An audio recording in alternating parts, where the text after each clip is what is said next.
We're ready to rock and roll, heading into Mirage. And yeah, FaZe's T side. Definitely going to be at the back of their minds, Chad. That's such a hard loss to shake off. I mean, the guys at the desk are suggesting they believe FaZe, or at least Dinko believes FaZe, can turn this one around and not fall foul to some of the same nastiness they succumb to and fiend in their head-to-head in the best of one on this very map. Yeah, this is going to be difficult, though. I think, FaZe, Inferno, comebacks, it kind of goes together. So they're going to have to shake this one off, right? Yanko said on the desk, this becomes a best of one now. It's Mirage, and the head-to-head FaZe have got the better of them in recent history. They need to keep their major hopes alive, and a win here, mandatory for FaZe Clan. OG, they're still going to have a shot. Certainly are. This is do or die. Yeah, and I think they have to give a big thank you to Flames, who really did get set up for success there on that CT side. He closed in on 30, a very solid rating, 1.6 rating from him on Inferno, and the utility damage from the both of them as well. Him and Alexi definitely looking like some of the best with the new dropped capabilities of those nades, scooping them up for a double dunk on that retake. We're into the third map. Let's get into it. Nico, Flames, oh, so blind. Finish him. Twist will eventually. There's still more to be found. Dark is dinked, and down goes Valda. Twist has contributed.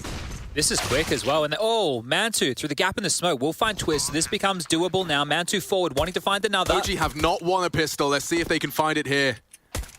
Oh, Alexi, hello. More required. Brokey and Carrigan. That's going to cause a lot of bother. He'll have to tuck in. He actually finds one over the edge of the box. Flames do not deter him. Carrigan being hunted here. Mantu struggling. Brokey does engage. Not playing scared. FaZe will take another pistol. Yeah, good stuff from Brokey and Twist there, both of which with a pair.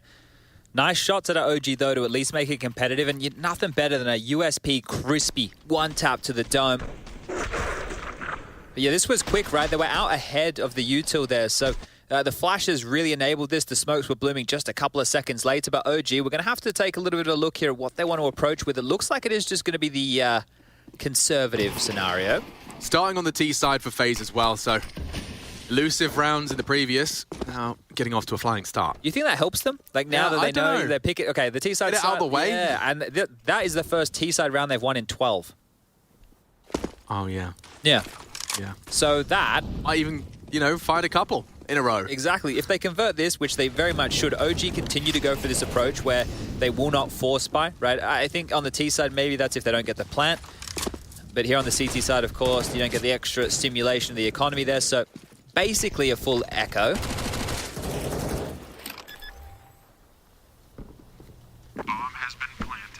Yeah, and if you're OG... Firing range if you push CT. That's pretty cool, right? You don't have to go for this, right? And one of the reasons that you want to stay away is because you're going to give bonus cash on over, especially if it's Olaf to find these kills. He's flashed forward and does get the first. But if he goes around this corner here, he's going to get a bit of a rude surprise. 4 players in CT spawn right now for OG. Yeah, they're pushing CT. Brokey will have a casual glance. And found him. Good shot. Another one in the feed from those USPs, and Twist has just got too many snacks on his plate. They'll line up on the way out. There you have it, 2-0. Only the one casualty for FaZe, and now we will see the reason they just went for that full eco. The extra cheap M4 certainly help entice you into that third round buy in the FaZe for Lost Pistol.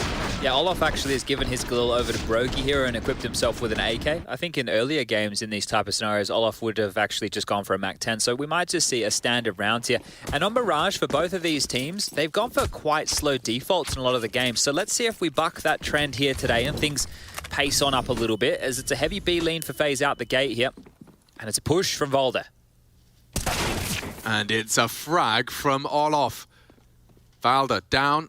It was only Olaf spotted, so you're not going to be seeing any knee-jerk reactions out of OG just yet. Nico wants answers, and that T-flash was intended to go a little deeper. Oh, there's the spot. It's still only Olaf. Uncertainty brewing. More of this, more of the nades being left behind. More of that. Yeah, if Twist is going apartments, he won't be able to... Well, he shouldn't be able to use the smoke to any great success. But they're setting up right now for this A execute, and if they were to head towards this side of things, it's where Flames is defending. As you mentioned, had a great Inferno. Let's see if he picks up here where he left off. Yeah, he's got a sixth sense about it. We'll drop his smoke, and if they want to go through, Roki's done it for him. Never mind. Straight through. Catches the bullet into the head of Flames. He's not a threat anymore. Still got all 5 hearts beating in that FaZe Clan jersey, and it does seem like they're playing a much more passive, dare I say it, savvy with the remaining 3. I think you may. Because they all head over towards the B-bomb site. FaZe can have a bit of a discussion here. They've been able to pick up the M4s, or at least one of which. And they need to ask themselves the question, do they want to hunt and try and take these guns away? It is early stages, right? So normally you don't see these type of hunts, but it's been clean for a lot of the FaZe members in the early stages here. So Olaf is having a little bit of a looky-loo. Rain to trade. Oh, that is beautiful. Laser beam it's become again, it feels like, doesn't it? Yeah, definitely. So back in 2015, if you all don't remember the Silence M4, it was just an absolute monster, right? It had less bullets, but the fire rate, it was just nuts. Well, we saw in the CIS RMR that Simple was, and I don't know how specific he was being about it, but he was actually prioritizing his teammates to give him the M4A1S when he knew the CTs were fully bought up, just because of that no helmet. He actually was using it over an AK and asking them to save that for him. So that's interesting, something you might see more of when you know there's going to be absent helmets. Simple's the guy who takes the silencer off the USP as well, though. So he could be just showing him how good he is. And I know it's more inaccurate with the silencer off, but apparently He doesn't have a gun, Alex. Oh, he actually is gunless. Flames, where are you? Where's your? There we go. Ah, thank you, mate. Thank God. Little bit of a gap for the connector push, but no one's coming home. Instead, Mantu puts his name in the feed initially, and well, FaZe, that was smoke and mirrors. They had the gap on the CT cross. Punished. And it's 3 from OG. Running out of options here. Brokey with a nice little frag to try and make something out of this round. Him and Olaf 2v5. I really think that might be setting the bar a little too high. He's got a flash. There's no kit. Admittedly, the absent kit is threatening. He's flashed over CT. He's made it clear where he's playing from. Olaf with the distracted player. Strikes, Flames is down. Needs another. Does deliver. It's up to Brokey. And a 10-second defuse chat. If he was to just deny this, which he is with bullets alone, the Glock now needs to knock him off the bomb. Body block from Valda, but he's done enough. 2v5. Clock is their worst enemy, and FaZe will take a 4th. Oh, Olaf's done more than enough there. It looked like he fluffed his lines, right? It looked like he missed the shot, but the spray is not easy when they're strafing around like that. Yeah, so he's done more than enough right there, and just the positioning alone seems to be enough to get FaZe into their 4th round. So I don't want to say it again, but it is a FaZe hot start out the gates here, right? They've been able to dissuade this saved weapon.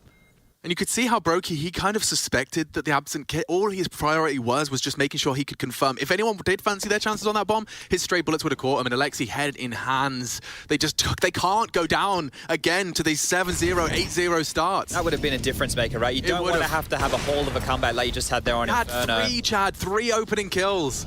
Everyone winning their initial duel. This is rough. Oh, man. That could have been like one of those pivot rounds that we talk about here early. So FaZe live on. They will get another purchase on in, and both sides with an AWP carried on through. Mantu with his big green, Brokey the other. So the primary AWPers are setting set for success here. And this is the slow default scenario that we were talking about, right? This is where the rounds really do just start to slow down. And there's big reasons for this. A lot of CT sides like to keep this connector position smoked time and time again. You can throw it from short, you can throw it from window, and you just keep that connector position under lock for about a minute. Nico's throwing one out. Ahead of it. Head. Huge amount of opportunity. Oh, he's pushing the limit. Alexi's looking the wrong way. Shot into the earlobes. Free ear piercing in Olaf Studios.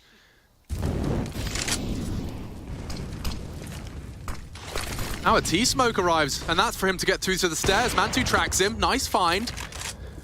And FaZe want to commit. They're coming in from so many different angles. Olaf, his existence alone makes this retake awkward. I say retake, the bomb's not down. They don't even have the ramp, and this is Flames. Oh, he's caught out. Brokey does jump into the blind spot. And a miss from Mantu. They are taking space now. They should have an opportunity to get the bomb down uncontested. They have to opt for CT. Good one. Out of Mantu. Levels us up. OG need to break their silence in hot pursuit of it. They know Olaf was jungle, and Valda has to acknowledge the possibility of that late flank. Carrigan lingers on the site. Or with the AWP. Oh, too much info. One close, one ticket, he screams and can't hit the shot. Mantu could contribute to third. It's Twist and Olof in the crossfire. Olof again contributing well. Oh no, OG. Only Valda is planted open for them. I see no way the Dane can do anything more with this. There's no time now. Up the ladder, into the palace. Yeah, he's just going to grab this off and run away. Gets the kill. And now he's got to get out of dodge. This one is looking done. Oh, 5-0 right now. Oh, he goes down. Yikes, that is not what you want to see. Oh, far from ideal. Another situation where they really fight hard just to get themselves a little advantage. And then from nowhere, FaZe just lock them out of this again. Olof's having great impact early here. Have to continue to highlight that. He was, I believe, the lowest rated player in the entire event. Yeah. Doesn't seem like it now, does it? No, and he's the same player that's also in pursuit of being another one of those legendary, very short list of names that's been in attendance of every single major. OG to play spoiler to that. He's fighting tooth and nail to retain that legacy position. Mantu's been looking very comfortable on Mirage so far here on the defensive AWP. Still hasn't been able to put a round, though, behind those frags. They're going to split B quickly here. They're going to smoke off vent room and go. 2 through in the apartments, 3 up short. Okay. Well, Alexi's AWPing. That could be a threat. He's been tagged by Brokey, and yeah, not long for OG now as the frags come in. Oh dear, it's so familiar territory for OG. Again with this suffocating presence from FaZe everywhere on this map. Now hitting the B site comfortably. Karrigan mixing up the pace, and this is a T side to be proud of. I'm not sure what the solution is because OG have had a couple of rounds already within the 6 rounds of play where it started well and then it's fallen apart. Here, it doesn't start well at all and they lose it. So they're not getting away with either side of things here, and FaZe are walking all over him. Like Karrigan, he has 0 kills, but the call there, the snappiness just to go, right, let's split that B bomb site. Oh, dearie me. Okay. Well, again, saved guns. And we've been here a lot with the OG matchup today. And OG mixed it up as well. You know, Nico's typically short, he's typically B. They had their star players, Valda, Flames, Alexi there with an AWP. They were in the right place with the right weapons and the players, but FaZe, every single member winning their duel.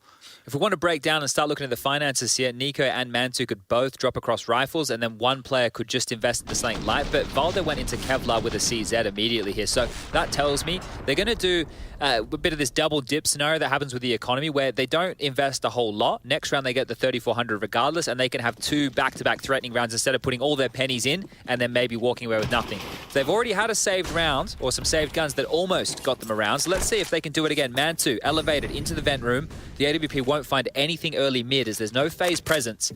It's 2 on the extremities of the palace position. Floating back through spawn right now is that of Rain.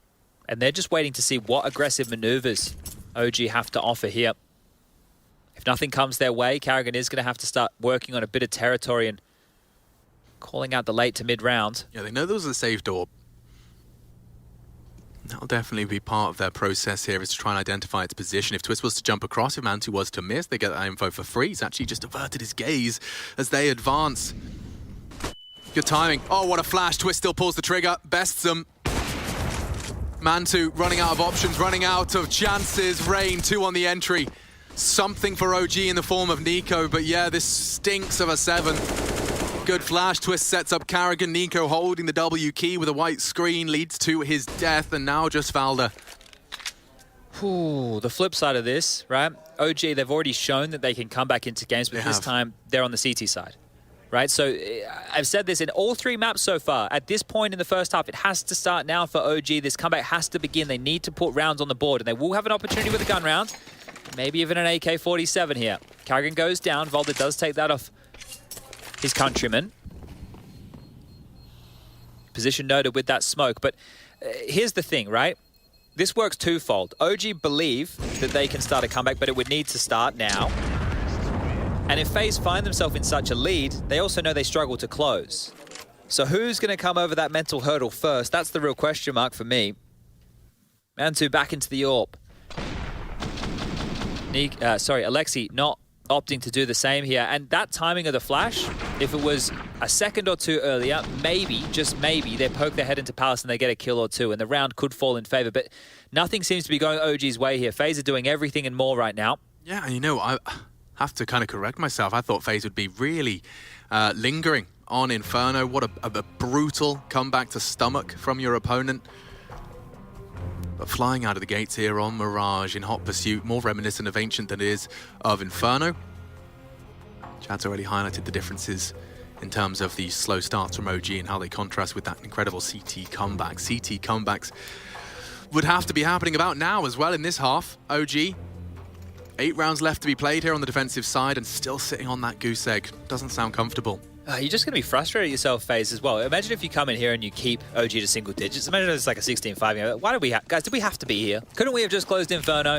Could have been home, eating dinner, in the gym. Save yourself the stress. Oof, there you are. There you are. An opening kill that has to be converted. Mantu posting his 10th. And Rain, previously very impactful. You can see Karrigan's cooking up some smoke magic towards the short position. You did just say opening kill that has to be converted. That's only their second opening kill so far within this game. So in 8 rounds of play, only 2 opening kills for the CT side. You know how that sounds. And here we go, a bit of a B fake. They're going to come out middle here, trying to exploit this gap, and they're quick up short. Nico will have heard this. What a flick out of Mantu! Looking robotic on that. Olof gives them something to talk about. OG already stomached a 2v5. No. Not again. Well, the bomb is really difficult to get to, right? Like we can all agree on that right now. Yeah, Olof, however, has seemed undeterred. He really does want to keep them down on that 0. Mantu's given them 2. Straight up. AWP openers.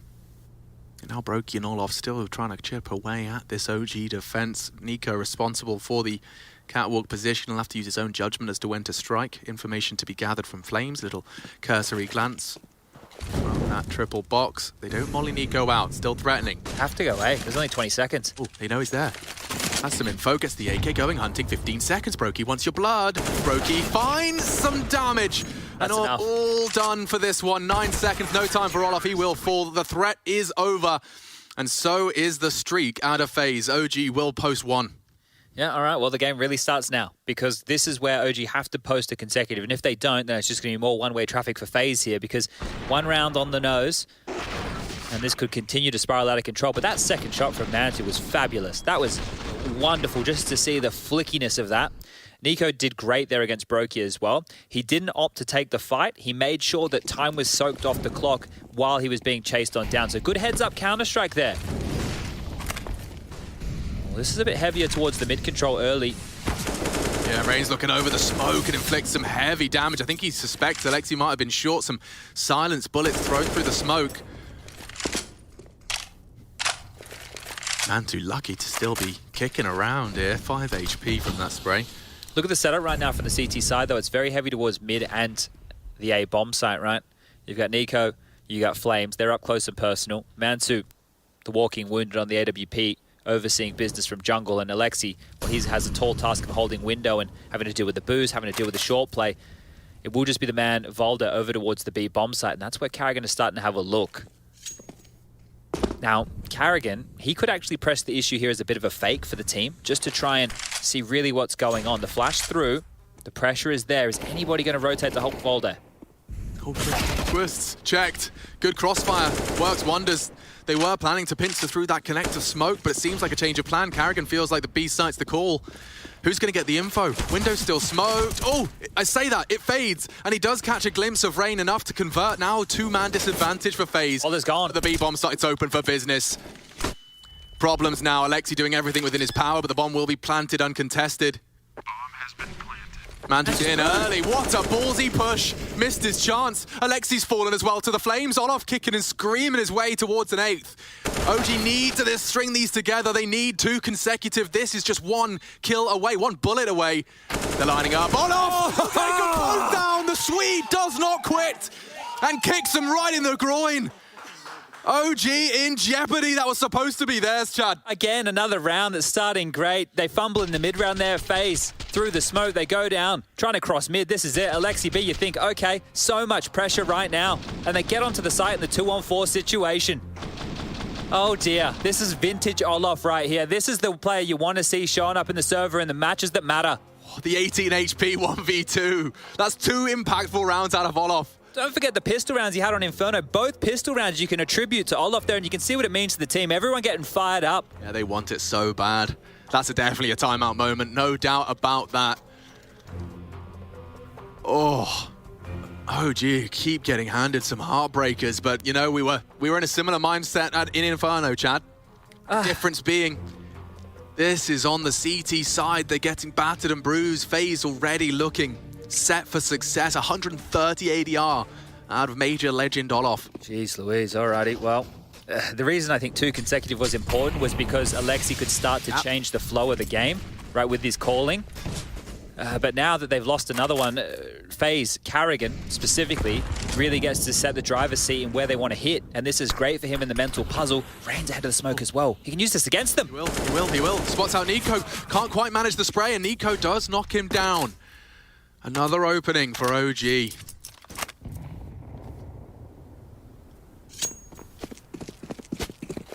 My.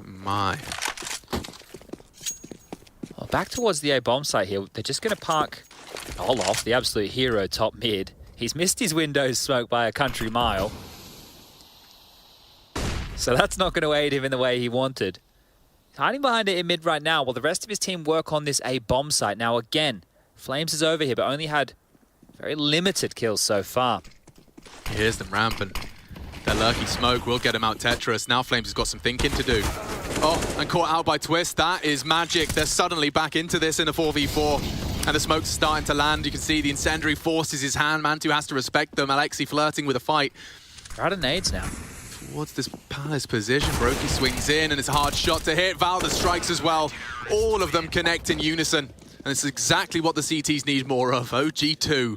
FaZe 8. Okay, well again, and I want to say it again, the consecutive is important, right? We know that max loss bonus was recently where OG was sitting. Now that's down to 2,400 in the next. So it's going to be 2 key reasons as why we want to see consecutive rounds here. One, I mentioned it before, to change the flow of the game, right? So Alexi can start reading exactly what Carrigan's going to be throwing his way. And the other is, well, to completely break this economy here. If they win this one right now, FaZe are going to be, well, up a creek without a paddle. The chips are in the center of the table. All in called. EXEC. EXEC, the objective.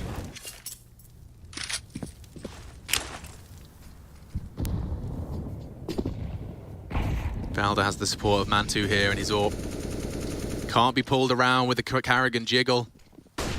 Strikes. Double. It's 2 right into the action. FaZe already operating with a very heavy limp. Oh, they call it quits as well. You kind of feel like forcing forward there after all the util would seem like a better option, but now I think the round changes. It's no longer about winning this, it's just about damage. Oh, that was nice. Name is that? Okay, well, just staying as a wolf pack. Back and forth they go. We tried B, that didn't work. We went mid, we got something. Now we head towards A, and it makes sense. Flames, I mentioned it previously, he's really struggling. Only 1 kill in this map so far. This would be great for his confidence here. They're coming his way.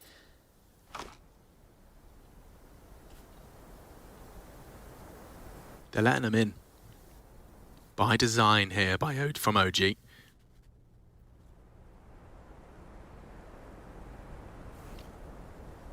Alexi's going to have a look. He's going to get more than he bargained for on the cross. Good catch. Need the trade. It's hard to find. Brokey, no armor. He's very susceptible to the sprays here. And that's Rain dinked. FaZe's opportunities are fading. He'd love a plant. And that'll do nicely. Running him down for their 3rd. And there you have it. They've broken the FaZe Clan bank. Oh, the plant, I guess, is something there. It didn't look like, after that Mantu double, it didn't look like there was any traction left to be had. So great stuff from Mantu here. He's had a couple of AWP openings, 14 kills for him now. Flames, he did what he needed to do, 2 more kills in that one. So this is nice for him. You know, he had a really good Inferno. Now he can start to work on a really good Mirage. And this could be the turning point again. Still, right, for OG, they could walk away from a half where they were sitting 7-0 down to walk away with 7 rounds to their name, right? If they're able to do that again, their mental resilience has been huge today. Yeah, 100%. I mean, I think you could say that regardless of how Mirage finishes after Inferno. True. Not many teams can pull that out. Looks like they're going to go for stack nades towards window here. You can see what's been invested in by FaZe and heading over through this top mid smoke, they'll drop these HEs. So as long as they're on point, there should be some good damage done. Oh, Mantu away in time, and Alexi Dead. Yeah, that's not ideal. Far from it. Mantu's given up window room. He knows it's possible, and I think Karrigan's through. They'll have to address that. Yeah, they're going to have to get a bit. Wait, A's open. I think they're planting. They are planting. And Olof's going around the world. Chad, I'm getting nervous. Well, they still have to deal with Karrigan. He has the rotation. Olof's going to be the safety net on the safety net, and then Rangers has to survive. A clock from Connector to try and deny the potential defuse. Fully armored CTs on the retake. Alexi's gun should be underpass. Oh, you might be onto something. My, oh my, this clock is becoming OG's worst enemy, and there is the M4 Olof. Molly as well. 5-head maneuver, and already a shot from Rain trying to delay. He'll hang around in the smoke, ready to deny anyone that wants to tickle that bomb. Issues for OG. It comes down to Olof. He's already hit one, and they knock him off the bomb. That's 9 from FaZe. On Peanuts and Pocket Lint, they find a 9th. I can't believe it. Nuts. The fact that Rain gets the kill and it's a free bomb site. Open bomb. He's just gone Rambo mode. I can't believe it. I'm just running in for free. And the fact that the heads up awareness though from Olof to go underpass to get the M4 that was dropped at the start of the round. Open plant. And he has the audacity to take down Valder as well. Never mind Nico on the defuse. Oh, wow, what a recovery. I can't believe it. I can't believe they keep getting away with this. Oh, gee, how are you not rattled? Talk about their mental, Chad. How are they not rattled? Yeah, not at all. Certainly not for Mantu. Shakes it off. Taylor Swift would be proud. How many more openings does this guy need to get? So he has it again. It's a 4v5 again. FaZe have no map control yet. Yeah. So if they are able to pull back another miracle round here, another clutch scenario, I don't know what to say anymore because FaZe, they shouldn't be winning some of these a lot of these situations. Okay, on their way. Crossfire established. Third, rotating in. Oh, 2 still on the site. Lexi's rotate's been cut short. Olof is dead. They're all looking the wrong way. That silencer, an extra bonus. Brokey's still available. It's happening again. They can get the bomb down. The rotation is still coming. There's no one in market yet. It's a short plan as well. Yeah, Karrigan looking to hold on to that. If he goes for the strafe, Karrigan might be ready for him. Oh! He's whipped it! They're both. Yeah, he hears them. Karrigan with an opportunity to really twist the knife and sprinkle in some salt for good measure. Mantu's his next victim, chunks him down to half, and Brokey in the meantime has repositioned a one-on-one, AWP-on-AWP action, opts for the M4, 16 bullets, and closing that gap. Looking for answers, begging for answers, but he's so loud and strafes in. Brokey, you brave boy, takes the fight for the 10th. FaZe recover again from the man disadvantage, Chad. It's like it's powering them up even more so. They just get thrust into these situations. Volde even gets 2 anchoring down the site. Alexi dies rotating. Nico's the next one to fall. Then Volde gets this double kill.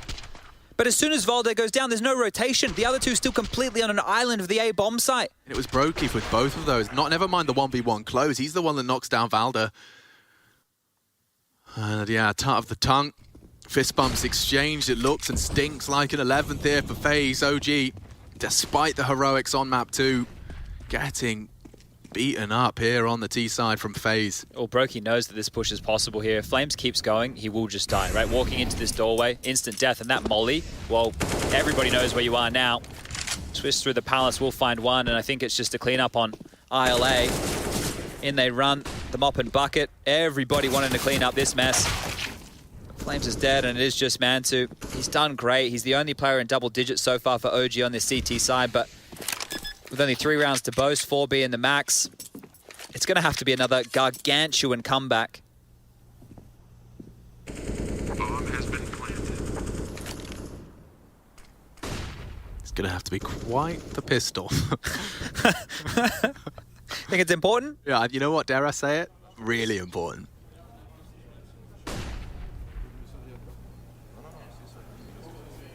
That's one way to prove you've still got a T-side in you. After a very flaccid performance on their Inferno T-side, just getting dominated by the OG CT nade juggling. That last round from Alexi. Yeah. The fact they scoop those up and get the 2 kills on that retake with the nades. We're already seeing the ramifications of this update.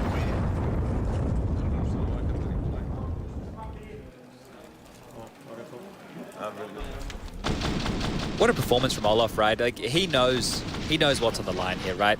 Getting to the major, the first one in 2 years. Yeah, you guys have heard us say that a million times. But again, guys, there's only 4 players in history that will have attended all 16 majors, right? Shox, Dupree, Device, Zipex. They're already locked in, right? That leaves one man to join that club, and that's Olaf. Yeah, and he's putting his heart and soul into this third map here, Chad. They do need to string them together, and Alexi's whip movement hasn't cost him too much. And if anything, 2 openers for OG just to finish with a bang. The 4th required. Brokey already hamstrung. Twist suspects and converts onto Alexi. They're so low though, Chad. Nothing should go wrong, could go wrong. Maybe Flame's a victim, but that's the end of that. OG with 4, and the bar set incredibly high for them to try and claw their way back into this one. The 9th to 12th decider matches, everything to play for. OG head to the T side with a measly 4.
FaZe Clan 5 rounds away from picking up a crucial W in these decider matches. Shy of the playoffs, but still everything to play for. Looking to pick themselves up a ticket to the Stockholm Major, long absent. Well, OG, after a magnificent, heroic comeback on map 2 to even put us here on Mirage, they have definitely tripped over their shoelaces somewhat. And coming into the T side, it's going to have to be Magic, Chad. AXX, Alexi with jungle, stairs for Valdi. And Rain calling for aid as the commitment comes in. OG really could use a pistol here, Chad, and FaZe really can make things problematic on this retake. Keep your eyes on Alexa B's flash. They're playing retake for this. Oh, both of them found. Oh my lord, OG just dissolve, evaporate, missing. What is he supposed to do? It's all on Alexi B. Hard clicks, does shoot the first. Closing the gap is Brokey, and FaZe will make good on their promise. 12 secured, pistol taken, and gap for OG gets bigger. Oh, dearie me. Okay, well, really hard questions right now. Like when we're looking at the context of this matchup right here, their bomb has gone down for OG. That's a nice little change for their T sides. But do they force buy behind this? Do they give this one up and go for the AKs in the next? There has to be a big discussion right now about what comes on forward. And they're actually going to go for the force buy. Valda's going straight into a UMP here. Nico's gone with a Deagle and Armor. So they are going to fight for this, right? Because previously, FaZe found themselves in a similar situation out the gate earlier. They got up to 14-5. They did. And then there was the comeback, right? Now, OG need to make a case here. Galil's, AKs, UMP, Deagle, Util as well. Here we go. This round could be for all the marbles. Olof decides he wants to open with aggression. Strafing out. Only the one. Wait, there's a Brokey AWP. I didn't even see that one coming on through. Second round of play. We have a Brokey AWP. All right, then. It could make things awkward, though. Very awkward. Oh, Carrigan, only the one. Problems, big problems. In Little B, Mantu to plant. 17, he has been everything OG needed. Just yet to see them really profit, and he's caught on the cross. Brokey Zorp again in the feed. It's Flames. Looking to ascend to Flamesy to put OG back on the board early here. He needs this. He needs this. And already struggling. Brokey will make it 3.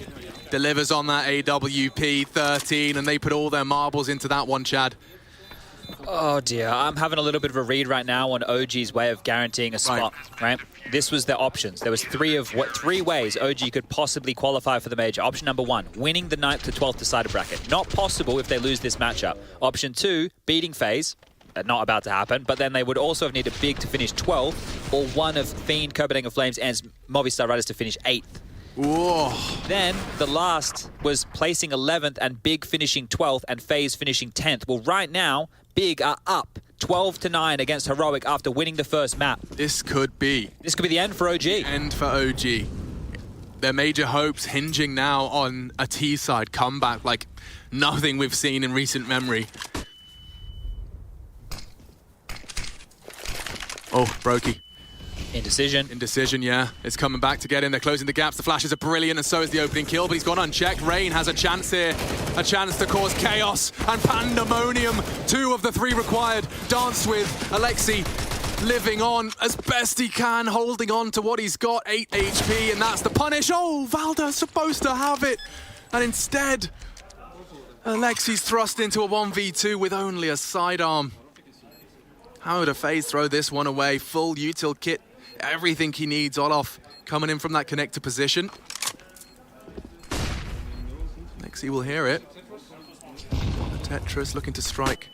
Knows where they're coming from. They've made it clear from the trajectories, but a low HP clutch like this for major hopes and dreams, and damage. Opts for the P250. Olof should have him. The damage is high, but it's not enough. FaZe 14 on the defense. It just seems like a formality at this point. Oh, we've been here before, haven't we? Yep. We've been here before. Now, that was a light purchase, but that was very, very threatening, right? That was a half buy. Right now, with that plan and all that damage, all the goodies are about to come out for OG. This has to be the turning point. This has to be the turning point for their major life right here, right now. Utah was great to get him in, wasn't it? It was fantastic. Like, that Brokey indecision really came back to haunt him. Flames ran him down from absolutely nowhere there. That one from Carrigan, just the swing and the awareness that Valda could be creeping through that smoke was magnificent, but here it is. FaZe, you've been here before and you couldn't close. Are you going to be haunted by that? Your major hopes need this victory as well. Both teams with literally everything to play for. And the margin for error is so slim for OG. You've got to play a perfect game of Counter-Strike right now, and you've got to hope FaZe play the opposite.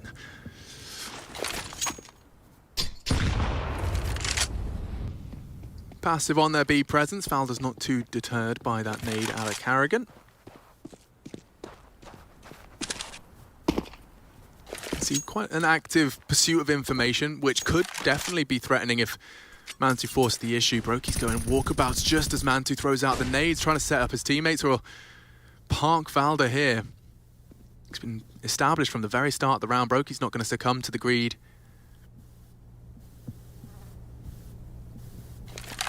Run boost mid. Carrigan might have a glance out the window. Oh, just as the smoke popped, he spots it. They can go B. A mid to B, it looks like. Olof in support. And here come the fights they've been waiting for. 35 seconds. Mantu strikes. Nico gone. Look for the reposition. He only tags them. Flames puts his name in the feed. Bombs coming apps. Olof to be checked. The tracer fire's not enough for him to strike, but Twist to strike twice. And only 2 remain. Oh, Twist takes them all down. Olof just for the finishing blow. 15 immediately secured. FaZe shake it off. The comeback will not start here. Not in round 19. And now OG with an impossible, almost unobtainable 11-round comeback demanded of them. You can see Brokey does just hit this leg. It's Twists that picks it up.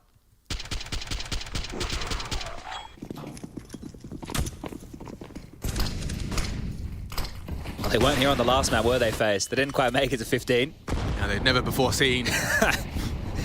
The magical number. They weren't quite sure what came after 14, but here we go. It's the all-in A.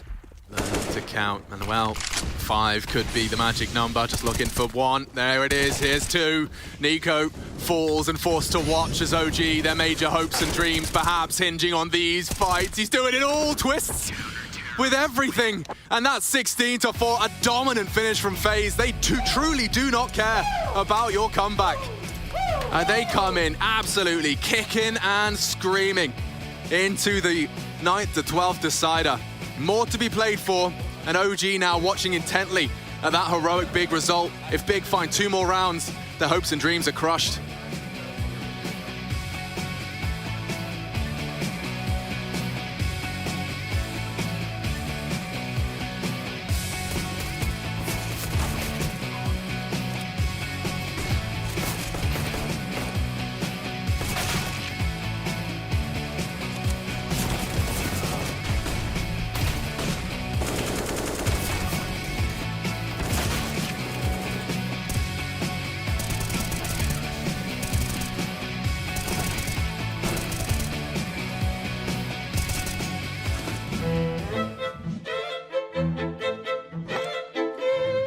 Oh shit, I'm the guy now. Okay, it's over for y'all.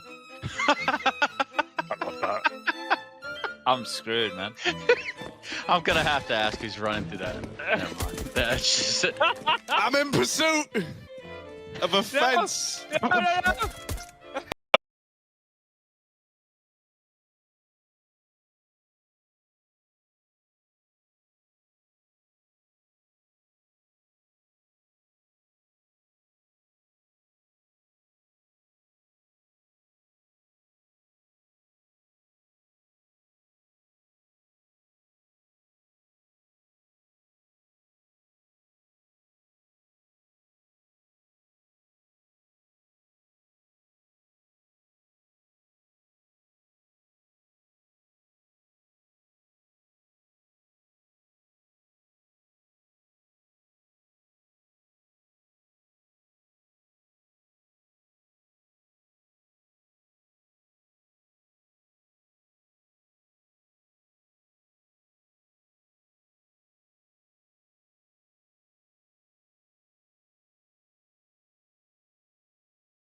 It like echoes too, right? You know, Yeah. that doesn't help.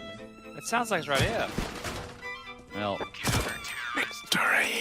Very well done, Harry. jumping around in Palace right now, so Yeah, Chattingham Palace once, dude. That was easy. Damn it.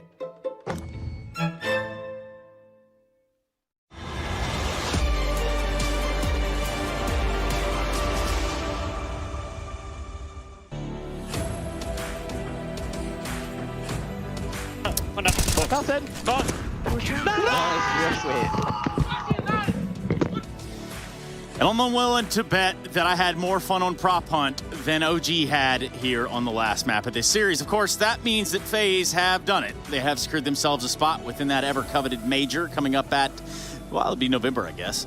For us, Dinko and YNK, my goodness, starch comparison from the map that we just had, at least. Yeah, a massive start from FaZe again, another slow start from OG, but luckily for FaZe, the start was on their T side, so they were able to get a lot of early rounds on the board in their T side struggles. They were helped out by how slow OG were, right? They're just, again, FaZe just running over the top of them individually on that T side. I don't know what it is about OG, but they got to go back and figure out how to play pistols because they lost every single one in this series. There's a lot of work to be done. If you're going to be getting off to slow starts like that, you can't really be doing it against a team like FaZe. Absolutely. I mean, being down in a series to stay alive, you fight for the major, you lose every single pistol, you can't win any of the force buys. That's just poor team play, really, right? And for FaZe, we were talking about, you know, mental fortitude, Boston Major flashbacks, whatnot. Well, that all went out the window as soon as they win pistol 3-0, 5-0 start. You know, no one cares about what happened on Inferno anymore. You just keep rolling, you keep winning as many rounds as you can, and probably that's just a reminder of, hey, until we get 16, nothing is for sure, so let's keep the pedal to the metal. Which is exactly how teams should look at it. I mean, how many times have we seen a team get to 14 or, say, 13 and, like, think that that final round or the final couple of rounds are going to come their way just handedly? It just doesn't seem to fall apart like that sometimes. Well, that's what I was thinking FaZe were going to be able to do over on Inferno. And I think this time around, after it was on the CT side, it felt much more comfortable about them being able to close it out. They should be able to roll into a few of those rounds. On the CT side, the T side is where they had the struggle, so at least they're able to pick that up. And I think for OG now, we're starting to look at them with one chance of making the major, and that's just hoping that the playoff bracket plays out with some of those underdog teams not making it through. Yeah, which is what happened. You know, Big just beat Heroic on 2 maps, so they do set themselves up for a nice match against FaZe. But I think we can extract some more out of this. Yanko, what are you looking at?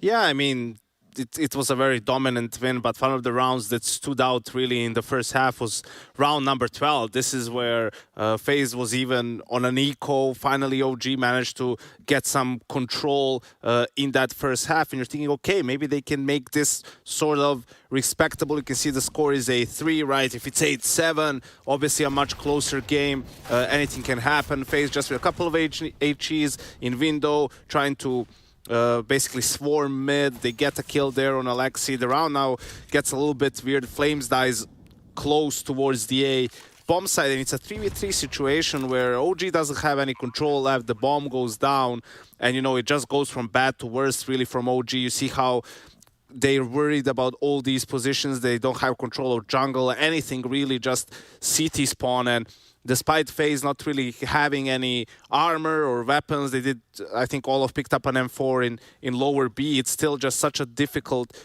position, such a difficult retake for OG. They almost pull it off. Rain gets a important kill here, just tries to play the smoke to kill the diffuser, but you know, all of does the job for him from those connector steps. You can see the final 2 kills here, and this was just, I think, the nail in the coffin for OG. Just being so much down, losing a round like this, it's just too much to come back from. Being so far down on your CT side. You know, in the third map of the series, this isn't what you wanted by any stretch of the imagination, but you did push FaZe there. So, you know, it really didn't come together for him at the end. And just for the FaZe fans at home, Yanko, do you want to tell them they're going to the major? No, they're not yet, Trace. Exactly. I just didn't want them OG aren't, though. I didn't want them to be led on. I just wanted everyone to know. OG are not, though. Like, they had to either have Big finish last, but Big, did they win their game? They won, and Yeah, they're they going to the major. So Big are in. Big got the major spot right by getting this win, and for FaZe, it's still a matter of beating Big tomorrow, and then I think there's still They have to win this bracket. They have to win the 9th place, and then they have to hope that one of the playoff teams, either The FaZe, underdogs, Copenhagen yes. Flames, So one of the 4 Movistar underdogs finish has last. to Yeah. finish last, which I think is very likely to happen. So FaZe with a win tomorrow most likely books themselves a spot. But, for OG, just as a note, I don't think this lineup is ever going to be a contender on a consistent level. They haven't shown it to us yet. Simply too many players. The team falls apart every single time there's a big moment game, right? Either the team falls apart or a couple of players individually completely disappear. So something is wrong, right? It's hard. It's almost impossible to know without being on the team which exactly player is the one that's not doing his job properly or that's letting the team down that you need to replace. But you need to do some sort of a change because I don't think, with time, this is going to get much better. And depends how much time you want to give a team before they start showing you some results. Yeah, for a rough reality for the side of, OG. But either way, they've got to figure it out. And it won't be today that they figure it out. In fact, we're going to hear from Paula, who got with Olaf before this match ended. What is going on, everybody? I'm stood by, I assume, a very happy Olaf. Yeah, of course, very happy and pleased with the result, but we have to do it again. Firstly, it's great to see you again. Just tell me about your tournament so far leading up to this point. It's been a rough one. Yesterday or the day before that, we thought we were out, and then we found out we have another chance, and we're very, very happy with it. So right now, the past doesn't really matter. It's just about this best of 3 and then the next one. All right, let's go back to the first map of that best of 3 versus OG. Talk to me about Ancient. It looked like a pretty comfortable performance. Yeah, I think Finn came up with some really key calls on the T side, and we normally don't have the best T side, but we've been working on it, so we had a good T side, and then we just ended it on the city side. Inferno, Olaf, on the other hand, was up and down. You were at one point up 14-5, and then unfortunately, OG made the comeback. What happened there? Was it 14-5? I think so, yes. Oh, that's rough. We felt like they played super good. Sometimes you just feel like you play bad when you do a loss like that, but we just try to forget about the game, and they did a super, super good city side with a lot of very passive city side, which we didn't really expect, so credits to them, but we should have won that map.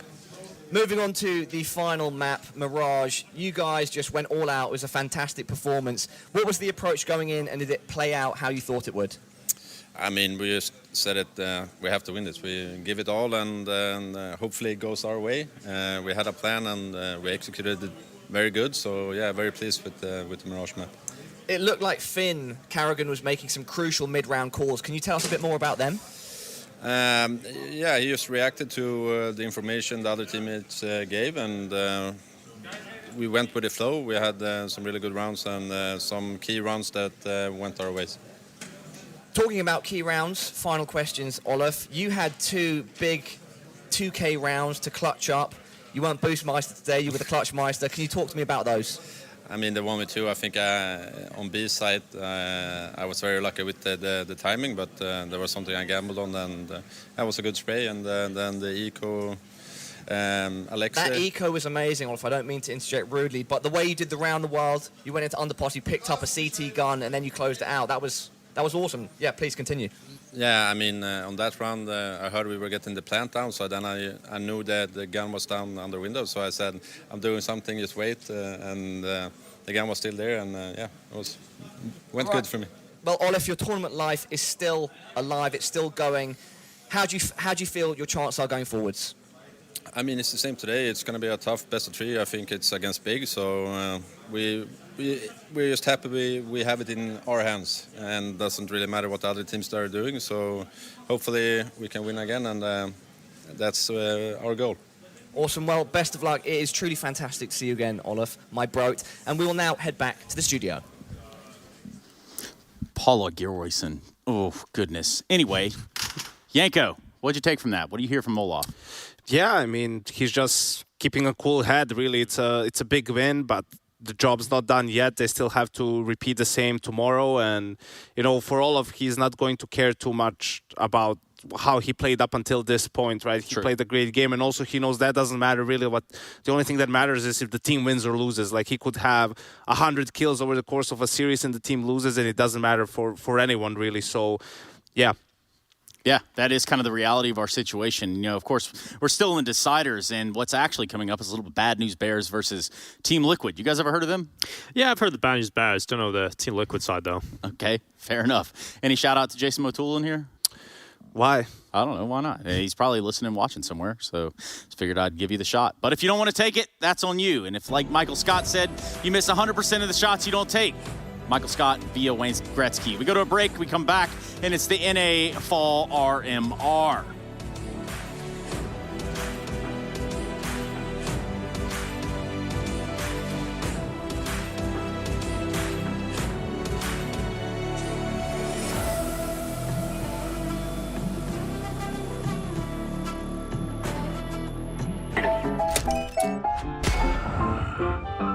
Yes, nice shot, my friend. Cheaters ruining your plays? I have eyes on the enemy.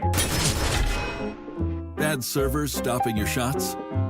What you need is ESEA. Advanced anti-cheat to stop cheaters. And the best servers around, all with 128 tick rate. ESEA, the best way to play CSGO. Choose nades, choose a smoke, choose a flashbang. Choose team badges to support your favourite CSGO team. Choose an ESEA Premium membership. Choose routes you know bring in wins. Choose pro video tips. Choose the fan club wars. Choose behind the scenes content. Choose good grades. Choose guns you know you can shoot right. Choose bingo. Choose the equipment you know is going to get your team the win thanks to heat maps. Choose the CSGO Hub Premium, the complete package to help you and your squad achieve all your CSGO goals.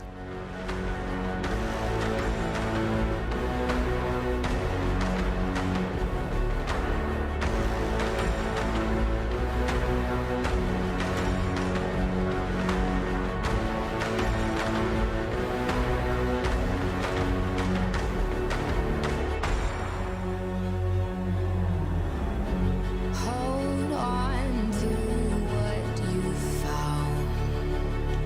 Days that are searing. My head is spinning round. Oh, I hear now. Yes, the wolves are out.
Stones in a helpful hand, broken bones in a bloodstained flag.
him over by Excavation. That's a great start for Indy IRA, and now they might be able to build off the back of that. A 2-for-1 trade.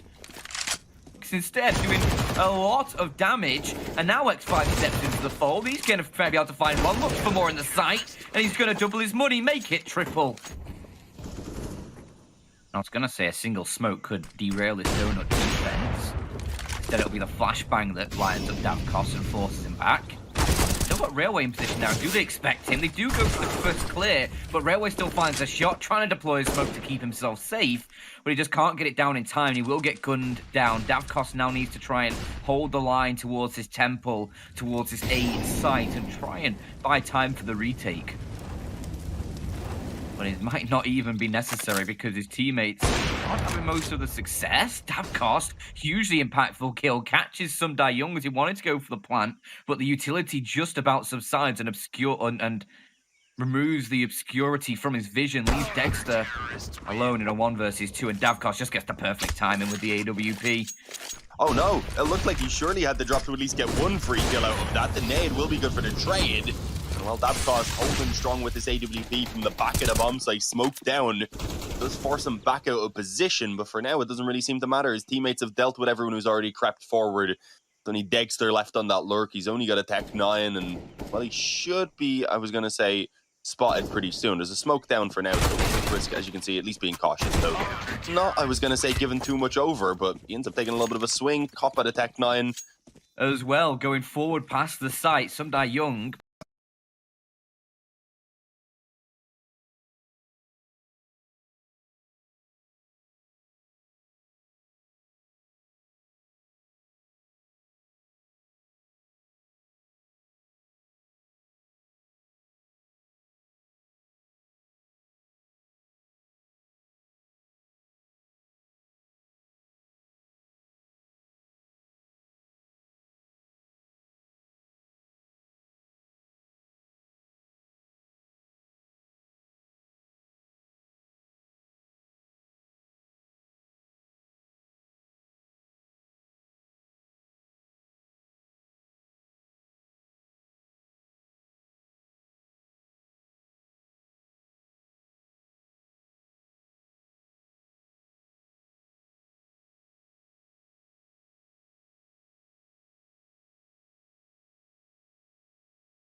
Array, of course, and they take it away eventually. B-site is ready. Chopper's trying to find the shots, just can't quite take down X5. Eventually, I think this nade will finish the job. It will. Railway does get one. Actually, he gets a second as well. Peeking into the crosshair of Chopper, but EM Fall just can't find the instant kill, and somehow Davkos bails out his team. Railway needs to do it, but he can't. Finally, we come to a close on Ancient as Team Spirit. They will be the ones to catch Ancient, and only just on that map pick as well. A couple of players still here to defend. It'll by no means be an easy one. They have rotated SDY back towards A, though. And, well, maybe that one player showing himself is going to keep them in place a little bit longer. As I say that, though, it's an instant B commitment. Chopper's already got one. Dexter from the van taps another couple of heads to add to his initial kill. When you see it, it's beautiful. That's a nice opening kill for Hurtfrisk. However, the kills very quickly in response. He's cautious of the man who's starting to move back from kitchen, but he's got Tech 9 again and close pushes through. With an infinite one, though, you could be 1-0 or you could be 72-0. So as you're saying, it's not the best way. Normally you can tell from the kills whether it's impressive or not. Anyway, as Magix is looking to hold from the spawn, it's a retake setup overall, but they do have some nades on the CT side that they've been able to throw in to delay it. And there's no actual straight up smokes down from in the array. They played this off of contact, so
entire event. So if they get to the decider, they get to play Overpass again, but this is kind of uncharted territory. I am a little bummed not to see New Dust too. Action matchup between Gambit and Entropic, and a 9-win streak for matchup. Yeah, okay. I like that. Yeah, it's pretty fresh, pretty original, and it's pretty funky.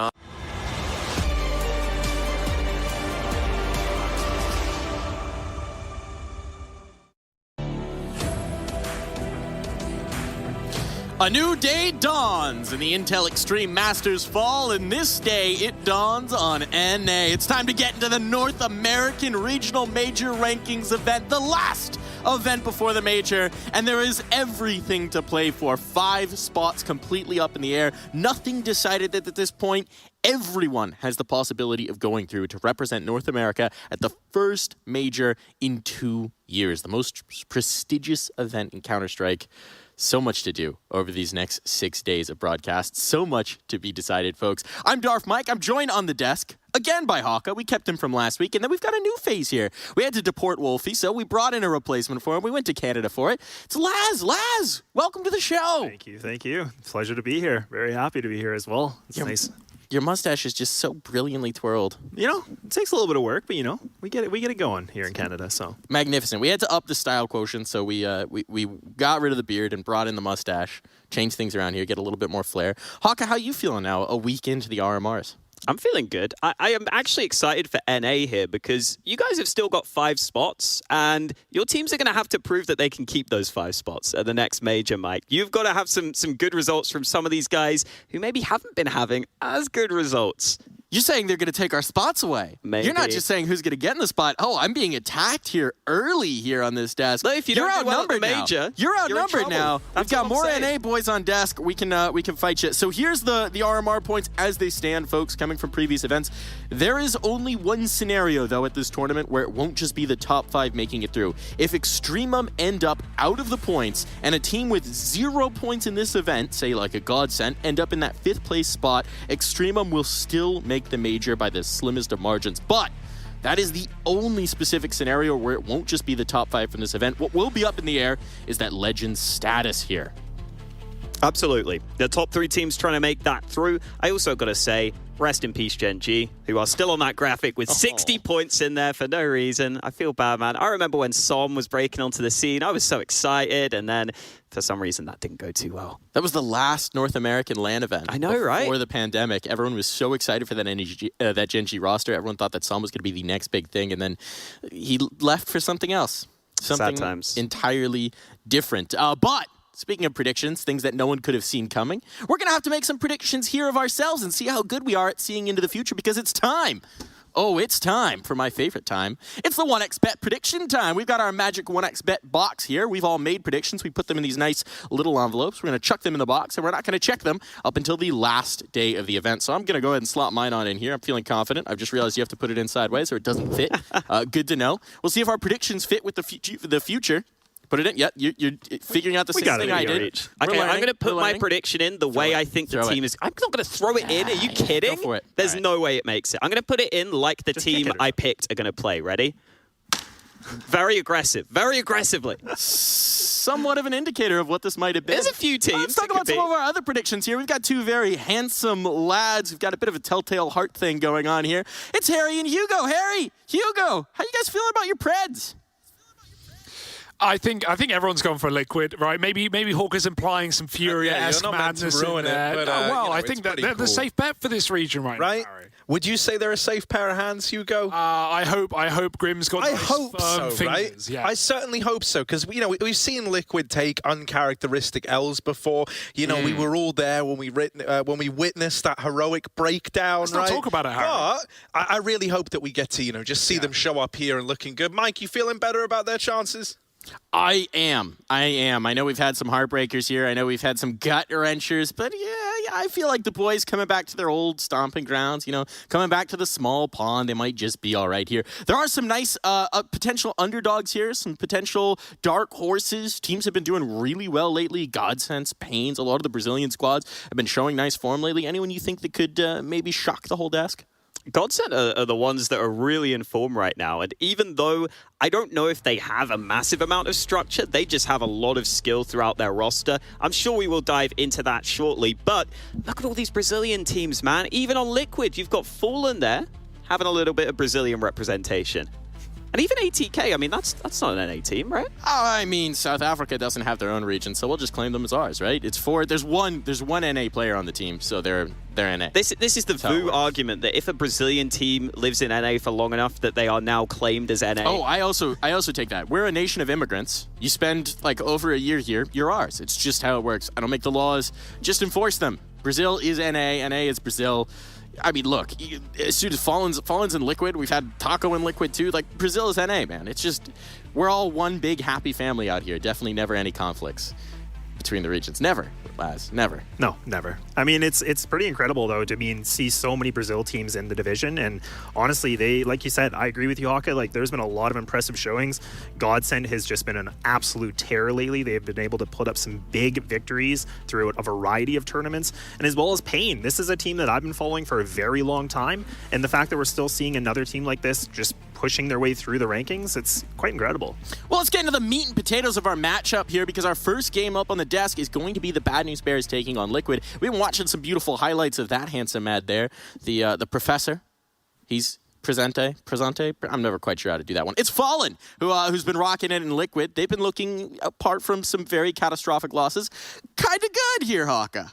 Is that the bar now for Liquid in NA? Apart from some catastrophic losses, they're good? Come on now. Liquid have got to be on top of this event. I want to see them back to their best. And Fallen is going to be an important part of that, because there are some other NA AWPers that are kind of, really showing themselves lately. So I want to see Fallen doing well at this event. On the other side of the coin, see it there. It's Jonji's last dance with the boys. The Bad News Bears losing one man. Yeah, I mean, this is, such a big question mark for me, because, I mean, Bad News Bears have been, the NA savior. They've been one of these teams that everybody has high hope for, but there's so much drama and so many things that are happening with the roster that Jonji kind of left, and now he's going to come back and play. But now it's that big question mark. Are they going to be so dangerous that they're just going to just YOLO it and just play really aggressively? Or are they going to show a lot of respect? But, I mean, I'm kind of expecting to see them play a little bit, just loose. They're going to try to just go for things against a big horse like this on Liquid. That's what they've got to be thinking, right? They've got nothing to lose here. I do have to point out the fact that the reason they're in this scenario is probably partly visible to everyone if they watch the recent DreamHack, where it was a situation I have never seen, where in overtime, I genuinely don't think Jonji was trying to win the round. He was genuinely, I think, that frustrated. But hey, hopefully they can bounce back here. If they can stay on top of it mentally, they have got some strong players, and we are getting into that veto as we speak. Liquid, obviously clear favorites here, and straight away, getting rid of the Ancient and the Nuke. I think it's going to get a little weird here. I mean, we're only playing one map, right? It's just best of ones, so it's all going to come down to one. What's the best chance here for Bad News Bears, Laz? I would honestly say for Bad News Bears, I think Nuke or Dust 2 would have been their best picks. So, I mean, you see that, Liquid already banned Nuke. Like, I think they know this. Dust 2 is, like, it's such a difficult one because, I mean, you can just win all those aim duels and everything. Inferno's not their greatest, but this is one of Liquid's strong maps. And again, they've been playing a lot of international competition. So this is a big favor situation for Liquid, in my opinion. Absolutely. And we are seeing the favorites very often ban that Dust 2 now towards the end, just because of the new update, just because of the fact that it can be puggy by nature. So it makes sense that you go to the Inferno, a map where you do tend to need the structure. That is where you would think Liquid would be able to have the edge here. And realistically, there is no way Liquid should be losing. I don't care if you're saying it's a best of one. I don't care about whatever. They should have the edge in every aspect here. I'm so disappointed we didn't get the new Dust 2. We didn't see one in the CIS RMR. It's not starting out here in NA. I was hoping we'd get weird with it. But yeah, you're absolutely right. Talking about Liquid as the favorites, we could talk and laugh about some of their recent international blunders all we want. The reality is, when they come home, when they come back to the old familiar stomping grounds of NA, they tend to do a lot of the stomping, Laz. Yeah, they really do. And I mean, Liquid, like, they have about a 71% win rate on this map. So I mean, and again, this is totally different competition. I mean, Bad News Bears have been pretty much playing just NA teams, whereas Liquid, they've been overseas. They've been able to play, the Astraluses. They've been able to play Vitalities, Heroics, all these big names. So it's such a different ball game now when we look at this. And I'm getting pretty nervous for Bad News Bears. But honestly, like I said, I wouldn't be surprised if they have something up their sleeves, because this is kind of the last dance with this roster. This is a chance where Jonji can just get off the leash and just go absolutely ham. And that's what he does best. He is unreal stats-wise in terms of how often he attempts the entry. I'm pretty sure he is actually just overtaking players like Art now with just how often he will be that first man in. So really, if you want any chance for Bad News Bears here, you do need Jonji, who's a very skilled player, to just be winning a bunch of entry fights. And then you probably need all of the focus to be put on Junior. And on Inferno, we know sometimes AWPers can have struggles on T side. There aren't always the same options to get things going. But this is a team now where Junior is once again the focal point, the main man. And he said on Furia he didn't have that. He didn't feel like he could ever get fully comfortable on that team. Here on Bad News Bears, this is a chance for Junior to prove he is still a damn good AWPer, especially in this region. He should be one of the top AWPers at this event. And I'm glad you said that too, because honestly, I was going to say, like, Junior to me has been so impressive. Like, his AWP has just been like hitting shots, never missing. The guy's just lighting things up. But when we look on Liquid, I mean, you have a Liege that's playing very well, Naf right behind him as well. So these two guys alone, I mean, that's scary. And I mean, you got Fallen, and Fallen is, again, a big name, a big AWPer, so it's going to be kind of that interesting little up-on-up duel, and I'm looking forward to it. I do also want to talk a little bit about Grim, just to touch on it, right? Because there's an interesting storyline here. Grim is old teammates with some of these guys on Bad News Bears. Spongy, Sheikh Zula, they were all part of that old Triumph roster. Grim moving to Liquid was actually a big part of why Junior then joined that team and got his chance to shine in the sun here. So maybe a little bit of old camaraderie there, maybe some fun to be had.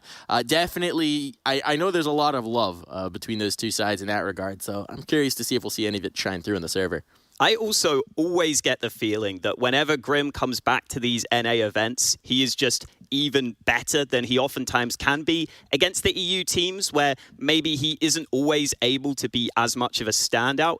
I know he's come onto this roster. He's not necessarily in a lot of the positions he liked to previously play. He is having to take more of the supportive elements, as you might expect. But whenever he plays against NA teams, he seems to kick it up a gear. So this is just such a well-rounded Liquid roster against NA teams. You have to expect they come in with the win straight away. Well, speaking of well-rounded things, we've got a couple guys who aren't without their edges, but still pretty well-rounded. I bet you calling Harry fat? Is that what it is? It's Harry and Hugo. Well, I'll let you pick up from that one, Harry. Great entry, great introduction. Mike's lucky he's a couple of countries over right now. Yeah. I'd sit on him. Hang on. Wait. I mean that in like an aggressive way. Yeah, snipers on the roofs, bow and arrow at the ready, and Liquid versus Bad News Bears on a bit of Inferno here to kick off the NA RMR. I love a bit of NA, Harry. It's good to be back. I do, man. It's so good, isn't it? Oh, man. NACS, it might just be the best CS. Like, I'm just going to, you guys don't play the fanciest Counter-Strike, but you play fun Counter-Strike, and that's what I'm all about at the end of the day. Yeah. So look at this for Bad News Bears. They're grouping up over here at Banana, and that's really where that story begins and ends. Oh dear, Stewie's locked out. We see Liquid do this a lot, trying to play for the full retake setup. Stewie, he's faked a smoke at the back of B. Did they see where that came from? Are they ready for no one in B? It doesn't really matter anyway. All that will possibly do is waste time. He's already using his flashbangs before Liquid is set up for the retake, and so keeping pressure on.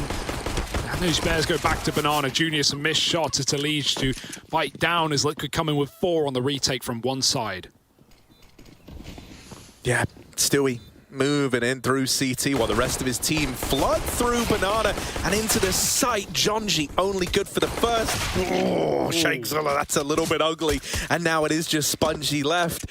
They've overrun Bad News Bears and Team Liquid now on the bomb. He's got to find... It's so close through the smoke, man, but not a shot connecting. And they knife him to open up the entire event. Stewie 2K.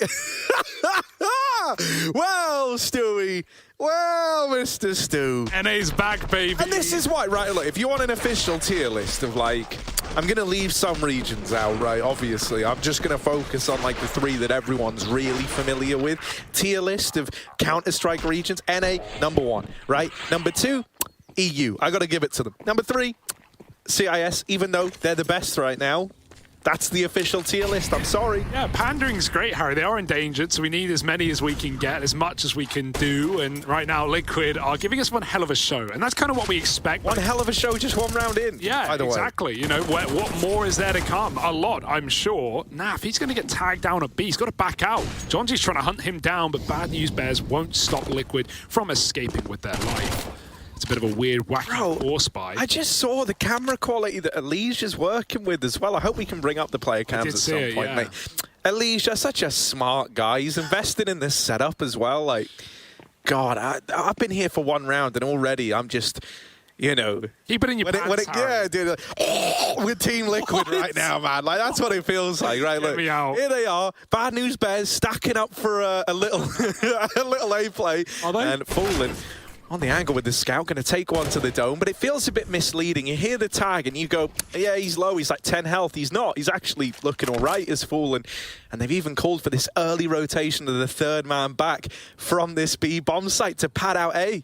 Yeah, Grim in the pits as well. We're going to be seeing a lot of that as Bad News Bears set up these A smokes. Let's see if Liquid can hold on with minimal casualties. Flick for Fallen does not connect, and now the smoke makes things weird as they drop on in. Grim's ready for both. Spongy gone as well. Stewie swings in with a double stolen by Grim, and Junior needs an impossible clutch. He can't connect anything. One frag onto Stewie. Oh, that's a nice shot from Junior. Maybe there's still hope. Scout v Scout in the bomb site. Fallen buying time. Missed shot again. And Fallen runs him down with a USP. It's Liquid taking 2-0 up as they should have.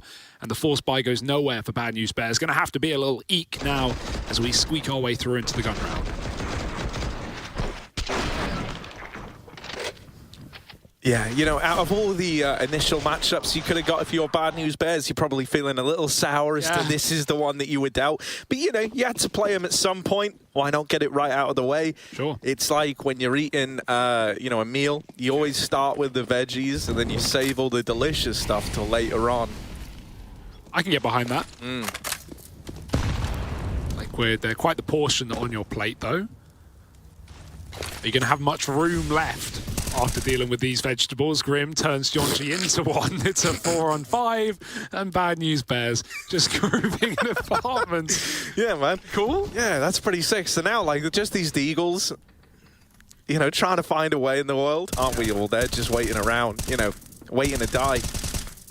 Aren't we all? Yeah. Potato, tomato.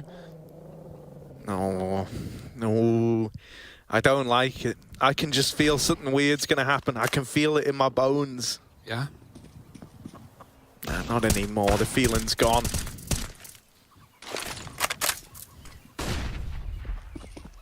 The Eagles really the only thing you can expect to do something, and one of them's already knocked down. Lots of A1Ss, Liquid taking control of the new meta. No surprise, good shot from Spongy, but 1-on-5, he's just looking for damage, and whatever he can get away with, nothing more than just one. Liege cycles the M4. Oh, he kept his USP. So it doesn't really matter. Fallen got the gun, he was USP armor anyway, but they couldn't get away with both rifles. It's going to be Liquid 3-0. Now Bad News Bears buy, though. And this is where we get to see what they want to do. Junior's right onto the AWP early. You know that Fallen's going to have one as well, considering the lead, and also you just saw him play USP. So a bit of information there for Bad News Bears. Let's see how they play around this AWP.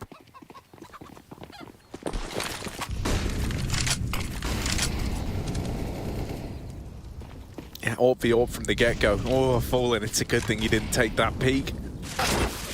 Okay. Fun round for Jonji so far. He's going to get past that Molotov and up through Banana. Stewie just dumping all of his utility. And he gets the warning that they have moved up. Oh, smoke slam, but it's going to come back the other way. Jonji gets his revenge, and that's now the opener for Bad News Bears in this first rifle round. Yeah, fast in there goes. Naf's here to stop it. No utility. Got to fight for his life. And it's some damage. He finally converts it. Jonji goes right up and over through the smoke and hunts Naf down. That's one way to do it. Elite has gone through as well, denying the bomb plant and stalling things out. There's a bit of a gap anyway. Jonji's just hunting, and that might be the way back in for Liquid. Fallen's grabbed him out of CT. A big swing kill to keep Liquid in this 2-on-2 round. But that AWP, the post plant, well, its value goes up a mile a minute. Junior waiting on the angle for them to feed him. Yeah, if he hits this shot, you know, it should be a Bad News Bears round, but he's not given the opportunity just yet. That top banana smoke going in, trying to cut off some of these angles. And in they go, Fallen with the opener. Spongy jumping up, and suddenly only Junior left, but time is running out. Time is a problem for Team Liquid, and Junior, just by staying alive, he should have locked it in. Bad News Bears coming with their first round, and they're even looking to remove that pesky AWP. The bomb's going to do it for them. And they're all still mates at the end of the day. Yeah, of course. And, you know, Spongy, a little bit awkward there. You know, Smoke Fade, he's changing pause. You know, little yikes. You know, maybe if he did it off the back of the flashbang, that did a lot of, you know, stalling there for Bad News Bears and blinded both CT players, sure, but he waits far too long to make that decision. Luckily enough, Junior holds on, hits the one shot he had to, and just lives. And that's reassuring, right? I think, you know, you're expecting a lot as Hawker kind of set up from players like John G, players like Junior, in a game like this against, you know, the best that NA have to offer. They've been looking good in Europe, so it's always reassuring. Nade stacked out B this round. Bad News Bears immediately find Stewie. Liege solo A is Bad News Bears again walk into this B bomb site, but even with a stack here, there's little resistance in terms of weaponry, and luckily enough, no trades needed. All the frags coming up for the T's. That should just be, you know, the round immediately done and sideswiped by Bad News Bears, who right now, you know, since the rifles have come out, they've given us a nice little start to this one, Hugo. I'll be honest, when I saw we had the Team Liquid Bad News Bears opening match, I was like, oh, you know, how's that going to be? And really, I think I'm kind of, you know, say like Bad News Bears come in swinging and look incredible and like wreck Team Liquid. Well, that equally upsets me because Team Liquid need to do well here. But on the flip side, I don't just want to see Bad News Bears getting rolled. And so it's nice that they've arrived to the scene early on here, 2-3, you know, winning this little anti-eco round out as well. And not showing any signs of pressure just yet. It's a nice little flawless round. They make a lot of money here. They're starting to establish themselves for this first half of play.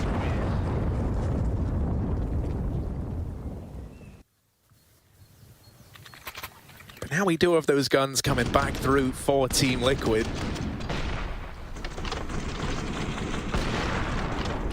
This was great, yeah, Junior just like bailing out his teammates on that flash. Almost a TK. Yeah, almost, but you know, no one counts the almost a TK. Oh, sure. You know, we saw K23 in the CIS region all use, because it's an RMR event, you can use the Valve player skins, right, the agents, the models, you don't need to use the default ones, and so, you know, at K23 all had the same ones on both halves, so you couldn't tell, you know, who, oh, yeah, that's awkward, who, you know, who you're killing, who's, like, how many players are in a certain position, is that the same guy, because it's the same skin? I feel like I want to see more teams right now in this region do the same, right, like, even those little details can make all the difference, right now. Excellently shown by Rush. Thank you.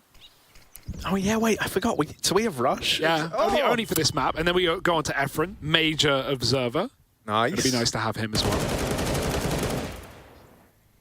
But yeah, the more player skins, the better. I want some Rambos, man. I want some Rambos running around corners. I saw, we played with Alex last night, and he was using that, and I haven't even seen the skin in the game yet, but man, like, that's scary. When that dude's running it, yeah. Woo. Big arms. You know what they say about big arms? Makes your head look smaller. And so therefore harder to hit. We'll see what Hassan thinks about that one. But for now, it is just that B-pot for Bad News Bears. Lining up the util. We got mollies towards the back of the site, and Liquid playing double boosted with Nap and Stewie here. Util's a miss. Liquid have used most of it. That's a one Molotov for Stewie going out. Really good timing for it, but it's not going to stop this assault. It's inevitable. It's coming. Yeah, Naf's little flash going to have to do the heavy lifting. Oh, Stewie can't find a thing. Nafly tries to hold down this site, but he's overwhelmed by Sheikh Zilla. And really, this should just be another save out of Team Liquid. So the convincing nature of this start from Bad News Bears wasn't just limited to that first rifle round going into an anti-eco. Now they keep it going. The success keeps rolling in for Bad News Bears. You know, it's still a little early for me to go, that's it, I'm worried for Liquid, it's all over. But, Inferno. You know, this has been a very convincing start. And Inferno can be one of those maps where it just feels like you never even really get warmed up into one of the halves, right? Especially on the CT side. You can lose a round when those first two kills come in, as Team Liquid have had to learn the hard way. Yeah, I mean, so many teams have awful flashbacks on this map. But the one thing that, you know, Liquid included, yeah. But, I'm just bringing it up after the FaZe game earlier today as well. Yeah. Right? Against OG, that flawless CT streak comeback, like 11 rounds in a row for OG, have caught it. But yeah, the reason I bring it up is when we saw Liquid in EU recently playing this map, their T-sides were actually really, really good, and we were a big fan of that back in Pro League. So I'm excited to see, you know, even if Bad News Bears win this half out, you know, it's no GG. Got to wait till the cows come home or the chickens go and roost. One of those sayings. Talking of which, clocking their way to the B-bomb site. Liquid going to take Banana, it looks like. Flash going over the top. Molly's down, but you got to respect BNB's utility. It's coming your way as well. Stewie catches Swisher as the Molly fades. And that little game of chicken, it's Swisher getting clock-holded over towards top Banana now. Trying to move in faster, a bit of an A player, Bad News Bears. Ooh.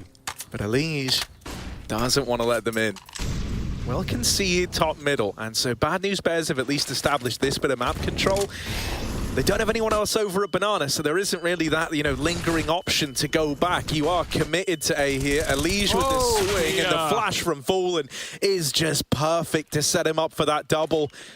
Junior's looking for a means to something down in the pit. Oh, it's almost awkward there. Luckily enough, Shakezilla is able to rein Stewie 2K in a bit. And now you know you've shuffled Team Liquid around. This is where they start to explore some of these other avenues. The bomb left up in the apartment. Shakezilla selling a B play, hoping he can draw rotations off. I am very worried. I never like these split-ups. Junior nails that shot and is now going to get out of there. What's his game plan here? The Molly throwing in at B, you know, hoping that keeps a B player here, and it will stop Naf from rotating. But you've still got to get past Grimithy down in the pit, and that is an easier said than done job. This is a good play for Shake. You just know that B player is going to be locked in as well. You know Grim's alive. Where's he going to be? He's going to be in the pit. So range play from Shake draws Grim's attention. Now Junior needs the kill. You can't wait. You'd love to wait. But 15 seconds. This kill has to come in now to enable the plant. Molly is going to force Grim wide, and now he's ready for the fight. Shake dead, and Junior missed shot again. He does trade, but it's going to be so close. He's got the plant. Just enough time for it. Naf is going to have to bound back in for this retake. 11 HP, one shot would end it, and there's Nafly. Of course, it's the headshot to add insult to injury. Orb saved forward as well, and so that is Team Liquid coming in with another round. They finally break this little silent streak. All things considered, though, right? That was like a 2-on-4 at one point in the round. It's kind of remarkable that you get it down to the 1v1 in the first place. Yeah, really nice try. You know, Stewie, definitely seeing no respect from him today, and I like that. I kind of want Liquid flexing on some of their NA opposition in this group, in this region, right now after their recent form. So, you know, maybe it lets him down there. He swings mid, whiffed spray. Everyone's still getting used to the A1S, you know? No one really used it before, and so that's something to keep in mind. But despite all that, Liquid hold on just about, and BNB with a bomb plant can rebuy. Oh, we got the old mid boost Fallen. Hoping to do more than 14 damage this time. Oh, double scope. Has his teammate got his close? Oh, yeah, Jonji, the timing on that, man. You can feel it. You could feel that was about to come in. It just gets a little awkward, and Jonji will double opener into top mid. Nice. It's never nice being the first guy in, but when it works like that, mate, you might have just set your team up for the round. You still got this crossfire left to try and get past, and it gets a bit awkward between Stewie and Grim. They're both caught, you know, turning for flashes, turning for util, and that gives that small window for a player to get really close. You know, no one was ready for players that deep. It also means you kind of lost the crossfire for a second, right? And that was the whole essence of holding down that A-bomb site there. You were relying on Stewie and Grim to get away with something. Lovely little double opener from Jonji. Sets up Bad News Bears to just run away with that round. You know, the moment that came in, it would have taken a bit of a miracle for Team Liquid to turn it around. And actually, I realized I made a little joke a moment ago about how, you know, so many teams have bad flashbacks on Inferno. Well, actually, Bad News Bears are no exception to that rule either, Harry, just back at the DreamHack Open finals recently. You know, they had their little lead snatched away right at the end. We've all been there. We've all lost unlosable games, seemingly. But this one's competitive, and that's a good sign. That's what we like. Liquid, however, though, that CT money is going to be a bit broke for now. Stewie's the only one with any form of cash on top of Naf's saved M4. Otherwise, it will have to be a pretty bare bones buy for Liquid, if not full USPs. Maybe Stewie saves for the orb, gets that in Fallen's hands soon. Yeah, look at this camera. Damn, you faded out the background. I know, man. Oh my God, Elige. How does he do it? It's just gross, isn't it, man? Like, how can one person just be so, you know, handsome and smart all at the same time. It almost doesn't feel fair. All you have to do is ask, Harry. He's like one of those, you know, spiders that's both big and fast. Like, you don't get to be both, mate. It's one or the other. But sometimes, you know, you just defy the laws of nature. Got to have that YouTube content looking fresh, man. And it's understandable. Little B-walk for Jonji, for FaZe, catching Fallen with nades. That's 2 rounds in a row. Jonji's done that. The molly goes out, but it does nothing. And Stewie over the top of the coffin smoke. Jonji's even taking CT. Is he ready for his back? It doesn't seem like he is. Just getting peppered up. Hello. Communication for Bad News Bears slips through the window, and somehow Liquid have grabbed a gun and a chance. Yeah, Stewie, smoke fades, but that's where Swisher knocks him out of the round. That's the AK removed. Re-smoke down in CT, you know, really eliminates any danger of this one. Maybe that kill. Why not stand in the middle of it? Yeah, you know, there's a couple of head scratches here and there, but Bad News Bears still going to run away with this round. Team Liquid had already committed to the save once that kill came in, and I think, you know, too much umming and ahhing on the retake, too much time wasted means that it is just the safer option to save here. Yeah, if Grim even just lives here, it keeps players on him in the bomb site. They just run, they just don't care. Grim grabs one, and Naf goes down, so it's not really worth for Liquid. They lose a lot of players. They do some damage, sure, but you only get out with what you brought in, one gun. At least it's an AK. 5-4, and Bad News Bears making a case for it.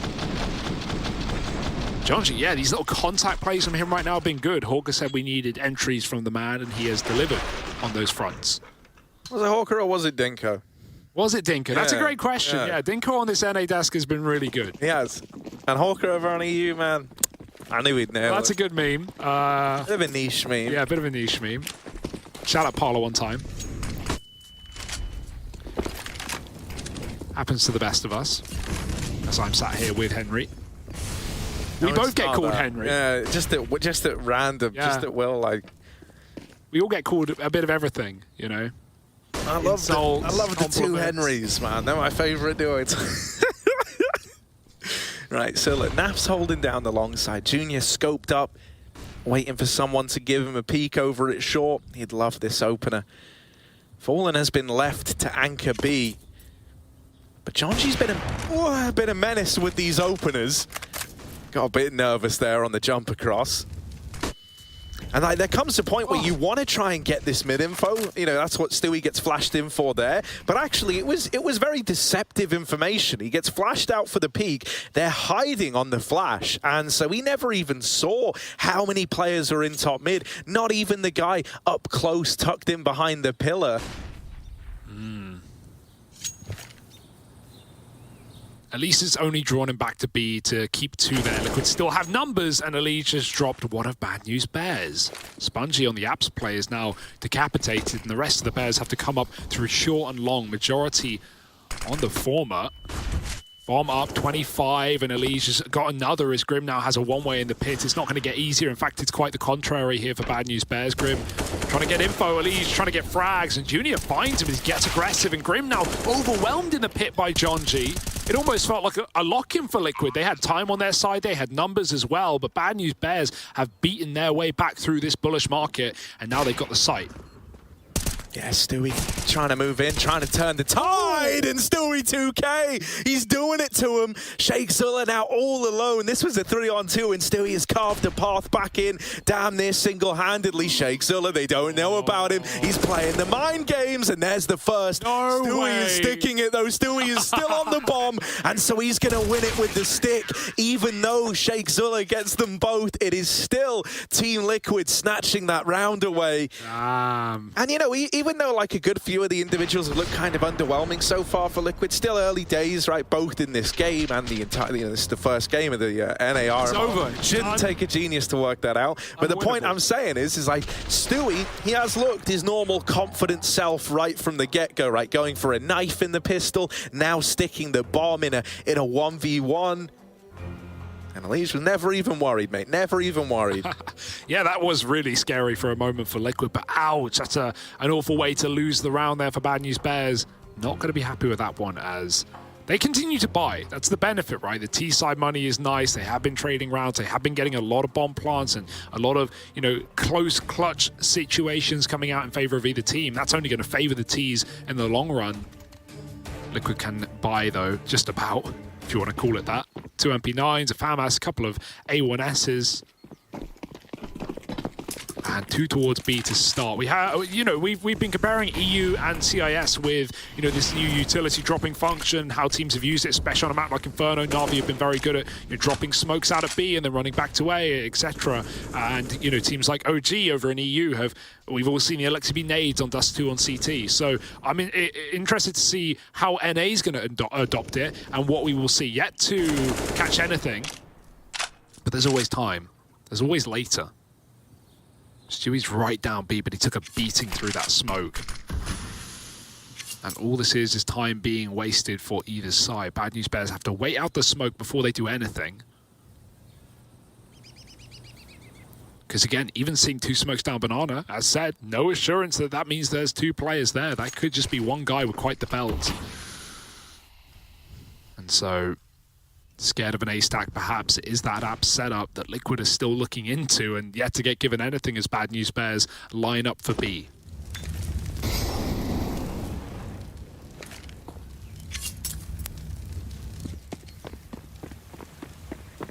Yeah, Naf just concedes it, not looking to hang around and overextend. And while this is happening, good on you, Rush, for catching this little apps push at the perfect time. You've just gotten the info that both alt mid and top mid are clear, so now you know it's the B play. You know this B play is coming in. Stewie's dead right away, but over at Banana, that's the bomb getting caught at the back of the pack.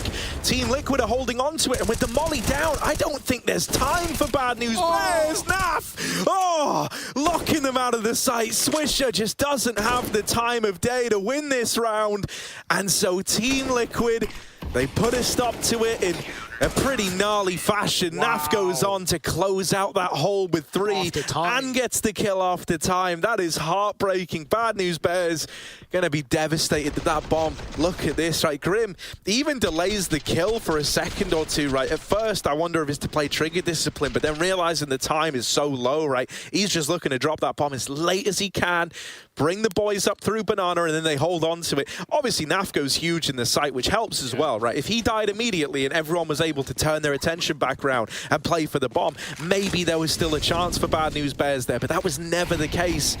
It's never felt so good to be in Alpha. Yeah, now Liquid, now they're flowing, now they're confident again, just fighting down middle, 2 opening kills. Spam to the smoke is good for John G, but it's still traded. Sheikh Zula has dropped the AWP, and Spongy wins another fight. Liquid getting ahead of themselves, perhaps another 2-on-4 here, Harry. The Bad News Bears have equalized, and Liquid are going to gamble. Bomb is back at ramp, and so Spongy's scared of what may lurk in Banana. Naf was seen here earlier on. He's got to cross past the danger to get that package. Meanwhile, lurk up long, and there's both CTs here. Sheikh Zilla, he does get traded, and now you should just see Spongy run towards his B bomb site. He knows he has timing. Even though Grim is running the rotate, Spongy's going to be in, and he has a smoke. He's not going to use it, looking for the dry fight just across. Doesn't spot Grim, and so Grim has the element of surprise still. Oh, the Galil gonna shut Grim out of the 1v1, and that is a sentence I've sadly said before. Team Liquid locked out, and 6 on the board for Bad News Bears. Oh, that's an NA play right there, man. Like, just bomb down, you know, no smoke on the cross, bomb down, full swing instantly. Like, geez, Louise. Liquid expecting maybe a bit more respect out of Bad News Bears, but they dish out none of that. That's another 4-on-2, but this time it is 1 out by the Bears. Some scary rounds we're seeing right now, Harry. Mate, Grim's facial hair is looking good. Like, Grim with facial hair. Normally, he's a clean shaver. They've all got a bit growing in, haven't they? Even yeah, you know. Sheikh Zula showing us the stash. There's a bit of stubble there. All right, Junior. Well, had to ruin it, didn't you? Yeah, clean shaven, man. Mostly. Yeah, he's like just shining, man, just shining. No, but Grim with facial hair, that's an interesting one. It really suits him, actually. I hope he keeps it. Grim, you're looking great, but you are. Not listening, Harry. Wait, isn't he? No. Oh. But I thought they could hear everything we say, because then they do the opposite of it. Ah, yeah, the curse. Yeah. that's divine intervention. That's not purposeful. No one's in control of that. But us, of course. And the script writers. I know you're listening.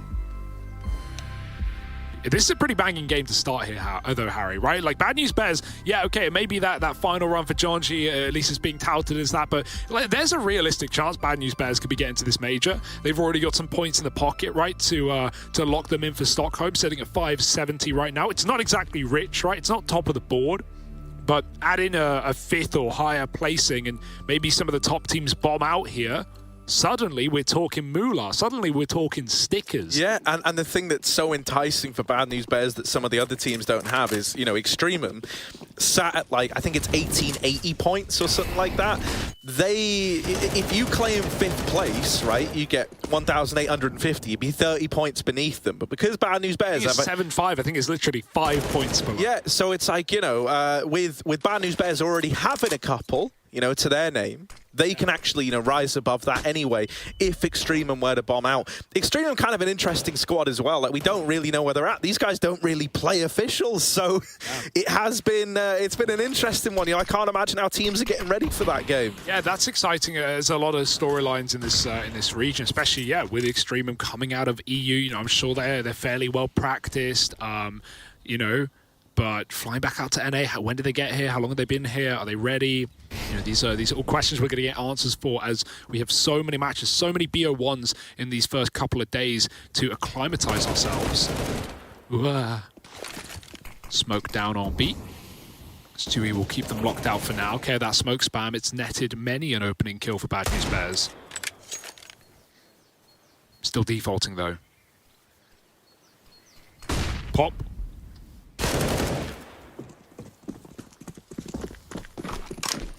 Just trying to bait for a Liege in this cubby. Will it be cleared? Oh, no help here. Liege. Oh, they do jump it. Deagle. New Deagle. Old Deagle would have done it. That was the old Deagle, mate. Jonji is dead. So's the second guy. So's the third, probably, but not anymore. They're locking this round in. What a mess. Grim down in the pit. Oh, my God. The Deagle of Grim has torn them down. Oh, my word. Grim twirling his mustache now after he's stolen that round away with the Deag. That is remarkable. I saw it happening on the kill feed, and I'm like looking, I'm like, nah, he's down in pit, mate. He's getting faced by like 3 guys. He's dead. It's going to be a one and done. But no, not Grim, the pit king, holding on. Look at these. Oh, it's like a full 1-on-3 as well. Just knocks every single down, and you've got to get hyped. Liege still in the middle of the round there. Not ready. Man, my voice is already gone after that. I wasn't ready to have to suddenly switch it on. It looked done. Right. Oh, no. Not more smoke spam. Get out, Stewie. Crime is on the other side. That was your full eco as well. Look what it's done to Bad News Bears. Don't get ahead of They're yourself, out for Harry. revenge. They need to steal one back. Now Fly won't let them in. Kill. Helped out by Junior. Not afraid to remove one of his own, and now they try to get across. Liege spamming the smoke, can't find a thing. Team Liquid, they do have to retake this. Not impossible for Bad News Bears to get their revenge here, Hugo. Yeah, but it's a fast flank up Banana. Liquid are here so quick. Bad News Bears haven't even taken post plants yet. They need to pick spots, and they need them now. Going through the smoke. Looks to be Junior's port of call sitting on coffins. Spongy digging at the back of the bomb site. Mollies are placed wrong. That's still info for Liquid on where's clear and where's not. Question marks on the dark position as Liquid move in for the kill. They found Junior, just Spongy left up, and he's not going to repeat the heroics of Grim. It's instead Liquid locking in another round, an anti-forcer, which Bad News Bears are basically forced to go for after losing to the eco themselves. However, what that's left them with, Harry, for the last round of the half is another dire straits. 2 bad buys in a row for the Bears is looking like Liquid can lock in a 9-round half.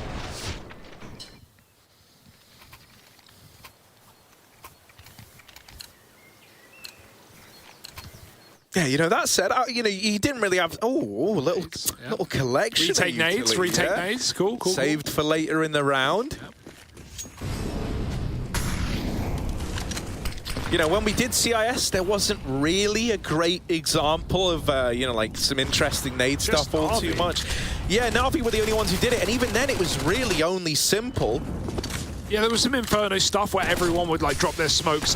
Over towards B. Yeah. But we'll get back to this actually, because it's a bit of a fighting down Banana. Naf trades. Oh my God, he's caught. He's so blind. Everyone's blind. I'm blind. You're blind. Russia's blind. Bad News Bears just trying to grab guns. What's going on? Still here at top B, trying to force shots, find out how many more members of Liquid are here. Nade is nice, juicy. Fallen, gonna get flashed from behind, and he takes the first, dropping the bomb. You've got to trade that. Elise gone through, locking in the half. It's 9 rounds for Liquid. It was never a surprise with a broken wallet of Bad News Bears. Can they pull something out of the hat, though, in that CT defense? We'll have to wait and see.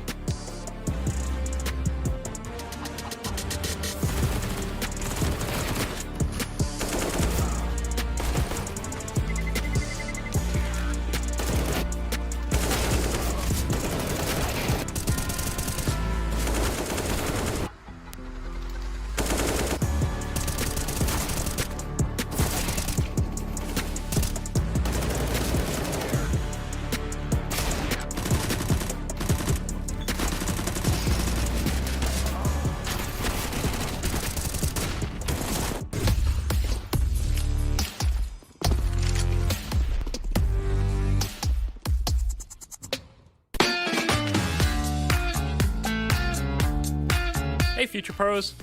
Today I wanted to show you an old strat that Fnatic still like to bring out from time to time.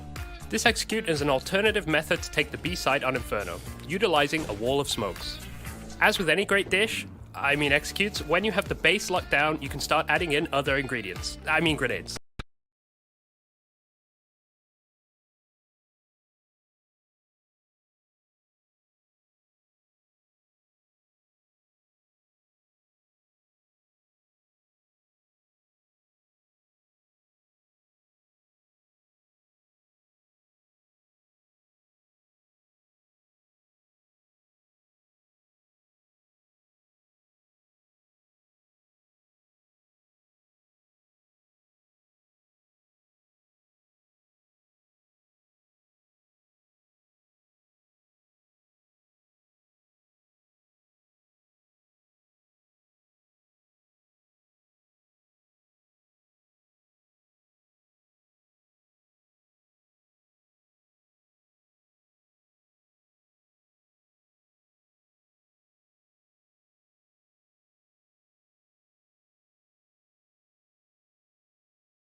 To me, and also the analyst over at the desk in Hawker, right, as he said, it feels like Liquid haven't really been ready yet for things like the Jonji aggro, which we've come to expect out of Bad News Bears. And oh, we wanted the Rambo skin! Big. And there it is! I'm going to completely forget my point that I was talking about. Who's using it? Oh, it would be Elise, wouldn't it? This guy! This guy! It's like he's tried it. It's like he knows what I want, and he just gives me that every damn day. Different, man. Let's see if it's going to carry Liquid. Yeah, mate, that nade ain't killing him, dude. You seen this guy? You seen the arms on this guy? The absolute size of this. No stranger to having to carry Liquid over the line at times. How does Junior, not see anyone there? That looks so close, and they're going to shoot the bottom player off. Switch to 1 health. He dives CT. It's a very risky move. But he will get away with it with his life. Very limited health. And he wants in the chat. Liquid, get ready for this B pop, and nothing that can stop them except this USP from Junior. One tap, he's mollied out, Junior with a double, and eventually overwhelmed. Impressive enough, considering those flashbangs for Liquid, but is it going to be enough to set Bad News Bears up for a retake? These, even with a man up, can still be very difficult. Yeah, smoking at top Banana, that's going to knock Naf out of the round, and he knows that, so he pushes ahead of the smoke. I like this response from Naflight. Oh, Stewie! That was the 1 HP play, so not as impressive as you'd hope, but what was suddenly, you know, what was a 4-on-3 is now suddenly a 1v3. Smokes are cool, flashes are better. Yeah, you know, ShakeZilla's left saving. I do think that... Oh! What is he doing? Baby, come on now, Shake. Ooh, doing the plank challenge. Of course, that's how he keeps his arms like that. I mean, it's more for the abs, but I'm sure he's got it all. And not the way he does it, mate. There's no leg on the ground for him. It's like just the arms that are holding him up. Wow. Yeah. Full body workout, man. That and the third leg on the ground, obviously, that helps. But ShakeZilla, unfortunate timing on that one. I was going to say, I think so much of that is just because of the response from Nafly was really good. He hears the smoke before it even blooms. He's like, mate, I'm going ahead of that. You're not keeping me out of the sight with a little retake smoke. I'm going to fight you in the choke point. Yeah, we talked about how these T-sides for Liquid were really well called in, you know, in Europe and Pro League as well. And Jonji flashed into B is going to catch him off guard. He's not able to do much about it. Stewie wants to fight back, but Jonji knows, and he still gets a dink off. Won't finish the job. Swisher could have. Instead, Stewie takes the 4-on-4 and escapes with his life. Fallen only just has his, and Swisher's only got one mag. BNB still sit back in this 2-2 setup. Good position for the CZ, but you have no room for error with 12 bullets left. Luckily, Liquid might not come to you, although I say that. They throw a couple of A-fake nades and keep Naf making noise and apps, but he will bound out and regroup for this exec. Junior with the scout. A couple of low players. If they're going to be leading the pack, Junior might be able to thin the herd. Oh, Fallen tries to go swinging in. The scout doesn't give him room. With Swisher boosted up earlier in the round, someone needs to check this, and Elige will. Jumping MP5 SD.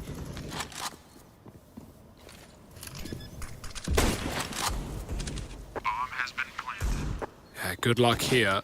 No kits either. Shake has a Molotov, but Stewie, this is an annoying corner to clear. The Deagle will have to do it for Junior instead. Spunchy moving in. Oh, he checks it though. Stewie's dead. Elige now has to get aggressive to try and take back this space, and he's got the trade. Dropping into the pit and changing his position up. 4 bullets left. Junior with a Deagle and no one facing. They don't need to. Time ticks for the favor of Liquid. Elige locks in the round. Oh, absolute unit. Elige don't even want the... he's stuck with the M... That's just a... what? A little better. Come on. MB5... Mate, you know I'm like a closeted MP5 SD fan. Yeah, like I actually really like the gun, even though like I really hated it at first because I wanted it to be incredible, and I love the MP5, like, you know, the actual gun. Yeah. And so when it was added, I thought it would be cooler, and it sounds a little weak. You got to admit that, but it is pretty good at times. I've seen some gnarly stuff happen with it. Oh. Elige just knows how to keep me smiling. And a little best though. Come on. I know you know you're against Eco, you know, a pistol round here for BNB, no armor, so you want to make the money, you want to churn through them. There's that benefit to the SMG. And it's not like Liquid are planning for failure right now. They are just running away with things, or at least trying to. This round should be the same. Swisher swings and does do some damage here. These little pre-fires. Oh, Shake's stolen the kill. No complaints out of BNB. Elige just dropped, and Fallen, who was only on a pistol anyway, picks up what Elige has left. They're going to go quiet for a little bit and recommit because Naf is bringing back another smoke. And actually, the quiet, the doubt, it sets in. BNB rotate a man out and leave just Shake. So this should be as good as done. Right? Yeah, USP hold. You know, as much as we love ShakeZilla, God, he gets the tag. Like the headshot, the dink. Fallen using the MP5 SD, probably very overwhelmed. Can't imagine this is one of his go-tos. But it should still be a very clean round for Team Liquid. Oh. Lovely. Come on, keep going, Paul. Yeah, give him a taste of that MP5, baby. Give him a taste. And so there's the conversion. 4 alive, money made with the SMGs getting kills, but this is where things get interesting, right? We've got Junior donning the AWP from the get-go, and you really hope he can hit the ground running with it, especially because, you know, now being on that CT side, to be fair, he's already given us good performances with it in the T half. Well, now your job's meant to get even easier, and you can kind of, you know, you have a bit more of a pivotal role, as it were. I want to see how they want to try and use him. You know, is it going to be one of these like early 3B leans, then leaving the AWP there? Or is it going to be one of these mid peaks and he goes for the latter? Had the spawn for it, but that doesn't matter. SMG out in middle gives him an early tag and is going to force that AWP to play with a bit more respect now over towards A. Yeah, some nade damage done in response, at least down Banana. But Liquid, I mean, this is a round that could set you up just for the map. In a BO1, you win, you know, both pistols, you convert both pistols, you're 12-6 up, you win this gun round. Bad News Bears money is in the bin, and you're looking at 14-6 before anything gets weird. So Liquid, they know the importance of this round. They're going to take it serious, slow it down, set up a set piece, smoke down on the long side. They back out towards B. Unsure, uncertain for the moment. They still have a deep apps player. Jonji's leaving the B bomb site, but even then they say it's quiet. Watch out. They could double back. We don't know. It is that A attack after all. And with Junior locked out in spawn and Liquid going for the apps pop, Junior may never see the light of day until it's already too late. Yeah, here they go. Stewie leaping in to the round here as his whole team died, but there's Stewie with the double. He does get it. It just took a moment. There was a big build-up, but that's what we get. Right? Stewie, always a showman. Now Jonji. Oh, okay. Does he want to go through this? It's a bit of a signature Jonji play, and with the player dead in pit, he just runs down the bomb planter. I do love the kind of X factor that Jonji brings in that sense, right? You're never really sure how this guy's going to respond to a situation. He's a bit of a loose cannon, and I think that's true all across the board. So he runs them down through the moto smoke, no respect given. It only gets easier when the pit player dies, right? Suddenly Jonji's going, oh, well, the last guy's planting the bomb, and I know that. Yeah, this was an interesting moment.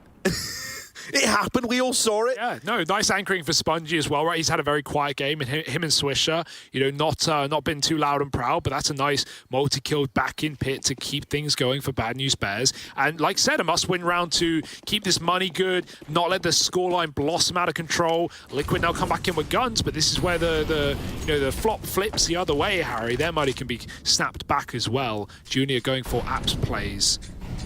Still aware of mid-timings, gonna hang around on short. Heard no one jump up, and so he's assured that he doesn't need to worry about bedroom yet.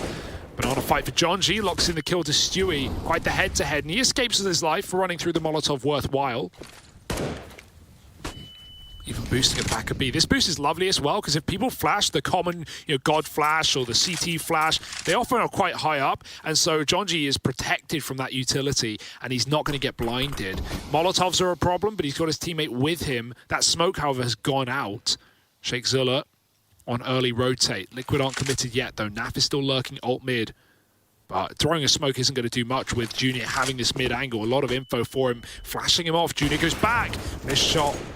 Will decide to give it up eventually as a B-pop comes in. Jonji could line up too. Oh, it's a whiff spray. He drops in. He's still standing. He's all that's standing as Liquid get closer. Yeah, he's got to do it all. Jonji needs to come in huge. The flash from Swisher helps him out for the first, but it's all in vain eventually. Jonji traded after the fact. Bomb now going down.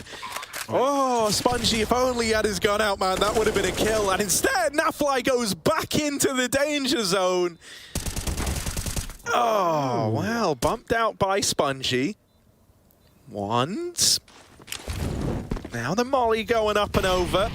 It's going to force a reposition out of Elige. They are both trapped over at Dark, over at Emo. And Elige playing first contact. It's a bait and switch setup. He deals with the player in CT. And I tell you what, Grim was never even needed. It was a nice little easy day in the office there, just getting a tuck in over at Dark, playing as that second man. You know, if Elige goes down, the whole idea there, and it wasn't what they planned for, but they try to make the best out of a bad situation when that molly comes in, is if they deal with Elige, hopefully they don't check for Grim. Hopefully they discount that position because they've just dealt with the guy there. Chances are they don't if they're, you know, looking at the bomb, because if that was a default plant like towards Coffin, you're expecting Grim to be in Banana there, but, you know, it's deep blue as well, so it's likely they're still in the bomb site. You know, Liquid aren't going to make that error of not playing for the plant, so it's close, but not quite. Leash locks in both kills, and Liquid break the money back. Trying to find out what's holding you from ult mid with that jump peek.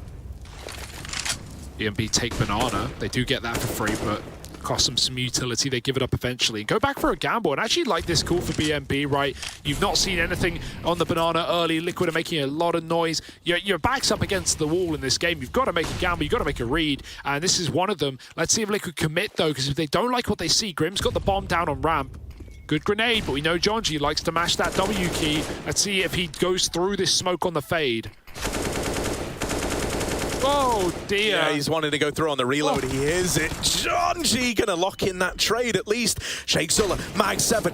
Whoop! There's one from it, and now they know about it. In this site, there's so many bodies, and the Mag 7, whoop! No. It's another for Shake Zilla. He doesn't want to let them in. This Mag 7 is churned through. Now 3! And Shake can't get it over the line. It's a damn good try. Oh. Dude, I really thought we were about to get the Mag 7 moment. Yeah. Shout out to paiN alone one time. Yeah, paiN alone, best mag in NA. Yeah, got to represent those astronauts sky high, but that's sad to see. Nice try out of Shake. Didn't know about that last player either. If he's short, maybe it's a different story, but too much damage and not enough range on that gun. It can be so hit or miss, man. Like, you're aiming dead on him. It's like, oh, 8 and 6. Great. Oh, I mean, I always say this about the Mag 7. It's simultaneously the best and worst gun in the game, and it's just a dice roll of which one you get in the moment you use it. I've seen people get deleted from like 10 meters away by it in like just a one click, and then at times you'll be point blank and you hit them for 11 and 4, and it's like, well, I hate this game. Shotgun, so hit or miss, but what can you do? Come back in with a buy, perhaps, and get it going good. Elige has grabbed Spongy out of deep hallway.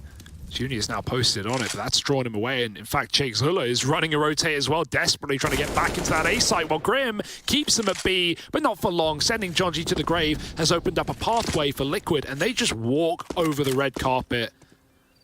The red gun on the other side, back in the bomb site, is Swisher, and he needs to do something, or this game is as good as over. Yeah, the spam needs to connect, you know, a bit of anything. Oh my god, they run through and Nav gets away with one of them? Criminal. Bro, that is gross. Liquid don't care anymore. They get onto this T side and they go, oh, do you guys think Jonji's aggressive? Take a look at this. The belt's coming out now. I turned. Please, no! Shot in the back. Junior hits the timing. Team Liquid, don't get ahead of yourselves. Don't get ahead of yourselves here. It's a 2-on-3 that Bad News Bears... Oh, I didn't like anything about that, luckily enough. Yeah, they've smoked off Shake so he can get out. But if only he knew how much they were discounting the whole position. It's just so inconsequential at this point, isn't it? This is the Liquid we wanted to see. Not really had to talk about Fallen a lot, but he's been top of the board, man. He's 18 and 12. He's hunting these final few kills here. Love to take out that AWP, but not going to be able to find Junior in the library. 15-7, and a good game out of Liquid, right? We had a competitive first half, but the CT side, it's met with steep resistance from Liquid.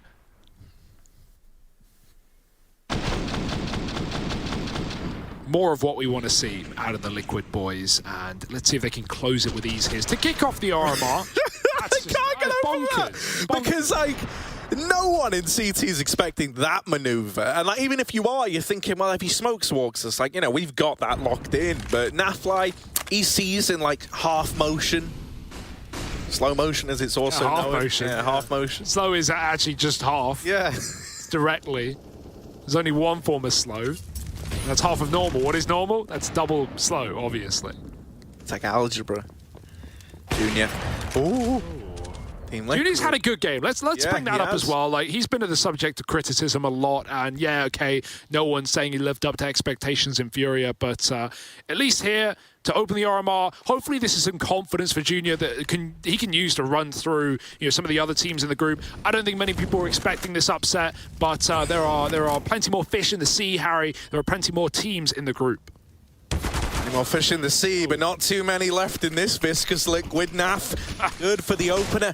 And now Swisher, trying to play around this smoke. They run through, they run him down, and Swisher, good for the double. Even though Naf trades it out, there is another man waiting on the other side. All right, it's not done yet, Liquid. Elige in the 1v2. They've put faith in Rambo. Here he is. Tucked in at sandbags is John G. Elige doesn't even look like he's going to consider it. And this is a John G kill. Go on, get the knife, get the knife. There it is. John G with the knife kill to Elige. And a bit of revenge for that pistol round. And John G's getting fired up. Man, I miss seeing this guy smiling. John G, come on. The guy we knew was always smiling, always having a good time. I want that John G back. Do a bit of trolling. Just a little bit. Just the right amount. And, you know, keep Liquid guessing, keep them doubting. Although I don't think Liquid are too worried. Laugh it off, move back in with another gun round. Bad news Bears.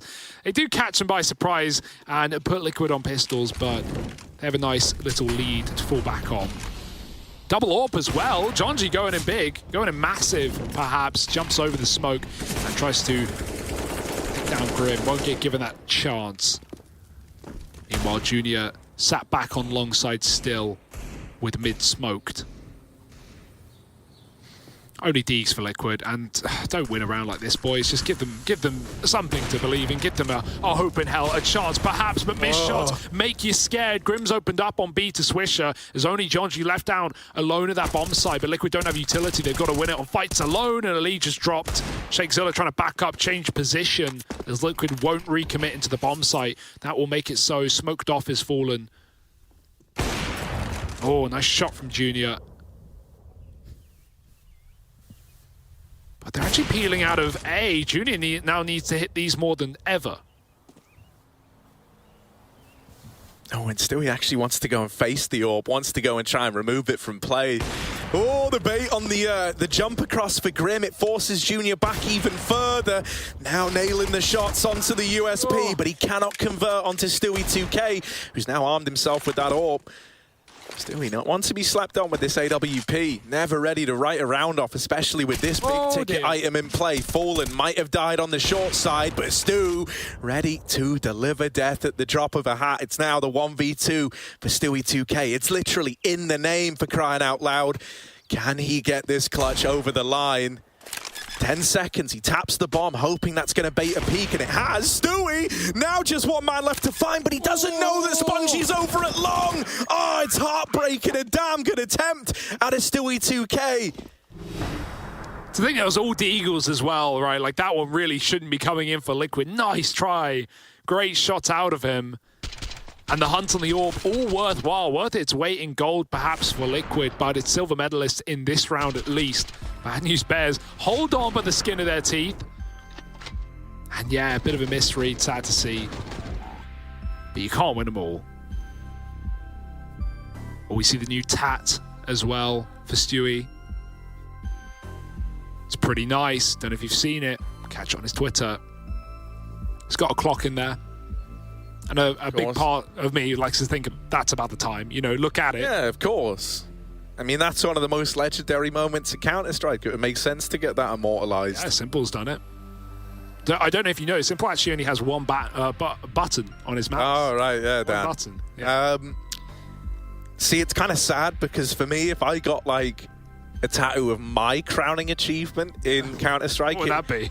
It would probably be me riding the cock, wouldn't it? And then it's like, great. Is that when you peaked? That's the moment everyone remembers. It's all downhill from there. Yeah. Talk about chickens, of course. Yeah, it was a big chicken I was riding. Striker's not happy to hear it, but... No, I'm not going to keep bringing up chickens. It was just this one-off moment. Please forgive us. Please. So it's taken Liquid, you know, a little minute to get this one over the line, but it does feel inevitable. That's the saddest part. Like, they've kind of thrown caution to the wind, as it were, in a lot of these rounds, right? Going NA, we call it. No, we're not allowed to talk about those. Although the new skins for them are great. Yeah. Can we stop looking at it from this angle? There we go, it's turning back around. Oh, the little giblets Giblets. The little They're giblets really shake dangly, around. aren't they? Yeah, I didn't realize they put so much time into This is animating full-on them. nature documentary. This is high quality There's stuff. a guy in the Valve office, like one of the 10 people who work on this game, who sat there having to animate the chicken giblets for the longest. That's not what they're called, I don't think. Maybe it is. No, I like that. Giblets, it stays. It stays. Giblets. Very dangly, very wangly. And Liquid, let's see if they can... No, not Gilberts. Giblets. Spelling is hard, especially when you can't read. But can you write, Harry? Liquid looking to right their wrongs, and Stewie's got no gun. Don't Google it, it's gross. Right, so here we go. Spongy holding on to middle. Oh, little double up. Smoke. But Grim and Fallen come in with a hefty response. Still inside of the site. We're looking at Junior. We're looking at the AWP. Oh, no. Devastating flash. Fallen picks up that kill. Bad News Bears now a man down in the retake, but a lot of damage done. It's not impossible.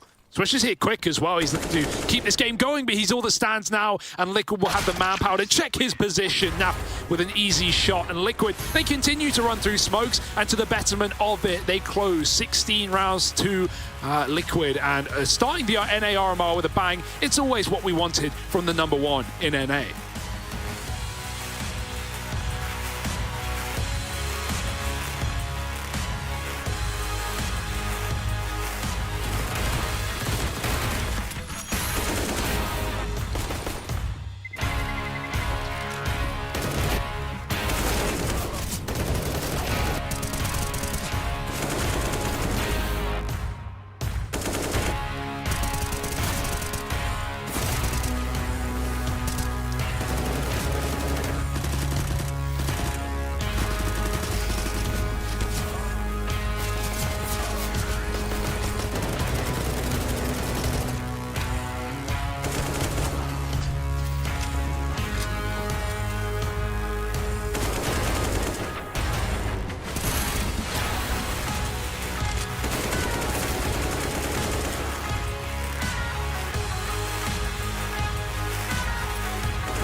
A little light work for Liquid to start their campaign here in the North American RMR. They move up 1-0 with a commanding victory 16-9 over the Bad News Bears. We saw some moments there, some real competitive moments out from the Bears, but it felt like down the stretch they may have just lost a little steam here, Hawka.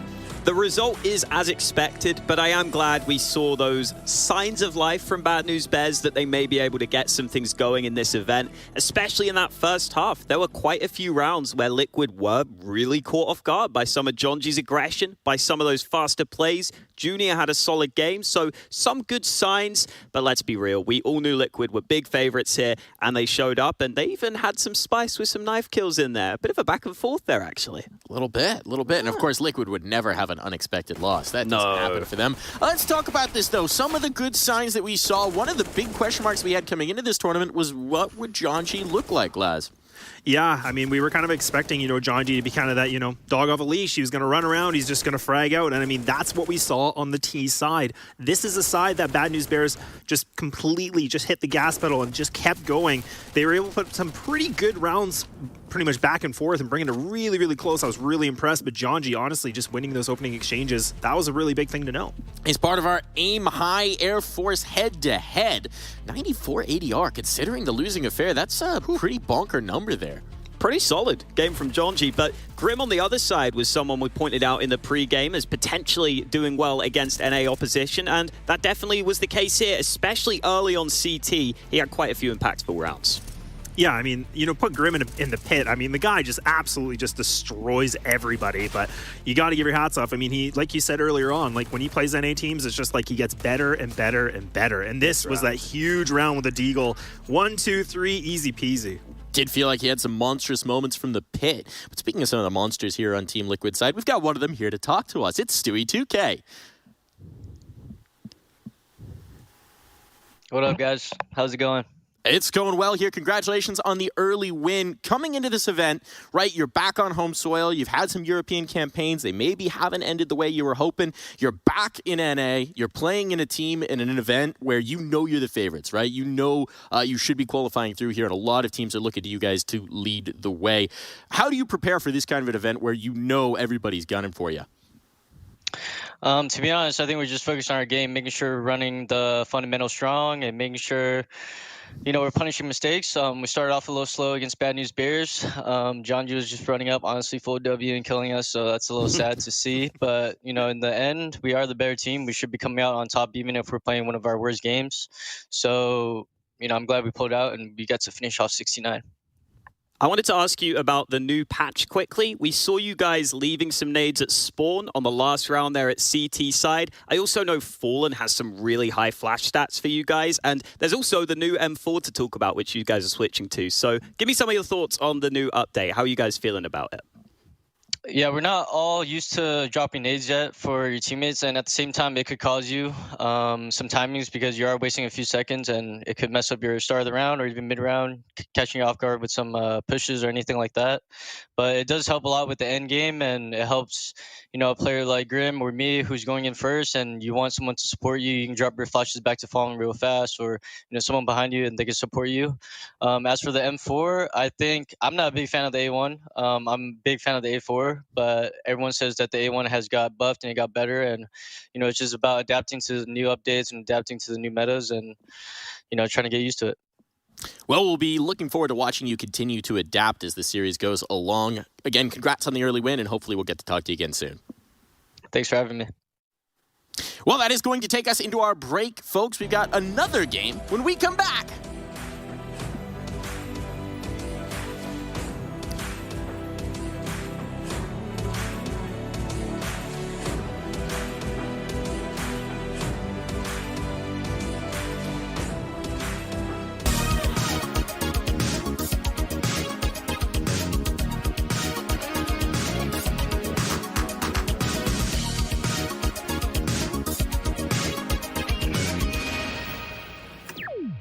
Choose nades, choose a smoke, choose a flashbang. Choose team badges to support your favourite CSGO team. Choose an ESEA Premium membership. Choose routes you know bring in wins. Choose pro video tips. Choose the fan club wars. Choose behind the scenes content.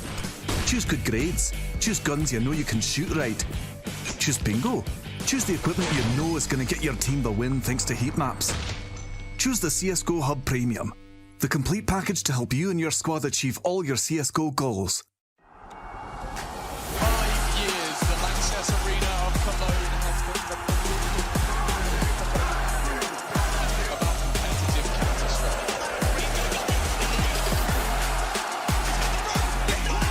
The favourites coming into the tournament have just unlocked the internal and another pushing on.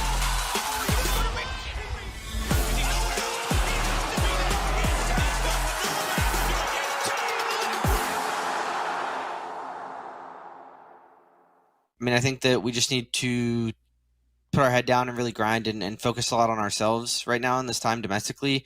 The only way to get in the international scene is to qualify right now via tournaments and NA, unless we get some kind of sponsor that allows us to go over to Europe and practice.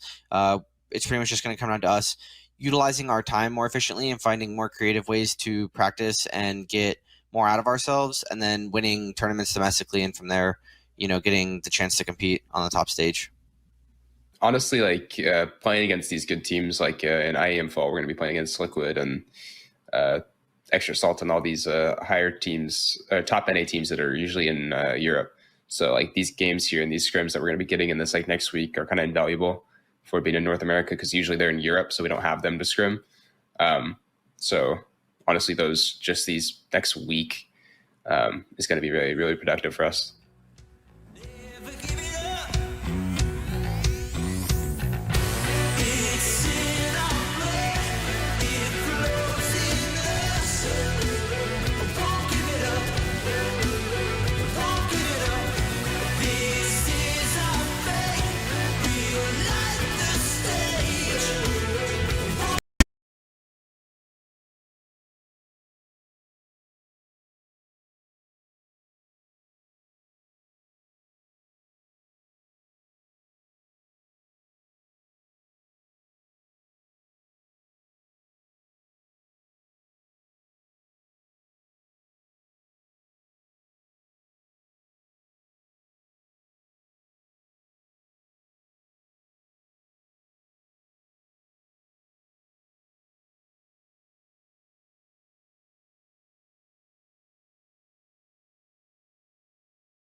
A Brazilian derby to set the pace here early at the Intel Extreme Masters Fall between Godsent and Furia. The old kings and maybe one of the teams on the rise here. But before we get into that matchup, I want to point something out to you folks. We've partnered with Monster Energy to set weekly challenges for players competing in ESEA. So you can head on over, film your clip, complete the challenge, submit it for a chance to be featured. This week, it's all about Op Collat. So let's see if you can pull off a Zywoo. Head on over to ESEA and ESLCS on Twitter to find out more. But now, let's get into the meat of this. Let's get into the action. Let's talk about this matchup between two very fierce Brazilian squads.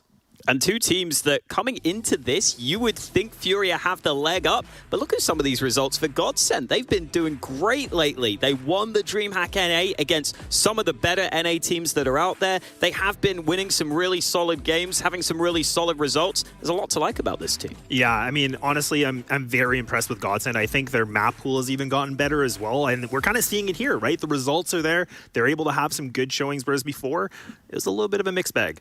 I've had the pleasure of talking to them recently, right after the DreamHack win. We were on that event, and they looked incredible at the event, and talking to Taco afterwards, talking about his 3 young players, and Barton, Dumao, and Lato. He was saying he didn't know if he'd be on the next Brazilian team to win a major, but he thinks those 3 will be, and that's high praise from the veteran player as well. But it also leads us into a very interesting matchup now against Furia, right? Because, well, these guys played last night, Hawka. They did, and there's probably not a massive amount of turnaround time for them to try and figure that out, but you can see, maybe to some people's surprise, if they haven't been keeping up with all the NA results, Godsent did get the win. This was a very strange series, though, because Furia came out and they just stomped Godsent on Godsent's pick, but Godsent really picked it up, and this really goes to show to me that Godsent have the individual ability to compete here. That is one of their main strengths when I watch them play, is actually just how strong these individuals are. And Taco's right to say that they could be some potential major players in the future. And I think one of the things as well is like we're noticing when they're down in rounds or they're down, in a situation where you think it's not going to be able to come back. No, they actually make it work. And they've been actually being able to do this against a lot of teams, not even just Furia, but anytime they seem to be down in the deficit, they make it more in their benefit for them. They certainly do. I mean, you're seeing some of the highlights coming through here as well for Furia. This is a team that's, well, maybe not had their best run of form lately, have they? They're in a strange spot. I really, when watching Furia, get the feeling that they have lost some of their identity as a team. Art hasn't been able to make as many of those aggressive plays, and this is really the key point for me. Art's CT side rating is great, 1.22. That is super solid as the AWPer. On T side, since he's had to become more of the primary, down to a 0.89 rating on the T side, and that tracks with their win rates on both sides too. They have one of the highest CT win percentages in the world, up there at 58%. It's super strong. Their T side is one of the lowest though, at 43% win rate on their T side. It's rare to see a team that is so biased to one half, and unfortunately, I get the feeling watching their T sides that they've lost a little something special with some of those art plays. We don't see them as often now that he's having to AWP a lot of the time. Now, we, of course, had them out in the woods with Junior, who we just saw in that last matchup. They tried the experiment of bringing in a North American player, changing up their communication language. That maybe didn't go so well. Now we've got Drop in the scene. Is there anything you're looking to for the newest addition to the squad, Laz? I think Drop's a bit of a question mark for me. Like, I know he came from the academy team and he's been able to put himself in this roster. He hasn't had the greatest showings yet. But, I mean, again, you have that adjustment where you're trying to get yourself molded with the team. You're trying to get your footing. You're trying to figure out the right thing. So for him, it hasn't been the strongest in terms of, like, numbers and statistics, but you know what? He has improved. We saw even against the Furia series last night, he had a great game. He did indeed. Now looking at this series, right? We've got the veto coming through. They just played 3 maps last night. They only need to play 1 today. What's it going to be, Hawka? I mean, that overpass ban is instantly an indication that they are changing things up. That was the decider map in the best of 3, and Furia ban it in the first rotation. They don't even float the Dust 2 either, so they're really not willing to play that, even though Godsent aren't massively loving that map themselves. Ooh, this is a good pick. It's on the Mirage. Yeah, and I mean, honestly, this is a map that, Furia, they dominate on. Like, this is probably one of their highest win-rated maps. I mean, this is an 80% win rate that they have. And the one thing that I guess is kind of the big mystery is, like you said, their footing. Like, they kind of don't seem like the same squad. But, I mean, we'll have to see if they can switch things up. Interesting note as well. For Godsent, Mirage was their perma up until the player break when they started to work it into their pool. So this is the freshest map in the pool here for Godsent. Trial by fire then, going up against the Furia guys. It is a map that Godsent have been winning lately, though, so you can't even necessarily say that is going to be a weak spot for them. I do think, again, just looking at the Furia side, some of the players we obviously have to point out. Keisarato's form lately at some of the top events in the world has been incredible. He's taking more of a front-facing position on the team, actually entering a lot for the squad now, which is cool to see. On the Godsent side, we haven't actually mentioned Phelps yet, and Phelps is someone who, when you watch him, you just get that feeling he has those moments where he is going to win you rounds. He is a special player in that sense, where he can win you rounds by himself, and he has a lot of freedom on this team because Godsent do tend to set up quite loose, and they tend to give him the ability to make solo plays away from the rest of the squad. So I'm excited to see that come through too. An independent former star, current star as well, and of course, Queserado, the Brazilian Coldzera. An interesting matchup to watch in this one for sure. Since we've got a little bit of time here, folks, I'm going to make you do something that no one ever likes to do. I'm going to get you to make predictions. Give me quick. No justification who's winning it, Laz.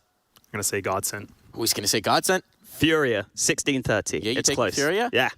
Oh, he threw the score in there too? Oh, yeah. He's feeling confident. He's putting his Oracle darts right on the board. here. The Oracle I'm going to go 16-14. This feels like a 16-14 to me. I'm going to give it to Godsent. I just love the momentum they're getting. Also, I keep interviewing Taco, and he's such a pleasure to talk to, so I just want another one. So I want them to win it for that sake. Admittedly, on the other side, those guys are also a treat. So we're really going to have our riches here. And speaking of riches, we've got two crown jewels here. It's Harry and Hugo. Yes, indeed. Little bit of Godsent versus Furia. As you guys mentioned, we already saw this matchup take place just last night, and there, Godsent were able to pick up a W. But now that we head to Mirage in a best of one, Furia out for revenge as well, where the stakes feel that much higher. They are going to be giving it everything they've got. So a real test for Taco and his boys. Yeah, and we didn't get Mirage in that matchup just the other day, just yesterday. So it's a big question mark where this one's going, but I'm excited to see Furia CT side. We know what they can be like on this map. Very oppressive. Queserado trying to do so, but they're going to bound out of the apartments, the palace, flood the A site, CT smoke. You're probably going to want to push this as well with flashes from Taco. You've got a default plant, triple plant for CT. So Godsent want to take some room and have space in this post. Yuri going to move in. There's the flash drop off the angle. Yuri somehow recovers. How does the Glock not get him there? Phelps has to bound out. Lato does kill the flank, and now it's all up to CT. Yuri moving in, leading from the front, and has the rest of the boys taken shape behind him. Oh, there's Phelps with a response. Vinny chimes in with one of his own. Phelps, this is not an easy spot to be in, and Vinny will delete him. It's all on to Dumao, 1-on-3, and Queserado taps him out. Furia, they just about get that round back under wraps.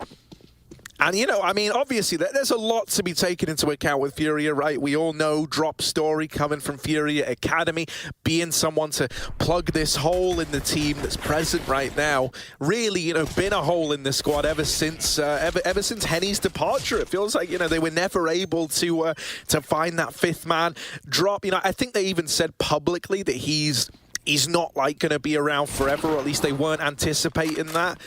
Maybe that's prone to change if he impresses. And I tell you what, when he was in the Furia Academy, he did look good. And in terms of having a plug-and-play player who's going to be familiar with your style, he fits the bill. Oh, Godsent just dodged death there. But yeah, I agree. We saw a lot of drop in the WePlay Academy League, and we got to... I think him and Decency were the two best players in that team for sure, and we already know how much talent there is in Brazil and how many upcoming teams and players there are. And so, yeah, there were a lot of options to choose from. But I like that Furia have gone, inside of the organization, scouting out new talents for the future. And right now, we've got one of them in the main roster right now. Phelps moving up connector. It's Yuri on the cross. Art again has taken Palace, but he's going to crawl into death. And Phelps with a lights-out headshot. Talk of Brazilian talent, and you can't forget the name. 4-on-2. Godsent. Oh, dear, they're getting whittled apart. Drop, though, suddenly alone. And without the rifle to stop the plant at this range, only an MP9, he's going to look to upgrade. However, not really set up for a round right now. Just going to save his weapon, save his dignity. Give Godsent there first. So give me a Connor Gervin-esque inventory review of Drop and this skin that he's just picked up, Hugo. Wow. I don't know if you caught it. I'm not a skin guy. I need Here to we go. All right. It's got a snake, Harry. The barrel's got some things on it. And it's wow, it's very pretty. That's my best attempt. I'm not a skin guy, you know me. No, I don't really care. You don't even have an M4 skin. No, I use the shattered glass actually. It's leaded glass. Leaded glass. See, I don't even know, man. I don't know. I don't even use the skin, and I know the name. Well, I like in the game. Yeah, I like it when Flusher has the default knife out. That just makes me feel good inside. Who doesn't like it? Nah, default knife's ugly and people just have a weird connection to it. If you have too much money and you've got loads of skins, you start to go, oh, well, actually, I always like the way the default knife looks. It's like, You've gone through karambits, butterflies, talons, their tell that infinite to inspect animation. Yeah, infinite inspect animation. Don't forget that. You know, you tell that to anyone else and they would physically murder you for your inventory if they could. It's a nice skin. We'll give him that. But, oh, I love this photo from Taco. Now this, yeah, he's putting some sauce, some pepperoni. I know that's not sauce, but just something, I don't know. It looks cool, man. Yeah, it's pepperoni. Yeah, everyone's just standing there straight face. Taco's like, yeah. Yeah, dude, Taco had enough of the whole... They went in, they said, Taco, can you cross your arms for me real quick? No. And he went, no, I won't do it. Put him in the sky. I've done hundreds of these photos. I'm not doing it anymore. Not his first media day, will not be his last either. All right, we got some spicy mayo in the server. Art, though. Oh, watch out. Dumal's tagged him. He's going to have to back up as they hunt him down. Even Art knew that there was a fight about to be found, but Lato wins it. Some of these young guns for Godsent are not to be forgotten about either. They're going to set up for this mid-to-B play. Up cat they go. Drop up in the apartments. Quite a trial by fire. Yeah, not going to be easy for Drop here. They discount him for now, but as you clear the site and you start to go, well, there's no one here. So either oh, that's a shame. Taco locks it in. And that should just be the save call out of Fury. You've got no business even giving this one a look in, as sad as that is to say. I think if you want to look at players who have to step up here, who are going to have to really bring their A game on the Furious side of things, look no further than paiN, man. This guy is feeling like he's really hitting his stride and is in the prime of, you know, his individual career, at least. His numbers lately have been incredible, man. And that's why it feels like it's a bit of a shame, you know, like this Furious squad have looked like a bit of a shell of their former selves ever since that Henny departure. And, you know, I know that was a long time ago now, but let's be real, you know, like whenever they've bought replacements in, be it Honda or Junior, the results just really weren't there. Yeah, nice flawless 5 alive round as well. It's only going to push you further if you're Godsent. Keep that money up, means Fury can't reset you with a quick force by victory of their own. Should be where Godsent start to build into this T side. And yeah, this team is super threatening. We talk about, you know, domestic matchups, right? Brazilian derbies, and it often is the underdog. Not often, but a lot of the time actually, I'd say it's pretty good for the underdog. But I think the question here right now we have in this tournament, Harry, is who is the underdog in terms of Brazilian teams? Because for Furious form been shaky as of late. New player, Godsent have been on the grind. They've been rising through the ranks. Hey, I'm being real. It's not solid anymore. I'm looking at Godsent and I'm looking at paiN Gaming. I think those are going to be the two very surprising teams. You on the safe grind? Yeah, Safe, mate. I adore Safe as a player, but we can get to that when we get to that. Barton, dead down in lower. Yuri trades that out.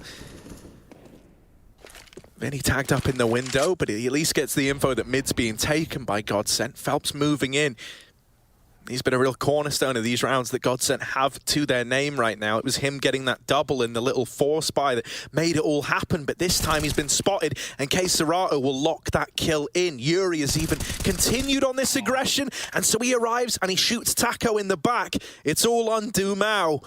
And in a 1-on-4 up against this force buy back in from Furia, chances pretty stacked against him. Oh, this was not even a full force for Fury. They were saving money, man. Saved guns, right? They were playing for the next rifle round. They were planning for failure, hoping for success, and that's exactly what they get. I like the no-respect, aggressive round out of them. Couple of guns put to use, and Godsent right back to the drawing board themselves. This is going to be a really entertaining game, right? Like, you know, it's been cool watching Brazil sort of take over NA in that sense, right? Out of the 12 teams we have in this tournament over in NA, 5 of them are Brazilian. We have an Australian team in there as well. We have a lot of mixed rosters, you know, South African teams and players, and so yeah, it's really cool seeing Brazil v Brazil. Yuri moving up middle. It's almost a double. Phelps will get the trade-off, though, and Art missed a shot. Going to have to concede middle. Same story for Vinny, mollied off. He's going to smoke connector for Furia. Bomb's going B-apps, though, but you don't have this cat split. Phelps is just here to cut off rotates right now, and well-placed utility could end his round. You can still see Furia want to fight for middle. Drop. Not an easy role to be put in. The B-Apps anchor going to drop off safely for now. Phelps spotted, and now they might focus on getting him out of position. Even K-Serato's nade could be this kill. Phelps will luckily avoid death and now drop. He needs to do something, anything, from the back of B. Yeah, pretty tall order, especially with Vinny knocked out right away. There's Lato dealing with the double holdover in B, and that's another save here out of Furia. Oh, K-Serato, well, he does get that one killer, man. Look at the HPs. Like, that could have enticed you to give it a go. And you know they want to, but at this point, they're just so out of position. Like, even Art, ooh, that's a risky play. Were they going for it after all? I mean, stuck in two minds, perhaps, if they get the second kill suddenly. Oh, no. But Phelps is going to cut down the rotate and the save. And that's the issue of like, you know, not committing to one call or the other, right? Not committing to the save or the go-ahead, because as soon as you dig the hole deeper, well, you know, Godsend already spread thinner. They're already hunting you down. Yeah, it's awkward. It looked like the object of that was to go for it from the get-go in the 2-on-3. And I know K-Serato leaves short, and that's what gets you doubting. But he goes down to go and get the kit from middle while Art lands the short jump. And, you know, I think at that point, Art's just feeling the pressure of, like, I need a kill if we are going to win this in a 2-on-3. You know, there's like 25 seconds left. I need one at least. And that peak ends up, you know, almost costing you the AWP. Admittedly, you still get it out of the round because of... actually, no, wait, no, you didn't, of course. Phelps goes and hunts him down. But they've brought it up again here. They've gone for that hero AWP. It's just because it kind of surprises me, and then I remember who we're watching. Like, Furia do this a hell of a lot. They go for the hero AWP buys. And they work. Oh, yeah, he's just going to get out of middle. Art going back in, and Phelps bests him in that head-to-head. I like that. Phelps sprayed with the AK, and then he grabbed the AWP for Art to re-peek, right? Like, he knew Art was still going to be hanging around. You know what to expect with Art there. Drops looking for the gun, and he's been immediately gooshed in through the wall. Phelps going to try and hunt him, finish the job that he started earlier, and it's easy done. AWP now unretrievable for Furia. As long as Phelps stays in this position, it's worthwhile.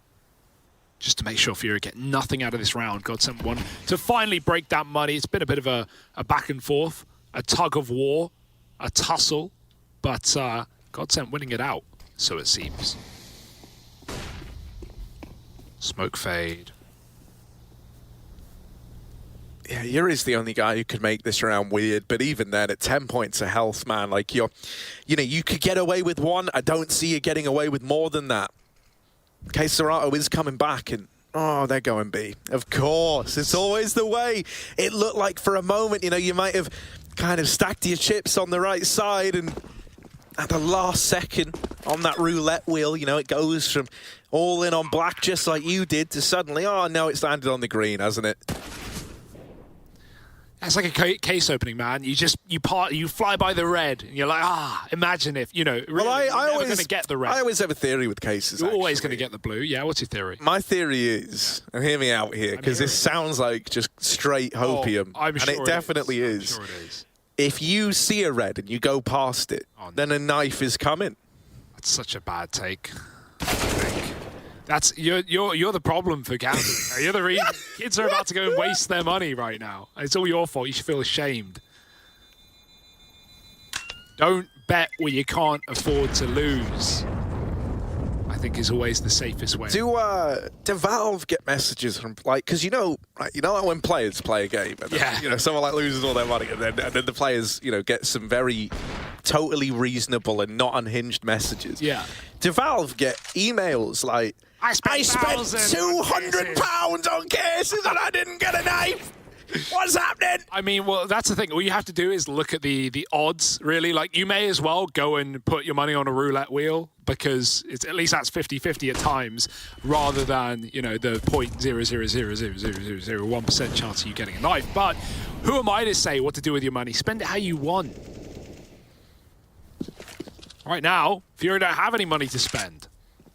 It's just full flat oosps with that CZ. And Godsend, it's a nice call to go for a slower default round, hold the map control, see if Furia want to make a play. You know, Furia always got to play up their sleeve, not in a round like this where you know you're going to get churned up and spat out. And eventually, Godsent, they're going to have to make a move. But a mid to B will be very, very simple here with the right utility down, top con smoke available, windows done as well, and Godsent just move up for the killing blow.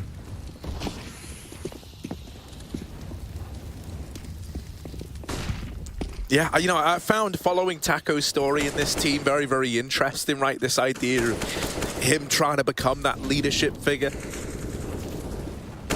Always been a cool idea to me. And I remember, I think it was back at Summit earlier in the year where we spoke to him in interviews and he said that, like, you know, I'm still on good terms with Fallen.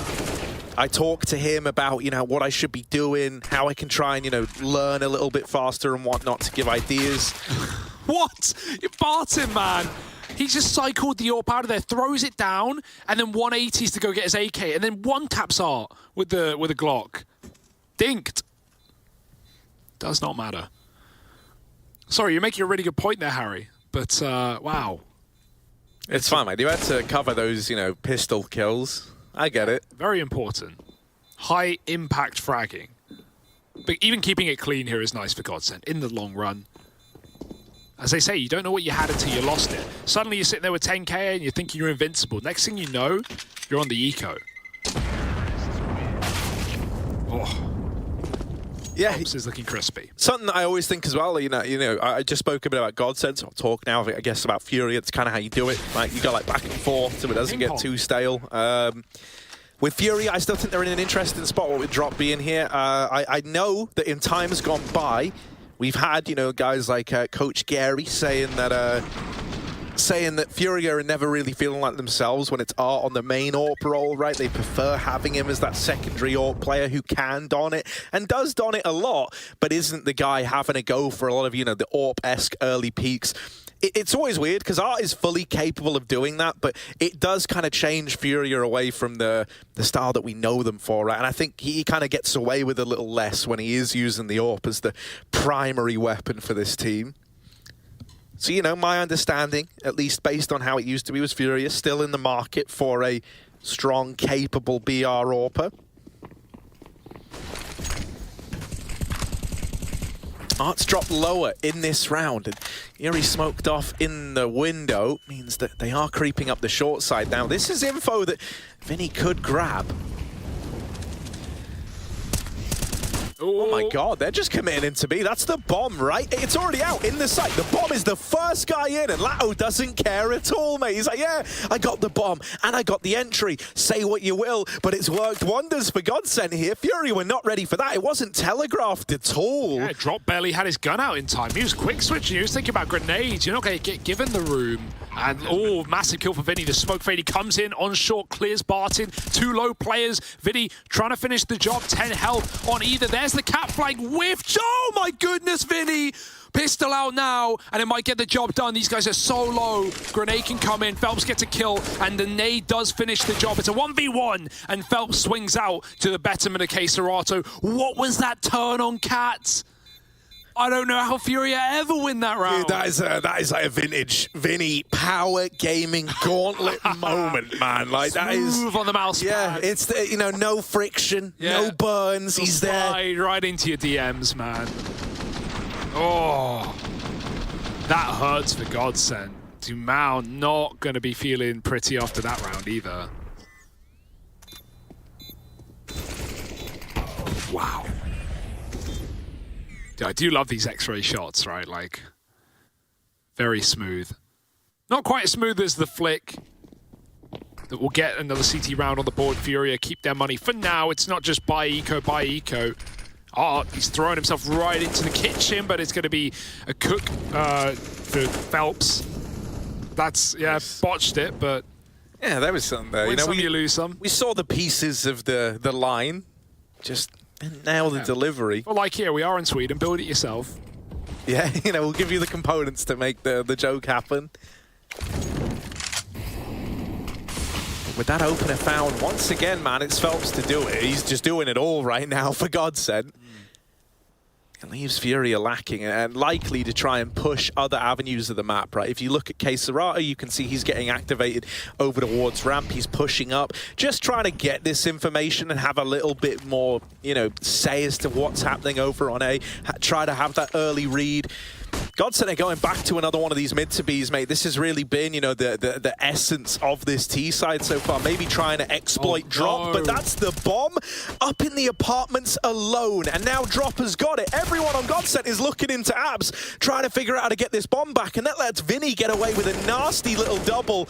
Godsend are in trouble, but Barton is trying his best to bail them out. Oh, Barton! Don't do that! Drop through the smoke, one tapped out, and K Serato dead on the rotation. Oh my goodness, this game is absolute madness.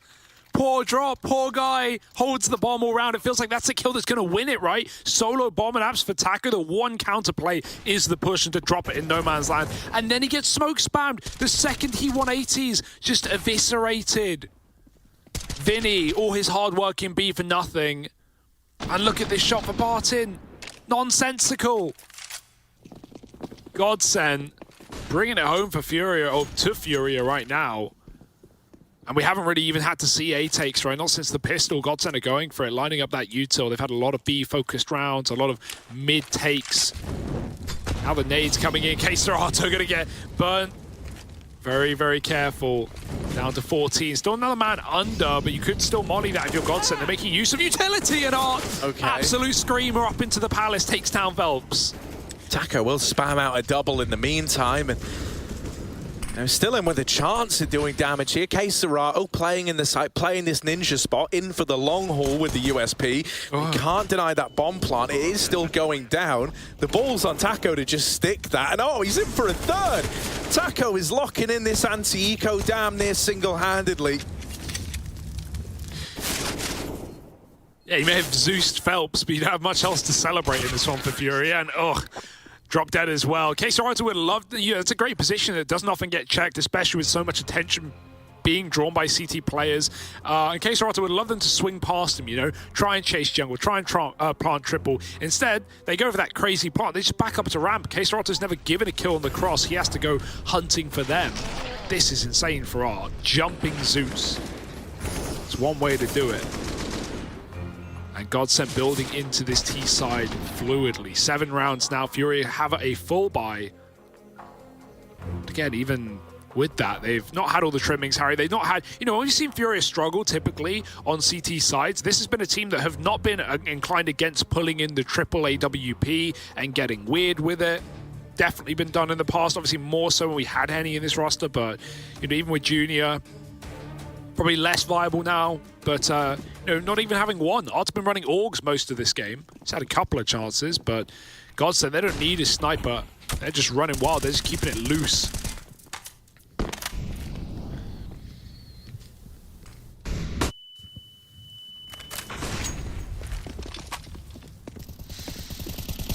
Okay. Oh, drop.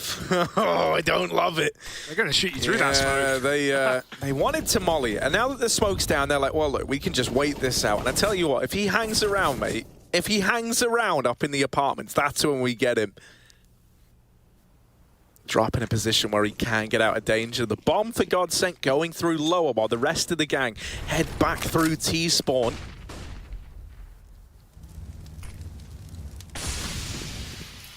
Phelps is all the way in ladder room as well. And oftentimes when you've got this short control, when Godsend have been able to get here, they go for these almost like Na'Vi-esque mid-to-Bs, right? Where a lot of the attention is on the... it's like the inverse. Like a lot of the attention is over towards short, and then like the Apps player tries to come in late.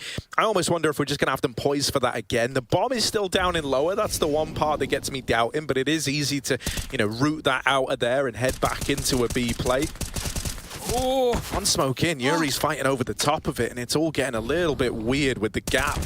Oh, Yuri, there's a lot of players in con, and Lato is once again the man with the entries. It's a lot of damage done to Godsend, and with Art waiting patiently, it is just a Brazilian standoff in the window. Art goes through, and Phelps gets the kill. The patience rewards him there. Bomb looking to go down, but they don't own the site yet. And with Taco not able to deal with K Serato at ramp, this is a rough spot for Godsend. The plant denied.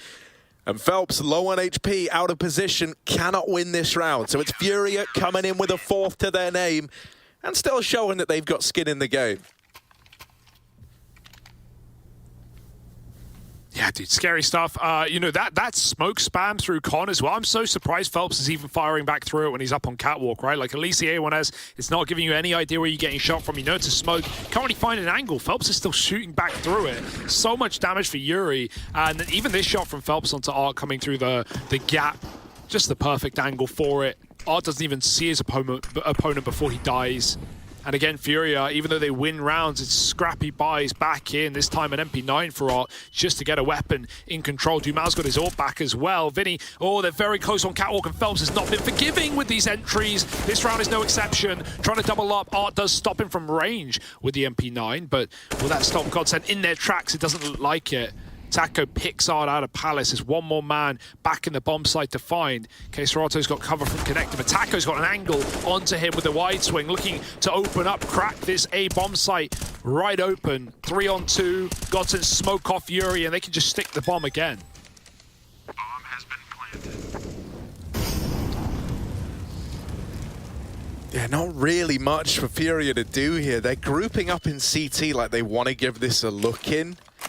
But, you know, even if you got this opening kill onto Taco, but even then, like, he's backed up and isn't giving you the fight anymore, you're going to be hard-pressed to get on that bomb and actually win the round. And I think that reality is starting to set in now for Furia with nothing presenting itself. They do just commit to this two-man save back in CT, meaning Godsend are up onto 8.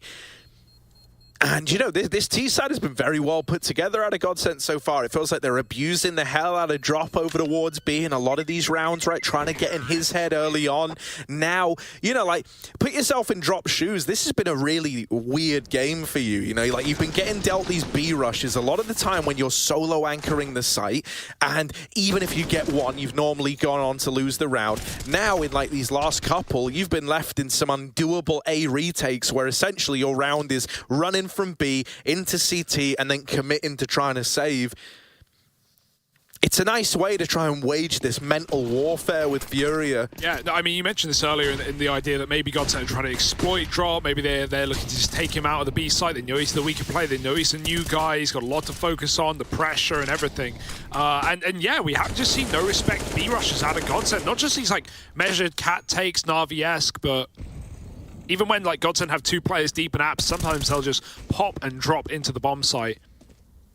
So Drop is still continuing to play towards the bench. He's got Vinny, capable man, beside him to support. Swapped spots. Vinny typically this van bench player for Furia. But the role switch does make sense. Double cat push, they might even boost up on the cinder blocks as well. Vinny puts Drop on top, and Drop does get something from it. Phelps found lower mid.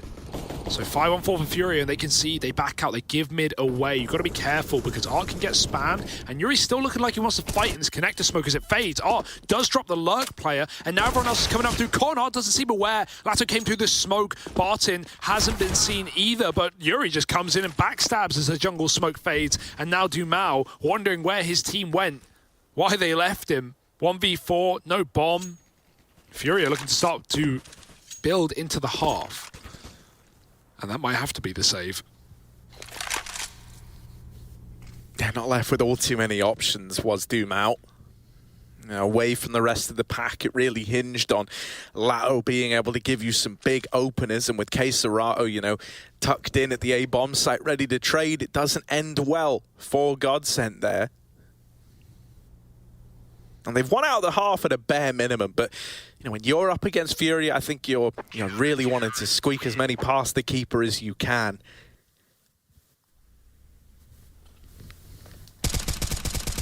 I like that they throw Drop into the action. Yeah. Get him. Right, like we often say, sometimes just getting like the first few kills is a nice way to try and mentally get back into the game. And something I will say as well, like Furia are a very sound group of guys. You know, it really feels like, you know, the little videos they put up on their Twitter accounts as well show this. It feels like they are trying to get him integrated into the team and feeling like, you know, you're not just this expendable guy from our academy team who we're bringing in. You know, they've been very welcoming of him, so I hope he You know, it's not like that case of maybe you're afraid to like speak up, or if you're struggling over at B, you know, like, I imagine he feels pretty comfortable asking for the help. Right now, all of Furia having a bit of a mare to open up this one. Luckily enough, Vinny and K-Serato come through with a killer piece. Now that bomb is out through a ramp. Godson have gone for another one of these non-telegraphed, you know, just kind of contact A plays running amok in the site now. That plant, lots of damage. Nice. And Yuri will deal the killing blow. Dumao knocked out of the round. So Lato and Taco have got to go huge. Oh, good spam though. Taco, he's got to flick back, drop swings in from CT. He knew K-Serato was already out behind triple, and Lato, while he has slipped the net, he might just be caught in it. They're diffusing, it's not for him, he can't do much about this round, and even as the smoke fades, no kill to be found. Drop closes with a couple, and he seems to be back in, he seems to be waking up now, Harry. Like, no doubt on this guy's individual ability, but, you know, a month into the team, a month into playing top-tier CS, you know, you can say what you want about the NA region, but this is no academy league anymore. These are the big leagues, these are with the big boys, these are with major winners, so you've got to strap your head on. There's a lot to learn. Even when we see extremely talented players join, like, you know, top 30 teams, like, teammates will always say, like, yeah, this guy's a lot to learn. Like, he may be good, he may be able to hit his shots, he may have great mechanics, but Tier 1 CS is a whole different beast, as Vinny is showing us. Just flashed into middle, taking a couple of kills. It's a loosey-goosey round for Godsend, and it's not going well for them. Stripped apart one by one, 2 more men left up. Taco late behind the ramp smoke, and not even a gun to his name. He's dropped something for him, but Fury are ready to hound him down and close the round at half. There it is, Vinny with a banging CT side from the short side, and Godsend, while it started strong, Fury are very quickly warming back up.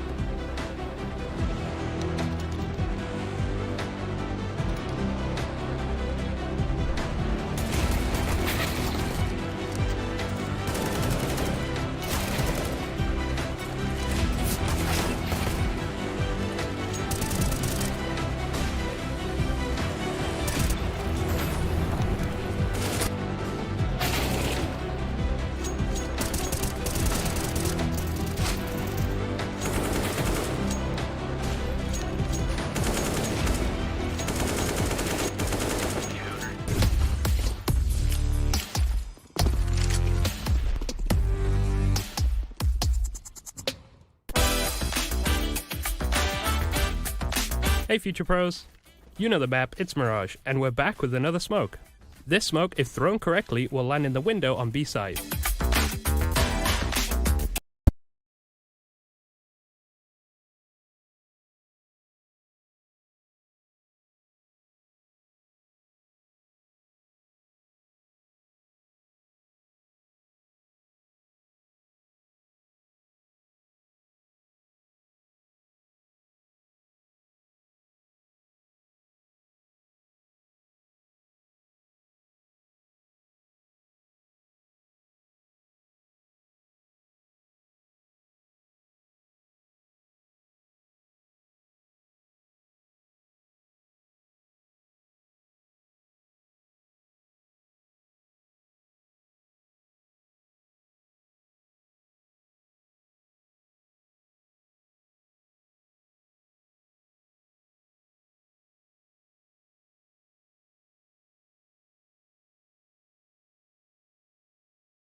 Waking inside of me,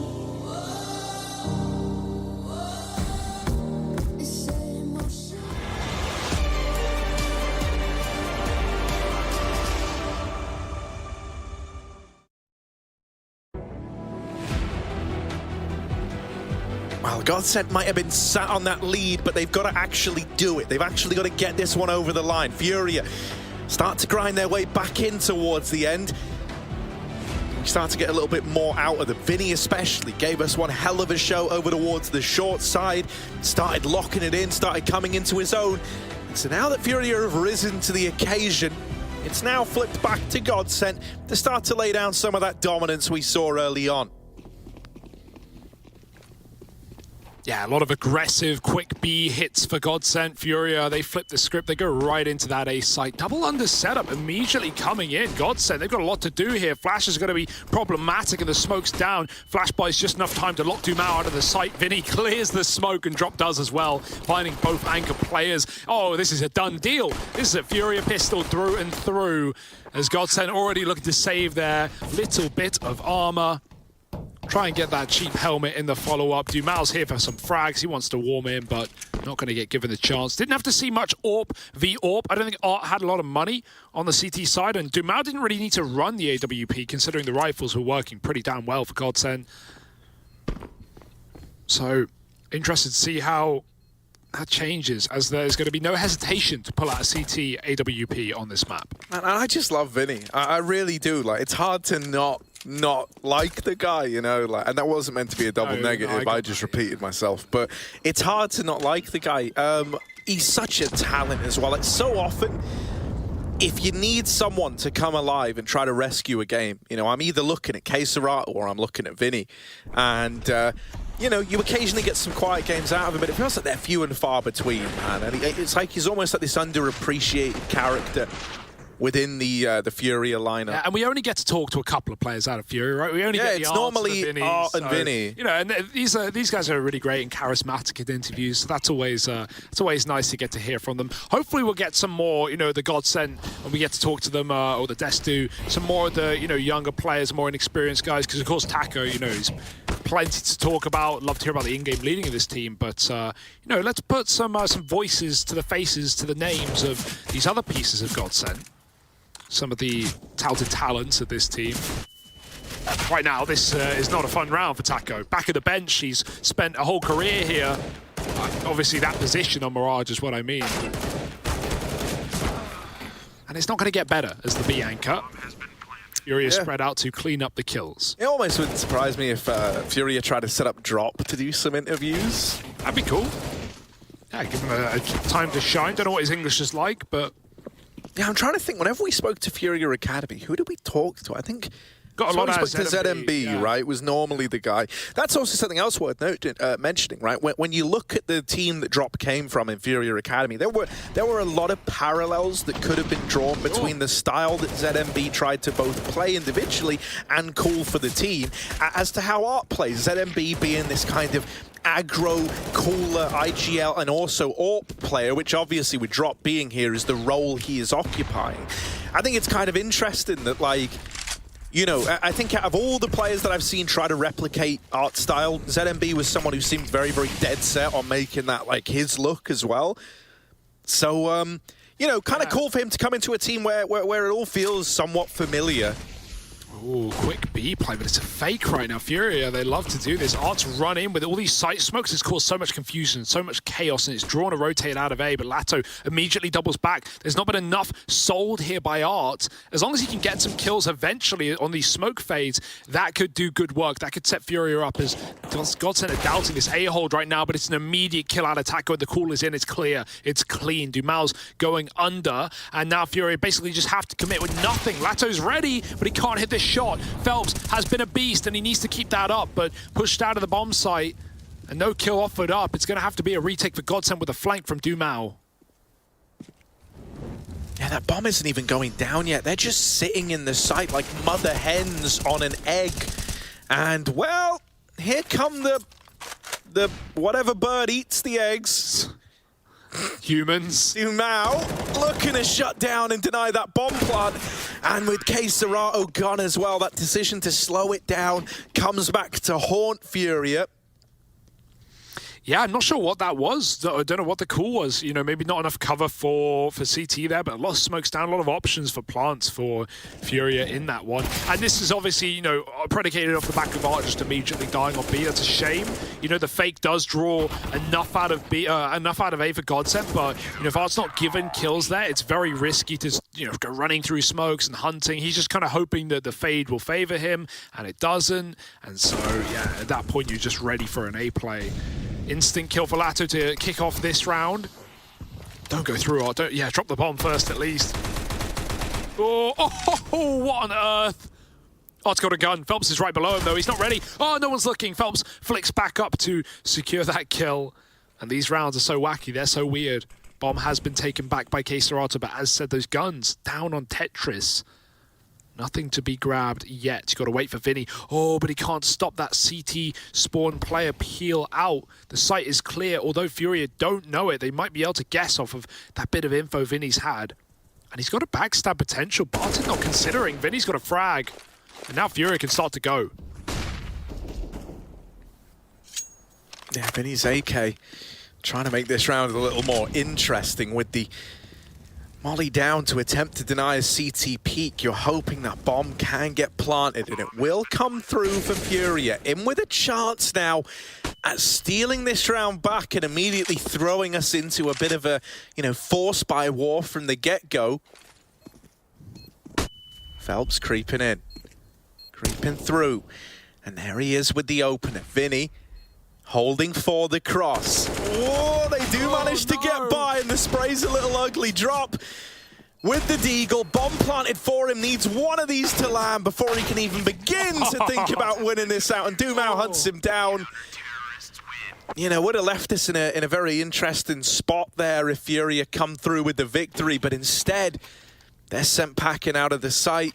Vinny's spray, it needed to find something, and you could see it flustered him when it didn't, right? He gets into this spot where he's like, I'm just committed. I need to get one.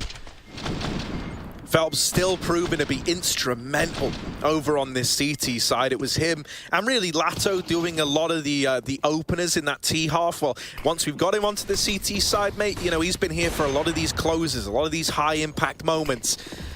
Fast connector rush out of Furia. Phelps, are you ready for this? Oh, he's going to try and hold on, but it's only one. It's the Orpa Dumao stealing the glory. The USP is out, and finally Yuri runs him down. kSerrato with one out through Palace as well, and we're back into a 2-on-2. It's another one of these even odd bouts.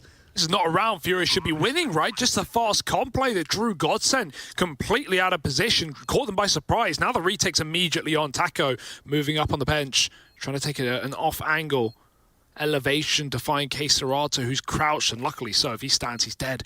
Taco must know about it. The nade is all right, but it won't do much. Time is ticking and not in your favor. Taco's got to move in for some kills. Scared of spawn as well. This one's getting weird. It's getting wild, and you're running out of time. Utility in all the wrong places. kSerrato shows his face, and Yuri gets a kill, and now with the bomb open, he can just hang on. Taco's not on it yet. Time is ticking. I don't know if he can even get this one off. Yuri's got a swing, and he's got a spam. He's got him off the bomb, and Furia win the eco round.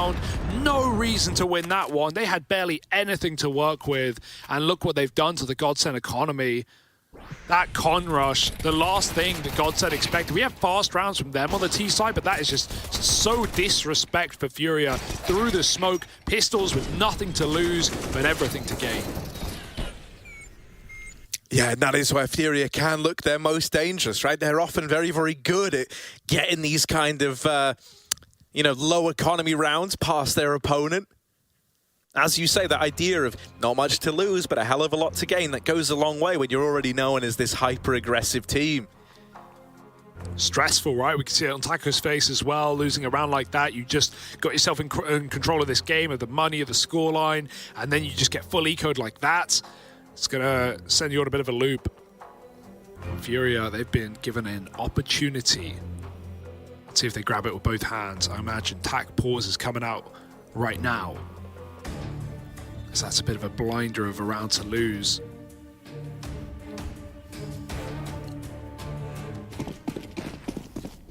Not much to play with though. Single flash, just going to be looking to fight mid perhaps here if you're Godsend.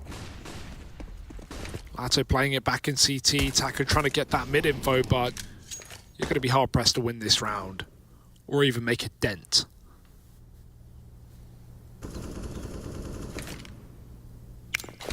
Oh, even the molly to go in and force Phelps out of position.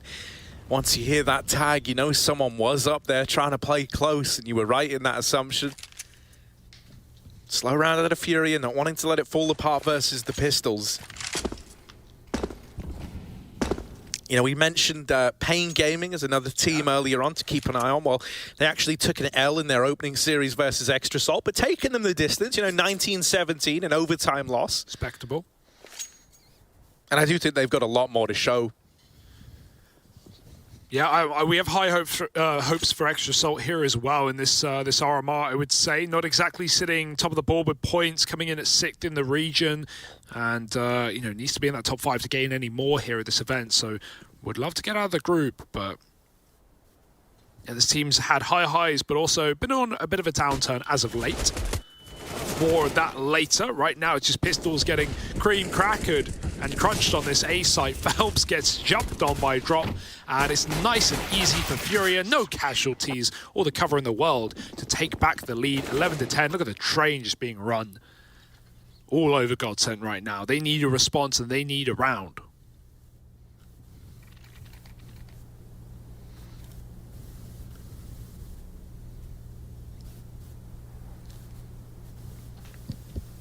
Yeah, you really need it to come in quick as well. Like, Furia have kind of got you right where they want you. It's why we saw them being so cocky with, like, those early game forces where, like, they just kept bringing something to the table, and then that one little, you know, pistol round victory has really flipped the script, right? And it's left Godsend always just a round away from having their money broken.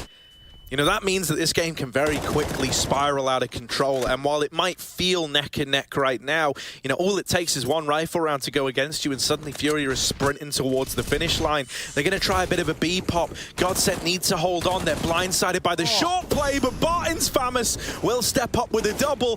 Vinny's dealing with players in the site and even follows up onto paiN. It's a 2-on-2. Once again, Furia digging themselves out of this hole have made this round interesting. Someone needs to prioritize bomb. Art's getting in util. He'll grab it quick, and now Vinny can cover on this short side. You've got to pick a side to fight. Vinny boosted up. He jumps on Art's head on the plant, and it's a perfect position to catch Dumao coming out market. Lato catches Art by surprise, but Vinny closes with 4 and gets the AWP as well, right at the bitter end. And it's bitter for Godsend. That's a beautiful round out of Vinny. A 2-on-4 back for Furia.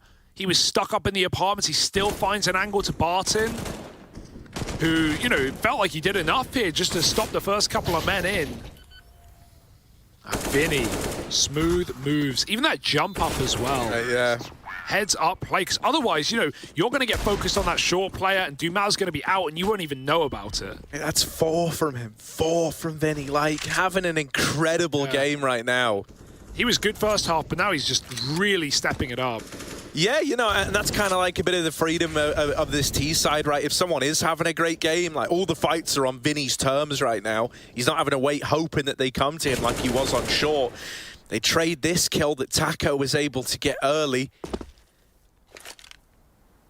And Furia pump the brakes once again. Vinny even throwing guns out of the map. He does more than just frag. He also tries to keep his opponents on the back foot however he can. Yeah. Calculator out. James the accountant is impressed. Resetting for the A site. Yuri's still holding on ramp, but Dumao has taken Palace. With Vinny coming in from B apps, he looks like he wants to sell a B play first, or at worst, walk through and clean out the bomb site. At that point, you can tell your team to rotate round, but he might not be able to tell his team that, and even if it does, it might be misinformation. Barton's smoked. He's just sat in it right now. Vinny can't get found out. He will likely drop out window or double back. There's no way he's walking the smoke. And Barton can't afford to move at this point. You're still walking into the stack of your Furia. Dumao's seen it. That's the bomb spotted coming out A. Vinny goes back. Dumao forced to swing from the Molotov. And Phelps is trying to bait in for Lato at the back of the site. It's not one where you have any expectation of Godsend in this. And it's not going to get any better. 2 kills, lots of damage, but no converts. Barton going to get eventually found out by Vinny in middle. Maybe it's the other way around. Rifle supremacy, Vinny supremacy, and 13-10. Furia stepping up when it matters most. Yeah, and this is what we talked about, you know, when it was 11-10, it's like, yeah, it might feel like it's neck and neck. It might feel like this game is very, very close, but the grim reality of the way that this money has taken shape is that Furia are right where they want to be. Like, being real, if they win this next round, they should be on their way to just closing out the game, and there's really not a lot that Godsent are going to be able to do to stop that. Looking like they want to go back to another one of these B plays. Lots of utility going over into A, and Art trying to sell this fake.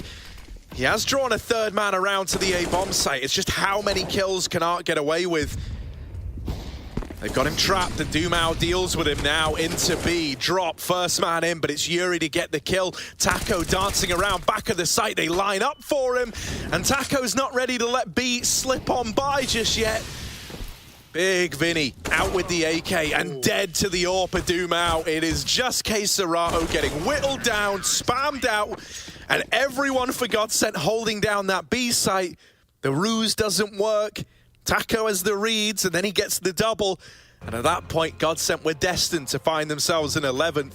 I think that's pretty big as well. We've often seen those like 2-on-4s still get out of hand and still end up in the air, but not this round. Not when it really starts to matter, Hugo. Not at all, and we needed a big B anchor round as well. Taco, right, like we obviously saw the dangers in the first half of the B bomb site. Finally, things coming alive. Finally, shutting down Vinny on one of these 2-on-4s. Oh, a must-win gun round for Godsent. And the game goes on. The game keeps burning into the midnight oil, Harry.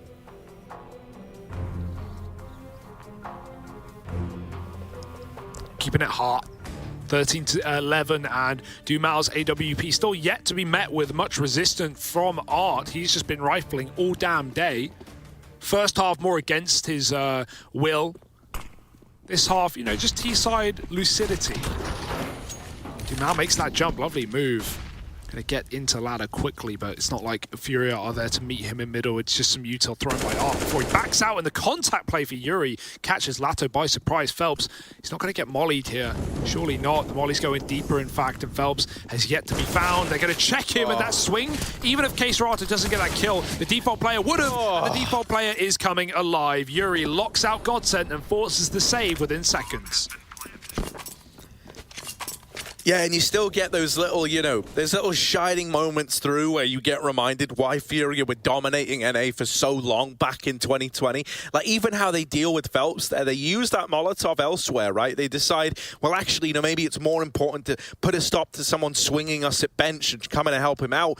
And then they fake the swing from default, right? So while Phelps is so busy, like he hears the footsteps, it sounds like someone's about to peek you from up close. That's when KScerato from up top of Tetris swings out silent. And it's just this great showing, like misdirecting your opponent. If you take these guns out of the round, that is huge. And Furia are coming on the hunt. They're looking to remove the AWP, and Art will take out both guns, putting Furia up to 14 and leaving Godsent with the scraps. Yeah, those are the kind of plays that accentuate why Art doesn't save that AWP that's in front of his feet there, right? Just a full triple chase through apartments to hunt down those surviving guns. Godsent get out with nothing. And those are the worst kind of rounds as well on the CT side, where you go for the immediate save and then you lose everything. You just wonder, like, man, I guess we could have, like, you know, you can't sit on coulda, shoulda, woulda, but we could have gone for it and we could have won it and we could have done more damage, but instead we get all the downsides of saving with none of the benefits. It's a lose-lose for Godsent. And Furia, they've made this force happen. You don't really have a choice if you're Godsent. You could have, of course, opted to play for OT with a bit of a, you know, comeback here. 4 rounds is not, you know, impossible by any means, but Godsent have had trouble stringing rounds on this CT side. They're going to throw in an AWP, an AUG, and a little bit of this and that into this CT buy. 4-man stacked up on A, giving away middle, and finally Furia looking like they're going for one of these quicker mid to Bs. Yeah, and this is where, like, the least armed player is. It's a very heavy stack towards this A bomb site for Godsent. So Taco, essentially, what's being poised to him here is like, look, if they come B, mate, we need you to at least get a 1-for-1. That is the only way that we're kind of in a position to retake this. And that's a pretty big ask when you're only armed with this 5-7. looking like he might actually concede a lot of this site control as well. That's a nice info flash out of Taco, right? There's a lot of ways you can use flashbangs. Everyone's familiar with using them on a peak or blinding your teammates or whatever it is that you do. But Taco there uses that little $200 investment to get the info that, yeah, they are deep in the apartments. And so now he can call for this preemptive rotation out of Phelps' AWP. It's already here, but it's missed the opening shot. And with Taco dead, Phelps followed up onto, you've lost your big ticket item. You're left 3 on 5. You just want to get that AWP out of there. Good luck. And it's kind of heartbreaking for Dumao because he's getting chased down. Yuri's dead. Dumau's holding on. Don't get ahead of yourselves, Fury. Don't give them a reason to recommit to the retake. I was going to say it's unfortunate that Dumao was the close player who could have saved that AWP because he had the AUG. He had like the second most expensive investment in that round, and the AUG is just lost in the market.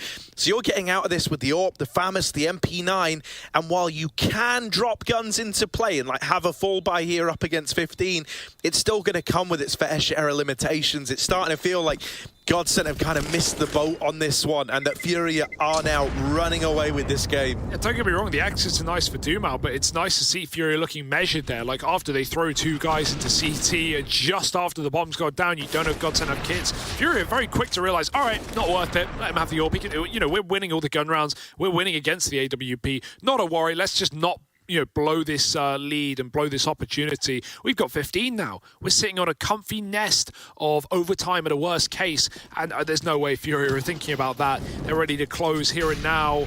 Godsent may have won the BO3 yesterday. Right now, it's all coming up Furia. Mirage is their beating ground, and beat down they shall. Art's even got an AWP. He's inclined against it in many of these gun rounds, but now knowing that Dumao's definitely kept his, there is more reason for Art. And you can run a slower round as a result, right? Let this AWP work. Mid-smoke, although this has not been a position that Godsent have been bothered with much CT side. Furia did a lot of mid-takes on CT, right? Like Vinny pushing up on Cat, Art fighting Con, and the likes. He's even cycling guns, man. You're not that rich, but money won't matter if you close it here and now. Into the stack go Furia.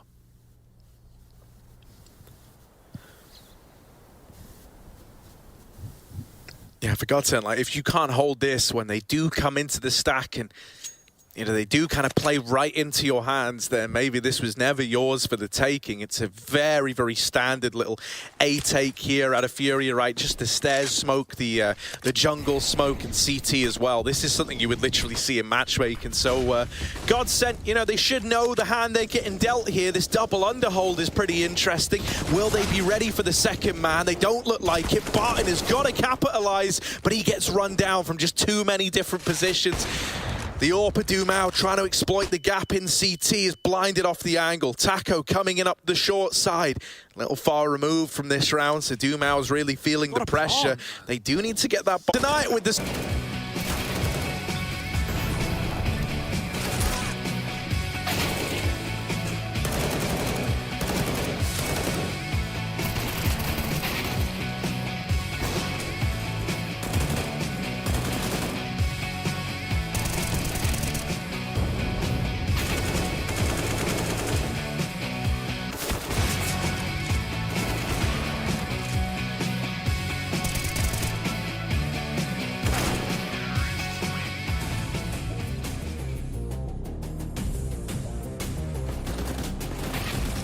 Close.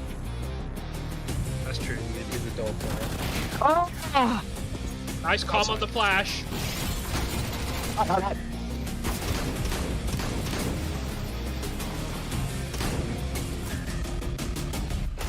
Oh. Nice. Two outside, one thing outside. Oh. Nice. Rush was low. How did he get there? Nice. How did he get there so fast? Mate, move. Nice. Oh my god, they're just hiding.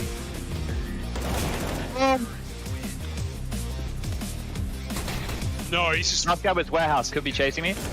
Yeah, he's lower. 50 HP was secret. Yes.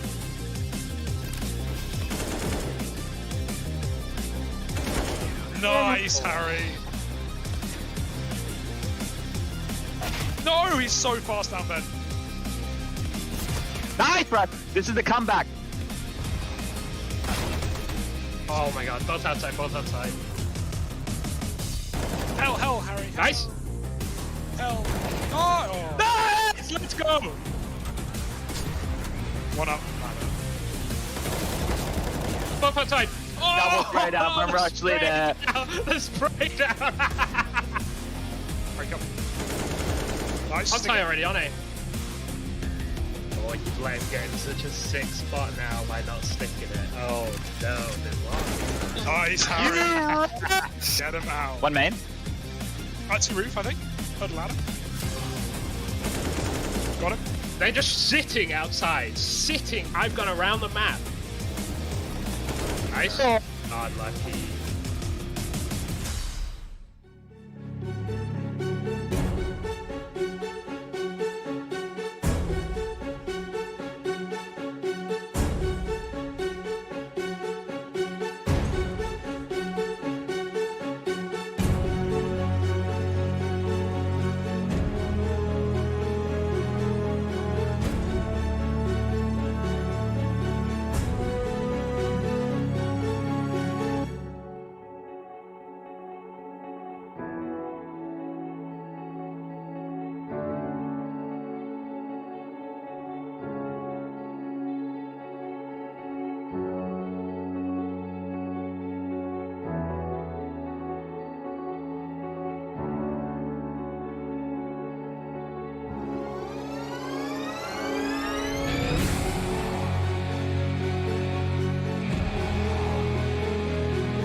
Nice.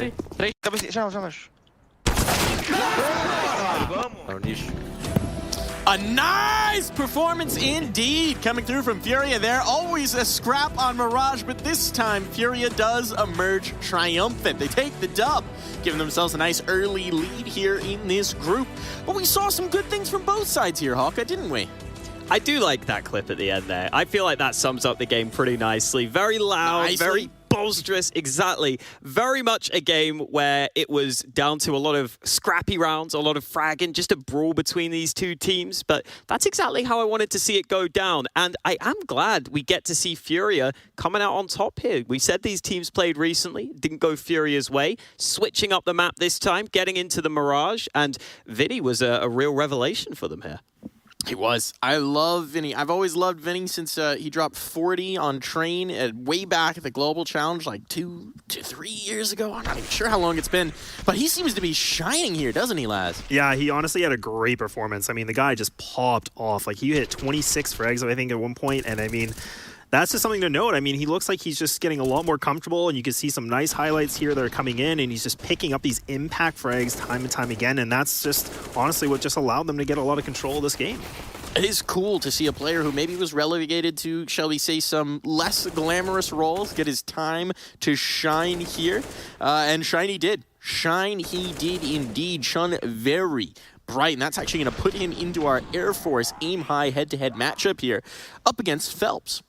He's always had this in him, has Vinny. He's always had those occasional performances where he stood out on the scoreboard, but I'm hoping we get to see this more consistently. And for Phelps, he was getting a lot of kills. He was getting a lot of space. I don't know if he was having as much impact as someone like a Vinny, though, in a lot of these rounds. He was getting his numbers. He was oftentimes allowed to lurk, which we know Phelps likes to do. But all in all, I do get the feeling that watching the game, Vinny was having more impact with a lot of his kills. That 2v4 especially that they turned around was such a pivotal moment there in the second half. Furia went on that streak towards the end. And it was also good to see Furia getting some successful T rounds in that second half, because I pointed out that has been somewhat of an issue for them, somewhat of a concern statistically. But after a close first half, they stepped it up and actually pulled through on their T side, which is a really positive sign.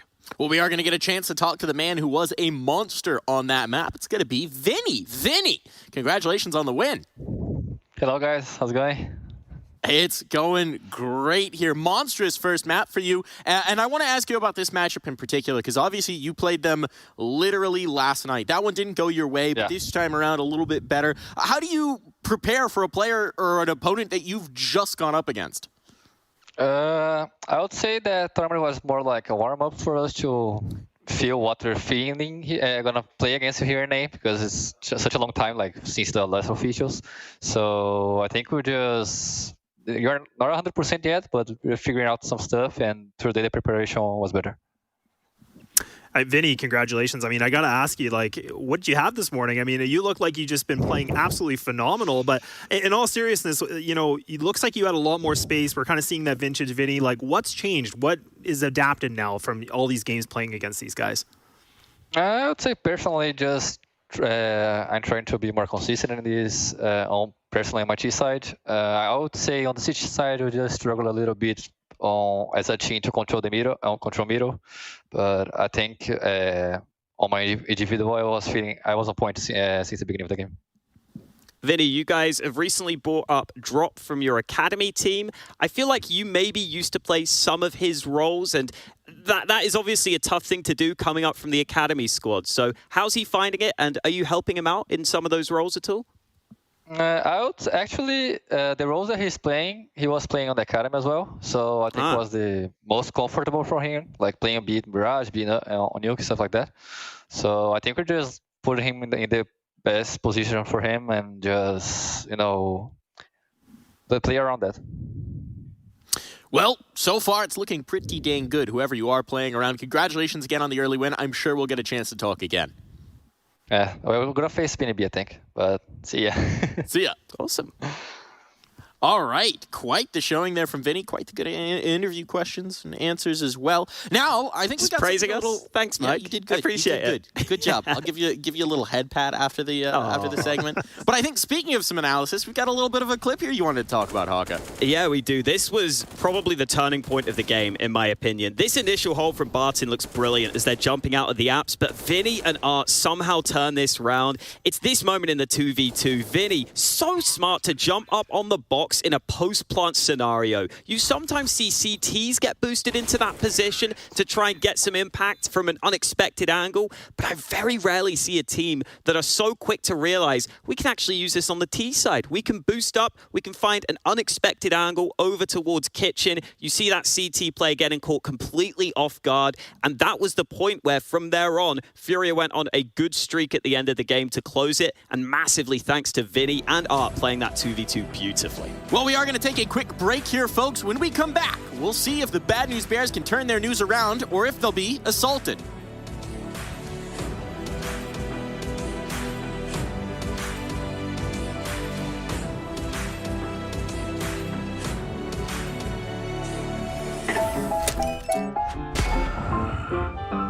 Yes, nice shot, my friend. Cheaters ruining your plays? I have eyes on the enemy.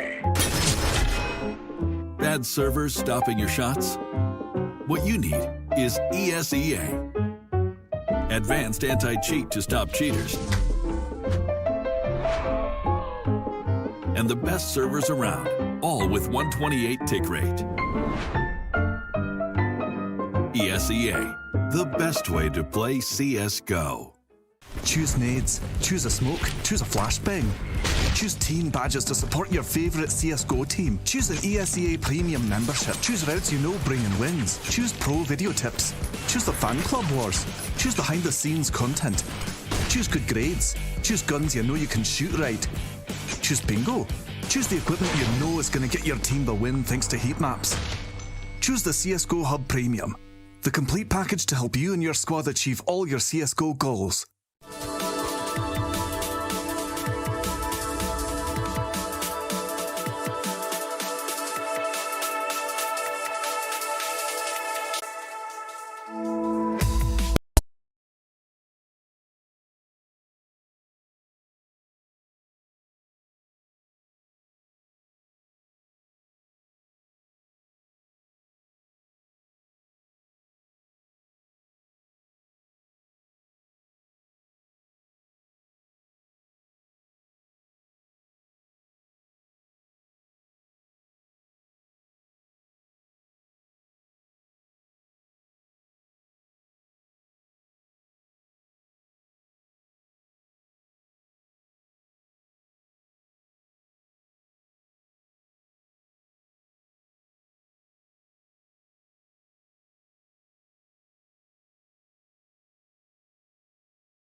we're just going to talk about the North American RMR. Because obviously you guys have some insider information of the Brazilian scene. Yep. Ready? I think when it comes to these type of events, I think that no-brainer for me that Liquid will make it through. I think they have an experienced team, and just in general, I think Fallen knows how important these events are, and like he's gonna probably be really good at like preparing the team for this one. How many teams goes through? I think it's 3 Legends and 5 teams in total. 5 teams in total. So 3 Legends, 2 Challengers, right? Yeah, maybe 1 contender. They changed the verbiage a bit. Oh. So I would say Liquid, Furia as well. I think they'll probably make it. I think their style. I think NA teams in general, they struggle to play against Furia because of their style and stuff like that. I always see constantly, like, when people play against them, they're always saying, like, it's so tough to play against them because of the style, blah, blah. So I think Furia will make it through. I think Extra Salt has been playing pretty nice lately. I think they have great potential on that team. And especially, like, I don't know how they're going to be doing, like, if it's going to be, like, if they're going to be playing from home or if it's going to be, like, from online. So if it's online, even more, because, like, there's no pressure or anything like that affecting them. I think Extra Salt is a good option. Yeah, Extremum as well. Extremum. Yeah. And Godsend, I think, as well. You can put a high expectative. I think they, because of their last winning against Extra Salt, I think they're going to have more, like, hype, I think. And Brazil is, like, made of hype. So I think they're going to start to play good. Yeah, I agree for that. Brazilians made of hype, but it's going to be non-Brazilians we talk about in this matchup. It's Extra Salt taking on the Bad News Bears. Extra Salt, a team with a little bit of momentum behind them, as we heard Peacemaker talking about there, Laz. Yeah, I mean, Extra Salt, you know, they were able to squeeze a win versus paiN. I mean, it was a 19-17 game, but man, did that get close. I mean, pushing OT like that, whew, all right. 12-3 half as well, so maybe a bit of resilience there from Extra Salt to not quite give up the choke. Bad News Bears obviously coming off a loss in the first round, but it was against Liquid. Can't hold that too far against them, can you? Can't hold that too far against them. And I do kind of feel like Extra Salt aren't quite playing at their best right now, but I still think just the way they play is quite different from a lot of other NA teams. They have really solid fundamentals, which they can always fall back on. Yeah, and I mean, we can even just see here, this is a little bit of the map comparison. I mean, Extra Salt have just been absolutely flawless. I mean, they pretty much have a 10-1 on Overpass, 8-3 on Nuke. So, I mean, really, this is like one of their 2 strongest maps. But, I mean, Bad News Bears, we don't know. I mean, we still kind of have this bit of a question mark, right? I mean, now things are switched up. Even the last time they played, they had Mad Cow on the roster, and now they got Jonji back. And even those maps there perfectly encapsulate some of the strengths of Extra Salt, right? Overpass and Nuke. They've got really good utility, really solid fundamentals. It makes sense that those are 2 of the maps they're doing so well on. And another thing that's really good for both these teams, but very much so for Extra Salt, well, that AWP in the hands of OC, wouldn't you say? Oh, his AWP is up there. And we got 2 AWPers here that are the NA AWPers to watch out for, right? The NA snipers that haven't been able to make it to Liquid, but maybe you would be looking out for them to potentially at some point in the future. Junior is trying to prove himself again after having had that chance on a top-tier squad with Furia. It didn't work out, arguably for the language reasons, arguably for other reasons.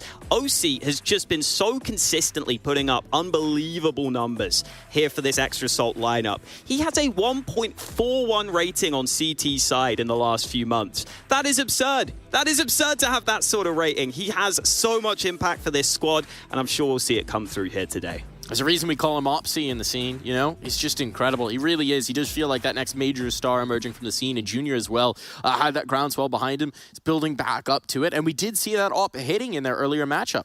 Yeah, I mean, honestly, Junior, for me, was like a huge thing to know. Because, I mean, when they played Liquid, yeah, it didn't go their way. But, I mean, he still was able to get 21 frags. I mean, him and Jonji were the 2 players that were just absolutely carrying the team. So, for me, Junior, I'm looking forward to seeing what happens in this op and op duel. Because I kind of feel like Junior's got the upper hand, in my opinion. Ooh. Oh, I like that. I'm saying it, man. There's the spice coming in. A little picante here on the desk.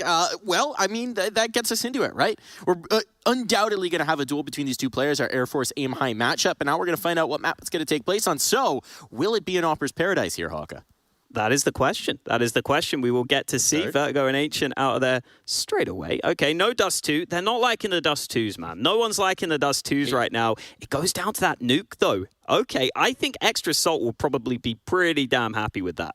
Yeah, this is a very, very good pick. And I mean, actually, to give some credit, I mean, this isn't a map that Bad News Bears are strangers to. It's not the same kind of stats compared to Extra Salt, but this actually isn't a bad map for the Bears.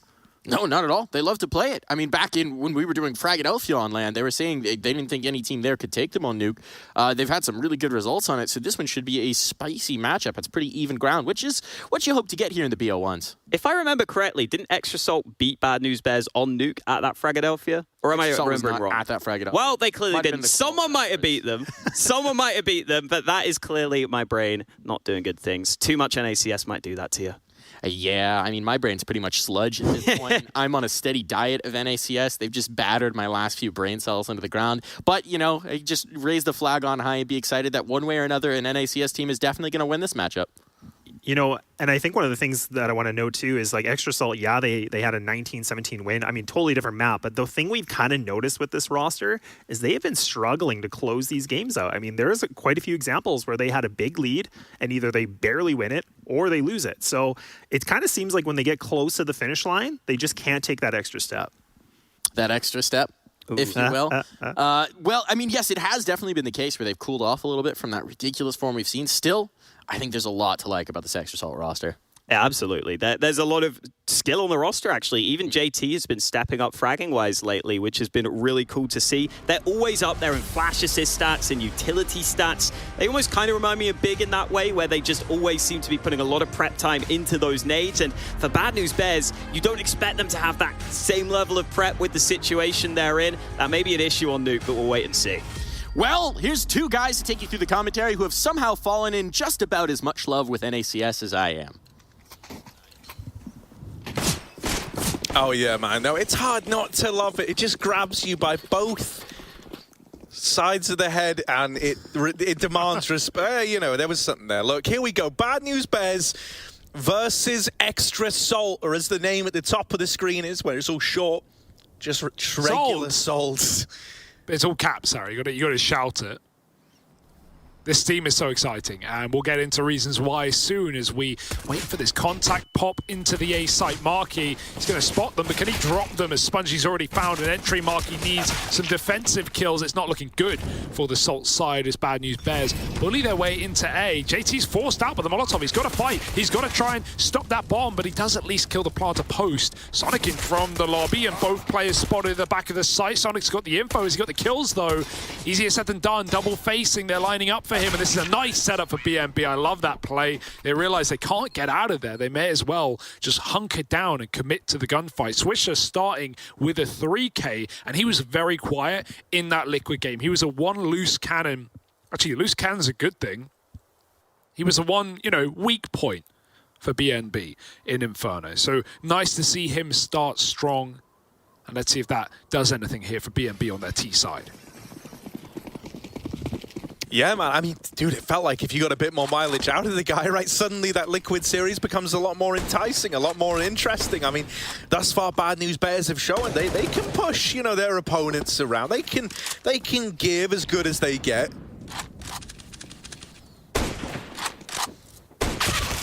Oh, Jonji. This guy was full of opening duels and multi-kills against Liquid. Extra Salt by comparison should be easier. But we'll see if that's going to hold true. Fang's picked up the scout, and he's trying to finish the job, get the trade. He's not able to. Meanwhile, A has been corrupted, overwhelmed by the MAC-10s as BNB run wild on the bomb site. Looking like the 2-0 is a lock-in. Just got to go back for that bomb to confirm. If the ramp push came in, it could have uprooted the entire round. It still can. Bomb's yet to be taken, but they smoke off radio, and they retrieve it safely. BNB get the round, force the save, and we just get another one of these half buys with a couple of USPs on top. Bomb has been planted. So you could do like the Donda chant, but with Bunba. Bunba? Yeah. How'd that go? Well, oh, you complicated lyrics. Funny man, you funny man. Give me an example, Aaron. No, I'm not going to. I'm not going to stoop that low. No, but you did come up with it. Man, I'm really, really excited to get to cast some extra salt again. You know, it was... No, I know that, Hugo, I know. I kind of like low-key fell head over heels for this team a little bit, right? Like, especially, you know, we kind of got to see them back at like FunSpark, back at Summit. These guys always looked good. It's kind of impressive as well because, you know, like even the story behind the organization and the guys that came together to found it, how, you know, they just wanted to try and build something up to like help benefit the NAC. And right, I'm pretty sure they were, if I'm not mistaken, like tech developers or something like that. But I'm not going to touch on it too heavily. Point is, like, breakout year for the org, right? And potential major slot on the line. That's not too shabby, especially because they come into an NAC and it was kind of falling apart at the seams, and they've been able to put together a very, very good-looking squad out of the remnants of what was left behind. Obviously, you got the 2 South Africans in there as well. Yeah, definitely 2 of the more accomplished South Africans. You've got Marky, who's left on the wayside after, you know, the chaos situation. Split, You've got OC, who's always been touted as one of these, you know, incredible AWP players, never having bad events. He's also got a gaming glove on, Harry. Keep that in mind. And yeah, even Fang, who, you know, came in as the one guy, I guess, with not much history behind him in terms of competing in comparison to his teammates. Yeah, we saw him. He came in as this breakout star player who absolutely shocked everyone earlier in this year. Coming out MVP at his first EU LAN, 2nd place there. Still did a damn good job. Yeah, no, man, it really, really has been a treat to follow this team. You know, it's kind of interesting as well, because obviously we get that head-to-head of, like, the ex-teammates from that Chaos squad, right? Marky v. Jonji.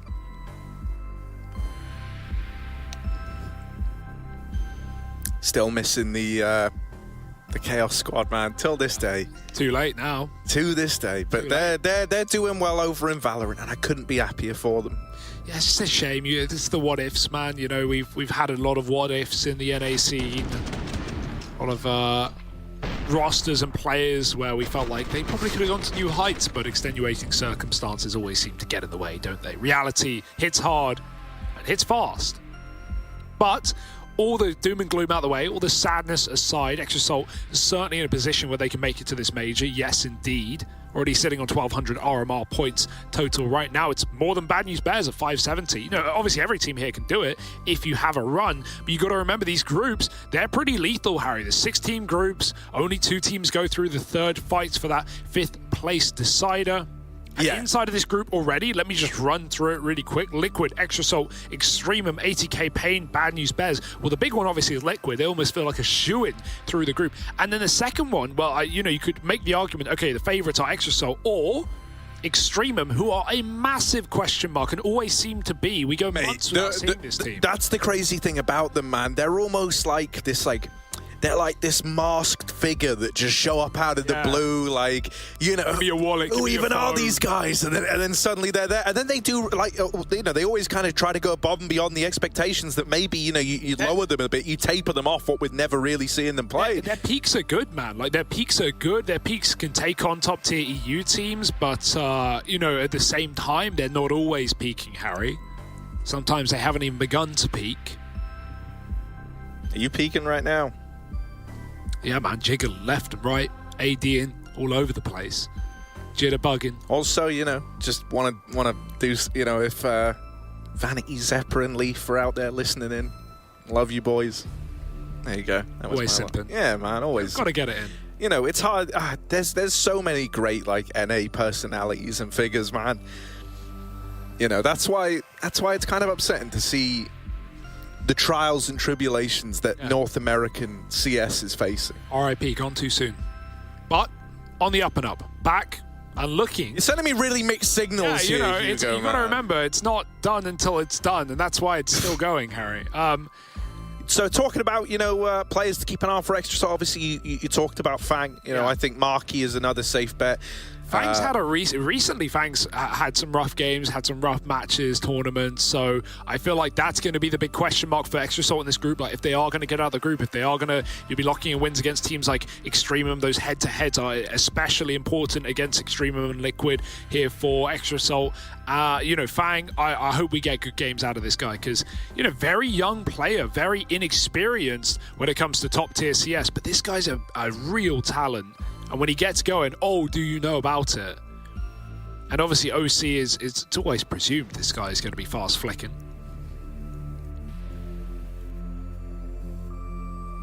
We love an AWP. Yeah, I've got to say as well, I do love how open this whole thing is, right? Like, don't get me wrong, that could give way to some very spooky situations, right?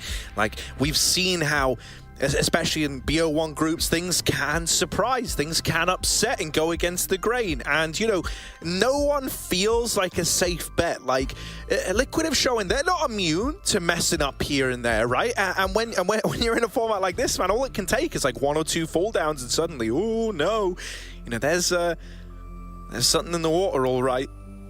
You know, that 5th place decider is pretty interesting as well. The only team that's immune to, I was going to say, you know, all the danger there, but definitely not all the danger. Some danger in that situation is EXTREMUM. If any of these 0-point teams end up coming 5th, they would fall just shy of EXTREMUM and get it. So that would really hurt, wouldn't it? That would really hurt, man.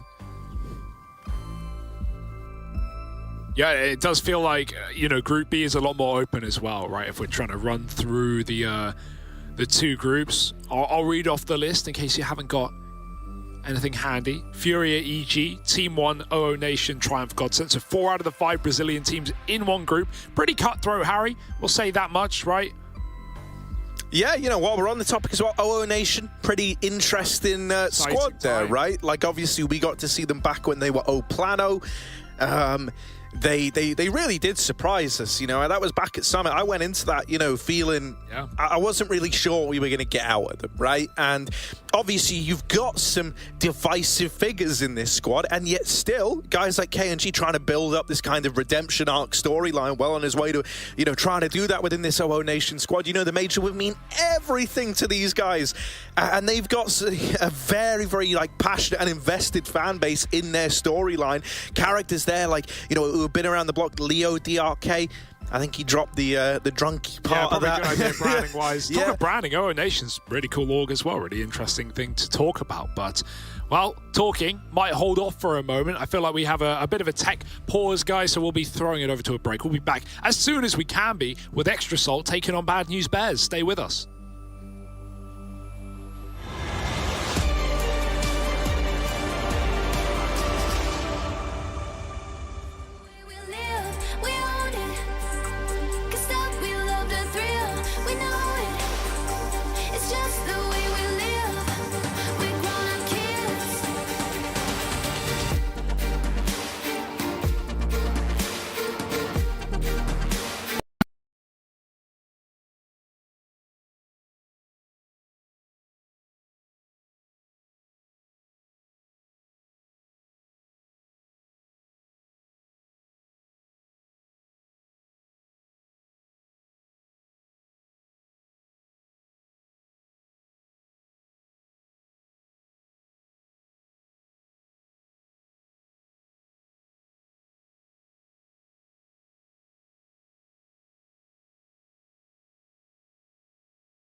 Sonic. Love seeing this guy back on my screen. OC as well. Sat there alongside the boys. Extra Salt hasn't really been the start they were hoping for, right? Thus far, Bad News Bears win the pistol, get the conversion. And as we get ready to head back in, it is just one of these, full ecos around those saving players still to play out. So Bad News Bears about to be 3-0 up, and not really much that Extra Salt can say or do about that. You're going to need either this scout in OC's hands or Fang's Deagle to pop off if you want to go against the grain here. Oh, sneaky, sneaky. Jonji's walked the smoke and Fang's inside of it, but Jonji seems to have an idea. He's going to nade it. Oh my goodness. What? The double combo into the smoke. It almost looked like you could see him, but maybe not. Maybe it's just a read, or maybe it's a BM. One or the other. EMB obliterate Fang in the yard, and now they can move through. It's only this scout from range. Marky's got a Zeus on the A site. So we'll see if that comes into play, but it's unlikely with this yard take right now and the bomb moving. Bomb's going to reset lobby, though.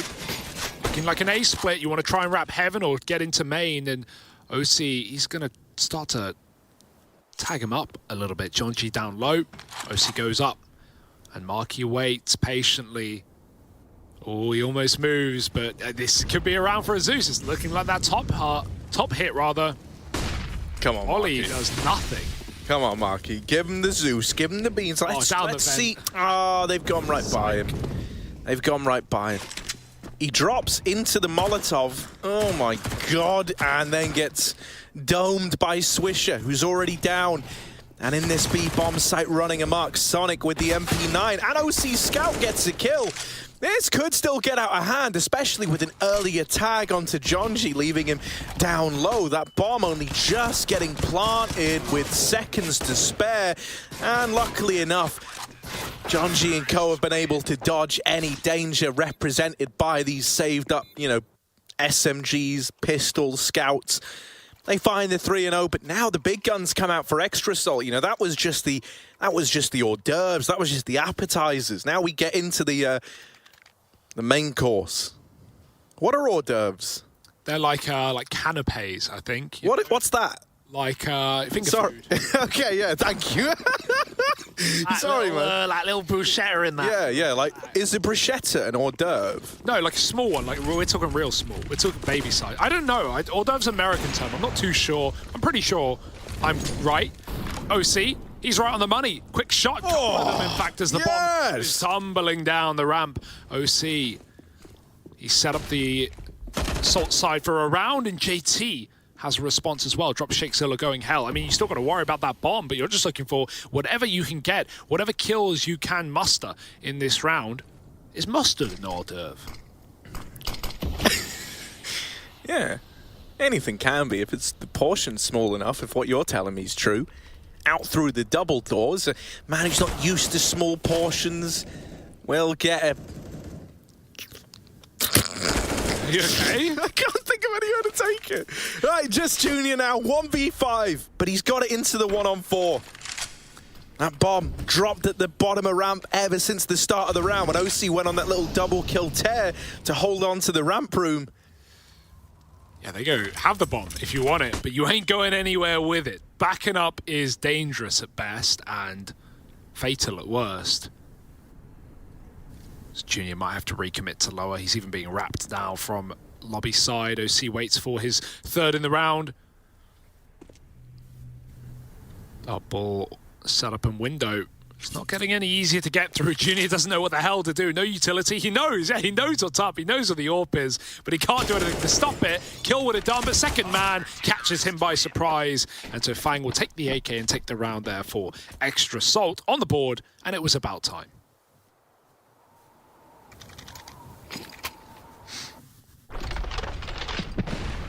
Yeah, we're going to get to see that AWP in Junior's hands, right? So someone to go toe-to-toe with OC there. Still, he's going to have his work cut out for him. This was a lovely little sequence out of OC, man.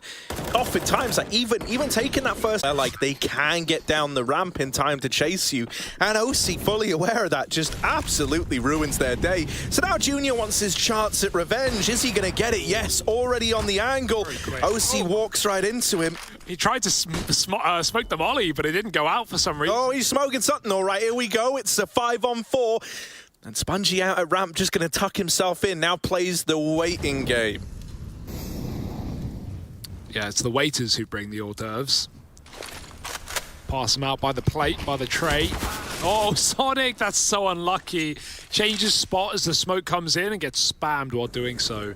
JT might have to lean back to the A site as BNB have grouped off of ramp back to lobby to take this A hit. They could still drop vent, right? Last time they had a guy down lower in the form of, I think it was OC down secret. They still drop vent to meet him there. Just having that control is nice, but FaZe, what? How does he hit that headshot? The spray gets a double. JT sees legs and Jonji's in trouble. It's BNB 2-on-3 and Junior needs to hit some close, quick AWP shots or just back off to ramp and regroup with Sheikh Zula. Made noise earlier and knows the Salt could be lower already, but they're not. They're still looking around for lurkers. They're still trying to find this hellbound player who is B, and now it's clear as day as windows get broke. Yeah, they know all about it. FaZe on this rotation, and after the double kill, he's already served in this round. He's hungry for even more. Junior backing up with the AWP, and Sheikh Zilla taking position in control room. They've almost got like this double layered offensive. You have two different angles of elevation, always makes it a little bit annoying to deal with, but they're both just tucking, playing the time game. The guys over in Decon are having to wait for this ramp player to make his presence known, and that molly forcing the reposition out of Junior is a sight to behold. It allows that 3-on-1 to come in. Sheikh Zilla, the mic ruler, tucked in, the nade almost knocking him out of the round, but they are on that bomb, and they do just stick it to a win. 1 out of 3 ain't bad, but it certainly ain't enough. 2 on the board for Extra Salt now as that little, lower retake comes in. And that was after one hell of a start to the round for Bad News Bears. So a great recovery out of Extra Salt. Yeah, very quick pick for Junior to start. But man, like what a play from the retake. I love that Extra Salt. Instead of, they get down vent, they get decon really quick. They could have just swung fast. They could have, made something happen and caught BNB getting off the bomb plant, but they don't. They wait for JT, and this guy loves the flashbang, some of the best flash stats in the game. And, he throws in that molly to Dark. Perfect reposition force from Junior. He pops a flash in front of Decon, and Junior's just screwed, man. He's just been absolutely countered, split between, door and ramp, nowhere to go. It's a quick 3-on-1, free kill to Junior, and then at that point it's an easy closer. Extra Salt do some spam damage to Jonji crossing, and we can already see OC beelining it to that B bomb site, taking ramp as JT has dropped lower, but he's ready to drop as well, reinforce the hallways below. BNB are up in the window even now. And they're breaking it. They're making a bit of noise, but not out just yet. Gabbing the smoke, and the nade finishes the job. Jonji dead. So many players in these hallways, and Extra Salt, even with 2 CTs down here, this might be enough to just tear BNB limb from limb. Gonna need some good util here. Molly's down, but nothing for Dark yet. FaZe waits. It's grinded to a bit of an awkward halt for Bad News Bears. They do deal with the player on rafters, but the response is immediate out of FaZe and OC. Man, FaZe is farming them right now. It's almost looking a little too easy for him. Extra Salt up onto a third, and Bad News Bears, that gets very awkward very, very quickly, right? Extra Salt had them figured out to a T. You're smoked off in control room. That gives FaZe the timing to get into position down in Dark. He goes on to get 2 more from that position. And that's in amongst the chaos of trying to flush out JT. And the hype's there as well, right? Boot camp situation for Extra Salt. It's always going to feel good. It's better than playing in your bedroom, right? The online era. Everyone's gotten used to it. Everyone knows what they're up to, but just having your teammates around you has got to be such a motivating factor. Extra Salt on the grind from 3-0 down to 3-3. It's recovered well, and it's forced an almost full eco here out of the Bears. Couple of deagles, couple of bits of utility. Nothing to write home about here. OC are looking clean as well. Let's see if he can start strong. Trying to kill this red cross. Jonji, there it is, and OC's found the first. Alexi B flash into the rafters on this A site, and they're going to run out hut together. Yeah, now the flash should be good to ruin Sonic's day. At the very, very least, it's all about how long does he keep this position up on top of the silos. There's more after players that are going to be affected by that flashbang. So there is a world where the pistols, you know, like could overwhelm you here, but actually Bad News Bears looking like they're going to decide against their original game plan of going for that A take with the Alexi flash. Instead, try to go outside. Well, outside's OC's domain, and you don't go into OC's domain. It's just off limits. 404, mate. You know, page not found. You're shut down, and there's Marky holding down door, not letting them in. And so Everyone Extrasalt, yeah, they all wanted the kill, right? Everyone wants the EEKs, the eco frags.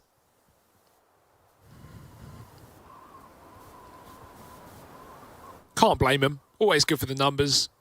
Boost those stats while you can. Get that ADR up through the roof. We've got another raw patchy out for Junior as well. Gonna have to be, you know, performing here. Like he hit that quick shot. I think it was versus OC on ramp in the you know 2 and 4 round. The BNB almost win, but. Shake, you got a gun, mate? You forgot to buy, or have you? He's just dropped the AWP over. I don't know if he's meant to have been given something back. There we go. It was a good trade deal after all. He just forgot about it. Now you want Junior to be working picks, but BNB are just popping out into A. They're already walking through the door. They're boosting for the hut roof, but there's no one there. A is stacked, but everyone's tucked in corners. Sonic's about to spot this. Oh, Sonic, you can see him. Oh no, he jumps up and into the crosshair of the boost. Now OC knows he's got 2 trapped, but that's where Junior swings out the door. This is chaotic in at the A site. They're vent dropping now. It's all a bit of an illusion of the A play. When they see utility still raining out from default, they go, yeah, we're good for hitting A, actually. And especially with Jonji late lurking outside, you're in a really good spot to deny these rotations. Vent is off limits. Secret is accounted for. Ramp is the only place that's open. And with Marky now dead, it's going to be a save call that Jonji is looking to deny. Yeah, I mean, even if Jonji's dead there, he was just the insurance policy. As BNB get a double opener on A, dropping Vent is perfect because they know that, you know, you can't drop down Vent to chase them. And so the fastest rotate for a player in the A bomb site is to go down Secret. And Jonji hiding behind Red would deny that. He's not needed to. It's already a save, and he's trying to get the kills as they get away. He isn't able to, but doesn't matter. Rounds 1. That's super weird. That felt like a read from Extrasalt as well. They had 4 players on A, but the problem was everyone was on the ground, right? How often do you see 4 dropped players in the bomb site? It's a nice stack, but you don't have anyone hot roof, you don't have anyone rafters or heaven, so you never see that vent boost. They may have read the A play, but they never read the little double setup here. As Sonic is getting into position when he gets found. OC tries to keep him trapped, and that's a perfect play for Junior to find his shot with the AWP. He was covering main initially. Yeah, it's a lovely round out of BNB, but also a weird setup for Extrasalt. I don't know what they were planning there. You take it. One of the highlights of casting, you know, this Bad News Bears squad was when Spongy's dad came in the room. We all remember that, man. We all remember that, Spongy. Back in the last RMR. Summit was good fun indeed. This one is for Spongy Dad. Yeah. Never know what was on that ham. Oh my god, it's a fast A split, mate. In through main, out through the door, and Jonji makes sure finds no more. Marky hidden in the smoke. Oh, trying to get cute with it, trying to play around the bomb site. That's denied the plant for the time being, and this round's getting away from you. Junior lands a nice shot to OC up in heaven, but this clutch is just beginning if he wants to make this a Bad News Bears round. Ollie hoping to force the peak from the site, holds the left, not the right. Oh, the timing for Junior. Little off his mark there. Did get the swing he was waiting for, but is concerned about a wrap. While this has been happening, it's not the squeaky play. Instead, JT's gotten up on top of the hut and is holding for this push out to the site. If Junior goes in, he is a dead man. Even if he deals with one of the 2 players here, the trade could be so immediate. And we know Junior is a straight fast shooter, but you know, this one shouldn't happen. JT's just looking away. Oh my god, Junior's getting into the site now. Yeah, traded, right? Traded. Oh, there it is. JT gonna lock it in, like, you know, never even worried. Extrasalt are up on a 5. That's some full paranoia though. Like, you're already watching heaven, man. The timing's in your head. You are going haywire. The alarm bells are ringing. He could be anywhere at this point in the round. Luckily enough, it's still the 1v1 closed out for Extrasalt. Nice try. Marky, lovely A anchor work as well. He's really, really good at the back of the site. Always fun to watch him on Nuke. Was a mainstay of the Chaos, roster's map pool, as Jonji will remember, I'm sure. Nades outdoor, but it's only a half buy again. BNB have had good success getting down vent in this T side, so maybe they're looking to do that once more. Sonic spams through, though. Jonji's still going to commit, nothing to lose. It's actually an A-pop. I don't know if that's my intention. Everyone's blind, but Sonic will save Fang's life with that kill. I don't know if Jonji wanted to get down the vent, but the rest of his team at least made it. Jumping scroll wheel still drops the bomb, and Salt can just flood into this site. Up close is Swisher. Should be traded. Should be. Is not. And he's got all three. What is going on? Bomb is still loose. Extra sort of drop down rotates. They can still make this weird. They can still deny a plant. But Swisher's not in a rush. He's waiting for the wrap. Yeah, Spongy coming in. Oh, no, it's awkward. The Tech 9, while it gave Swisher everything, it betrays Spongy. Swisher going to push through the smoke, trying to have that element of surprise. And dear. Org spray. He's an A4 player. He's an A4 player. Poor guy. It's not as good anymore. You got to play A1S. Even Swisher has switched. Poor guy. Lovely kills on the ramp room, but who knows the org spray? I certainly. That was a roller coaster of a round, wasn't it? Everything about that, dude. Tech 9, like that's the yin and yang with the Tech 9, right? In one round, you get that massive 3K, and then you get Spongy, like point blank, spamming it, nothing. No connection onto Fang. Weird round. It was always meant to be extra salts, but a damn good attempt on the broken buy for Bad News Bears. Yeah, now they've gone back to one of these, lobby waits where they're just going to hold this position earlier on. Swisher making a bit of noise, looking for something out of the heart. Hasn't been given anything early. And that's fine, Bad News Bears, when they haven't been coming at you fast, they have just been waiting around and hoping that you overstep the mark, right? That you kind of overplay your hand. Extra Salt probably not going to give you that. Flash over, setting up a secret peek, perhaps. You do have a guy here. Fang won't commit to it. Instead leaves outside, and it's almost misinformation. He peeked out and he didn't see anyone. They were all hidden over towards main near the smokes. And so Fang's under this illusion that outside's not harboring too many players for Bad News Bears. Well, in reality, that couldn't be further from the truth. JT's now on the case trying to keep an eye on it. Bad News Bears, what are they going to do with all this room outside that they've been given? Because you've got 35 seconds left. Yeah, you got the map control, but now you've got to do something with it, and you've got to do it fast. Yeah, Fang is in a nice, weird off angle, and even though they're going to check vent, he might be able to grab a timing hit. Oh no, he misses it instead. Backstab Shakespeare from the other side is a perfect collapse onto Fang, 4-on-4. 20 seconds, so you still need this plant. You need it on B, unless you're going to go up vent. You could. Junior's coming in through main. That's temptation enough. Killing the A player, the only A player, forces his fast rotates out of the ramp side for extra Salt. But with Heaven taken out of Jonji's outside wrap, Salt gonna struggle to get this retake going. That kill could do it, but Jonji denies it. And at that point, you're thinking about the save.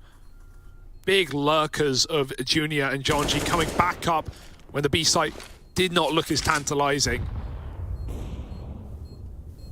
And that's going to give BNB all the room to slip the net last second. I do like how they're using Vent in this game right there. They're getting down and up it quite a lot. Constantly changing their rotations mid-round, constantly keeping the CT side guessing. JT just about surviving. Oh, man has his calculations. That's the one thing I will say. Extra Salt, like that, he seemed pretty close to the bomb site there, but he had full faith he was going to live. And earlier, Bomb was going down on A, on a default A plant, and Extra Salt were hiding in dark on B. Like, they know their radius, which, it sounds basic, but I've seen pro players with full health mess up their radius on this map specifically. Because Nuke is just so weird, man. Nuke's also one of the ones that has like the damage modifier changed, right? So it's not like consistent with a lot of the other maps. So that's what makes it a bit weird. Same with Inferno, where it's larger, whereas Nuke is smaller. Especially like verticality and stuff you got to take into account. It's weird. But Extra Salt know their stuff. Nuke team.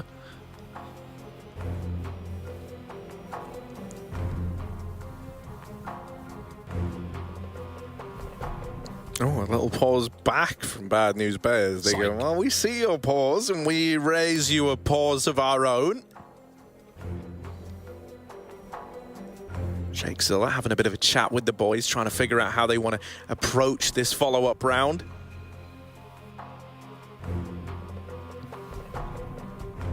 As you can see, looks very driven. Head screwed on for this one. I see some, I don't know, like, what was that? Like mouse ears in the background? I did not see that. You didn't catch those? Well, whose room? Was it on Swisher? Swisher's, yeah. I didn't see. I'll have a look when we go back. Yeah, Vanity was the guy with the cat ears. Swisher can be the guy with the mouse ears. Tom and Jerry. Shout out one time, know you're listening.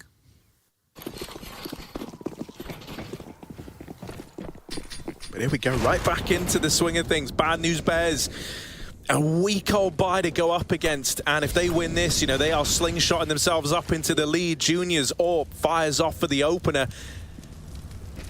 It's nice to see Junior keeping up that strong performance from earlier on as well. He really was like the guy trying to make all the difference back on Inferno versus Liquid. He's not slowed down, and with Swisher picking up pace, Bad News Bears maybe in a good spot. That little hot push. Oh, they're getting stuck on each other. It's almost a lineup. The flash is traded. Shakezilla's got to run away. Jonji now spots this garage player and decides, like, sometimes the best way to win a fight is just not to fight at all, and he gets out of there. They drop down lower, and knowing that that man advantage is just enough to win the round on numbers alone, they move into this B bomb site uncontested. Oh, which plant is that? It's a very dangerous one, but it's going to come through safe enough with the smoke down. No one goes through, no one makes a crazy play. It's good for the double doors. And BNB, they have that window control already taken, so Extra Salt, they will just give it up. Throwing the towel. Still lurking out A is John. He's all over the place, man. Was spotted red earlier. Extra Salt, they might catch him by surprise. They got the info. They couldn't get the kill there. But Marky is hunting him down, and his team know about it as well. Do you want to knife your former teammate? Nope. Oh, dear. But you do want to kill him. JT, luckily enough, will give us that. And BNB building a very nice T-side on this map after all. Lower site, treating them right. And no money here for Extra Salt, just the saved AKs, 3 of which at least. Got mail. Yeah, that's so unfortunate, isn't it? Like, Sonic realizes as soon as he's fallen, like, oh, I've mistimed this, and I'm dead. And now the round is falling apart. And I hate that that just happened. So, you know, you got those saved up guns at least still in play. Still a chance to do damage here. What are you doing outside there, boys? Because even the way they're standing is screaming something grimy at me. Little boosty, little silo angle perhaps. See, Sonic can stand up because Marky should be able to jump from the ledge, right? Right, yeah, stand up, yeah. Sometimes, stand, okay, no faith. Yeah, stand up, yeah. All right.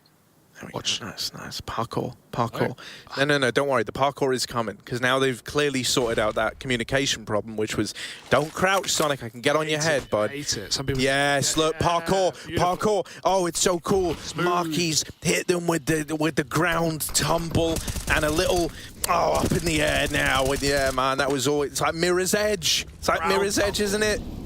Man advantage taken for Extra Salt. Bit of parkour goes a long way. Oh my goodness. Swisher, there's a wall there, bro. Finish him. It's not what you're meant to do. Jeez. Oh, what a flick. Spongy dinked and he gets cleaned up by Sonic. Double in that. Yeah, just spraying main and bringing the pain. They actually bound out of A, and that's a nice call. They avoid the stack for now. One rifle still here. JT hears him coming, and he gets one. Junior, this is for the round. This is for all the marbles, and he will get it. 30 seconds, fakes the death count, doubles back, but one player will still remain on that A site, and Marky hears the feet patter into Hut. Calling for that rotate. Junior might be able to just get that quick stick, but as soon as he's off it, Marky's going to kill him. Yeah, you hear them coming up the vent, but that makes you discount Marky being so deep, right? That's kind of all by design. Marky calls like, yeah, mate, Sonic, come right up. It's fine. He's planting. And it has that added benefit of throwing the timings off in Junior's head entirely, right? Like, You saw as he went round, he was not ready for someone so deep, so quiet, and so now 7 on the board for Extra Salt. There's the response. Trading rounds back and forth at the minute.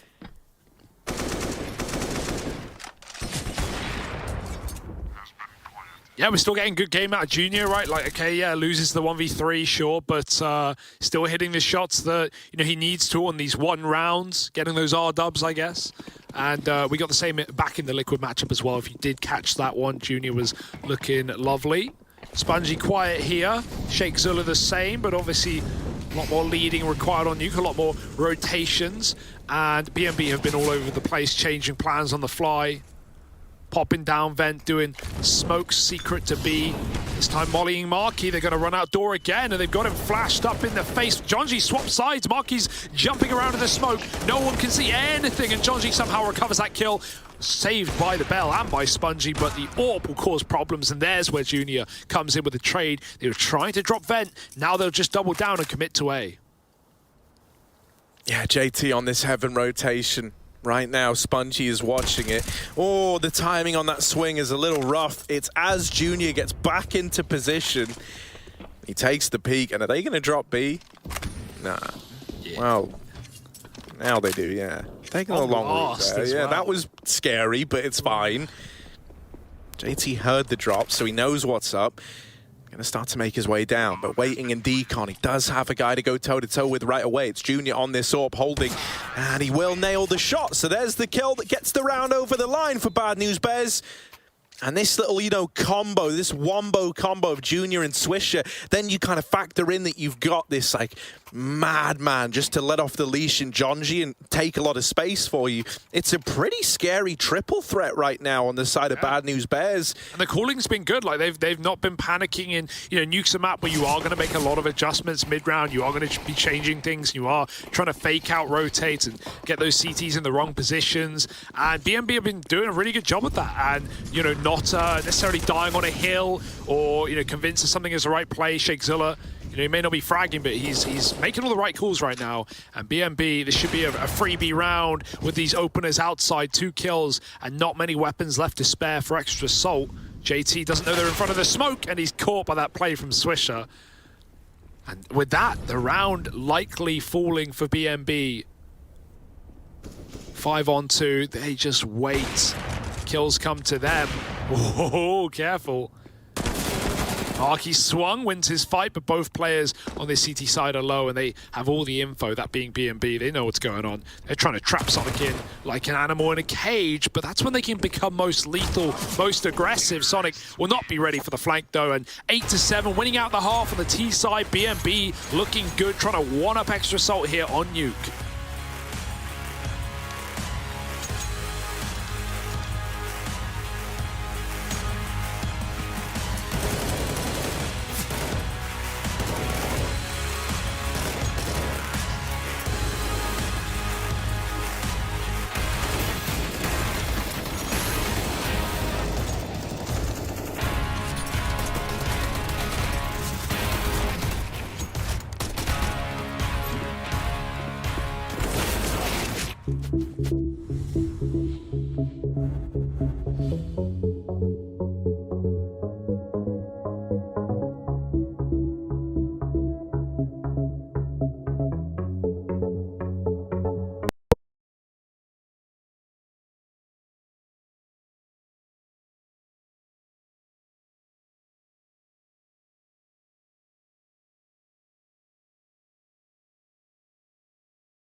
boys is certainly heating up. It's a very close half, Hugo, neck and neck at the end of things.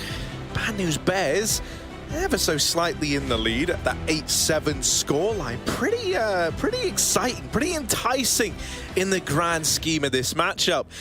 As we kind of draw some attention to it, you know, it was this triple threat of Swisher, Junior, and Jonji doing the bulk of the heavy lifting. Well, I already like this. Jonji with the dual Berettas, and I've had a real change of heart on these. They're actually the best gun in the game.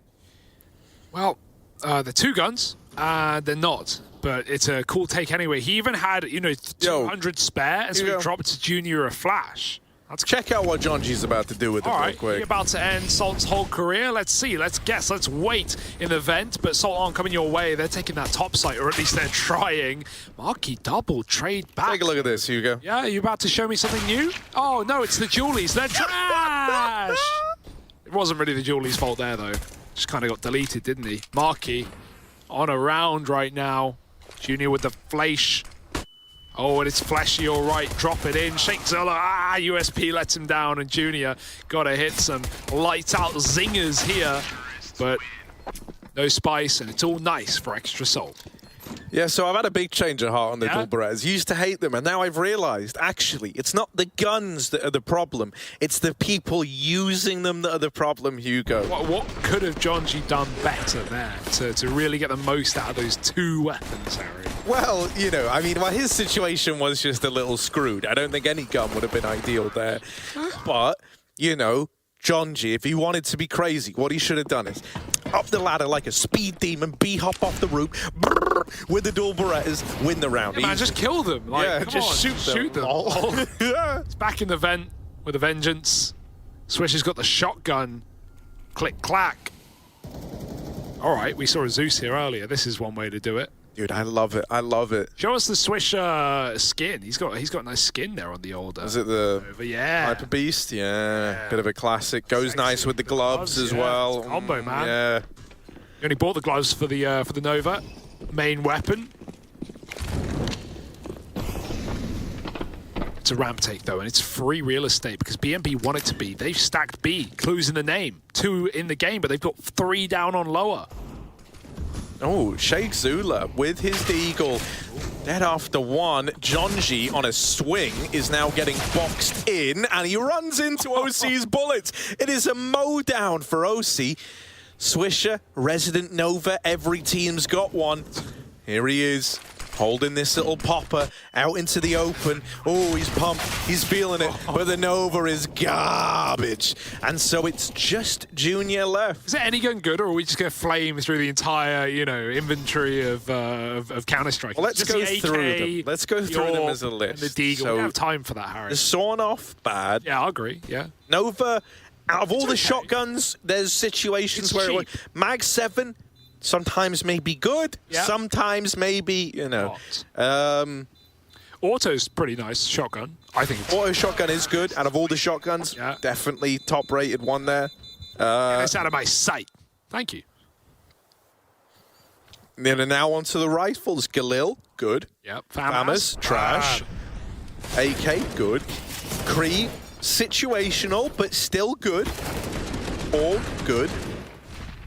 Both M4s, good. Good, yeah. What are we missing? Auto snipers? Situational. Why not? But yeah, when you're trolling. Yeah. You're trying to tilt mouse board. Yeah. It is just a full eco here, by the way. That's why, you know, we're not, like, too homed in. Zeus, but best. Junior with a Deagle opener. Even better. CZ, useless unless the pros are using it, in which case, best gun in the game. So is Swisher a pro, Hugo? You've just put that moniker on him. Let's see. No, he's dead with nothing done. That was you who said it, not me, but it can't always be good. Zeus, best? No. And why did your voice crack when you... Yeah, I thought that was why. Good. Nice. Jake Zilla.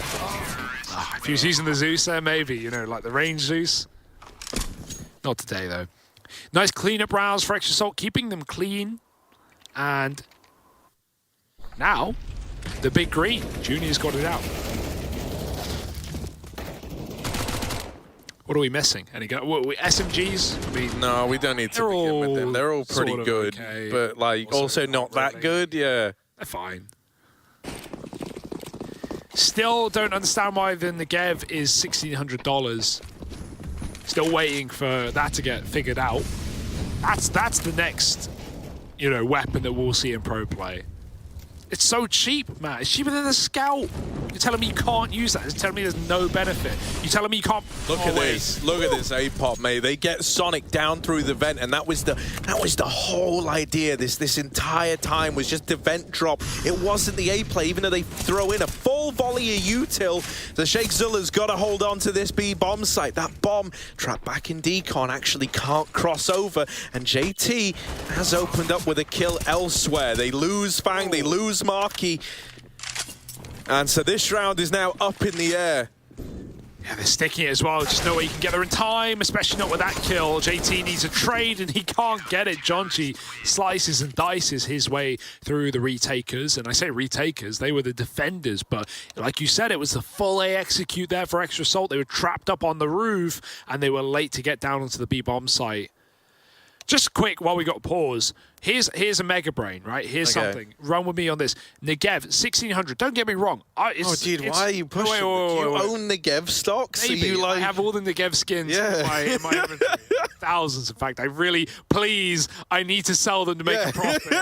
I have a family. I remortgaged my house to buy Negev skins, please. I was looking at Negev skins to try and buy Brandon one the other day, and they're all super cheap. They're all like 10p, but there's one Negev skin that's like $1,000, and there's like 5 on the market. Crazy that. Anyway, we'll get past that. On Ancient, the wallbangs on B are nuts, man. You can plant for Cave. Put a Negev in Cave and spam the defuse, because that's the issue with spamming, right? You have an AK, you're going to run out of ammo probably. But you have a Negev, bro, you're never running out of ammo. The issue is... Yeah, it's very situational. You need cover. Not only that, right, and also we're in a pause. That's why we're allowed to talk about this. You must hypothesize about what's going on in this next... The only issue with that, my biggest issue with the Negev, is that because of just how many bullets it lays down range, like, whenever you spam anything, I feel like it's really easy for them to just figure out where this line of tracers is coming from. And a lot of times, like, by the time you get, like, 9 bullets off, you're just wall-banged back in return. And that's why, like, the hypothetical idea of it being used as well for, like, smoke spams or, like, even on, like, Door on Nuke, right, where it is just this very narrow choke point that you could even look to use it as, like, an area denial weapon, right? That's, like, one of the other ideas behind it. You're very immobile. Yeah, it's just that you're kind of like this, like, no one's going to run into the Negev spray. So we put easy solution. We put the silencer on the Negev, and there's no tracers. So legit. If the Negev was silenced, everyone would use it. Everybody would use it. I agree with that, but I also don't think that would be broken. $3,000 silence Negev. Over listening, don't say it. $3,000 silence Negev. How would that work? Oh God! All right, now we're talking. It's my issue. And what would that sound like? I mean, you're the It would sound cool as hell. I can't do that. No, don't. Yeah, it's too many bullets, and you're so immobile. You just can't go anywhere with that gun. You can't move, man. You ever try like sneaking? So you want more mobility? That's no. I'm not here offering suggestions. I'm just saying. I'm surprised. Well, a minute ago you were offering up plenty around the Negev. Now suddenly I throw an I see the mini mouses. Yeah, you see them, man. He's got them up on the kitchen counter. He's not wearing them, so doesn't count yet. But look, I'm not saying it's good. But I'm just saying I'm surprised. Considering how cheap it is, we don't see it in any... there are so many theory crafting ideas. And here's the other thing we were talking about the other day off there. But, like, think about how long certain guns were good before they became mainstays in the meta. That is true. That's true. SMGs were sick for a year and a half until anyone started going, you know what? I should buy the Mac 10 in gun rounds. Like, even the AUG and the Krieg meta, these guns weren't just changed. Like, they sat as good weapons for years before anyone figured out, like, these are actually really, like, why am I buying the AK when I can buy the Krieg and everyone's seen the meta? Like, I'm not saying the Negev is the next Krieg, but I'm just saying it's very cheap, and I feel like someone could theory craft something with it. And I'm surprised, considering how much CS there is and how much CS we consume, that I've not seen anything there. Something to think about. Food for thought, as it were. And cover that food with a bit of extra salt, Harry. You can buy their little packages of salt online. Hopefully they're not all sold out. I haven't just killed the website, but they might have been actually. I don't know. I'll look into yeah, you know, buy some salt, man. Extra salt. Let's have a look here. Let's have a look. Because I think, yeah, they're sold out, Hugo. Why would you do that? You should have got them while you could have. Still merch to buy. Dude, there is. And actually, I tell you what, right? The one that's only available for pre-order right now, the Japanese long sleeve tee. Yeah. Now that looks fire. I would wear that. Yeah. Bad News Bears also, they're selling their jersey. Of course. Both these squads, you know, like they're out here shifting merchandise, and you want to be a part of CS history. You want to say that you tried to do your bit, mate. Well, there you go. That's how you could do it. Yeah. Now, $1,600. Don't buy in the Gev. Buy merch. Exactly. Yeah, a lot more. Dude, I've never even explored this part of Nuke. We're going on places I've never seen. We're going out of the map. Now, I don't want to know what's in that water. No, why not? Because we're at a nuclear power plant. It's probably pretty spooky. Yeah, but I can't imagine they're just dumping it into the water. I don't know. Have you seen BP? Yeah. Oh, well, you know, I think there would be some legislation that prevents you from doing that. Yeah, I no like one's ever broken the law before. No, that's true, especially not big companies. Those guys are always playing by the rules. They can't keep getting away with it. The safest plant in the world. Dude, that's funny. I've never even read that part of it before. Well, you can't read. That's no, that's true. true. Read it out. Yeah, now that you've said it, now I get it. Yeah, the squiggles make sense. Because, you know, that's actually like a double-edged joke, you know? Because firstly, it's not, because obviously there's an active war going on here, so like that's pretty unsafe. Ha ha ha, you know, how funny is that? But also like safest plant, you know, like it's... Oh my god. Like, it's a massacre. Dude. Where did they go? Where are they? Had enough. Had enough. Game's still alive, fellas. Oh no. Don't give up yet. We came, yeah, authorized personnel only. Barred, mate, barred. Get out, you're banned. I don't want to see your face again. Oh, the fly-through team is killing it tonight, honestly. We're weaving a story just by running around the map. Let's run some replays. Yeah, happy about that. This was, you know, that kill at Rampart Junior that tried to kickstart everything for Bad News Bears. As we've been saying, you know, it's been a story of this triple threat on Bad News Bears. Or at a Junior, Jonji as well as someone who's great in those opening moments. And then guys like Swisher that try and close, to try and, you know, get your rounds over the line. I can't help but not be impressed. Hang on. I can't help but be impressed by Bad News Bears so far, right? Even getting mileage out of Team Liquid in their initial matchup. These guys didn't get the easy start to their group, right? It is versus two of the top boys in NA right now. That is true. Get them out of the way, maybe, but on the other side, like, wouldn't you want to warm up with a lower tier team and try and then, you know, get one of these big upset wins that would make all the difference in getting through your group? You know, on the flip side, you've talked BNB, let's talk Extra Assault. JT's having a really good game, right? He's leading the pack in terms of kills. He's had the only clutch in the pocket of Extra Assault. He's 4 multi-kill rounds. He's looked really, really solid. And, you know, much needed with Fang and Sonic falling fairly quiet. 10-kill game out of each of them. And these are 2-star riflers that, you know, when they are popping, we said earlier, you'll know about it. Right now, though, not out of the woods. Unclear as to where this game's going and who's going to be taking the dub. Oh, and we got a B-Stream update for you as well. Well, that's reassuring. Of course, ATK, probably one of the lower seed teams in this group, but taking on EXTREMUM, who we haven't seen for a while. 12-2 up right now in that BO1. That's reassuring. Grat 18-3. That makes me feel good inside. Yeah, man. I've missed seeing Gratisfaction on my screen.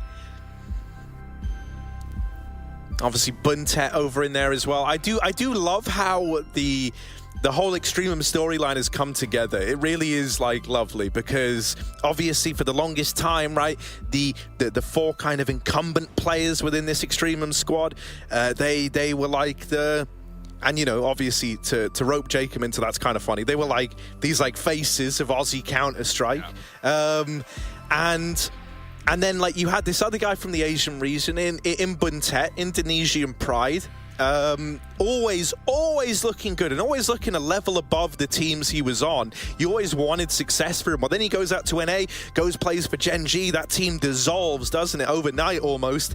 It looked like it was going to be like this fresh beginning, but then he actually gets back with the other boys who have been representing his region for the longest of times. Right, and now here they are looking really, really good in this matchup versus ATK. I absolutely love the storylines around EXTREMUM, man. Yeah. And it's hard not to love the guys in this team. Especially I think everyone loves a bit of paiN, right? Like everyone's supporting that, you know, especially even going back to his time in Tyloo, like just being this guy, and we talked to him in interviews, like, yeah, you know, me and my team don't really talk, you know, while we're live, because, you know, none of us speak the same language. We just kind of, you know, work it out, really. We look at the minimap a lot, and we shout in like 3 languages.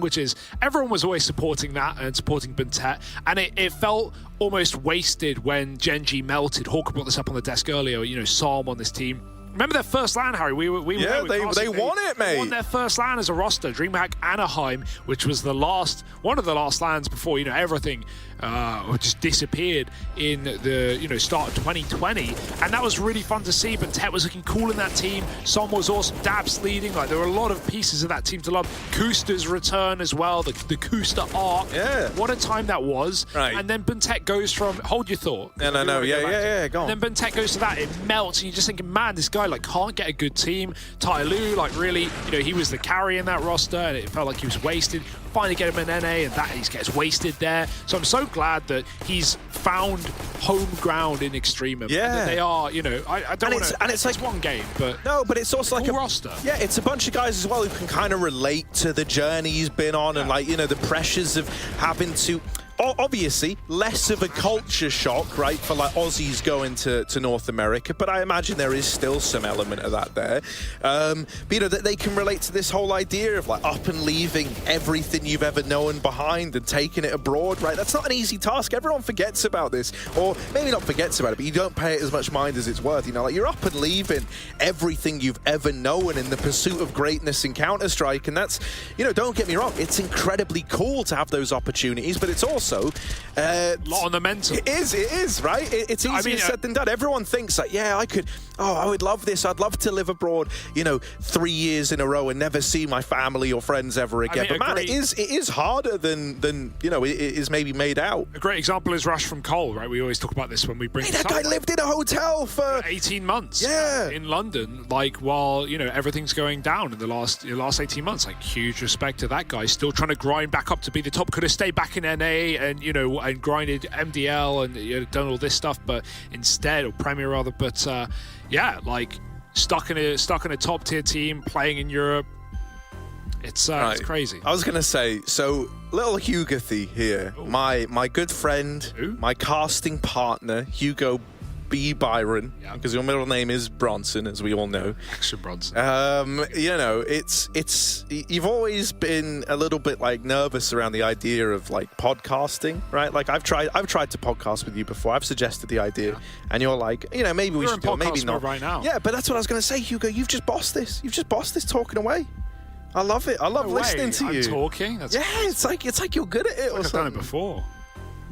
Man. Yeah, it's quite I don't know what the tech issue is, but no, it would be cool. Like, if earlier we had John G crash out, that was horrible. The fact that no one was in the well, actually, hang on, the T's there. Did we see that earlier? Are they gone as well? They were gone as well. Oh man, it'll fly through. So maybe we can get some clarification there and update y'all. But thanks for sticking with us through the madness. It's a long night of BO1s. We've got the same schedule tomorrow, 6 more BO1s, brought to you, obviously 2 streams of 12 matches, and then things start to relax. We have some BO3s come in. We have some, you know, tier playoff matches. It's gonna be a pretty intense, you know, 2 days with the 6 BO1s a night. 2 monitors open at all times. Yeah, you're gonna need to, and you're gonna need to be in for the long haul as well. Oh, I see JT getting closer to the monitor normally. I also see everyone's having a little snack. Fair enough, you know, get it in when you can. Fan cam up there, the top. Wow, dude, yeah, that's pretty good. Stretch. That's pretty funny. You know, we had this whole discussion once about gingers and Counter-Strike. Yeah.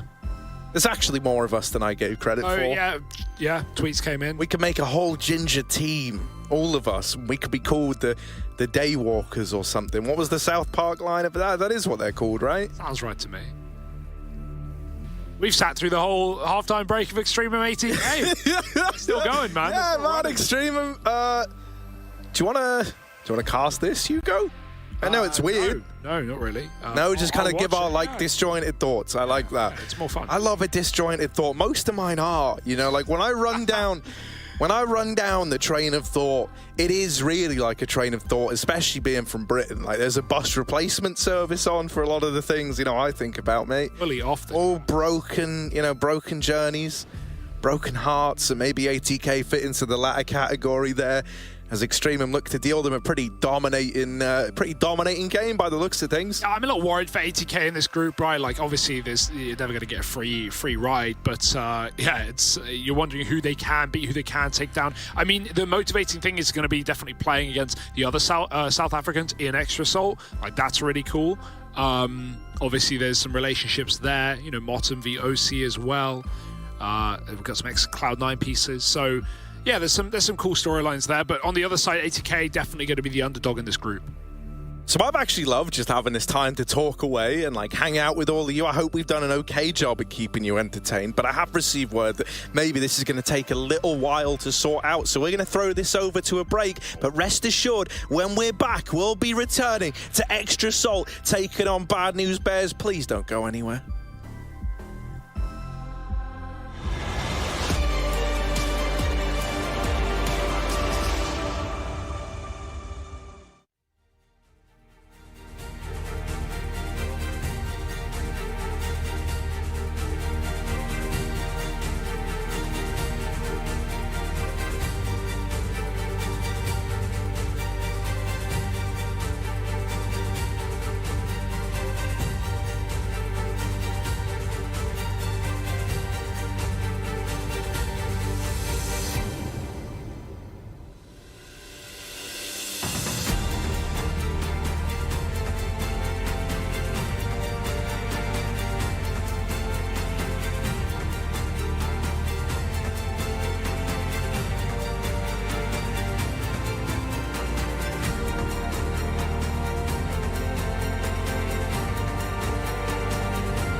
Yeah, they done told me to be myself. So when I went and found myself, the ones who told me back then, be true to who I am, ain't think we was really gonna win. Now they watching us from the sidelines while we trying victories like we getting high tides. I'm getting my prize. Only thing my eyes is locked in on, $500,000 mine. I want it right now, don't waste my time. Family in a penthouse with a view sky high. Blood, sweat, and tears bring more to my eyes. Cause the whole gang winning, I done gave my life. Odds low, but we did it, ain't we?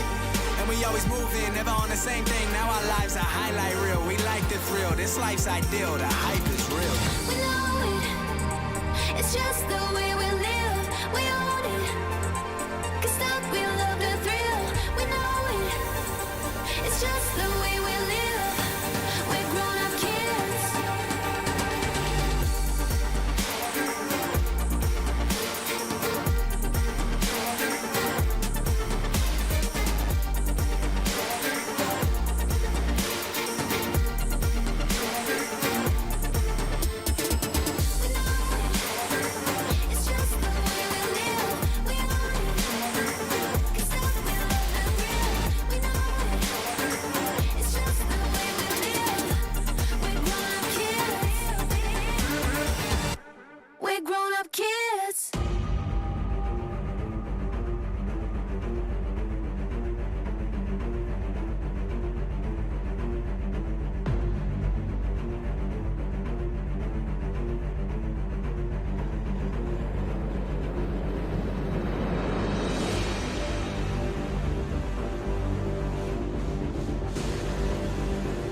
Yes, that's right. We're back in with this one. Extra Salt ready to take on the Bad News Bears. My understanding is that the technical problems have been brushed under the rug. And now we're ready to get back into this. Look, if you look on the screen of Sonic that you could see in the background there for a second, he was loaded into Nuke, which is a promising sign considering that you could hear, you know, a cricket burp on the Nuke that we were on. Yeah, tumbleweeds rolling all over the place. But we're back in. Thanks for waiting. 10-9. And it's Extra Assault time on the T side. Junior Zorb is out and about, back in yard. And you feel for Efren a little bit because now with everyone reconnecting, all the numbers have changed for each player. Lol. And so all your mental recollection of who's who has gone out the window. Good luck. Don't worry, man. Efren's got this. Guy is a professional through and through. Whoa, and speaking of, Jonji, through the smoke, has removed JT. Sonic moving into the ramp room is dispatched off by Junior's AWP. And this is a cracking start to the round for Bad News Bears, who are looking for round number 10 to tie this game up. Yeah, the reset, and it's not done well for Salt. 3-on-5. So you just basically got to be relying on winning your gunfights at this point. There's no other way around it. You're lacking util. You've got a bit of space on ramp, but coming out from the door, OC, full flashed, and that's going to keep Swisher in position. The two mollies are on ramp as well. You would love them in the right place right now to try and burn out this back vent player, and Marky's come in to offer up the goods. Have they got a smoke for him? No, he just swings late, and Jonji helps out as well. Good shot from Swisher, needed that to keep this round clean, and it should be with Jonji escaping from death. Fang can go ramp, but Junior's already B. Oh, nice little flick out of Fang, but still, you know, more where that came from in this A bomb site, and with him looking the wrong way, should just get shot in the back. Bad News Bears managed to get that one over the line and tie this game up at 10-10. Now, while we were in our little extended tech pause there, I got a message, right? Oh, yeah? I got a message on Twitter from none other than @CSGO. Dad? Right? Dad, yeah. Not Spongy Dad, like everyone Dad, right? And they said, when you return from the break, please describe and discuss this image for the viewers. And it's just a picture of me in front of the green screen doing the, you know I had to do it to him pose, right? Oh, yeah. But you guys realize what that means, right? Everyone spamming, everyone talking mad trash in the Twitch chat is actually doing it in the presence of @CSGO. And that also means that statistically, one person here, it could even be you, is CS. Whoa. So that's crazy. That's kind of mind-blowing, I'm looking over my isn't it? shoulder. I'm wondering where. That's kind of mind-blowing, isn't it? CSGO is here. He's lurking around. I just watch it. I'm just like, yeah, I'll just whack that on. I love Extra Salt. I love Bad News. I hope they've got two What a way! monitors up. Yeah, of course they do. You don't think the CS has 100 monitors set up, monitoring all of us at the same time? Oh, that's a tag and a half on a Jonji. The Deagle of Sonic brings him down low, while the rest of the Deags look to get across outside. Oh, that's a nice molly lineup. Oh, but it hits a smoke, and it's a little too late anyway. Salt are already down B. Running wild. Now, no one's here. The rotates are late because BNB don't have confirmation on numbers. They don't want to over-rotate, but they might be caught getting collapsed on ramp. This is worrying for Junior. He's stuck in a Molotov right now. They're still splitting for the ramp room. He's got to turn around. Fang's already there. And the Deagle, the P250, they both break back. They both open up. Bomb planted, guns grabbed, and suddenly BNB are in a rough spot versus low econ round. Oh, Swisher has removed JT through a grimy little angle, but is that going to be enough to turn the tides in this one? A 5-on-3 from the Deagles, admittedly now a 3-on-4. But you're clutching at straws to find a way back in, especially with Jonji so damn low on HP. Time is eluding Bad News Bears. And so the Deagles looking like they've stolen a round away. Jonji might even fall at ramp, and he's regretting even showing his hand over here, trying to get out of there. It is Extra Salt winning around with nothing more than the pistols and the clothes on their back. That's insane, dude. I mean, the fake smokes outside, and that's what BNB are trying to call. They're hoping they're fake smokes. They don't want to drop anyone lower. They're still waiting for lurkers, and the second they look away, to start discounting those lurkers, they come through radio real fast. Lots of noise being made lower, and yeah, for Junior, frustrating round, stuck in a Molotov. There really wasn't a lot to play with, but the limited util Extra Salt had was pretty perfect in not only getting those smokes down secret, but also cutting off Junior's rotate. Annoying round, but you still got money. It's not the be-all and end-all. but it could be the start of something. Junior now just going to throw himself into the void, try and get involved with this AWP, and it's a perfect headshot to Sonic. Sneaking down the vent, previously mollied by his teammate to deny a fast door play, and took a fast. Salt are going to go right down to lower again. Oh, yeah, Junior nails the shot, and this time, you know, in no business of getting caught out at the ramp room. Jonji should have had that kill on a platter, but, you know, Swish is still going to pick it up. Still going to walk that one over the line. Marky might be able to hear them getting up on top of Hut, but there's not really anything he can do about that. You know, he's aware of the danger now. He's aware of that possibility, and that's why we see this, you know, potential Hut Roof player in Swisher actually changing his position up. Minute left and a 2-on-5 to find. OC got hit by the molly, still in with the kill. Marky is dead, so OC's got to do this all alone. I've seen nuke clips out of this guy. I've seen big clutches, but a 1-on-4 ace clutch is asking a little too much. Jonji wraps him, and Bad News Bears tie this game up at 11-11. Oh, well, it goes both ways, right? Like, money just gets broken, or at least on the edge for BNB, and now it's the hurt city for Extra Salt. They are probably going to have to piece together some weird half-buy, wait for that loss to kick in. Pauses a running drive for both teams as well. This has been a long game, and it's only 11-11. There's still many more rounds to be played. And Junior's all over the board, man.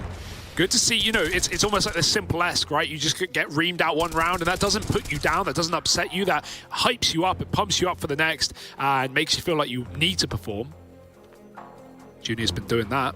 You know, even early this year as well, you know, seeing Junior in Furia and knowing from what he was doing in Triumph, from how effective he was, even under Sheikh Zula here again, it was a shame to see him fall off so clearly in Furia. Like, even just the shots missing, like, comms aside, easy kills going nowhere for Junior. So it's cool to see him really performing here today.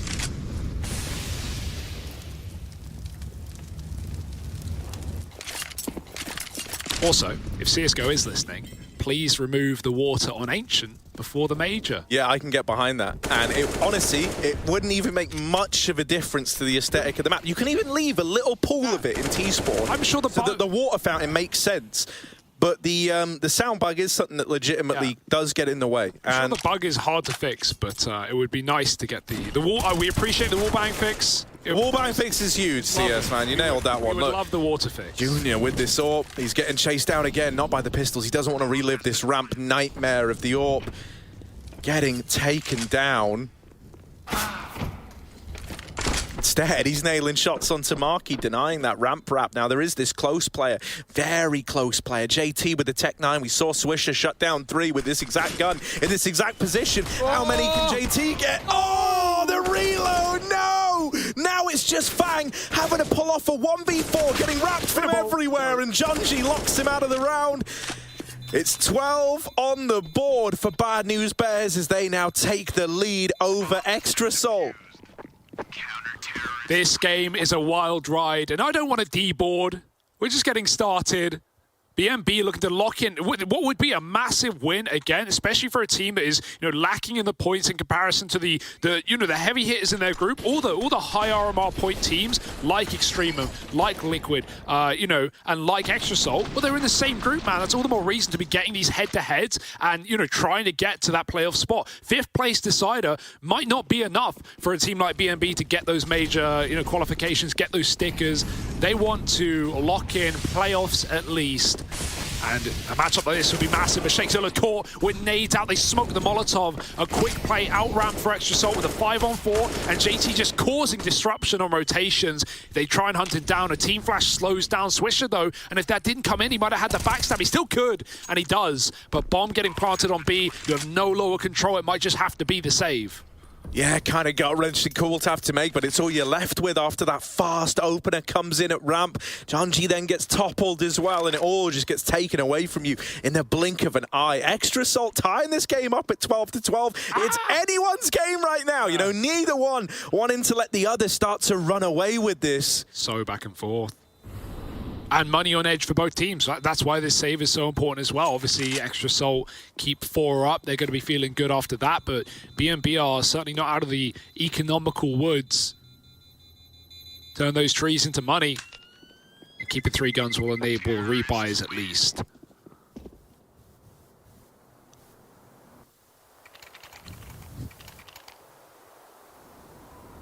No AWP available for OC either. Considering Junior has been throwing himself into some of these previous rounds, it would be nice to get that option for OC. But not yet. Save it for a rainy day.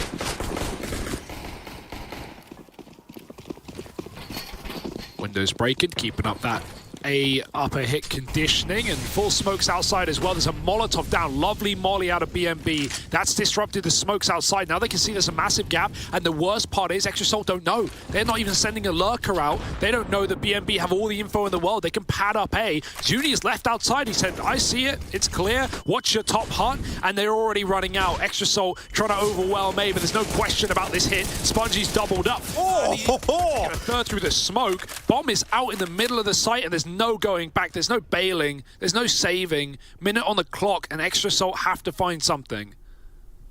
Jake Zuller waiting patiently at the box that no one ever checks, and no one's checked it, wouldn't you know? JT sideswiped, and OC shut down as well, man. The trading back and forth continues. That is such a huge mow down from Swisher, playing up over at the hut, Spongy rather. He's getting pressured from the hut, right? The smoke's down, and he just starts rattling shots through it. Yeah, but it's all off the back of that molly, right? Like, that is everything for BNB to, you know, not even just have the outside clear, but to have the warning to watch your A hit, just being that little bit more ready that you know it's either all ramp or it's all A, and there's no outlug, there's no cross down to secret. You know, that's the benefit of, you know, even having a lurker outside for EXTRESOLT to confirm that, okay, our smokes have been removed, they've been destroyed, we can't do our plan, they are stacked up top, but that's info EXTRESOLT didn't even have. Watch out in the sky, man. You see a smoke coming, get a molly on the ground. Bad news bears. We're just trading rounds right now, Harry. There is no consistency. There is no guarantee at any point. But hey, keep trading at this rate and BNB will not be complaining. Especially not with this money. Busted. Tech 9 for Fang. And we have the double cross yard as well. Jonji's taken a spawn. He's made it all the way to secret. No one even knows. Yeah, with him tucked in and Swisher, you know, over in main, one of them is going to get tested. It's just a question of who. Oh, it's Jonji, and he crumbles under the pressure. Swisher can't find a thing. What with the smokes down, that wall of smokes restricting his vision. He does drop down the vent. He gets a second chance at it, but is only good for one. Running amok down on lower, EXTRESOLT once again. It's been the real story of this T side, but with Junior and Sheikh Zuller in position, primed and ready to go. Sheikh even trying to make this cross happen into this little bait and switch. They get a killer piece, and Junior is not content with just one. He wants all the marbles. The marbles are his. Let's see if OC's got even bigger balls. Oh, they're both lower. He's hit a timing. If he gets up the vent here, he's got a free A site. It will only be temperamental. Junior's already rotated back out of ramp. He could reset lobby or heaven. Spongy's flanking OC. And OC's going all the way back. Timings being hit and missed. Oh, and he turns around. Spongy seen him. It's a free kill, and it's a closer for Bad News Bears. It hurts for OC. It felt like that could have been an opportunity back in. Just trying to find that second man, but he found him. And Bad News Bears back-to-back rounds is Devastation Station. Choo-choo. Mate, in a group as well, in a format that's kind of as punishing as this, where only the top two look to get out of groups, right? You really need every win you can get. For Bad News Bears, this is a huge deal that it's them approaching, you know, that match point scoreline with an eco to come up against 14. But for EXTRESOLT, it's kind of devastating, right? Like, these guys have got high expectations for themselves, especially after their kind of debut events with this squad. They're wanting to replicate that. They're wanting to relive past glories and get this organization to a major. On the polar end of that, Bad News Bears, this is like an organization that they've built up themselves. I mean, all glus, right? But locking down this A-bomb site, not feeling pressured at all by this full eco. And it's looking like a flawless round. Oh my my God, they're going for the knife. JT's running. I gotta get the reload off. He's trying, but instead, Swisher, one to the back of the head. He's not about to play silly buggers with you. 15 on the board for Bad News Bears. And they wanted the knife. Oh, and it's the warm-up game for Swisher, man. Play Liquid, you know, bottom frag, come back in, and 25 kills to his name. The Executioner, silent shot to the back of the head. Stop resisting. Bad News Bears, 15-12. And no running away from that one, JT. The entire Armada were right behind you, and you got to laugh that one off. But this is it. You've played for overtime. You've given up that 15th round, and now you got to show us why. Smokes outside are the wide ones as well, so Molotovs will do nothing to stop them. Okay, this is nice, right? Let's see what this round would have looked like. They're not going to go for the A hit. They don't have the util. It's a ramp rush instead, but we've got to boost up. And this time, BNB, they still have the AWP here. They don't even know the smokes are fake, but they made the right read. They've been baited into the AWP. This might be the beginning of the end. Trade is in. Couple of kills here for Extra Salt. Makes you consider yet again, as Junior does get domed up in hell, but the vent rotates it down, and 2 of them. You can see the fear of those smokes, right? Yeah. Right, like you're constantly paranoid, even if it is like, even if you're hearing noises at ramp, you're hearing nades in towards the B site, you're always worried that someone is lurking you, and it's keeping a lot of attention down here at lower. Now, eventually, right, we've had this push out of Swisher to start to clear Secret and start to piece together that this isn't looking like a B hit at all. JT with the lobby lurk is going to punish Jonji, and actually, after all this back and forth, it is the late B commitment out of Extra Salt.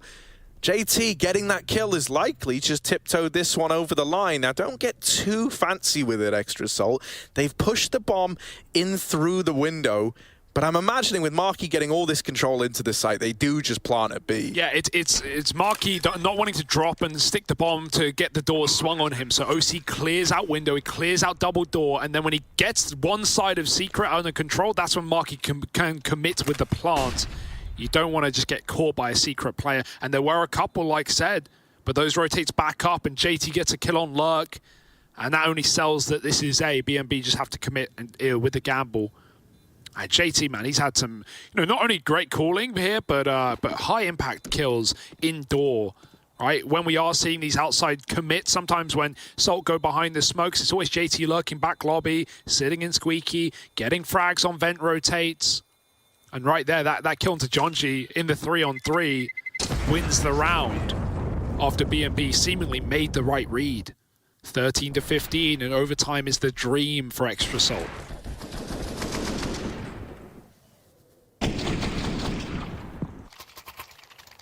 Yeah, it's always great as well. Like when you're going for one of these late lobby lurks, it feels so rewarding when you have that level of impact. You know, when you're in the 3-on-3, you make it the 3-on-2, and you know at that point, as long as you go into the right site, and you know, they were very methodical with how they approach clearing out, but you know you've won it on the numbers alone. Sometimes those lobby lurks can get left in the dust, right? Like if the bomb went down lower, JT doesn't get that kill, and suddenly he's left in like a late post plant, having to scramble his way down. You can feel very sour about it, but he reads it well. Now here's a bit of aggression out of Bad News Bears, and in tandem, 2 kills come in. They're looking for the victory. They want to deny overtime, that privilege to Extra Salt. Oh, Jonji, if only he knew. Just do it. Just do it, Jonji. There it is. OC's shot in the back of the head, and now Sheikh Zilla rotating down to be early for Marky and JT. The real challenge is just beginning. Sheikh Zilla is just an hors d'oeuvre. Main course around the corner. Sheikh Zilla looking to finish what he started, and only 2 Ts to get it done. Information given with the door swing, but they won't commit with it. Sheikh Zilla just playing with his food, shuts it in their face, and they double back. They look for lurk kills that aren't being presented. Even the AWP watchers behind. Junior's been burned before by these late radio walks. Not going to happen today. And there's just no way back in. You've got to clear Sheikh Zilla first and foremost. Man in the middle of the site, Marky pre-aiming, but is he ready for the lowest player? No, Sheikh Zilla shuts him down, and that's going to be JT 1-on-5 to keep this game going, to stop Bad News Bears from picking up their first win here in the RMR, and it's not happening. Swisher to close, feels apt, feels worth it, and it's Bad News Bears looking good. The warm-up game v Liquid, and they show what they're made of against Extra Salt.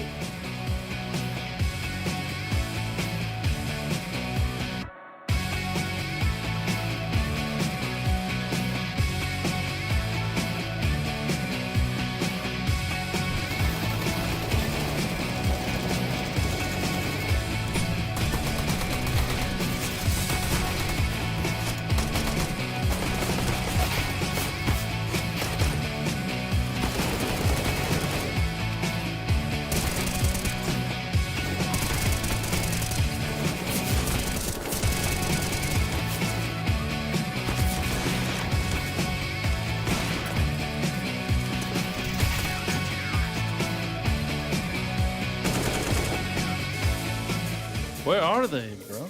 Dude, I can't hit him. I mean, bang, Mark, he's baited. 1 HP, 1 HP. Where? I think underground. No. Oh, wait. Laser. Oh my god, I'm taking damage. Dude, I'm dying.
It's good news for people who love Bad News Bears. Excellent news as well. They're going to take their second map, first win here in the RMR in the Intel Extreme Masters Fall. An excellent showing for them as well against one of their chief rivals, I would say, in this group, Parker. And you could tell by that clip at the end there, they were having a lot of fun in this one. It did seem quite loose from them on the whole, but I think that's what they wanted to do here. And I was worried that on Nuke, they wouldn't have that ability to turn this into more of a scrappy game. Generally, I feel as though Extrasol are the sort of team who would have the nades and the protocols to make it clean.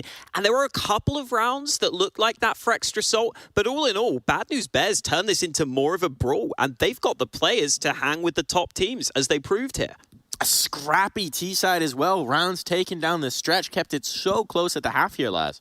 Yeah, a really good performance that we saw. I mean, I think Haka, captured this really well. It was scrappy. Like, this was just an absolute brawl, just back and forth. And I mean, the one thing I was really happy with as well is, Swisher on the first map against Liquid, he was a little bit quiet. He didn't have the best showing, but in this best of one, he actually really stood out, and he was the one getting multi-frags, and he was just kind of finding those opening picks that he needs to.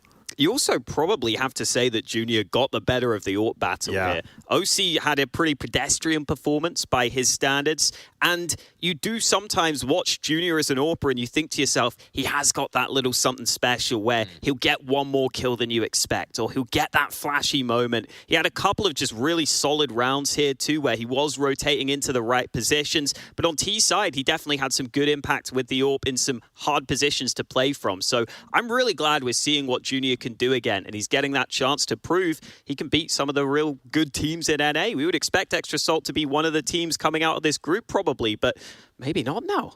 It's always a bit of a question mark as well. And the bad news bears, we had so many questions about, right? We saw that first game against Liquid. We saw bits that we'd like, but this is a team on their last run with this particular 5. We know that. That's what's been established, is that Chonji's out, so you never quite know what you're going to get. Is it going to be a tomb over on those player cams? Is everyone going to be silent? No. There's smiles, there's giggles, there's laughs. They're having a good time. Maybe reliving the old days, the good memories, seeing what brought them together as a 5 in the first place. And it's good to see. Yeah, it really is. And I mean, that's kind of the thing, especially when you're competing. I mean, it's all about the mental game, right? You need to have that good mentality when you're playing. And I mean, we're seeing that right now. And like you said, I was kind of really unsure what we were going to see from this squad. But the fact that they're celebrating, they're communicating, they're laughing, they're joking around, that is a great sign. I mean, they've kind of just let all the drama, all the internal issues go away.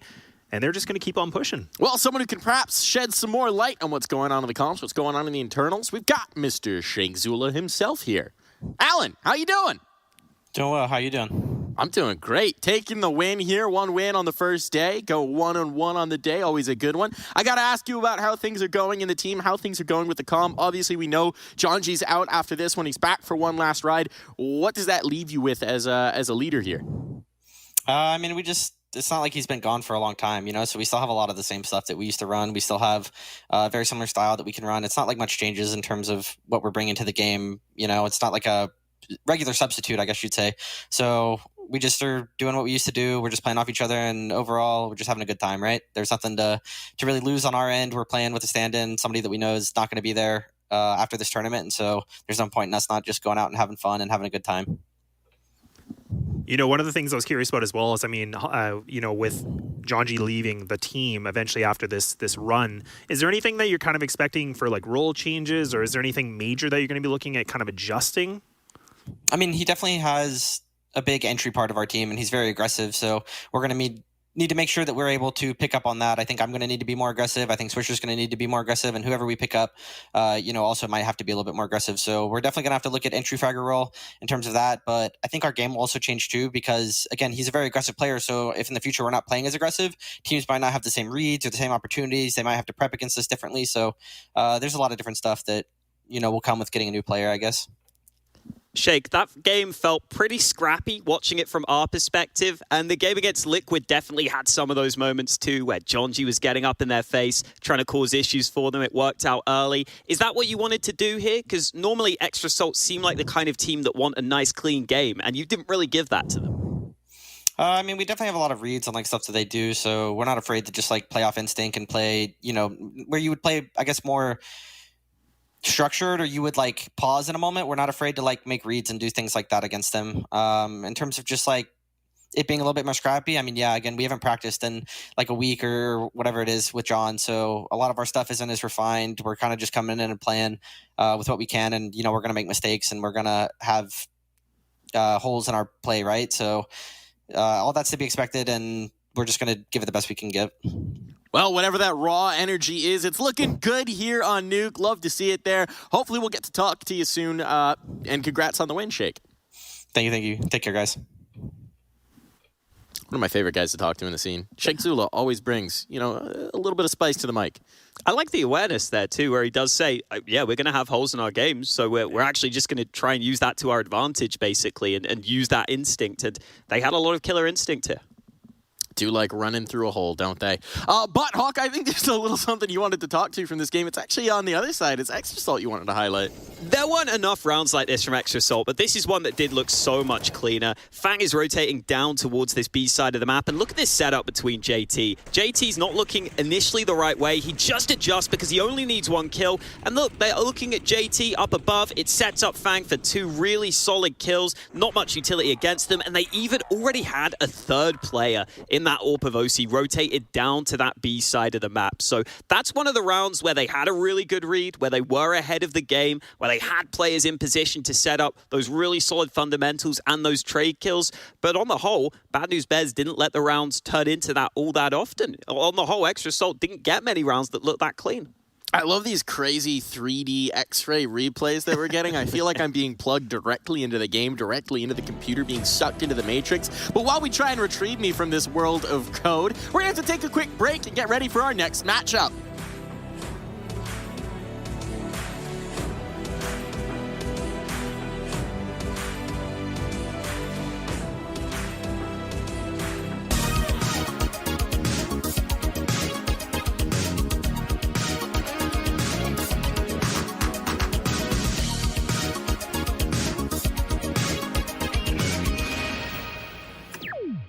Choose nades, choose a smoke, choose a flashbang. Choose team badges to support your favourite CSGO team. Choose an ESEA Premium membership. Choose routes you know bring in wins. Choose pro video tips. Choose the fan club wars. Choose behind the scenes content. Choose good grades. Choose guns you know you can shoot right. Choose bingo. Choose the equipment you know is going to get your team the win thanks to heat maps. Choose the CSGO Hub Premium, the complete package to help you and your squad achieve all your CSGO goals.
start to.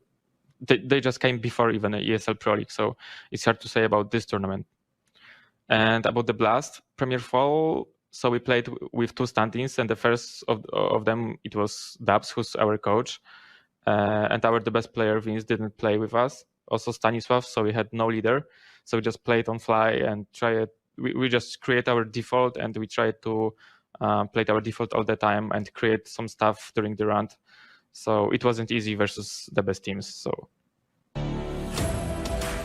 you heard it from the man himself there. Evil Genius is a team that has not had the best run of it lately. Some rocky events, some rocky performances, but a very established brand here. On the other side, meanwhile, 0-0 Nation, new brand, new name, new momentum, and a team that hasn't even been together that long, but has a lot of talent, a lot of things to be excited about. 2 very different trajectories for these 2 teams, and now they're going to come head-to-head, lads. Yeah, this is one of the games I've been looking forward to all day, to be honest. I mean, I'm glad Mihu kind of said it. I mean, EG, to me, they've been playing at, Pro League. They just have not been having good standings. They haven't had those performances, but there has been a lot of variables for that. And now they're back in NA. They get to play some of the local town here in North America. So this is really a kind of a do or die moment for them. I like this little fire-up session we're getting here, just clapping along, maybe a speech going on. I'm not sure what's going on exactly. Plug for the socials there. 0-0 Nation, they're ready to get pumping here. Can we start doing that before our segments, Mike? I mean, I would love that. Now. Let's go. We got the sync. Oh, yes. How much is this ruining people's ears? Probably right a fair bit, but hey, we're excited. OO Nation on the server. I'm excited about these guys. KNG especially is just a player I always love to watch. He can create so much. He'll have those standout moments. He's actually someone who has a higher rating on the T side, and I think that shines on through because he is the IGL for this squad. He takes a lot of initiative, and he will be opening up a lot of rounds for this team. Guy I'm most excited for on the 0-0 Nation side, VSM, right? What a treat that we're going to actually be able to get him here to compete. This is a player who once upon a time had a little issue with that, but thanks to Valve's changes, they could do it. But let's talk about the other guys for now, because this graph, it's not pretty, lads. No, I mean, this is kind of just showing the, downfall here of EG. And like we said, they just have not been able to secure any wins. I mean, one of their last map wins was against, the international stage. That's against FaZe. So, I mean, they have not been able to just get any kind of a W at all under the banner. They've just been struggling with 2-0s or maybe a 2-1. So this is kind of, like I said, this is very important for them to kind of get a good reset for the full roster. I don't even think this paints enough of an ugly picture of it here, Hawkeye. How long has it been since they had a win? It has been 13 weeks since they beat Vici. That's not even a top team. Before that, they beat Heroic back in June. It's that's a while ago. That's like when my birthday was, and I barely remember my birthday at this point. So that was a goddamn long time ago. Yeah, EG have just been slipping and slipping, but they've obviously been having to play without Stanislaw. Hopefully he is able to get back on top of the game. I'm really hoping that Daps has been able to help him out here. But map pool for EG, what are we saying, Laz? I think, we don't know. Yeah, I was just going to say, I was like, how do I say this nicely? It's like, you know what? Honestly, I think any map for EG, we're going to just have to see what they do. But I mean, for 0-0 Nation, I was thinking Mirage is probably a good pick for them. Like, they currently, in the last couple months, like, they're about a 2-1 record. So it's not bad. They've had some decent competition. But you know what? I mean, this isn't a bad thing for them. There's an old saying, never play a Brazilian team on Mirage. EG has chosen to wade into these waters. Let's set the expectations here, right? Because let's be honest for EG. You've been not doing great against the top tier. Pro League, rough. Everything else, also rough. But you're coming back to your home ground. You're the big kid at the small pond again.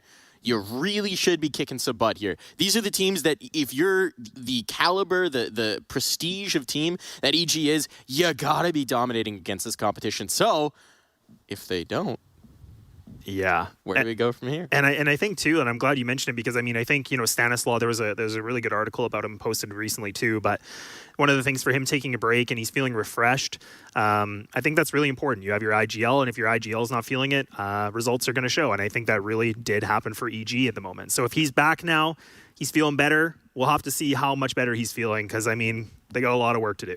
The idea there is it would have been worse if Stanislaw just kept trying to play through it and wasn't motivated and wasn't really keeping up fully with what's going on in the game. You're just constantly a few steps behind. You're never really catching up. He's decided they would rather take that time off so that they could ramp up for the major, so that he could hopefully get back to that position where he's putting all that time in. We'll see if it's caught up to them here because they have to show up in this event. They put all their expectations into this. He said in the interview they have to do do well in this event to get to that major. EG have got pressure on here. They've really got to do well at this tournament. Well, I know when there's pressure, there's no two guys I'd rather turn to apply that pressure. It's Harry and Hugo. Oh, yeah, we'll squeeze your head like a watermelon. Fleshy and pink, it's going to go everywhere, Mike. But thank you anyway. They say pressure makes diamonds. And, well, we got 2 diamonds in the rough in terms of teams. EG, maybe struggle street recently, but don't. That's not their name. It's OONT. 0-0. Nation.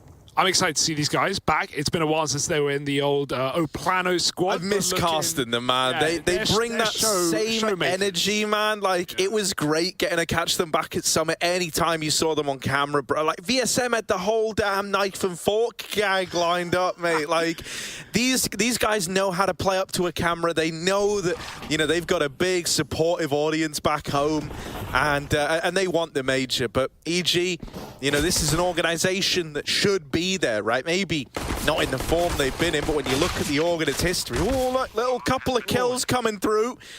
And we end up in a, woo, Henny hits a blinder. We end up in a 1v2 for Stanislaw.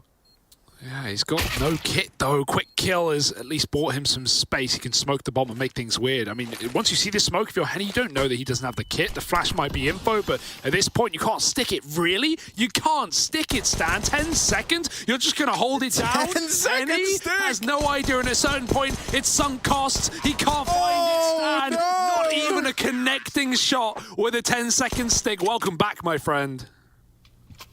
Wow, that's quite a way to make it all start flooding back to you, remembering why you love it. And yeah, dude, no, it's always awkward with the 10-second sticks because after a while you start to go, there's no way they're sticking it, right? Like, because he would have won already. 6 seconds passes and you're anticipating that if someone's sticking it in a smoke, they have a kit. Yeah. So like, it's almost like this idea of you're like out-reading yourself, right? Because not many people have anticipated a stick in that situation. Henny didn't. Henny certainly didn't, but it's a damn good try out of 0-0 Nation there in the pistol. They come in with a force buy right away, and they're out for revenge. This is a team that's threatening no matter what they bring in, right? Like, you know, these rounds are not lock-ins for EG. You've got D-Eagles, you've got great D players, couple of rifles in, 1 AK, 2 Galils.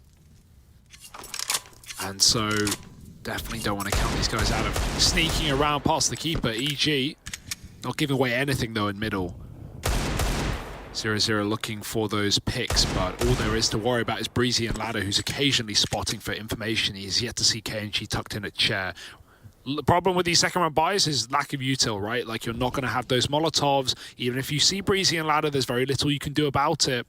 And now they're setting up for a B play. You'd want that short split. Well, getting past Breezy is going to be a nightmare. Obo's up in apps, playing close. And now here comes his cat play. Do they know about Breezy? Will they check for him? Because it might not matter. Henny's been dropped, Breezy stalling the clock, and now this B push just has to come through. Oh, Zerg. What? Oh. What just happened on the opener? He just tagged him up through the wall and got that little headshot, I think. All right, let's see. Let's see. Does anything come of it?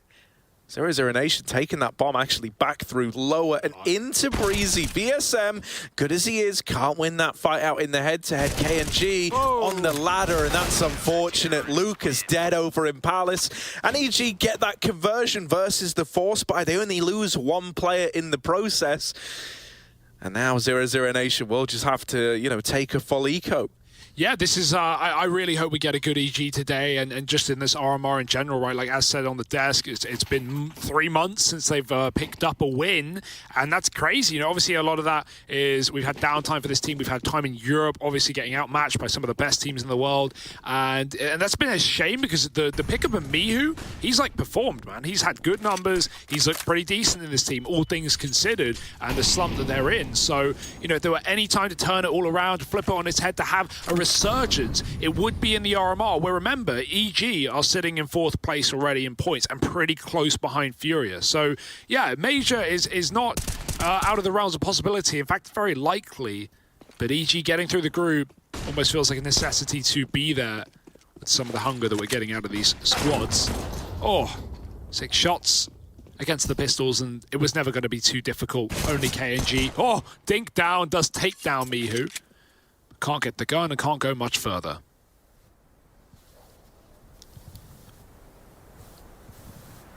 Yeah, any damage you can do at this point is valuable for old mate KNG. So let's see what he can get away with. Waiting with the P250. And eventually his time will come to make a move. Can't wait forever. And that's pretty much the end of that one. You know, just hoping he could catch another guy, right? If you only leave 3 surviving out of the round, you're pretty content with that if you're 0-0 Nation. But it's just the one and done on the P2. Now the guns come out. You know, man, for this 0-0 Nation squad, really, like last RMR, they were one of my favorite teams to watch. The energy that they bring to the server is contagious. These guys, you can tell they're having a blast when they're playing. And when you look at the individual pieces, it's such an exciting team. I think back then as well, they were able to get a lot of their success done on Brawn alone, right? They didn't really have a whole lot of time to start to piece things together. Well, are we going to get a more refined 0-0 Nation now? KNG starting this round off by making noise over towards the B apartments, trying to give the illusion that this was the game plan for this this first rifle round. Going to keep the attention of 2 EG players there. Well, they set up for an A play. I think that's a top cons. That's a new smoke. That's a jungle smoke. Damn, stealing that one. Thank you very much. All right, Henny, and Henny's leave him to throw both the util. Yeah, 3 smokes, a full exec out from Henny. This is what we have feared, right? This is kind of cool, though. The issue is I get a fade all at separate times. You got to keep that in mind. But this looks pretty well prepped. Henny flying through the sky. Mihu's taken ramp, stands here, and Cirque can't find a target because they've already flooded out the palace, and Stan is just tapping them down. Refreshed and looking good right now. It's KNG late from connector. They know there was B noise earlier. He can only be so far, and Cirque finishes the job with the AWP. I like the idea of the triple smoke exec, one man ramp, 3 in palace. It's cool, but yeah, they just get shredded by Stan, man. They were all trying to hunt down Mihu on ramp, dropping out of palace, back turned to the real threat in the site. A really nice look at a Stanislaw early on, right? Maybe this little rest away from the game. I know he said, like, his mindset just wasn't in it, right? And that definitely started to get reflected in, like, his gameplay towards the end of, I was going to say his tenure, but it wasn't. Like, you know, when we saw him take a step away. Yeah. Also, credit to Daps for trying to fill those shoes, right? Not an easy task, but it's going to be nice having him back behind the squad. Leo Drunky opens this round up, or Leo DRK, right? Leo. I'll just use Leo, yeah. Yeah, we spent too long casting his whole... That's the issue, mate. Yeah, I'm so familiar with him as Leo Drunky, but we've dropped that. Just Leo now. Leo sober with the opener.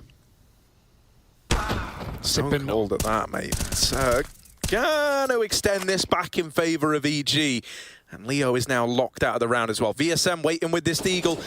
Oh, Henny's been tapped out and now learns about Stanislaw, but you need to do more than that to best him. That's a little awkward for VSM there.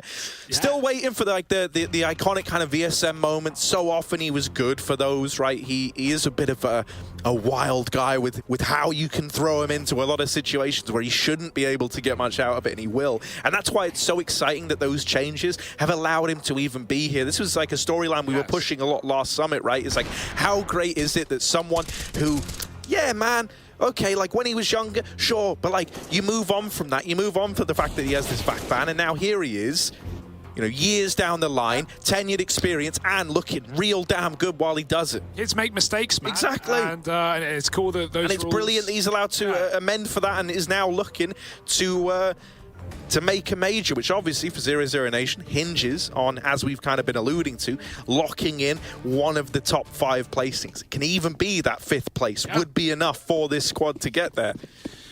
Yeah. Yes, indeed. And no, I'm still waiting for the Yampy comeback, maybe one day in the future. He still plays a bit of CS here and there. But for VSM, yeah, it's a cool story. Cirque, he's instantly picked Leo. And Cirque, you know, not one for excuses. Likes an AWP, brings it to the table. VSM gets traded as Henny, drops Mihu out on the Palace side. 0-0 Nation love running out of this Palace position. Now there's no one left in A to stop them. Can try and get this bomb plant in. Top con smoke to allow it. Molly in jungle fades, and Obo moves in for the kill. Cutting down rotates was KNG, but he couldn't hit the shot. The aim punch gets in the way. Lucas crossing and Obo executes as Henny now gets that stick in the back of the site. It's something at least, but a 1v3 needed if he wants to keep this one going and get on the board. Yeah, but he's got his wits about him. That first fight, Henny is able to win out. Oh, almost makes it a second, but that's where Obo comes in, up through the stairs to steal the round away. EG up on a 6. This is very convincing out of EG. Like, this is not an easy squad to beat, and the fact that you're 6-0 versus them right now speaks volumes. I had no faith. Like, if this was the EG we'd seen on the run-up to this, the same EG that haven't won an event since what? Oh, sorry, won a match since July, I think it was.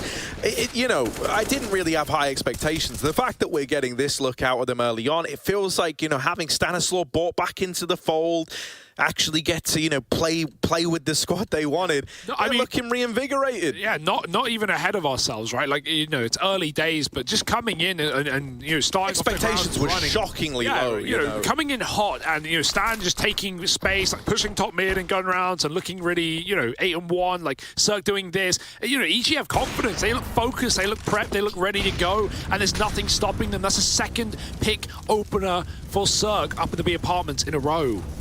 Just walks in through apps, lackadaisically, takes a kill, bounds out. You never knew what hit you. It's already gone. Obo, he almost aggressed there, didn't want to feed up a trade to VSM. He tucks back, he chills out, 3 on B. They seem to have a read, but it's back to these A smokes, this time thrown together on the site. That's at least some info. There's 2 on the ramp now. EG might try and peel back. Cirque runs the rotate, knowing B is reinforced. VSM is going to try and get out through this bomb site that's currently mollied. Henny needs an opening kill, as CT is the one thing it's not smoked. He'll grab it. Perfect frag, but VSM denied coming in through the B-bomb site, and now Cirque commits to the rotate.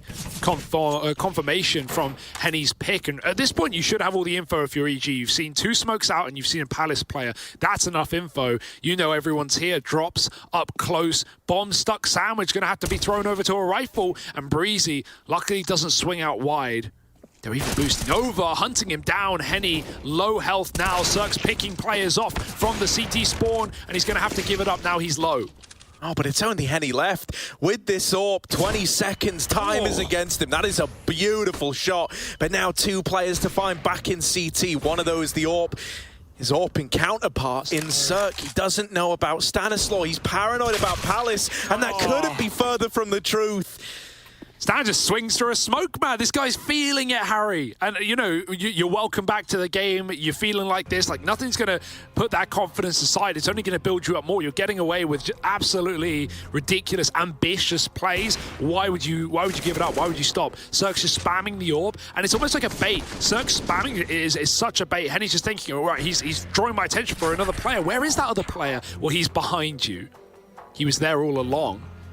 And it looks good right now for EG. Stan at the forefront of this all, and Cirque finding picks. You know, like there was a recent interview with Cirque as well where he was talking about, you know, oh, like there's no other excuses. If I'm playing bad, it's not the team, it's not my spots, it's not extenuating circumstances, it's me, and and you know, I need to get back in form. And right now we're already seeing, again, early days, but 7-0 with the rounds we're seeing out of EG against a team that is proven at a top level, at a high level, especially in this region. This is good stuff for EG. Oh, Lucas, this is balls to the wall. Counter-strike out through ramp. Now is trapped ahead of that Molotov. Going to drop himself a smoke to try and have a little bit more room. Mihu here's the fullback, though. He knows that they're no longer committing to the A play, and this is more info for EG to play around with. Oh, Mihu, come on now. They're lining up the mid-smoke in spawn. When that's called, that's just gone in. Mihu knows he's hot on their heels with this flank. And look, the A bomb site is completely empty. Stan flashed in the top mid. There are a lot of bodies there, and that shouldn't have come as a surprise for EG. Now this lower hit as well. If Cirque dies in connector, A is open. And so Mihu's flank is only going to net you 1 kill. You're really counting on this flank throwing disarray into the ranks of 0-0 Nation, but it's not. They're coming up with the kills, and there it is. They steal it away with the pistols. EG might have had all the info in the world, but it's not enough to win them that round. Well, not quite all the info. KNG got boosted window in the midst of that madness, and, you know, Cirque missed the timing out under when those players jumped up from underpass, and that's when the boost comes in. Cat player also misses that because he's focused on top mid, right? Obviously, Stan got all that info on the Deagles up top, and KNG just gets behind them and starts backstabbing and gets the AWP back. So now we have a bit of an AWP v AWP situation. Zerg, insta-start again out in middle. Picks up Lucas on the cross. AWP is heading B. At least you know that Zerg isn't here, up in the apartments causing problems yet again. It's instead Obo jumping. You got to watch out. The flash is good though. Works as intended. Sees the AWP as well. More information here for EG on the setup for 00 Nation. 2 players spotted B-Wood. You can relax for now. Zerg has top mid, but there's already a player out. However, KNG, quick shot from Zerg, and he's going to take the advantage even further. 1 up.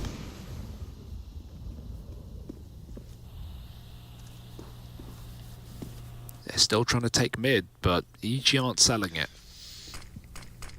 Mate, the whole group, the whole even just NARMR gets so much more exciting with EG looking good. Yeah. It really does. I'm just going to be honest, I had no expectations for this team at all.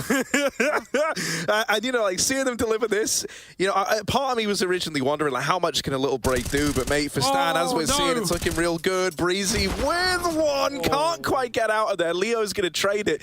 But still, it's a 2-on-4 for 00 Nation. Made worse by Mihu dropping Leo. And Saheni left up alone while he's got the bomb. That shot misses. And now he's even getting wrapped, mate. They're up on top of the cinder box. They're in on him. Stan will die to the no-scope, but there's no chance. Zerg holding the line, denies that AWP cross. And so it's 8 on the board for EG. Stan just hops into ladder as well. Like, look at how this guy's playing. He looks like a completely different player. Like, it's actually incredible. Good shots out of Zerg as well with the AWP, keeping that up. Breezy, he wanted that double so badly, but even then tries to, you know, play it reserved and safe enough to not throw away the advantage. It's unfortunately his undoing. Could have escaped to ladder, but trying to go back to short was denied. However, no complaints out of EG. They are still running wild with this lead. Boost up in the ladder room for Zerg. Breezy will throw him on top. Orb holding his cross, and Stan feeds it. Not ready for KNG to be so tall there on stilts. 00 Nation now, 5-on-4, perfect round. They haven't had these, right, for free. They've often, you know, only found the openings when they've committed out ramp or out middle. And even then, it's more often than not been Zerg starting with a 5-on-4. Now you can group and go for a bomb site. Instead of retaking middle, we have this heavy setup. Another player pushing up, catches KNG post-shot. Breezy doubles up. And even though Henny trades, EG have gotten out. All right, but not for long. BSM with the spray. And that's more like it. That's what we can come to expect from this guy. 00 Nation back on the board.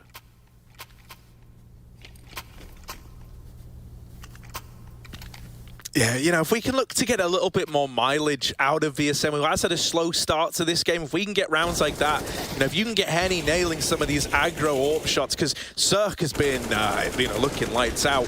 I've still got some faith that this isn't going to be as clean-cut as maybe the scoreline alludes to right now. Everyone's growing in their facial hair, mate. Everyone is. It's all the rage. Right now, it's Henny giving out haircuts. Opens up the round, and KNG going to remove another. There wasn't too much in the tank for EG in this round. That hero AWP in play. But it was knocked out early, and now it finds its way onto Stanislaw, of all people. I'm bought him. I'm convinced, but really, EG are probably looking to just double save this and get it into the next. Obo's MP9 and Mihu's USP just roaming around the A site. Meanwhile, B getting grouped on. And Cat getting taken. Mihu sees that, so it's at least some information. You can gamble B. You may as well gamble in this position if you're EG. So Stan, he's not just playing market where he can give it up if things don't go well. He looks like he wants to get out and get involved. That could commit him, and that could lose you this AWP, even hand it over to the... Oh dear, hands of 00 Nation. Bomb's coming back though, through lower, heading into that A site. Mihu's beating the Molotov. KNG were not ready for that one. And Mihu, no armor, no matter, no bother, still takes that kill. Now you have no one on A but the bomb. It's a very weird round, and they're still playing for B. slipped the net, did Lucas, in getting that bomb down on A. And now you're looking to save. Now you're so out of position with no armor. You've got to give it up. A very strange round here. And Leo's still here, ready to slip the knife in. Oh, Stan trying to hold on to this. And, you know, sadly for 0-0 Nation, they would love to hunt this down. They would love to knock it out of play. But you almost have more to lose than to gain from hunting it. So Stan should be given the room and respect to save that AWP.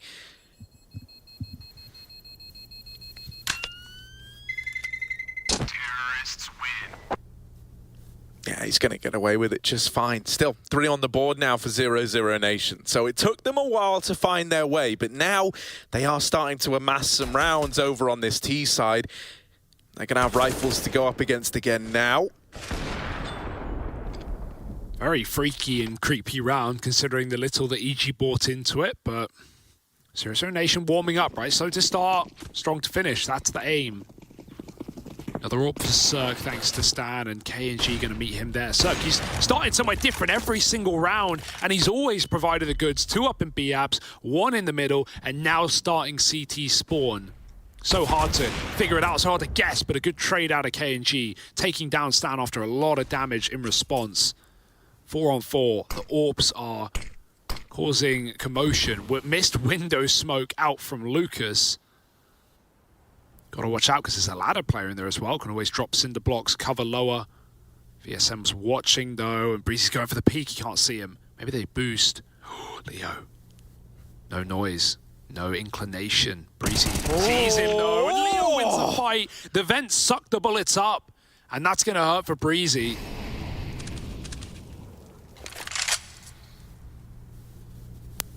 See, look, man, EG have got all this info from a deep Palace push, but last time they up and left A, if you remember, it all got a bit weird, and it did go back into that A play once they found the one incumbent player. Well, what that means is now, you know, for poor little Lobo over here towards B, he is all alone and about to get executed on. Now, Mihu's push has just netted this info, but Obo still needs to put up numbers. They drop onto him. First kill for Obo found, but that's the extent of it. Mihu is a long way away from this bloody bomb site right now, and Cirque, while he is posted with the AWP, he would need to be given a reason to go for this. He would need to be given a way back in, and that save call has now come through for EG. 0-0 Nation up onto 4, getting these past EG and starting to build back into this game. 7-0 means nothing if it's an 8-7.5. That's where EG started, but 0-0 Nation not going to go down without a fight. And that's reassuring. As much as it's nice watching EG freestyle and look very, you know, fluid and Stan getting aggressive and Cirque hitting these AWP shots, I didn't want a one-sided game. We also want 0-0 Nation performing, especially in this dangerous Group B with 4 out of 5 Brazilian teams in one group. You can't have all the fan favorites coming through this time. Brazil's got to come to you.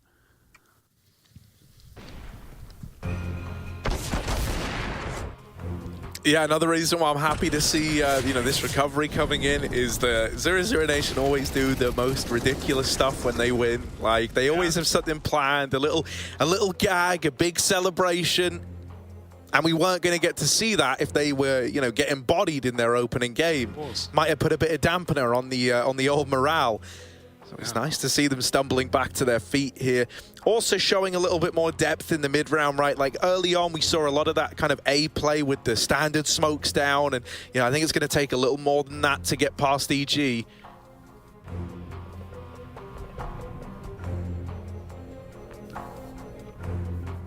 Yeah, now another broken buy. Unfortunately, you save, but it's not enough to get anything going here. You can always win these rounds, but, you know, 0-0 Nation, they're going to see the AWP. They're going to do their best to avoid it. Cirque's got to stay mobile. That being said, as we've talked about, always been good at finding openers, and this time it's Connector where he begins. Keeping it fresh, keeping it funky. Leo walking right up short. Oh, Mihu on an off angle in ladder. Oh, Cirque's found the opener. He's bounded out as well. The flash is perfect. Mihu holds his own. What a ballsy call. And he wins the fight. A lot of players would have just shot there. Mihu waits for the chance to strike. It's Obo to steal that second. Don't get confused. 4 on 2. And even though it's only pistols, this is getting weird. It really is. BSM needs to win this, and he's got to win it quick because reinforcements are on their way to pad out this site, and Cirque's Orb, it's all over the map. It's keeping you guessing. Henny has got to win this one in what was a 1-on-3 clutch, now turned 1-on-2. But look at Cirque again, mate. This guy's on some sort of pilgrimage all around the map. Stan's even aggroing in through the apartments. And Henny is just left waiting, hoping that he catches someone overstepping their mark. That's not going to happen, Henny, and eventually he's got to take the fight to them. Quick knife check. The 180, is he walking up on me with a knife out? No, okay. Reassess the situation. Reset late into middle. If EG had just peeked in and grabbed info, well, now it's misinfo. Luckily, that's not the case. EG are fine conceding middle and playing for their bomb sites. Trusting in their, right now, 2 of their top performers to win their 1v1. Stan's coming back to B at the right time. He doesn't need to overcommit, though. Henny got a lot to clear, and Stan catches him walking right up Cat. Easy freebie round. EG, that was nothing. That was a rifle and an AWP. And Mihu, like, the play to not fire off of the flashbang, that's a perfect flash clear. Like, anyone could just be there, and if you just die, you look like an idiot because you're just staring into nothing. But he knows that they're not going to play off the back of it. He has an inkling, he has a read, and then he pokes out and gets, him and Obo get doubled together. Cirque, again, how many opening duels has this guy won? He's got to be up to like 5-1, 6-1 at this point. Impressive stuff. Constantly finding picks off this AWP. We've had a quick tech. A little break in the moment. Oh no, here you go. Steam is down. Steam is down. I just had a little Google search. It was bound to happen. We weren't worrying about the old Tuesday. We used to get this a lot when we used to do NA. It was not unheard of, right, for this to happen. Middle of the day, middle of NA and Steam. Bit of a repair-y situation. It happens every week. It was foretold, the Prophet. Harry, you called it. I did. I called it last week, in fact. I said, you know, when we do those games on a Tuesday, you know that... Already a little bit behind schedule. Yeah. Throw in a server crash. Well, it's fine. These are either almost instant or hours That's long. one option. You know, and I'm just hoping for the... It's fine, man. We're back into the podcast mode. So thus far, out of this game, I like rugs. I love rugs. I love a good rug. All right. What do you brush under the rug? Is it like, sweep it under the fridge? No, brushing stuff under the rug in real life doesn't actually work. I was going to say, because eventually you got to move the rug. It's like, Jesus, there's a lot of stuff under here. Yeah, a lot of crap under my rug, man. Rugs are plenty. Hey, right, podcast deactivated. We're right back in. Counter-Strike on the menu. Thank God, because I don't know if you guys could tell, but with how the conversation started, it was going nowhere fast. Yep. So we're all happy to be back into this one. Not too much waiting around. I especially think, waiting about, probably worse for a team like 0-0 Nation, man. These guys thrive in, the heat of the battle, the chaos that's caused by a back-and-forth game. And so I think if you let them sit there for too long, they kind of cool off, and I hear more typing. And cooling it off. No. There's less. Oh, no. It's fine. The round is not live. No damage has been done. Yep. Both teams agree to a reset, and we run it right back. There it is. The reason. Who was that then? Breezy. Gone before our very eyes. Long but not forgotten. No, wait. Gone but not forgotten. Long. Very long. He's like 7 feet, stretched out, really. It's like playing, 4x3, but to the max. So not it would be 21x9 or something. I think that's a res. Well, okay. So, guys, remember when we said the podcast mode was cancelled? Have I got news for you? Funny thing about that. The worst part about that is Steam servers going down is fine if everyone's in, but as soon that's as what I was about drops, to say. That was what I was about to say. Reconnect. And it's always during these moments that this seems to happen, but it's fine. And now we're looking at cans. We're getting desperate already, Harry. We started with rugs. We're on to chlorine. Chlorine. That's funny. It's like chlorine. Chlorine. Chlorine. Chlorine. Chlorine. All right, cut our mics. No, man, it's all good. Look, So let's kind of, deep dive down the EG rabbit hole, right? Because I'm really loving the idea that we could have a competitive EG at this event, right? With Stan being back from his time away and him looking like really quite crisp right now, it certainly makes this Group B that much more interesting, especially when you look at the squads that are up top of the board right now. You got Furia, and maybe unexpectedly, you got Triumph up there. Now, this is day one of games, so there's always time for that to change around and flip-flop. But, with the games weighted so heavily and with only 2 teams making it out of groups, every victory really starts to matter. Yeah, don't get ahead of yourself on the Triumph top of the group, by the way. B-Stream update right now. Furia 15-5 up against Triumph. So, that's kind of like a return to regularly scheduled programming. Exactly. It's about to level out, is what we're learning from that one, and that's fine. Nothing wrong with that one. But so when I was looking at this group, in my eyes, it was like Furia, they're definitely feeling the pressure to top it, right? They really should be, or maybe not top it, but at least make it out of groups and end up in the points. It would feel amiss to not have Furia represented at a major, right? So that makes a lot of sense. And then I was looking at it and I was like, well, EG have been kind of underwhelming. So that leaves it very, very open to these, Brazilian squads to try and come through with a victory. And now with this idea that EG could be looking good, mate, I don't know. This really puts Group B up in the air, and I think it's going to take a lot more grit, a lot more hard work than perhaps you were initially considering. Cam. Yeah, no, I agree though, especially with these two teams right now that we have. They are 10 points separate. That's basically nothing. That's just a placing. EG have 1310 and Double O Nation have 1300. So yeah, pressure's on there. Obviously, they're both still in the top 5 right now in terms of making it to the major. And let me just run down real quick on this NA region. Who's going through. Top 3 in the points get legend status. That's a feels good, man. Yeah. 4th, challenger status. No complaining, no crying. And 5th, contender status. You still get in. The way this is essentially meshed together. I can't think of what I was trying to say there. The point is, the way this is essentially worked out is that the only team that in theory could finish outside of the points and still go through is EXTREMUM. They are the only ones that could do that. But even then, it requires a team with 0 points to win that 5th place decider. If anyone else did and the other guys finish in the points as well, EXTREMUM would be out, and then you would end up in a situation where basically finishing top 5 at this event looks to guarantee you a spot at the major. Armchair psychology, day one, from what we've seen, very little. Do you think that's going to happen from what we've seen? Do you think a 0 point team right now, if you were to put money on a hypothetical RMR points on a 0 point team making it out, who would be your go-to there? If you even think it's possible, you can answer no. You can go with nah.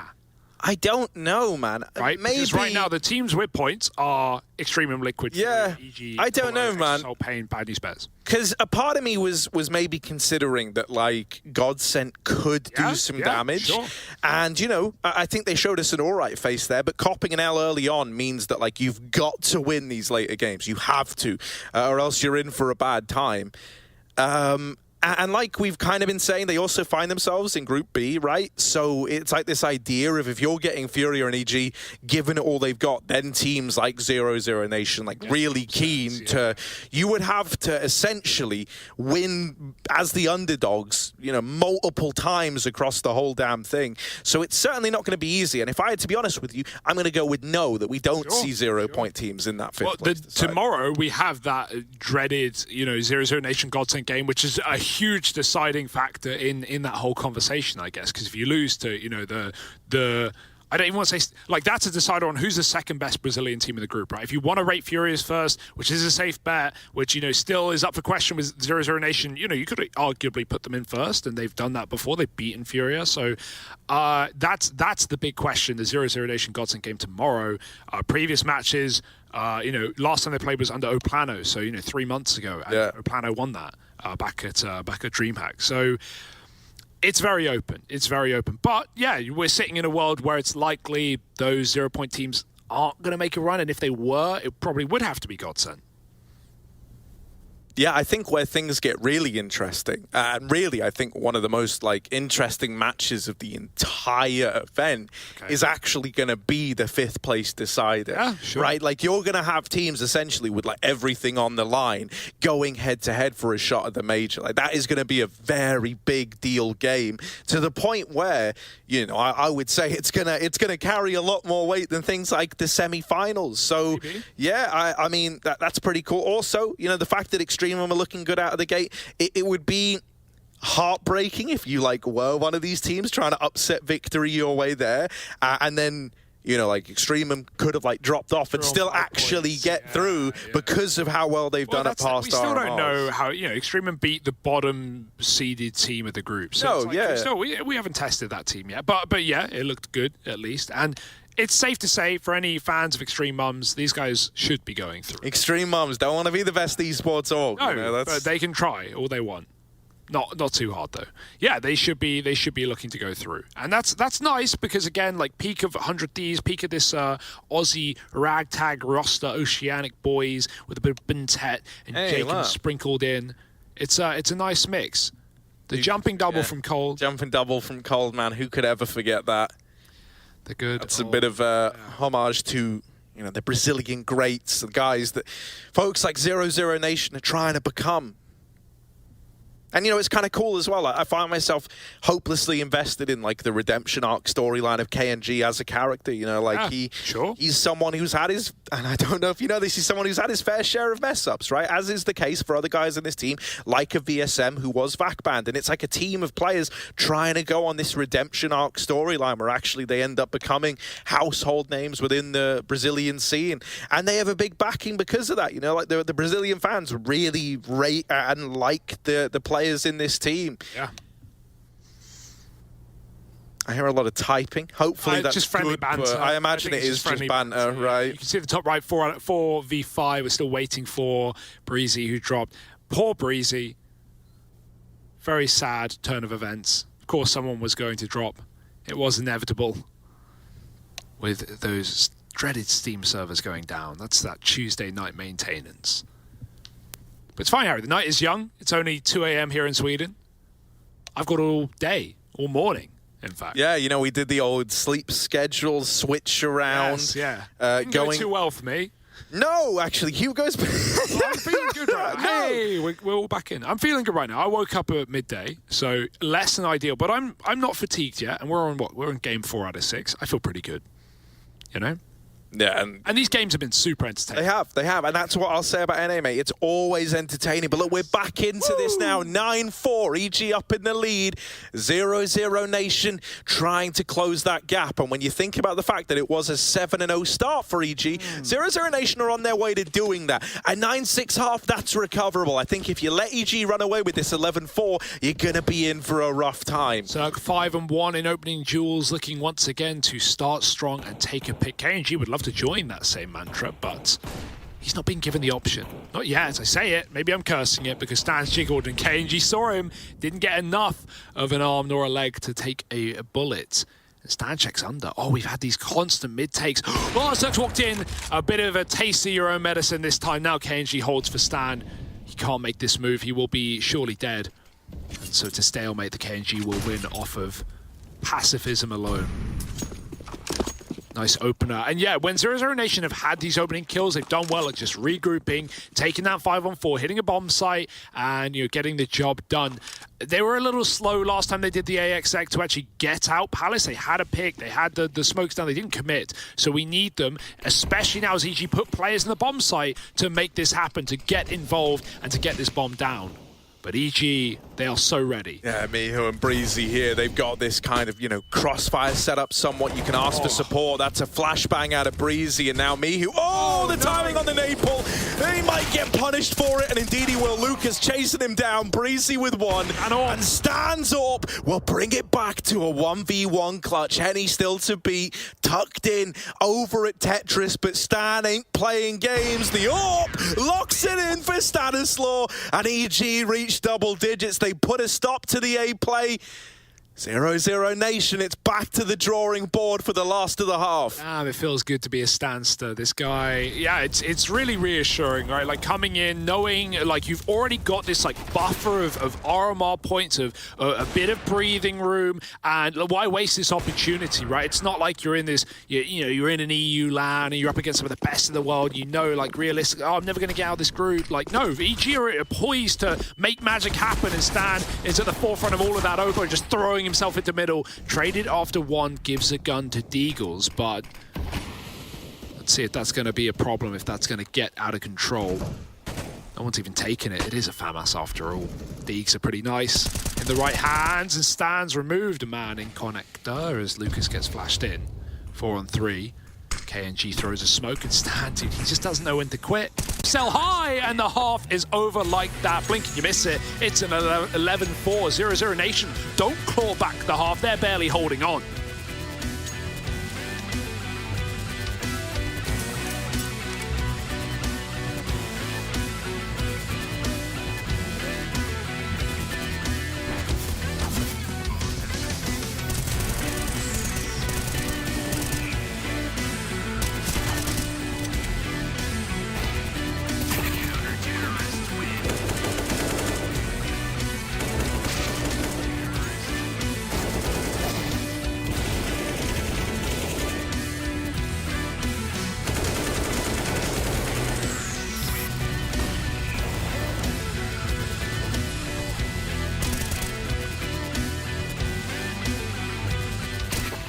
Vai ter o Liga de Alp, vai ter um A. Matei ele. Rushou quem? Ele rushou. Vamos, caralho! Começou agora, caralho! Boa, caralho! Deixa eu ver. Alp B, eu acho. É o Alp B. Liga, caralho!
It's all spearheaded by well-rested and looking good Stanislaw, locking down the server, locking down the clutches, and with Cirque here helping him out.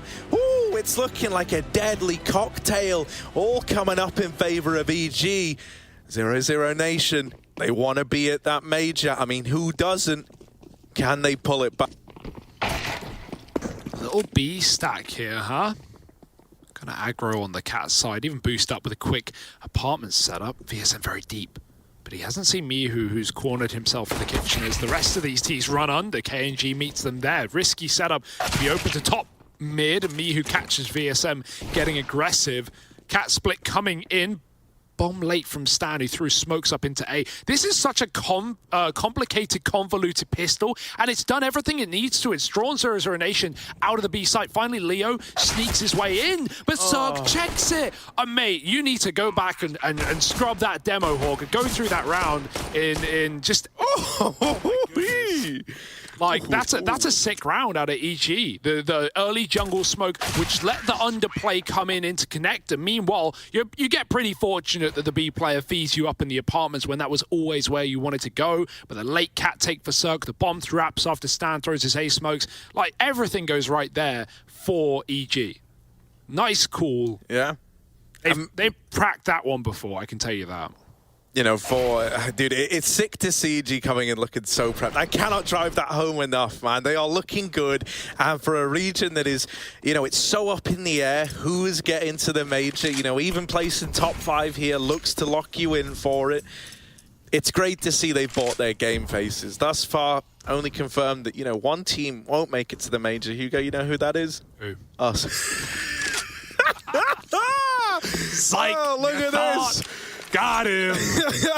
That's the wrong number. Right, look, so we got the Deegs out.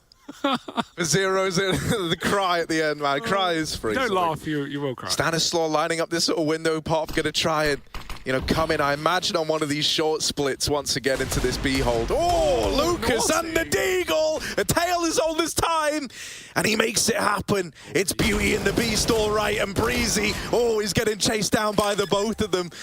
These guns have now been retrieved. Obo and me, who have got to rise above it all for the 2-on-5. Oh, if there were any dirty duo, it would be these two. Guns coming in off catwalk, no flash, so you got to just drive by. Obo is ready to meet you there. Mihu dead first. Obo moving out, marking knows about the apps flank, and he's ready for it, but he can't stop it. Needs to pick a player off before they close him into a box, and KNG coffins him with the headshot. Nice D ground out of OO Nation, keeping them in this game before this got out of control. You lose a force, you lose an eco. Suddenly it's 14-4, and you're done. Yeah. You've just saved your bacon with that force buy round. Right, beautiful from Lucas, right? Like, mate, it is a real feel-good feeling when you take that swing with the Deagle out through Con, you get that double opener, and you can just feel it spiraling. You know, you're in their heads at that point. KNG goes on to close. These Brazilian Deagles looking dirty, looking lights out, and that's what's going to have to happen if they do want to pull this back from the 11-4 half they were dealt. Oh, all right. Third round orb. Stonks are high here. Wise investments paying off. KNG, though, might not be needed as this B plays the front of EG's T side. They're just running right in. Deep bench smoke, almost the retake smoke the VP used, but it might not matter with all the kills coming in for this T side. KNG hunted down by Mihu's P250 with nothing to lose. There's only more to gain, and VSM and Marley could have stopped the default plant with low players, but instead EG just take more space. This retake's all, again, coming in from catwalk, and even though you have utility, EG have guns as well. Yeah, putting that off in the hands of Mihu is scary. Breezy will get spammed out at bench. Nowhere to go, nowhere to run, nowhere to hide. The AWP of Mihu needs to step up. It needs to stand and deliver. The flash gets him off the angle. Stanislaw holding for this peak, and there's the first man into Stan. He mows them down. The AWP comes in with another, and Cirque closes it with the Deeg. They all gonna kill a piece to win that out in the 3-on-3. And the Force Spy Wars are well and truly underway. Yeah, well, that's one way to flip-flop. Thanks for the free AWP, thanks for the upgrades, and thanks for the round, 0-0 Nation. You've got the room to make a B-rush like that, right? The only reason you lost a second was because Dry Deeg's facing you in middle with that flash over connector. EG just bring the fight to you with quite the pace. Cirque, not again, dude. Blind through a smoke. This guy doesn't need eyes. Holds one shot to look down the scope and takes KNG out of window. Mate, buying up that early AWP really might come back to haunt you Nothing now. worse than giving it over and then dying to it, man. And, you know, when you bought it at the time, you weren't thinking about that. You weren't, oh if only he shot, if only. But that's the silenced M4 for you. Yeah. Orb cycled, shuffled, juggled out, and you might not even save it, honestly. Not a necessity by any means, unless Cirque's calling for it, begging for it. 20 and 8.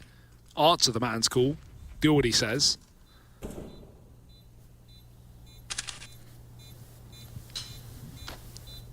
They get the AWP.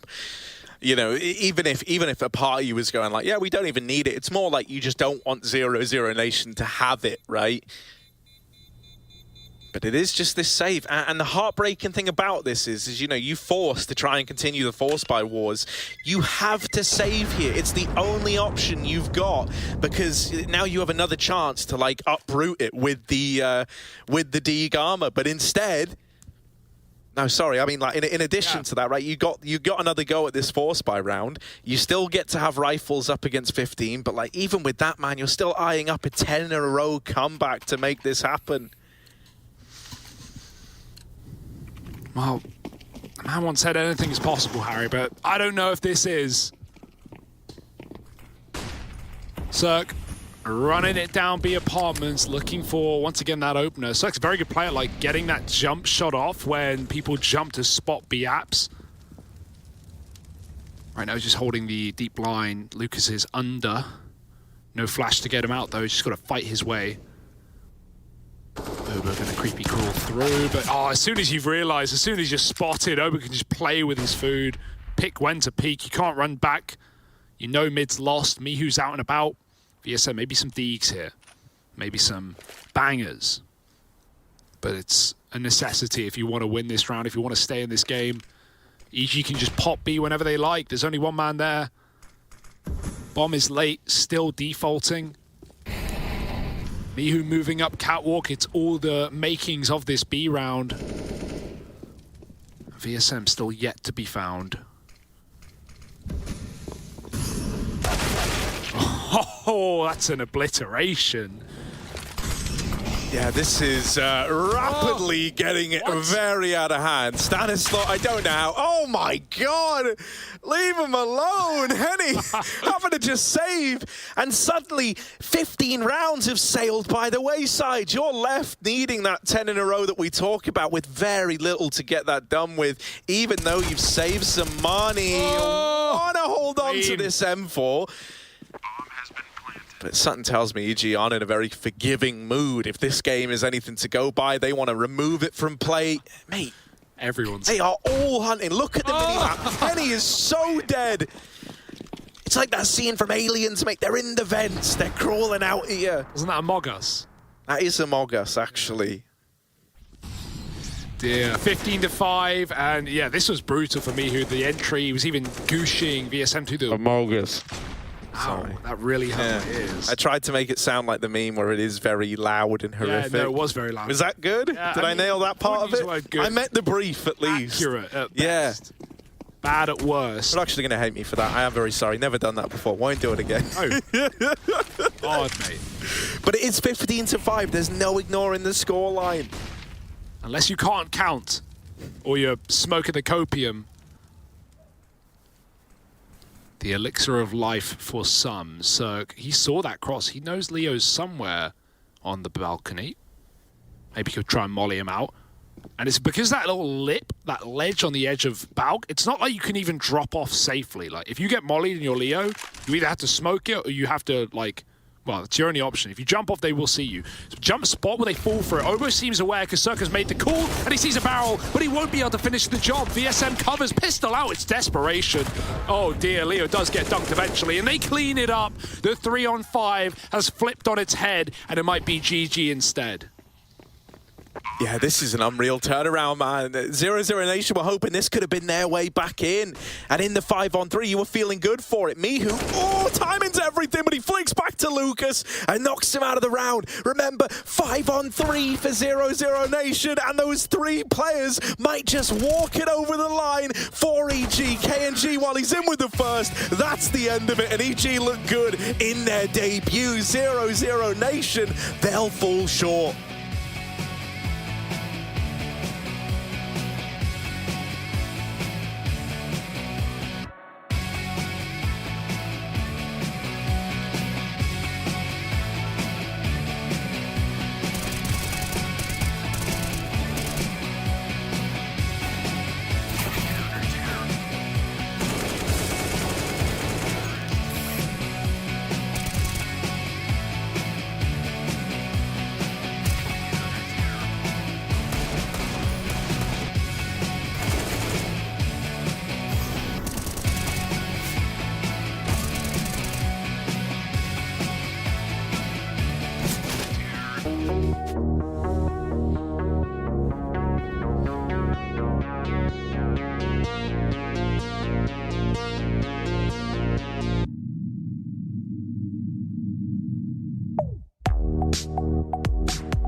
perhaps of a bit of a win here, and woof, we just did not see much from that Brazilian side. But EG, man, look, they've had some time off. Players have had some time off. They've had some rough showings. They come in here and they look on point. Got to see the Stanislaw AWP coming through too, which was good fun. I think he ended joint top of the team alongside Cirque, having a really good game for himself. First game back, which is always great to see. As you were alluding to, Mike, though, I was not impressed with the OO Nation T side. There were just so many rounds where it was Cirque getting free kills early, and they just didn't use nades against him. And those are the sorts of fights that an AWP will just take all day long. You just can't do that. You just cannot do that. Cirque is going to mess you up every time, and Stanislaw also having a lot of impact rounds throughout the stretch. Yeah, I mean, it was just such an impressive CT side, though. I mean, I know we were talking a lot about it, you know, that 0-0 Nation weren't really using a lot of utility, but, I mean, this is kind of where we see Cirque thrive, and, I mean, EG just completely capitalized on it when they needed to, and, I mean, they got themselves an 11-4 first half, which was just very dominant. I mean, look, their tag on the board kind of looks like don't, and I know that's what you were saying a lot of in the green room every time you saw them start to take these dry fights. I mean, you could see it in the Opera stats there, right? Not a whole lot going for KNG in this one. Meanwhile, Cirque was feasting. A delicacy laid out for him, Aka. Okay, I don't think Cirque got 20 sniper kills and 14 pistol kills. That seems a bit much, but he definitely did get around 99 ADR, that's for sure. 20 kills total. yeah, I was going to say, that was a pretty quick game. That would be pretty impressive. But either way, he was out here, man. He was out here. But look at all these kills. Smoke there, they peeked before the smoke, trying to throw the molly. Yeah. Another one where he's posting up. Easy frag for Cirque. I mean, this is basically like watching an MM highlight reel. There was one where Lucas, again, just dry peeking mid. It's just dry peeks. It's just dry peeks every time. I cannot handle watching it. I even asked for this, and I'm still frustrated watching it. It's tough to watch. Yeah, it really is. I mean, you kind of expect like you would have like a bit of executes and everything like that, and it was just so surprising to see they're just taking on fights that they shouldn't. The timing was just completely off. I don't know what was going on for 0-0 Nation. It does feel like this is something you get with 0-0 Nation occasionally, right? We know what kind of talent is on here. We've seen these players. We know when they can pop off. We know they can have incredible rounds. That Deagle round in the second half was a thing of beauty. Yeah. And then it's just immediately into the head scratchers, and you just wonder what could be if they would get a little more consistency going here. It is important to stress the reason why it is quite frustrating watching it is because they have so many skilled players, right? It's because we have such high expectations for some of these guys. They are a team who we would expect to compete in this sort of matchup. Even against EG, you would expect them to be able to have the individuals to compete. Just didn't happen here. And if you don't use those nades, it's going to be light work for Cirque. Now, I do want to focus a little bit more on the positives here that we've seen for EG, right? Because this was a team that had so many question marks heaped upon them coming into this tournament. We were really thinking if they didn't have a good showing here, that's where you start to ask serious questions about the existential nature of the roster. But man, in that first matchup, do they look good, Les? Man, they really did. Like we were talking about it, we were thinking all their maps were like, we don't even know a map that they would thrive on. And to be honest, I was still scratching my head the whole time because I'm like, okay, this is a do or die moment for this squad, and they absolutely needed to pick it up. And I mean, they dominated. Like 16-5 is huge. Like it wasn't even a close game. 0-0 Nation could not get their foots going. Their foots? Their feet. Foots? It's a little late. I'm sorry. It's getting late here. We're facing through time. You know, that's how it works. A little jet lag without the travel. Always good to do, or with the travel. But I'm not going to get into that. What I will get into is we saw every piece for EG working, right? Cirque obviously doing what he needed to do. You saying they gave him some easy kills, but he still hit him. Still got to hit him. Stan was doing much the same thing. It was clean all the way through, and it seems like we'll see if they can keep that clean form going against some of the other competition in this tournament. We're going to take a break.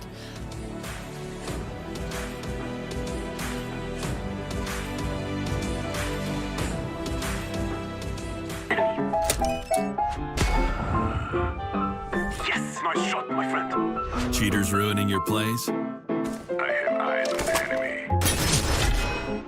Bad servers stopping your shots? What you need is ESEA. Advanced anti-cheat to stop cheaters.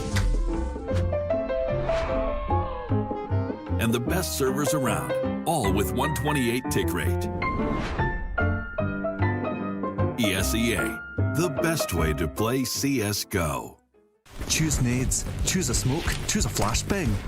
Choose team badges to support your favourite CSGO team. Choose an ESEA Premium membership. Choose routes you know bring in wins. Choose pro video tips. Choose Choose the fan club wars. Choose behind the scenes content. Choose good grades. Choose guns you know you can shoot right. Choose bingo. Choose the equipment you know is going to get your team the win thanks to heat maps.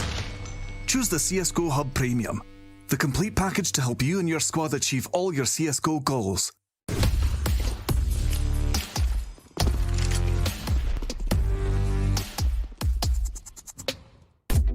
Hey Future Pros, we are back on Mirage with another flash. This time we'll be saving you from under balcony. The flash is a pretty basic one and there are many variants.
Haven't been able to see just yet here on the A stream. Looking forward to getting a little bit of a pulse check on them.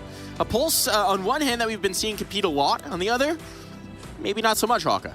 Yeah, we know what to expect from paiN Gaming here. We've been seeing them a lot lately. We've been seeing Safe's supremacy in the scene. He has been really putting up the numbers as one of those AWPers to watch out for. They've got a lot of decent pieces throughout the squad. Biguzero, also a player I like to watch. For EXTREMUM, it is a completely different story. We don't really know what to expect from them. We do know that they won their first game very convincingly, albeit against probably the weakest team at the event in ATK. So who really knows is basically what we're saying. Yeah, We've been saying a lot. Doesn't feel great as an analyst to just be like, I don't really know what's going on. we need those data points, right? They haven't played much. They really haven't. You can take a look at some of the matches that we've got going here. That one match for EXTREMUM, which again was against ATK, tough to paint a picture out of that one, was their first game in a while. They played like one other series recently. We'll get into it in a moment here, but you can take an update on the groups so far. Fury off to a nice start on that 2-0, Laz. Yeah, I mean, paiN is looking really good, and I mean they had a 17-19 loss against EXTREMUM, but again, like you said, Hawkeye, like I mean, this is a team that's been playing consistently. They've been improving a lot. Their map pool is phenomenal in my opinion. I think it's probably one of the strongest pools, or a team with a strong pool. Whereas EXTREMUM, yeah, I got nothing for them. I mean, this is a long absence from them. We haven't been able to see a lot of action from them except for this game with ATK, which we kind of considered that to be quite dominant, or should be at least. But let's talk about it here, Hawk. Let's talk about it because this is a team. Yeah, we're talking about it. We haven't seen a lot. Where are they? Where in the world? I don't know, man. Look, we've got the graphic here. This is the universe of Counter-Strike. All the stars in the background. I'm going to go have a look. Are they over here? Are they over here? Oh, actually, no. No, they're not there, actually. Oh, okay. Well, maybe they'll be over here. I'm having a look. I'm getting my magnifying glass out, looking for the clues. I can't find them, really. I'm struggling. They're gone. Oh, there we go. Oh, I don't know. Oh, they're gone. I mean, look, basically they've played 2 events since the last RMR that we've seen. They played way back in June in Spring Sweet Spring, right? Mm-hmm. And then since then they've played the Repub League a few games, 3 games. It's an ongoing league. And otherwise, they haven't played since the last RMR. In the era of online CS, that's frankly an aberration, Laz. Yeah, and I mean, one of their best performances, which was months ago, I think it was back in May, was Summit. And they came 3rd, which was a great showing. Again, lots of good teams at that event, but that's back in May. We're already in October. This is a long time ago. This is now, we don't even know what to expect from these guys. Especially for one of the top rosters previously, a roster that's been so good, that has such pedigree. Really, we're having to go off what we've seen from this team in the past. And I would expect Jacob to still be that really exciting entry fragger. I've always thought he is very good towards the front of the pack. I'd expect Gratisfaction to still be pretty solid with the AWP. As for paiN Gaming, we have got more data on them. And it is quite rare for a team to have a higher win rate overall on their T side. But they are one of those teams that actually perform better on the T side, and they're putting up really good numbers on their T halves. They're a team who like to play Ancient sometimes too, which is a map you normally see teams struggle to put up the T sides on. So really impressive that paiN have been able to come through with that, and it just goes to show how explosive this roster can be. Yeah, and I mean, this is, they play Godsent, they lose 2-1. They beat EXTREMUM, they win 2-1. It's just such a back and forth of results. I mean, they get 2-0s versus, even EXTREMUM, and then getting 0-2'd by Furia. So they're improving, but they're doing a lot of consistency, which is not the same what we're seeing from EXTREMUM.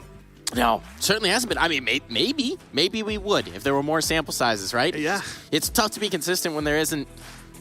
I mean, I guess they are consistent in not playing, right? But paiN, yes, absolutely. And it feels like they've soared to new heights as well over the course of the last year, where they've really, the level of competition they've been up against has risen. So now they're going to be taking into this veto, they're going to be taking into these maps. We're going to get any curveballs here, we're going to get weird, we're going to maybe finally get that Dust 2? Finally get that Dust 2, Hawka? Yeah? Yeah, I don't know. We got to wait and see, man. We got to wait and see. What do you think, Laz? Dust 2? I don't think Dust 2 is going to be there. You don't think so? Well, so far it's still in. Still in. Still in. Still in. Still in. Come on. Give it to me. New Dust 2. New Dust 2, baby. Oh, paiN. Why? All right. Vertigo, at least. Yeah, this is interesting because, I mean, for EXTREMUM, this is a map that so close. They do play on. They have played on. They've had some decent performances on, but it's not really the same from paiN Gaming, but I mean, again, can't cancel them out. They've been a lot more active, and I feel like if you're being more active, that gives you kind of an edge. It does. It's a whole different thing playing in officials compared to playing in the scrims. Yeah, I am a bit surprised that we are just not really knowing what to expect, right? One time played, but it also just skews the stats. So they've got 100% pistol round, of course, in the 2 pistols they've played. Yeah, look, we joke, but I am expecting EXTREMUM to come back into this with some solid form. We know that these guys have got that tenure. The question to me is, can they play well individually? Because we have a lot of fairly stacked rosters individually here in NA. paiN are one of them. Safe is great. Hard's our Bigu's Zera, some solid names that have come up recently. The thing with Extremum has always been they haven't necessarily had the massive fraggers that some of the other top teams have had in the past. You're really looking for Extremum to have the solid fundamentals, the team play, and the nades. And if they don't have that, then I don't know if they can necessarily just rely on their individuals to get the win here. And the interesting thing about Extremum is like they're this tier 1 team, but they're not really performing at a tier 1 level. So I mean, paiN, they just need to make sure they kind of erase that. They have to just remove the names and just go, you know what? It's just like any other team we play. We're here to win. And I mean, I'm kind of going all in. I think paiN are going to take this. All right, we're getting into the predictions here. Laz has triggered it, so now we're in a prediction sudden death. Who you got? I mean, my head has to say that Extremum are going to come out and play well here. They've got solid enough players, and previously they've shown me they are a solid enough team. Even if I haven't seen them recently, I feel as though they've got enough. All right, you're going Extremum. You're going paiN. I've been watching a lot of paiN lately. I like this roster. I like the way they play. I like the aggression. I like Safe peeking everybody, ripping their heads off. Look, Grat's good. His mustache rivals yours, lads. But is he good enough to go toe-to-toe with the new Brazilian legend in Safe? I don't know about that one, so I'm going paiN. I'm going paiN. Maybe it's recency bias, and by recency bias, I mean they've played recently. Yeah. But you know what? You got to go with paiN. They're hot. They're hot to trot. They're ready to rock. They are. I still think Extremum can come in here pretty hot, though. We always talk about BeNTeT. This guy has had such a hard role historically playing on Tyloo, speaking like 3 different languages, just some wild scenarios for him to be in. He is clearly a player that is so committed to playing Counter-Strike at the top level. He's had to move away from his region. He's trying to be one of the few Asian players that really has had the chance to go international. It's a tough thing to do, but I remember hearing in interviews about him, he's talked about how much he really does want this, how much he really is grinding. Because if you're going to make such a massive life move, that's the sort of person you have to be. Absolutely. And also, I mean, looking at Extremum, the flip side of us never seeing them is we just don't, they could be amazing, right? Yeah. I think Harry and Hugo were alluding to it in one of their podcast sessions on the last map. But, you know, the last RMR, they came in, they got 3rd. They looked great. They look fantastic. Clearly the major is something that matters to them. So maybe they're just going to swoop in and be the best team we've ever seen. They are the point leader in the RMR leaderboard right now. They could, with a solid showing here, secure themselves legend status, be legends once more. Yeah, what better fitting for that roster? Like I said, this is that team that's been around for a very, very long time. A little bit of a shuffle here and there, but they've been under different banners. But we just have to see if, you know, them being inactive and them kind of being in the unknown and the boot camp of themselves is going to be able to benefit things. Well, we are headed to Vertigo, and I know there's 2 handsome lads who make me a bit woozy. It's Harry and Hugo. Yeah, thank you very much, Mike. I'm sorry I make you feel ill just by looking at me. I'm sure I do that to a lot of people. Some people want to beat me up over it. So here we go, paiN Gaming taking on EXTREMUMs.com as we get ready to head into this one. It's paiN with a T-side start and already a lot of movement over here towards ramp. Jacob doesn't realize it, but they've slipped the net. They're up past him, and this is weird now. He starts to consider it and does eventually fall on back, but Extremum are very, very heavily stacked over towards, you know, B and mid for the most part. Looking like they wanted to play off the early sound. Well, now they will start to bring players back over here towards A, and just in the nick of time, too. Oh, the re-aggressions is so dangerous, man. No flash either, just trying to catch him off guard, crunching him. Big Azera takes that first. As a trades, lovely shots from Azza, but low on ammo. Gratisfaction tries to re-aggress, and that's when the short player catches him up close. Glocks reign supreme in this round, despite Azza's best efforts. 2-on-3, not out of the woods yet, though. They are taking control of the site. Smoke coming down from Hardzao. Tech goes in as Liaz goes over. Got to care that short play. He's out wide. Liaz doesn't know. Potentially 4x3 there. Tech jumps over the top, and this CZ1 mag might just get it done. No ammo. He's got a single bullet. He needs to trade out. PKL's already scampering away, grabbing what gun he can. Tech looking to do the same. He's dropped his weapon. He's found a USP. But got to press E. Got to grab it, pick it up, and try and lock in the round. He could have won it right there. Oh no, behind the boxes rather. The X-ray eludes you, but with the shot elude BeNTeT. They both trade tags, no armor, both low. Time ticking, and BeNTeT's dead. It's PKL to win the round with 4. Yeah, beautiful round out of PKL there, man. And, you know, as far as eye tests go, this is going to be a real good one, right? paiN, not a team to sleep on. I want to draw a lot of attention to one guy here in Safe. Incredible AWP players. The numbers, rather, that this guy is able to put up is just remarkable. Like, I'm so excited to get to watch him. And him versus Gratisfaction, oh, man, that is going to be something to behold. It's another one of these fast plays for a couple over towards the bottom of ramp, just making noise, making sure they keep these Extremum players here. But the real bulk of the push coming out through middle from PKL and Big Zera.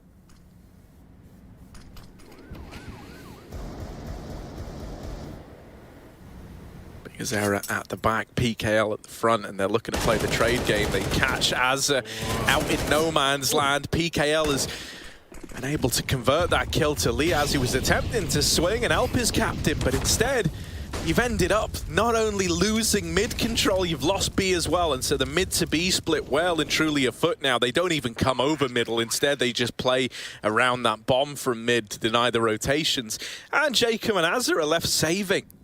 Yeah, you know, this is at least a really good map for a BO1 because both these teams love Vertigo. And you talk about Safe, this guy on the AWP on A side, CT side, playing towards short, going for these audacious art-esque picks, peeking down bottom A.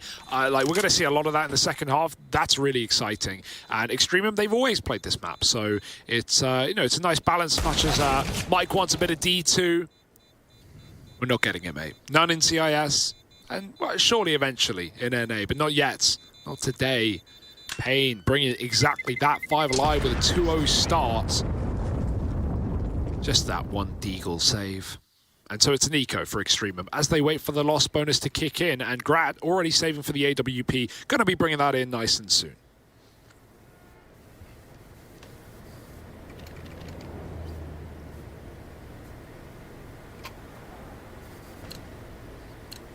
Mate, whenever we cast these NA games, it dawns on me like, man, I really do just love NA Counter-Strike. Because it's like... Yeah, NA Counter-Strike, a Brazilian team versus an Oceanic team. Yeah, but you know what I mean. They're in the NA RMR, Hugos. If you want to be pedantic I'm about only it, trolling. Like, you know, it's fine. You get what I mean? I love the teams that are represented within this region, then I'll say, if you're going to be that specific.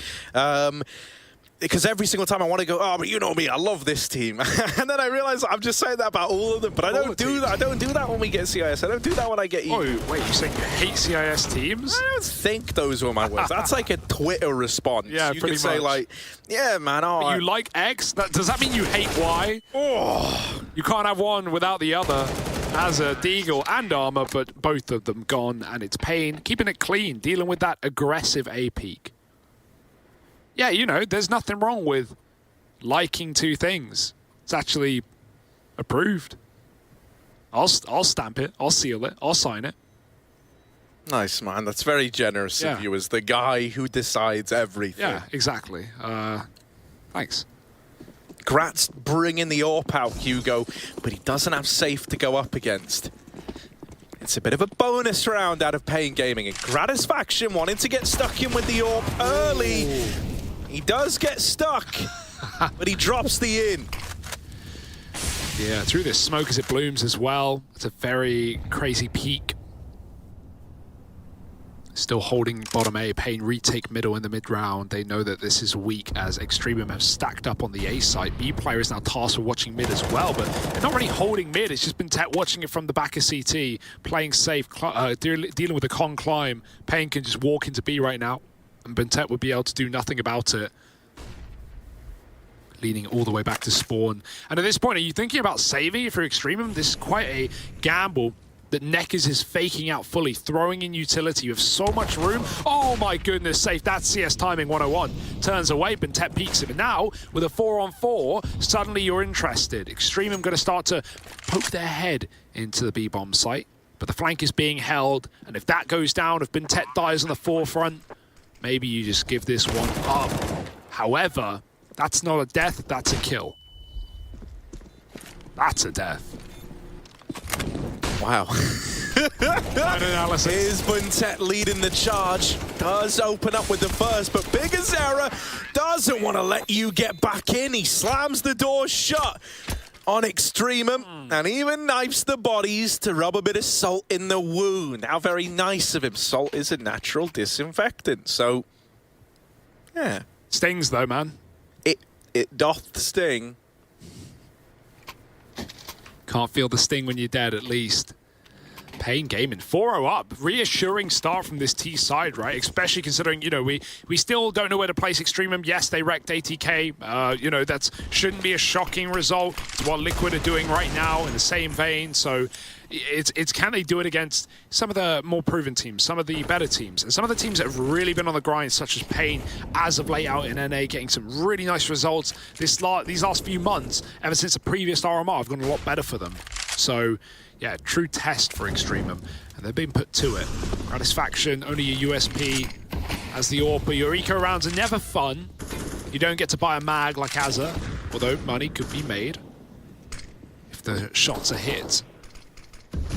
Grat uses smoke. And now paiN just waiting, but they're ready to go. 4 up on A. Flank being held, no pressure.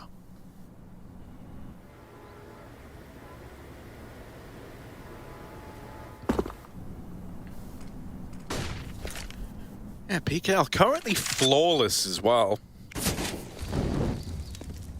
So that's always interesting to keep an eye on. This is all a bit of a bait setup for Az's Mag 7 to get away with absolute murder. Quite a price on each head with that gun. And so now with Grat dead on the short side, you're hoping that that funnels them into the shotgun. Azza up close, blinded by the flash, goes back in, the Mag 7, oh, I always say it, both the best and worst gun at the same time. The Deagles have come through though, and Jacob locks it in. Gets that over the line, my oh my. Dude, the inspect animation almost lets Jacob down there as well, almost blocks that bottom player, but the Mag Deagle combo, maybe one's nerfed, but enough damage between the two to well, paint paiN thin. And that's an eco win for EXTREMUM. They have players on USPs and they run away with it. Now the double up immediately comes out. No hesitation, no respect. Bentet's joining Grat. And do we have another one of these crazy A peaks? No, he's just going to go towards the sandbags, play it safer. But a little more fast A take for paiN this time. They move up ramp. Hard Zhao lurking B, trying to get something going, but he's up against an AWP, and that can be very difficult without utility supporting. Jacob's pushed back, and at a certain point you might want to leave short. Nades and mollies are commonplace in this position, but walking the smoke is optimistic for Nekiz. 5 on 4. Azza still wants to fight for the ramp. There's maybe a backpack being seen or a read from Grat. He's shooting through the yellow, not to connect. Safe gets up short, and now Grat's in hot water. Azza backing up, can't make it further. Safe doesn't just need the AWP, he's got it done with a rifle. Gratz has fallen off the map, and this has gone from bad to worse.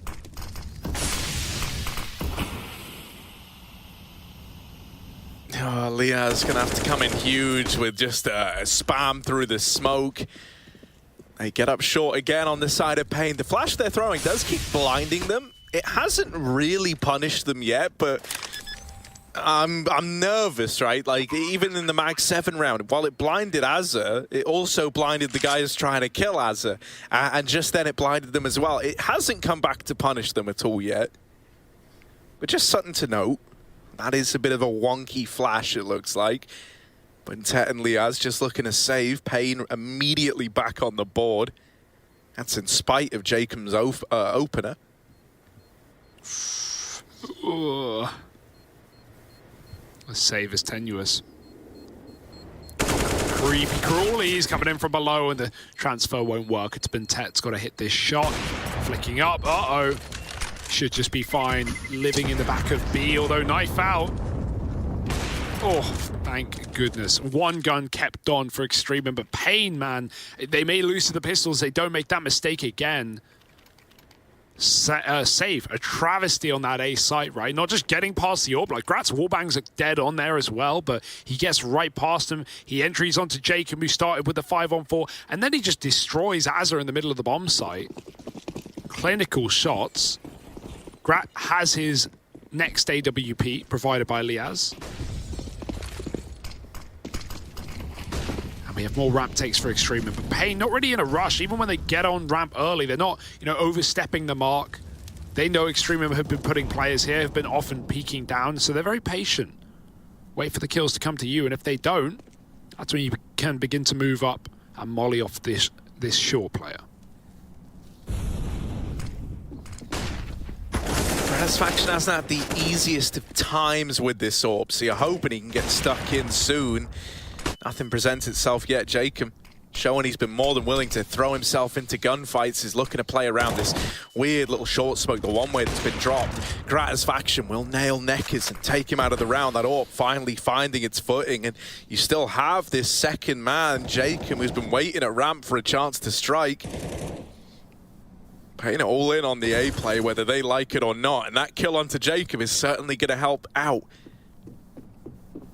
Grat knows he's in hot water. If he falls, this A bomb site is left wide open, so he's under a lot of pressure. He's responsible for a lot, and even though Liaz has come rotating in, you still need this short player to get away with something.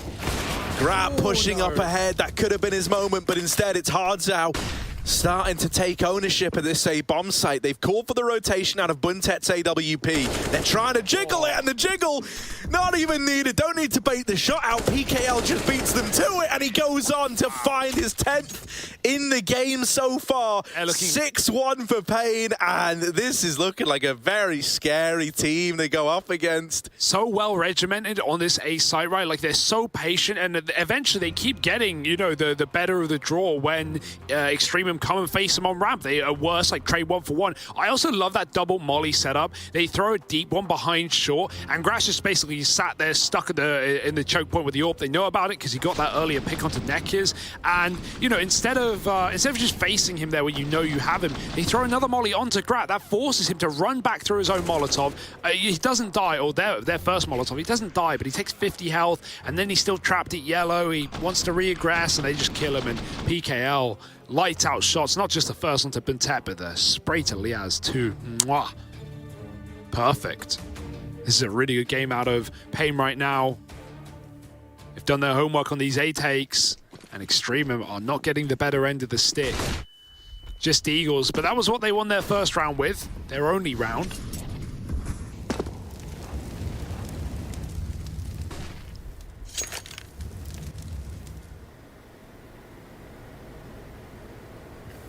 And of course, with it now being eco, paiN just spread out. They spread thin and they set up holding for aggressive moves. There is one towards ladder. Azza's crossed in.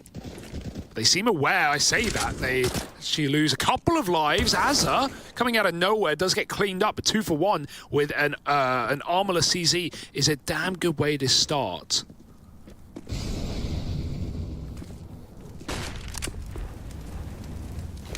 Get those guns out.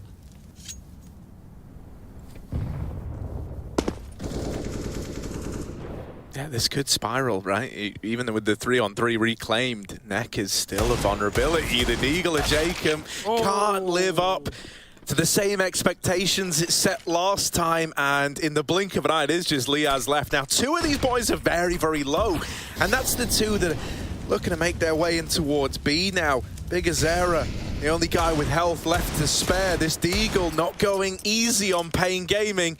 Liaz is worried about Big Azera's lurk up through A. He's concerned about it. But that's not the case. He rejoined these boys over at ramp, and now Liaz spots both of them. He has the info as to where they are.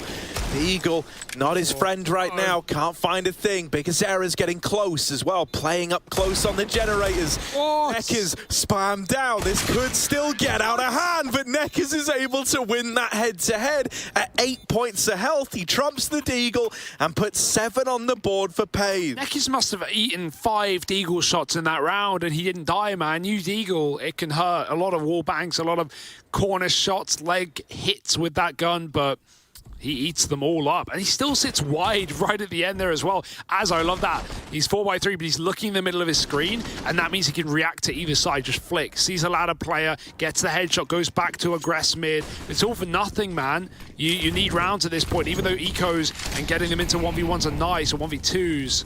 It's not enough. You need to capitalize on that damage, or paiN are going to continue to build. You've not even got them a breaking point. AWP up for Grat, smoked out again. Azza with nades ready to dunk. I want to get caught. No gun out. Jacob, oh my goodness, Azza caught out. And Neck is going back, but now Jacob moves in for the kill, and he doesn't need to. Azza's taking the frag. Grat trades safe on short. 2-on-3 now.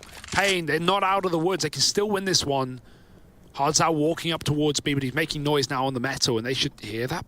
Turns? No, not aware, not ready. No. And now paiN have crafted a path into B. Yeah, these other players are both coming in on a ramp flank. Gratis faction and Azza retaking this one from B stairs, and eventually paiN are going to start to consider it, right? This is terrifying. This is not what you wanted. You needed buntet to get away with something. Oh, they're not looking. Hardzao crouched out in the open. They still don't know where this second man is, and so BigAzera is concerned about the late mid retake. They are both at ramp, but they only know about one of them. Now crossing in, bomb planted for BigAzera to try and deny. They're on it, they're sticking it. He needs to get them off the bomb, and he will. Running out of time now. Azza taps it, but it hasn't baited the full commit. Knife out. Oh my, he's getting shagged, he's getting stabbed, and that's how paiN Gaming managed to find and craft the 2-on-3. Oh my goodness, everyone does it. Everyone discounts the B stairs, both sides, both teams, and still the spam through the smoke. BigAzera converts it. The knife as well, insult to injury. It's not just knifing dead bodies, Harry. He's getting them where they stand. That's got to hurt for Extremum. This is a reckoning, bro. Like, oh. It's a beating. You know, while they've been out of the, when they've been out, the officials, paiN have been on the grind, man.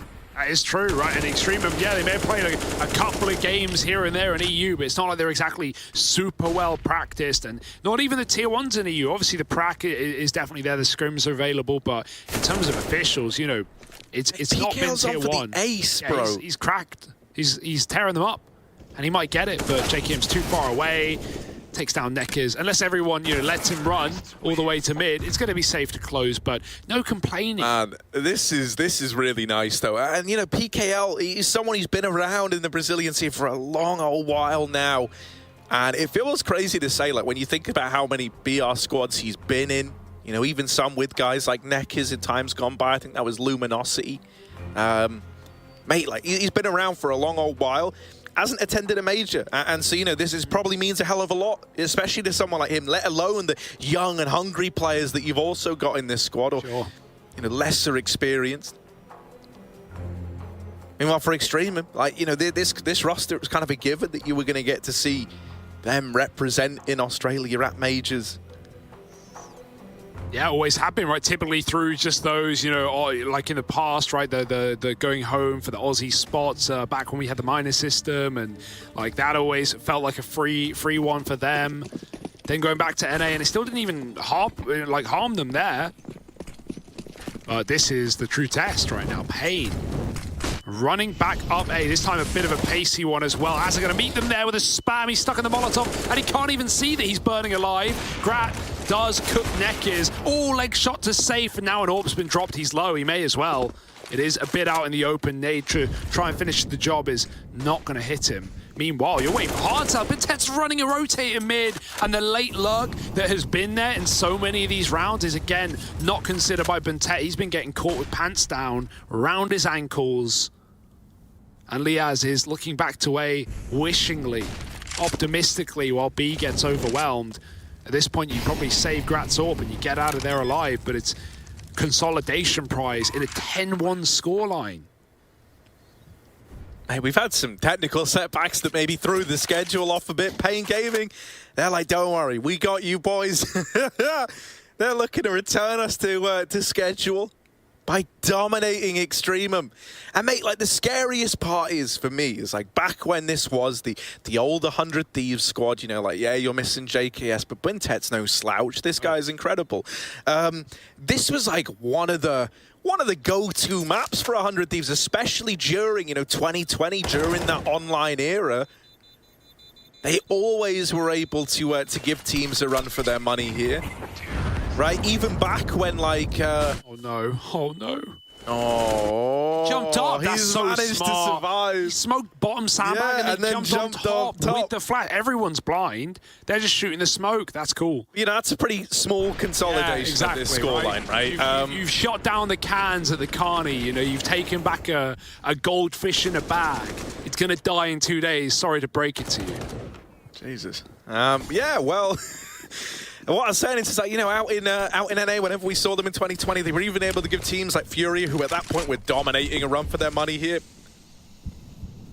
Liquid as well, they didn't mind playing it against them. And that's just like credit to paiN for this looking so damn good. Yeah, it's been these A-ramp assaults, right? These have been like the deciding rounds. Sure, they've been, you know, good at resetting a lot, and they've always had this, or a lot of the time they've had a 3-1-1 or a 4-1. And they've had, you know, B and a mid player defaulting and lurking on their own and holding for aggression. It's not like Extremum have fed on flanks, but they've always lost this A-ramp fight. paiN have had really good utility. They've been waiting for the re-peaks and they've been getting them. And even when they get ramp, like sometimes they'll just kill a rotate and they'll just double back into B.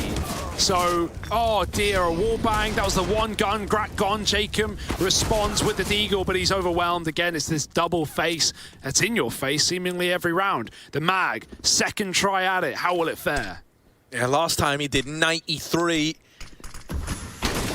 This time, even less. 2 shots off, and he brings Safe down to 21 points of health. The molly caught by buntet, but they hear that. They hound him down. Liaz, 1v4 to deny 11.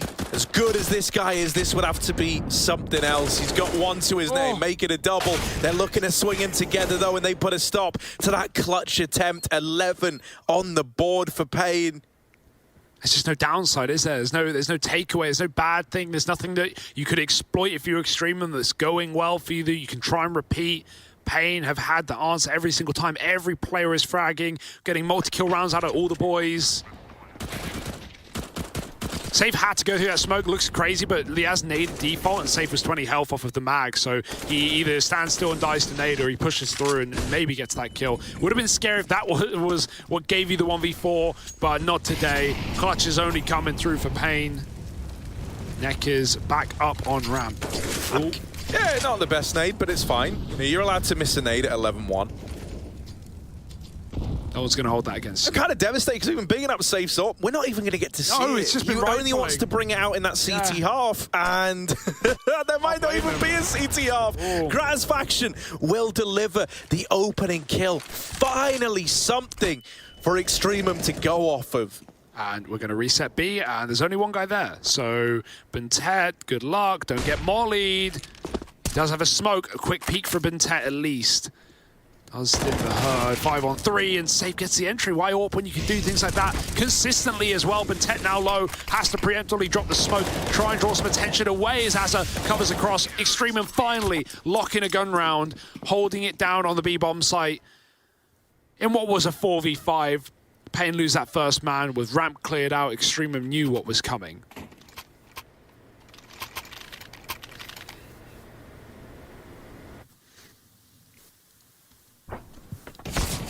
Man, even if you manage, you know, a full-on recovery of what is left in this half, it does not give you enough room. It's not comfortable. It would take something remarkable out of Extremum, and thus far we haven't really seen an ability to be remarkable. Safe finally bringing an AWP into play. Let's see why we've been talking about this guy then.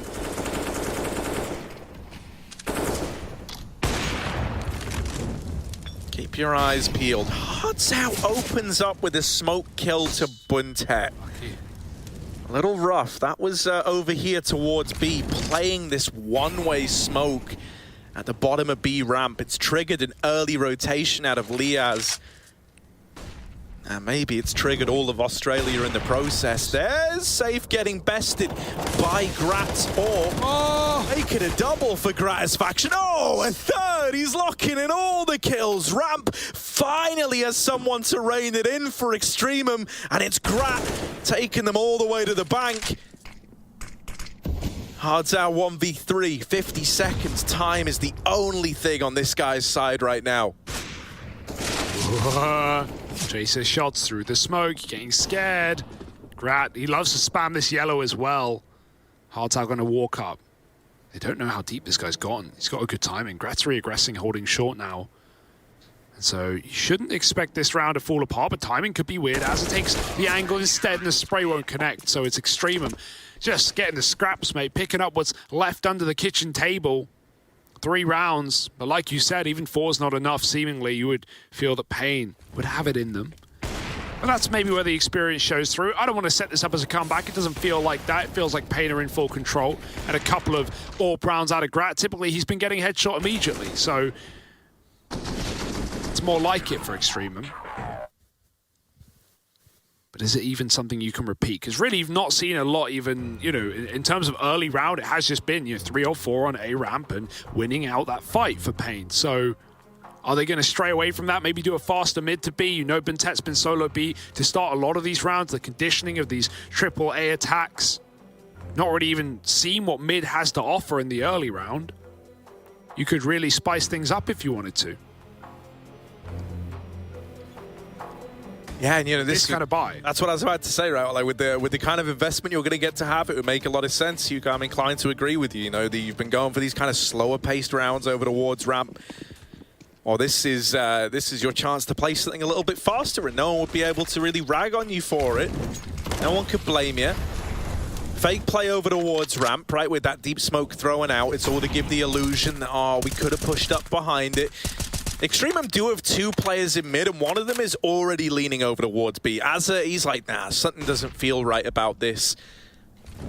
Something doesn't feel right, and that little inkling, that little feeling is right on for Azza. Him and BnTeT, they're able to pick up the first couple. BnTeT with a double, and now Big Azera and Safi left to try and get paiN out of trouble. The flash is good, Safe's dead, and only Big Azera left standing. BnTeT gonna take him down with a hat trick, and so it is that 4-11 half. But is that gonna be enough for EXTREMUM?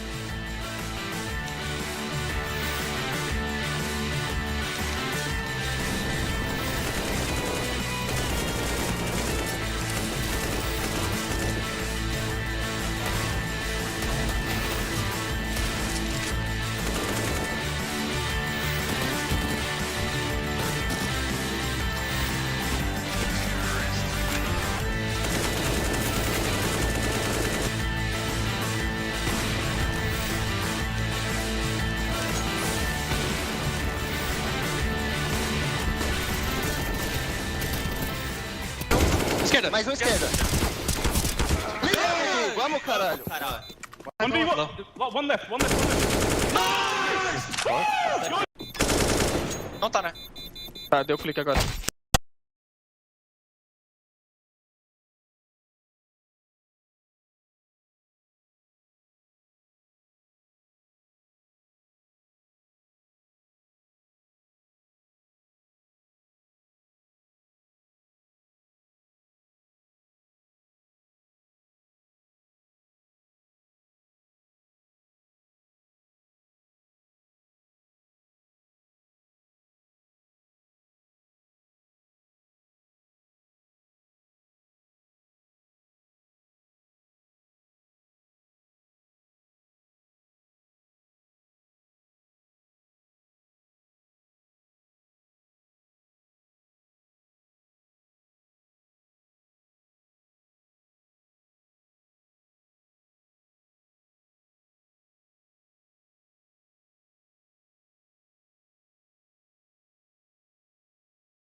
seen pain. 11-4 at the end of that first half. They're leading the charge on the side of paiN Gaming.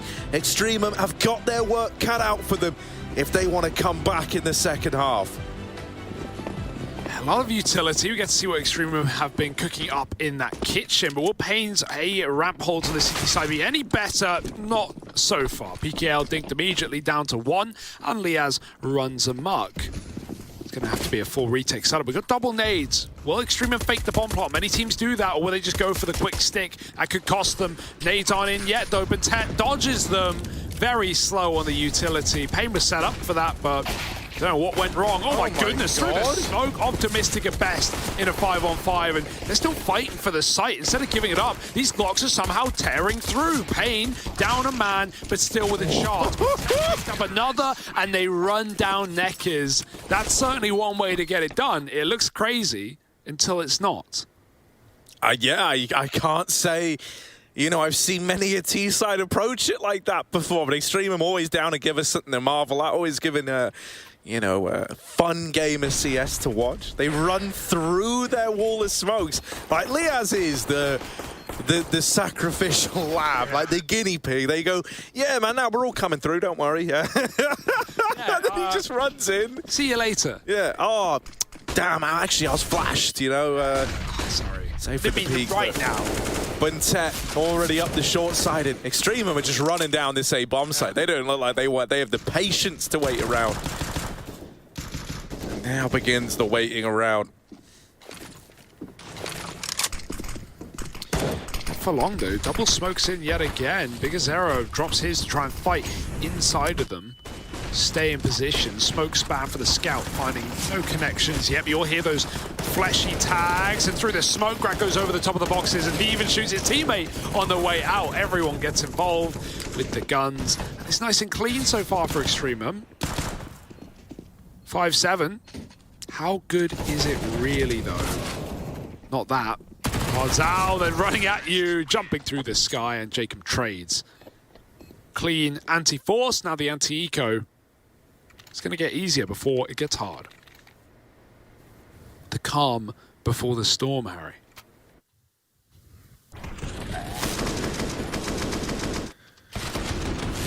I gotta say, it's kind of enticing that they being EXTREMUM have come into this second half and almost look like they didn't just get bodied in the first. They're like running at you with no respect, and not how I thought we would see them approach it. Ooh. My only thing about this is whipping it out. Like, as soon as you do it in a game, you immediately condition your opponent to check it every round. And whipping out a pistol round, even if you get this 5-on-4, there's just a very little hope that you're going to convert the round. Maybe they check it anyway. Grat looks up, but wrong timing. And that's a crazy run boost. And they both ran the same direction by accident. It's got that synergy, man. Team play. But yeah, now EXTREMUM are going to check that every round. I love pulling that out in the first gun or something, or even late in the game, but doing it on this round feels like a waste. But I guess on the flip side of that is like you get to see if they check it, and they sort of half-assed the check. They looked up. You still fired first. But now at least there's confirmation there. Maybe you won't pull that out again. It's a very risky play. If someone sees you, they can spam out the bottom man. But yeah, like you just said, very confident display from EXTREMUM in these few T rounds we've had to see. And again, might be a very different story when those guns come out, when we see paiN use utility on the A ramp, have those set mollies over crane, take short with flashes. Because this does feel like one of the games, considering how much that first half was focused on these A-ramp fights. I don't think that's going to stop. I imagine it's just a battle of ramp right now. Let's see if paiN have any ideas on how to solve this, if it's going to continue in the way that it's been going.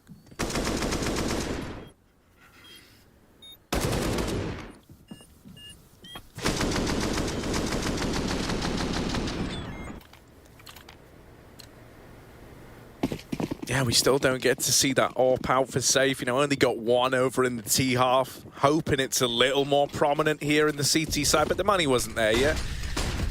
Fast up towards ramp again, out of Extremum. Hell, man, if it ain't broke, don't fix it. But Gratisfaction, he is a broken man. Shut down on that push over towards the top of ramp. The nade even finds Jacob, but it goes both ways. Nekiz over the top of this smoke. No one is even considering it, and Nekiz has just stolen the round away. Liaz dead. And paiN immediately, you know, the rifles come out and they are in with a round. They put a stop to that no respect A ramp rush. Extremum sent packing. Surely they don't go back to that again. Damn, yeah, already a better sight, right? Like, when did Extremum ever win a CT round on the ramp in the first 20 seconds, right? Even when they would win the early engagements there, it often had to come back to B retakes or late A recommits, and Extremum respecting. No respect out of paiN either, and it's been a banging game so far. Extremum, they won't want to fight through this time. Instead, it's the guns coming to them. Bigazera looking like he wants to go through the smoke. Right on the other side, the molly. Oh, it double bounces. Very unfortunate for Extremum, but he left position anyway. Oh, nade stack. Boom. That's a big... Damn, Grat, that is rough. Guy hasn't even seen an opponent yet, and he's already down to 23 points of health. Much slower round out of Extremum. They learned the hard way that these fast rounds, you know, weren't their friend in the rifles. After getting that man advantage, can they take it one step further? The MP9 of Bigazera will get out of danger. Lives to fight another day, and ramp is being taken slowly but surely. Now they employ the boost again. Yeah, sure. Well, who's checking it? Not Jacob. Oh, yeah, you want a clean kill. Guarantee it as you get out. You never stay on for more than one. Oh, they're already up and didn't look aware. Safe now, trapped in at default. He is a dead man, and Azza and Liaz will open up this A bomb site. Bomb now going down, and Extremum giving this everything they've got. I'm scratching my chin, Harry. This is interesting. Suddenly not such a one-sided game after all. We're getting more from Extremum. Getting what we wish we had in that first half. paiN. Tail between their legs, tuck and leave. Waiting for an AWP to come through in the future. It can. That's the one benefit of this save. Rebuying with 4 out of 5 rifles full. You may have shut down the fast A play, but a bit of a slower approach out of Extremum with a man up, and they get it done.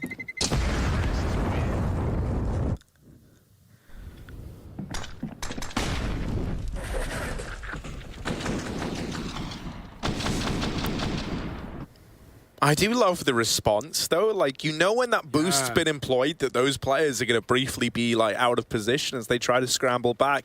And a lot of teams, I think, would have slowed down there, but not Azza. He goes, well, actually, you know, I know they're going to have to be retreating. No one's going to be up on the boost. It feels like, you know, this is pretty much the A-hold right here.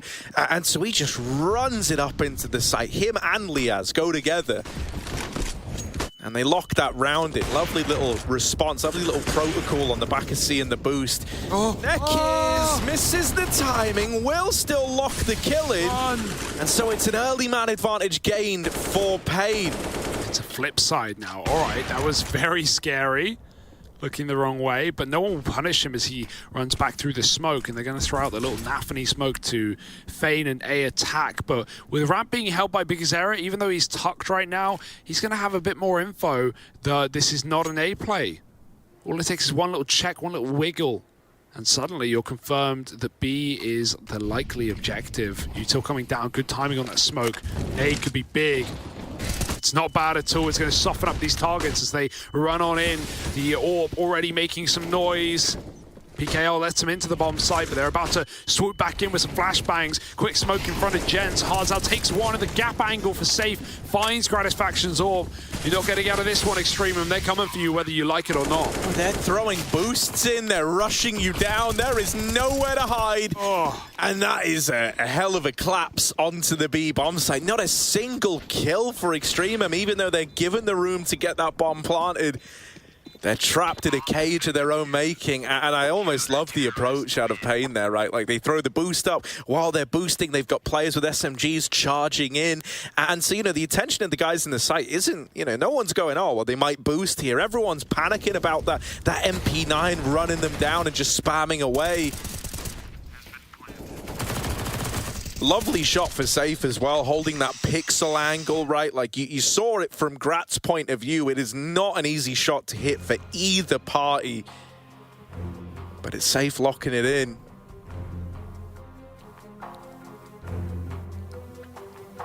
It's going to hype you back up if you're paiN, right? Maybe you feel like this was slipping through your fingers a little bit. Some lost rounds, some fast A attacks, some disrespect out of EXTREMUM. And, you know, coming back in with a flawless round like that. Winning the A fight, getting out alive, making the read, it's B early. And a bit of reassurance there. As now the double orb comes in, none for Grat. Did not have the money for it. Actually, sorry, no, he could have, but Tech could have bought it, so just by choice here for EXTREMUM, but double AWP for paiN. It's going to make things very weird indeed. Safe taking his towards that A site. Hard's out looking for a B pick. Flashed off early. Got some nade stacks ready on ramp. But EXTREMUM, they've been tainted by these aggressive rounds. They're going to go again and slow take the A ramp. That front side smoke to get the moon to get up short. But look at the utility flying down as a response. Even that Molly nade combo is going to delay a short take. biggazera can pick his spot and pick it wisely. Neck is playing on the edge. This is a ballsy call, and he's going to jump in the face of Gratisfaction. Oh. It almost worked, but almost no prizes for it, because biggazera has to get back alive, and a man down with that Molotov might even force him through it. Uh-oh, Grat will live. And Safe goes over the top in a very dangerous way. Yeah, but this is classic Safe, man. His name is almost ironic because he can be the least safe player in terms of how he approaches the game at times. He is going to get swung by a lot of bodies here. Like this, I don't see a world where you get more than one, and even that. Oh, Safe, he's managed to drop into the site. Safe, how's he managed this? 2 in the round. Grat out through the short side. Will have the drop maybe on Safe, but he's starting to consider it. He's starting to piece 2 and 2 together. Grat crossing over. Oh, it's all getting a little bit weird with the smoke down. He's hoping he can find a way back in, but they're not giving Grat a damn thing. Bomb now retrieved. Grat might need to tap it to force a peek out of one of these orbs. They're not giving it to him, and there's PKL with the lock-in. 14 on the board for paiN, and Safe had no business getting away with a double there. biggazera doubles up as well. Like, that's what actually helps out Safe a lot. Like, he's getting shot, but then the players trying to kill him also go down in the fight. But even getting back up, re-peeking, and killing another. And then I love that from paiN. Even though in that 3-on-1, they have 2 guys ready to trade with orbs in Ellie in sight, and they're about to, you know, they see Grat on default, they're about to peek him, and then PKL makes a call. Now just back up shot and walking ramp flank. He came from B, he walked all the way around, and then they just fall out, boosting elevator, not fighting at all. They let PKL clean it up, and they keep their guns. Nice clean round, and the money ain't good for EXTREMUM to save. paiN, lovely entry, and he takes down the AWP as well. That bolt was not pulled in time, but Safe's is. Trades paiN, the one rifle gone. Liaz has retrieved an AWP, but almost. If Safe stuck with the first angle, he might have had that. It's a reset round. I like this. Gratisfaction's taken A fully. He just walked through the bomb site. My goodness, this would look like a mega bait if his team all died, but instead it's the mega brain as Grat's behind enemy lines. Oh my.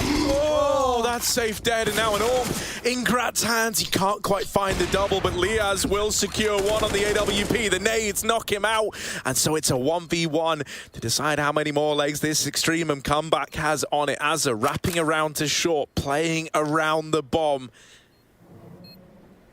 biggazera having to try and piece this one together, and as he clears the short side, he will spot Azza crossing to ramp. Now that he knows he needs to win this fight, Azza just won't give it to him, but the nade that's been retrieved, it's so much damage. Now running in, Azza with the tag, but biggazera, is there time? It's very, very close. This decides so much, and it's down to the final couple of milliseconds, but paiN get it over the line, 15 to their name. and now just one away from closing out this game. I mean, it was only half for EXTREMUM. It's only a little bit of money, but that hurts to lose as well. Great clutch to close, and it's just very uncomfortable all through. But take out the double entry out onto B, and EXTREMUM still double back. Like, what a move for Grat to even just completely walk up A out of the start of the round on his own with a PC-50 and no armor. That's a crazy play. But it works to at least get a plant. It gives you that bonus money, but paiN are on the precipice of a closer. One more ought to do it, and more than enough chances too. Safe back to middle now. He's been on A a lot with this AWP. Oh dear, checking wide. Looks back in time and gets out after one. He's going to give them middle. Take it, Jacob. It's all yours, but you're not going anywhere with it. Nekkers has even cleaned up Grat in the meantime, and Safe waits for Dry Peaks to come his way. They're all moving in one by one. They tumble. Dominoes down, and as of the final one to fall, it's going to be the Orb. Of course, it's Safe to close with a no-scope, and that is it for paiN Gaming. Looking good against EXTREMUM and shaking up the group in a weird and wild way.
teams actually now sitting at 1-1 in their group, but a pretty strong showing for paiN on Vertigo here, Hawka. And it comes back to that T-side success. I pointed out in the pregame, they are one of the teams that are really strong on their T-side win rate. They win 11 rounds from that first half, just pure domination throughout. It took until the last couple of rounds of the half for EXTREMUM to even get any real reasonable amount of rounds on that CT half. And it was really well played by paiN, but they could just consistently go back towards A ramp and seem to find so much success there. Yeah, I mean, the one thing that stuck out for me a little bit too is, I mean, PKL. I mean, yeah, I don't know where he came from, but like he just completely popped off. And I mean, he was just putting up some big numbers against these guys. I was saying that they kind of had to remove the status of EXTREMUM, like who they are. And I think he did a great job. Like he was the one that was winning opening exchanges, and EXTREMUM never got a trade. It's always a good sign for this roster, right? He's usually their first man in, and if your first man in's winning his fight and putting up numbers, nobody else has to do it, right? If you're winning that first exchange, your entry's good enough to do the rest. You definitely got the feeling that, as you pointed out, Laz, as this game started to build, after they got those early rounds, they didn't respect the players on EXTREMUM, right? They were just playing with pure confidence. They were taking so many fights. That is the paiN we needed to see here, because that is when they are at their best. They like to be quite an aggressive squad. PKO, as we're seeing here, cleaning up a lot of these rounds throughout this first half to get them into that strong position in the first place. And honestly, on the EXTREMUM side, one of the only players that showed up here was bintT. The shadow duel here. bintT did put up some numbers, wasn't enough to get them through, but a good showing as well for the star fragger here. Yeah, I mean, you know, with an ADR of 74, I mean, you can't ignore that. I mean, like I said, PKL, he's not the guy, you know, that is always putting up these huge numbers, but the fact that he, you know, he pretty much started this game off with in an aggressive way, I mean, I'm super impressed. It set the pace. It set the tone for the game. Completely did, yeah. I mean, they took that, 11-4? Yeah. Winning that first half. And I mean, I was thinking it was pretty much in the bag. I did not think that EXTREMUM had anything left in the tank to kind of keep themselves in the live for even a bit. In that second half as well, I mean, we saw some play that was perhaps, shall we say, unexpected from EXTREMUM. I'm just so surprised that EXTREMUM were almost fully focused on A ramp in almost all of the rounds on both sides of this game. I'm really wondering whether this is a scenario where not having those official games under their belt has hurt them. Because maybe in scrims, they are just consistently taking that ramp control. Maybe on CT side, they're winning all those fights. But here in the official game, it took them way too long to adapt, especially on that first half where they were never winning those ramp fights, or very rarely winning those ramp fights. This is an example of it. Look at the molly that paiN have put down. Az is just sitting in the flames. They're able to run up the construction side. By this point, Gratisfaction is alone with the AWP. paiN were using quite a good bit of utility to stop that ramp aggression from EXTREMUM. They were denying that early, and then they can go ahead and win this round, and Liaz is just saving at this point, and it's just so early for the round to fall apart. It is definitely a concerning sign here, right? We were talking about it after we found out that EXTREMUM had gotten that first victory, knowing that it was against ATK, knowing that it didn't really paint a clear picture of their form, and just with how little information we've had to go off of, now this is a worrying point, right? The Vertigo, it wasn't up to snuff, shall we say. So the question is, what else are they going to be working? What else is going to be working for them, or will anything be working for them here, Laz? You know, and that's the thing. Like, I'm so surprised about Vertigo. I really am, because this is a map that paiN play a lot. Like, they have a very high win percentage on this. So, I mean, I don't know if EXTREMUM were just like, whatever. We'll just pick whatever map. We're EXTREMUM. We're good. Nobody knows what we have up in store, and we'll just walk over these guys. And, I mean, they just got a taste of their own medicine today. Once upon a time, way back once upon a time, I feel like this was a good map for this roster. It's been a while. It's been a time. It has. We even saw that in some of the gun purchases. We were tweeting out about this a bit. They're the only team I have seen rock a mostly M4 A4 setup on the C3 side. 3 A4s. We don't know what the Opera has equipped, but at least 3 of them have the A4 equipped. It was only bintT bringing in the A1S. Only bintT updating with the times. But we will have one more matchup here to see if we're going to be with the times or in the past. One more game tonight. It's going to be OO Nation taking on Godsend when we come back.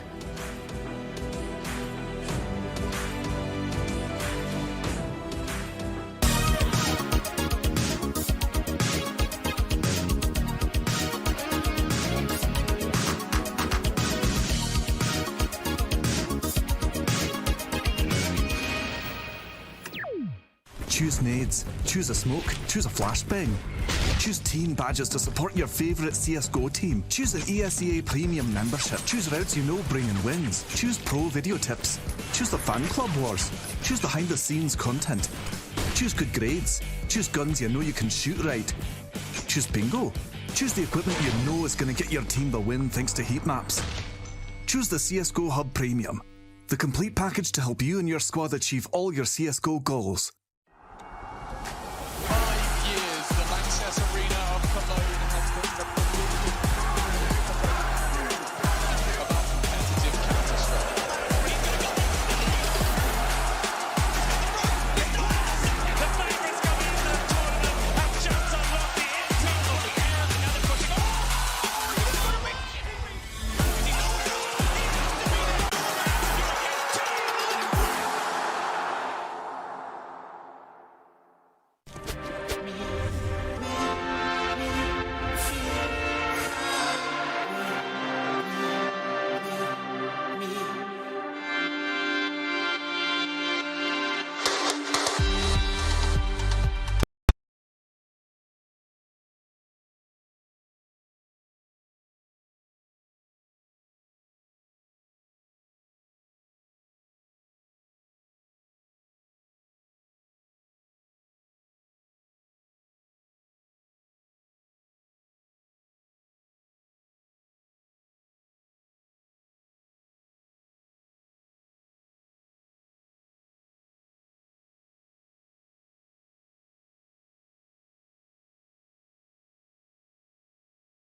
One more game here on the first day of the Intel Extreme Masters North America. It's going to be OO Nation taking on Godsent in a matchup for the ages. 0-0 Nation, Godsent. I feel like these are two teams that actually have similar timelines, right? They both sort of started to form around a similar time. They were in the search for orgs. They found their support. Now they're on similar trajectories, similar timelines, similar competition levels, but I'd say Godsent's had a little bit more recent success, Laz. Yeah, they definitely have. And I mean, Godsent, like we said a little bit earlier today, I mean, they've been on the progression, right? They've had a bit of a bumpy start in the beginning. Now they're starting to go full steam ahead and feeling really good. I mean, the last time these two teams faced each other was back in June, and actually, OO Nation actually did beat them a 2-1. There you Fun go. fact. Long time There you ago. go. See if it still holds true. One thing that has been different for these two teams, Hawka, is where they've gone about their levels of competition. Very different places. Sure. I mean, OO Nation going over to Europe. I believe Godsend had a brief stint there too, if I'm not mistaken. Way back. Yeah, exactly. And they are back in the Americas now. So they've been getting some good work done here, getting that DreamHack Open win. Godsend really, to me, just have their biggest strength as their individuals, though, in my opinion. And I could see that being a scenario where going up against OO Nation, if you are willing to fight them like that, it could be scary. And maybe there is that aspect of playing against some big names in Brazil, guys like Phelps and Taco. Maybe that does play into some of these players' minds on the... Right, I'm talking on the wrong side. You know what I mean? Okay, for the Godsend guys, I am a little concerned just having that ability going up against the experienced guys in the region. But all in all, I do think Godsend, based on what we've seen recently, probably have the edge in terms of form and individuals right now.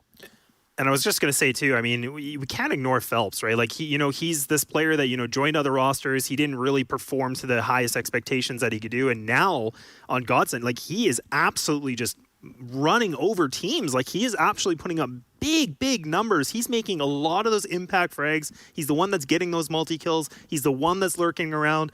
And look at that. He's right on the screen. He's right there in front of us, Mike. There we go. He's part of our Air Force Aim High head-to-head here with Phelps and KNG. KNG didn't have the best time of it in their first game. To be fair to him, no one on that roster had a great time of it in their first game, so the stats perhaps reflecting that here in the matchup. But what I will say is it is so interesting to me, right? Teams in North America talk all the time about the quality of practice and how there are limitations in the practice you could do. Everyone dreams of getting that chance for the European boot camp. Well, 0-0 Nation have been doing it. They've been living that dream. They've been competing. They've been practicing against the best teams in the world.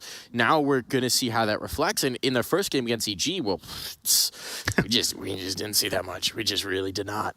And you would think if there was a way in which you would get found out on some of those things, it would be playing in EU. Like you were saying, those teams, there are so many solid teams that have the fundamentals in place, even if they don't necessarily have the same name value. So you would expect that to be better.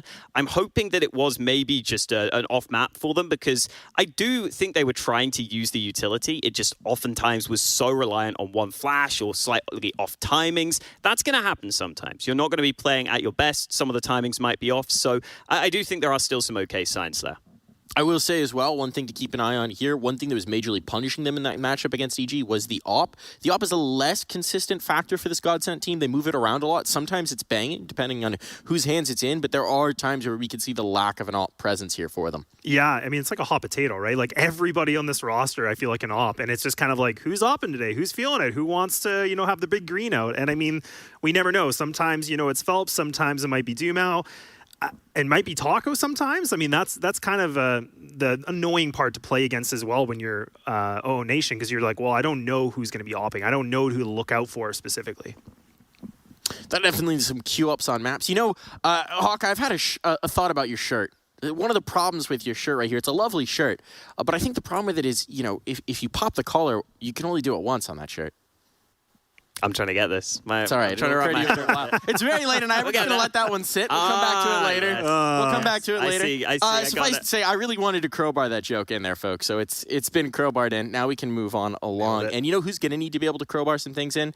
Is 0-0 Nation, because we've seen such dry peaks coming through from them. They've really just been trying to force some of those fights. I think they might need a little something to make it slide in just a bit easier in some of these fights. Where's it going to happen, though? We going to go back to Mirage? What you thinking, Les? No, I can't imagine these teams want to play each other on Mirage. I mean, Godsend's map pools look good. Oh, no, they're going to make me eat my own words here. I mean, maybe Mirage is going to be up for the grabs. Oh, okay. All right, Godsend. Thank you. All right. Thank you, Godsend. But actually, this is a phenomenal pick, because Godsend, they play this map quite a bit. And I mean, I would consider this probably one of their top 3 maps that they're pretty consistent on. A consistent team indeed. We'll have to see if we can get that consistent performance here from 0-0 Nation, because as we saw in Mirage, there were definitely some issues with what they're trying to do. Do we think that might change here on Vertigo? I am hoping so, because Mirage is more of a map where you'd expect the loose play to be coming through, and unfortunately for O Nation, it was just slightly too loose at times with some of those awkward nades, so I am hoping that can turn around for them here, but like Les was saying, I'm really surprised we get the Vertigo. I think Godsent are delighted with this. And I mean, I wonder, like, I'm really, really curious if maybe, O Nation was like, well, we just saw them get absolutely bulldozed a 16-1. Maybe they're like, we're going to do one better. We're going to try to make the 16-1. I don't know. But I mean, maybe the confidence is a little bit lacked, but I mean, I can't imagine so. Well, we saw the clapping coming through for 0-0 Nation earlier. You got to imagine they're doing it again. I know, obviously, coming off of a loss, maybe the spirits aren't quite as high. You can see they're a little bit more muted in their player cams here. But they need to get energy pumping again, right? They need to get right back into the action, because this is a group stage. This is, anyone can make it through. Your first loss, doesn't matter. Forget it. Put it in the rearview mirror. Come screaming out here and show us what was meant to be here for 0-0 Nation, and we'll be believing right off the rip here, Hawka. They always play with passion on the 0-0 Nation side, right? The KNG especially just loves to play that sort of way. We've seen it in his previous teams. So as soon as they start winning rounds, assuming they start winning rounds, they should be getting hyped up, I am sure. I just want to see on the Godsent side, though, them hanging individually. And if they do that, I really think they've got a great chance here on this map. I like a lot of what they offer on Vertigo. I think they don't do anything too crazy, but they have a lot of the fundamentals down. So I am expecting Godsent to be the favorites coming into this, which maybe might surprise some people at home when you look at a couple of the names on the OO Nation side, but you can't sleep on this Godsent team, man. They've been on fire lately. And the other thing, too, is, I mean, these are guys that have all played together in some capacity over the course of time. So, I mean, that's always kind of another little factor, too. I mean, yes, it's been pretty substantial amount of time, but again, that's always that one nice thing that you kind of know certain gimmicks or certain little patterns or behaviors that you might notice from just being on a team together or playing against each other. But I'm going to be curious, but like I said, I'm going to definitely go with Godsent on this one. I think this is a no-brainer. I mean, I gotta do it too, just based on what we've seen already. Yes, Godsent also took the loss to Fury, but they looked a lot better doing it, right? We saw some of the individual flair, we saw some of the individual rounds, but we also saw a bit more of a complete picture from them. And I just don't know that we've seen that yet from 0-0 Nation. I will say, having watched this roster in the past, they would do that thing where one map, very confused, you're trying to figure out what the game plan, and the next map, they look like the best team in the world to have ever touched the game of CS. So it's very much going to be a, let's see how their Vertigo is type of situation for me. They have a couple of streaky players, which makes them a very streaky team. I would agree. And KNG as the IGL is one of those players that I think can be super streaky. So that is the scary thing, right? If your IGL can be very hot or cold. Leo is somewhat similar, but I think it's more acceptable for him because he will often be front of the pack. So sometimes you are just going to be put in those poor positions for the squad. The player I'm really hoping to see step up here is VSM. Yeah. I don't feel like I've got the chance to see all this promise. And there is a reason why he's so highly talked about. He clearly has a lot of skill. I just haven't been able to fully see it in a lot of the games so far. When he's on, he can certainly take over the server. I do also want to say one of the limitations for a 0-0 Nation, the way they like to play, is obviously the six-man roster is not viable here in the RMR, and this is a team that does have a sixth man in TRK who they like to rotate in at times, and obviously haven't been able to do that. They've had to confine themselves to the fives, and that might have changed their preparation, might also, to some degree, limit their pool here, Laz. Yeah, it definitely can. I mean, when you kind of play around with your roster a little bit more and you shuffle, I mean, that's where, the team morale can be a little bit different. The mentality can always change quite a bit. I mean, every player contributes something, but yeah, I'm going to be curious. I mean, with TRK kind of out of the picture for the time being, I'm wondering what, 0-0 Nation are thinking of for this game. And I'm a little bit stumped. I'm going to be honest for this one. Well, we got a little bit more time here, so let's dive into a very critical piece of analysis for 0-0 Nation. Let's talk about their merch. I'm liking the logo, the like broken heart vibe thing going on here. But what do we think of the Hello World thing? WWW World. It feels like it's a wrestling thing coming through here, Hawka. It is weird to read that. I don't even know if I'm vibing with the logo too much, to be honest. It doesn't remind me of an esports logo enough. I don't know. I look at it and I'm like, it looks cool. It looks like a cool thing on a piece of clothing. Yeah. It looks almost like more like a clothing brand. Well, I mean, I think that's what they're going for, right? I think so. I've seen some of the tweets. They've got like actors signed to the label now. Yeah. They had like some party where I didn't recognize any sports personalities. It was just a bunch of, I don't know who they were, but they looked pretty in suits and whatnot. And I was trying to figure out the connection here to the CS team. I wasn't really coming up with it, but it seems like maybe they're trying to go for the lifestyle brand vibe. Yeah, I mean, that's quite a lot of teams, especially in right now in the RMR, there's a few of them that are kind of doing that, right? And Yeah, I definitely think that's what this team is doing, and I personally really like Godsend's logo. I think it's actually one of my favorite logos for a team. So I just think it's Laz is the Illuminati confirmed. Yeah, there you go. There you go. Laz Illuminati confirmed. Well, we're going to have to figure out if we can confirm any conspiracies here. We are going to take a short break, folks. When we're back, it'll be straight to the server with Mr. Harry and Mr. Hugo. Straight.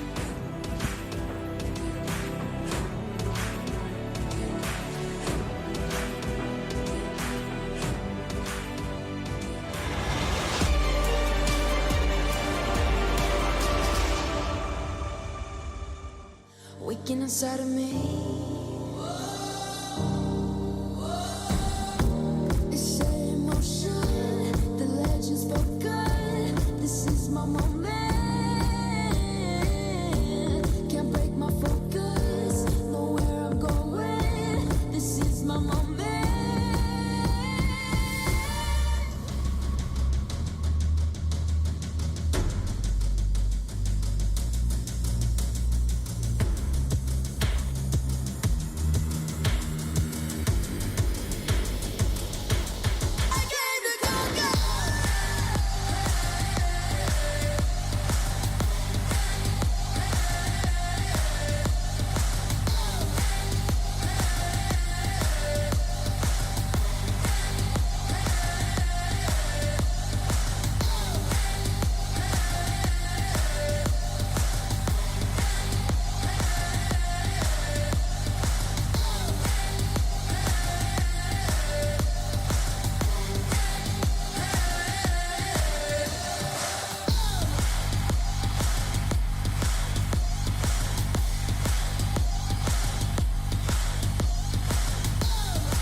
stand flag.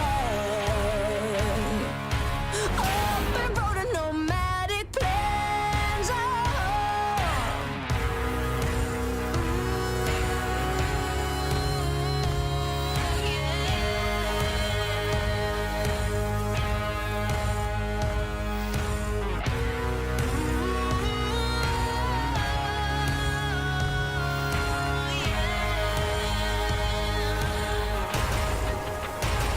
I'm coming to get ya.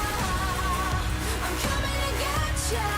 I'ma bring it in the firefight. I'm coming to get ya. I'm coming to get ya. I'm the reaper in the dead of night. Lightning strikes in a quiet town. Bodies fall upon sacred ground. Burn that flag and a king is crowned.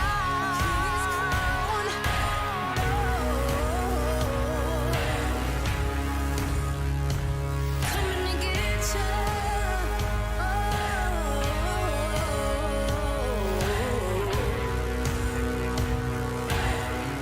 I'm coming, I'm coming.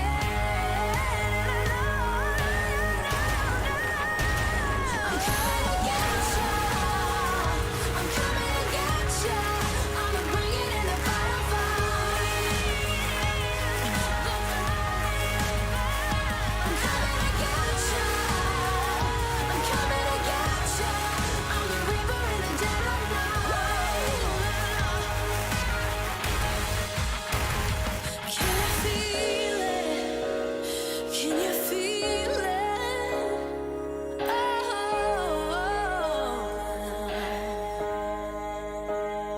I'm coming. I'm coming. I'm coming. I'm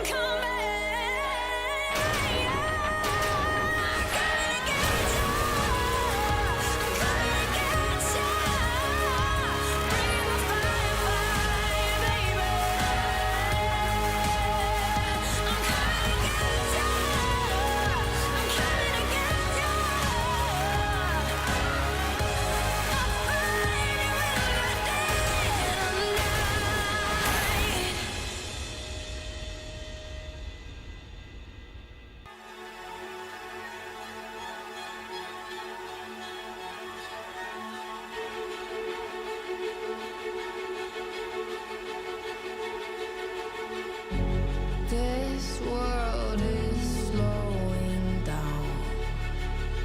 How can I fight it? How can I listen when there's no sound? Oh, the wolves are out. Yes, the wolves are out.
Seems like I can't get away from the hot sun. Always night and never day.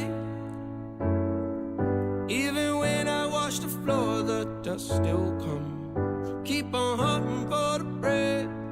No matter how lost, need no light, no spark. I'm a line mode. With my eyes closed, I can see in the dark. I'm a quiet storm. Far from calm, I know you feel me, brother.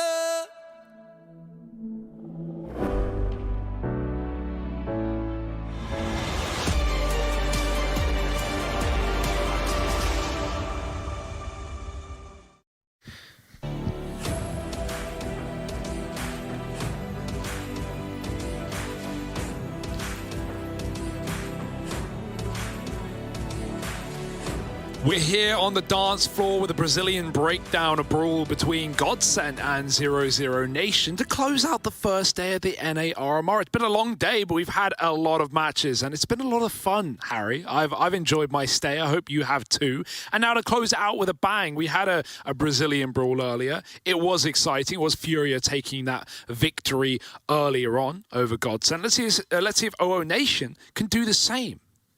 Yeah, right. You know, I mean, as far as it goes for 00 Nation and where these guys hold themselves, I think their debut was probably a little underwhelming if you were to ask them, right? You know, coming into it, EG besting them pretty convincingly, then going on to lose just moments ago to Team One in fairly dominant fashion, right? So it is raising some red flags as to where, you know, our estimations of this 00 Nation squad should be. Godsent, meanwhile, you know, I think we saw an all-right game out of them. You know, I think really it was like Phelps and Lato doing the bulk of the damage there. They were responsible for a lot of these entries in this Brazilian brawl. Something that you said earlier was it's almost like, you know, you're competing to see who is like kind of that... to say second best team in Brazil feels a little rough, but you know, Furia are cementing themselves as the ones to keep an eye on in that regard as the best in BR right now. You know, even though Furia have had some lackadaisical days and some tournaments that haven't gone their way, I don't think we're ready yet to push them off that top spot. I don't think there's anyone, even if they're winning a BO1, it is necessarily even evidence. But Furia won their BO1 earlier, v Godsent, and you know, I want to see more before I start doubting Furia as the best team in Brazil. But hey, one of these two teams, in fact, both of them could be, you know, there to push Furia off the cliff and take their space. That's the hope. That's the play in Group B, where we've already talked about how we have 4 out of 5 Brazilian teams in the tournament in this one group. And so, yeah, you can't have all of Brazil going through. And Furia right now, alongside Liquid, who are also in Group A, are the only teams to be 2-0 right now. Yeah, you know, the fact that we're going on to a Vertigo pick's pretty interesting as well. Up until recently, the Godsent squad were on an 8-map win streak here. Obviously, that was all laid to rest by Furia in that series just the other day. That was a 16-1 to open it, breaking Godsent's, you know, 8-map win streak, like I say. They get 16-1, and then they come back in the series to beat Furia to qualify for the chance to be at IEM Winter. So, yeah, that's pretty cool. And here's where it all comes home, hopefully at least, right? Especially for, you know, 00 Nation, who do have points already. They do have something to play for. They have skin in the game. Harry, 1,300 right now sitting on off the back of that CS Summit RMR, which was a lot of fun to see these guys back there as Oplano. For Godsent, we've already talked about the ifs and buts of, you know, going through and making a run here and being below Extremum, even if you get that 5th place decider, presuming you managed to get there in the first place, and Extremum don't go through the groups themselves, which again is another assumption. Well, for Godsent, no points right now, nothing to lean back on. They need every win they can get. They don't want to end the day 0-2. That'd be a rough way to run about things. But yeah, we're seeing the boys getting hyped up on the 00 Nation side of things. Always great showmen. I hope we have the knife and fork lying around somewhere for VSM in case they do win. Just in case, right? Always good to have that on hand. You know, Taco and the boys, it's great seeing these guys, man. Smiles all around over in the Godsent side of things. Someone's rocking their chair around back and forth. What's going on over there? Who's the chair rocker then? These are some tight camera shots in the Godsend side of things, right? You don't They get all have much, such cracking teeth. Like they're just so white. I'm blinded. Like, you know, VSM classic for that, obviously, right? That $1 million smile. Yeah. Hoping to make it a $2 million smile if they manage to get to the major. Nice. Good tie-in. Obviously, right? We're British. So that's like a big deal, right? Like, you know, you look at them and you go, oh, bloody I have hell, teeth. mate. That's good enough, to be honest. Yeah, man. Most of them are still in my mouth. Yeah, in Britain, you go to the dentist, mate. It's just a horse that kicks the teeth out of your mouth. You ever had Pretty teeth cool. removed? No, actually. Not fun. Actually, no, I have. Yeah? They put all the injections in. Your mouth injections in the goes gums? on. Oh, not a fan. I don't know. Past the first injection sucks the most. Yeah. obviously, Yeah. and then like past Like, that. yeah, the first gunshot to the chest sucks the most. Yeah, But then after you just that, stop everything's feeling kind it. of numb and- You're just kind of bleeding out, and you don't really know what's going on. Neither do we. We hope this game is to continue. Godsend, we're just waiting on them to get ready initially. I imagine things are getting sorted. We're seeing smiles on faces. We're seeing players getting ready. Umau looking very smiley. Yeah. And so hopefully that's a good It sign. was him rocking the chair, I think. All right. By the way, I can see Got it's energy, wibble Harry. wobbling around a lot. Yeah, man. And Taco's just checking in with the boys, making sure everyone's prepped for this. They know there's a lot on the line, especially with both these squads copping L's to open up. So, hoping they can turn it all around now. I think. Especially considering Godsend were able to take down Furia just the other night in that best of 3, they probably have some pretty high expectations for themselves coming into this one. Something that the desk said, and I do kind of like this story, is how these squads, they came together under somewhat similar circumstances, right? They're both having to go out in search of an org, both looking for one, kind of formed around similar timelines as well, and both looking to go on similar trajectories. So this is like a real battle of who has come the furthest since all that time ago. Yeah, and I think it's cool for 00 Nation as well that they got this chance to crack out in EU. Some of these teams have in the past and even recent present, right? We've obviously talked about EXTREMUM, not exactly been playing a lot of officials in the last few months, but they did have that time in EU. And yeah, okay, you can always look to officials. They're the one solidity, I guess, but we don't know what's going on behind the closed doors. We don't know what pracs being found and who you're playing, especially a team of not only EXTREMUM's stature, but even these guys here, like the KNGs, the Hennys, the Lucases, these guys are surely going to be getting scrims against tier 1 opposition. So that's really cool. And hopefully they brought a little bit back of that flair from EU with them here to the NARMR. Because for these guys, a fairly new team, right? Fairly new formation at this level as far as things go. Yeah, okay. So actually, I think these tech problems might be persisting, if I'm understanding this right. Less than ideal. Yeah, less than ideal. While everyone's working to get those sorted, we're going to throw this over to another break again. But hang around, because when we get back, we will be beginning O Plano versus Godsend, the Brazilian derby. O Plano after the break. Yeah, O Plano. Everyone loves him. OO Nation.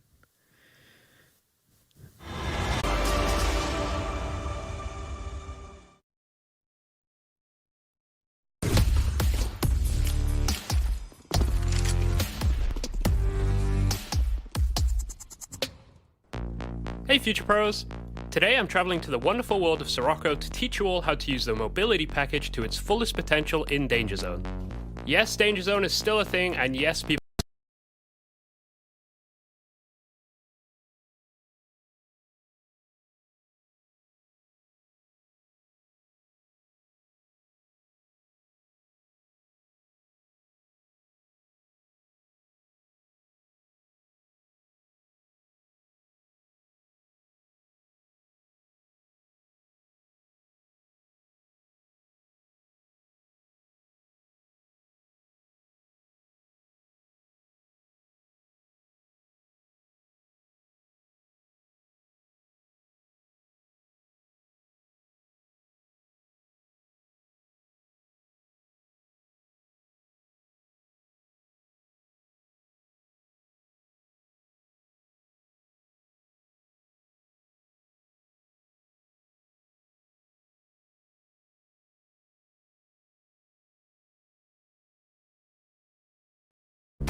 If you find yourself falling from a high area and land on an enemy player, you will transfer some of the fall damage to the player and also mitigate some damage from yourself. The height you fall from correlates to the damage you can do.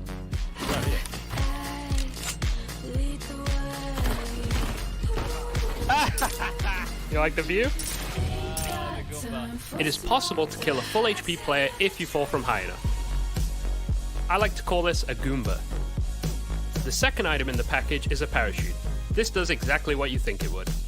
However, I highly recommend not using the parachute. There are tricks to avoid some fall damage without it, and there's nothing worse than hitting a perfect jump only for your parachute to deploy, giving your enemy the easiest kill of their lives. Last but not least is the bump mines. This is where the fun begins. You will receive 3 of these in the package.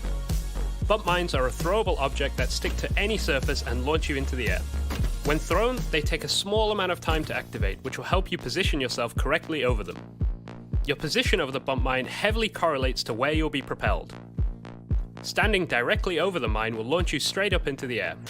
If you stand in front of the mine, it will launch you forward, but with less height.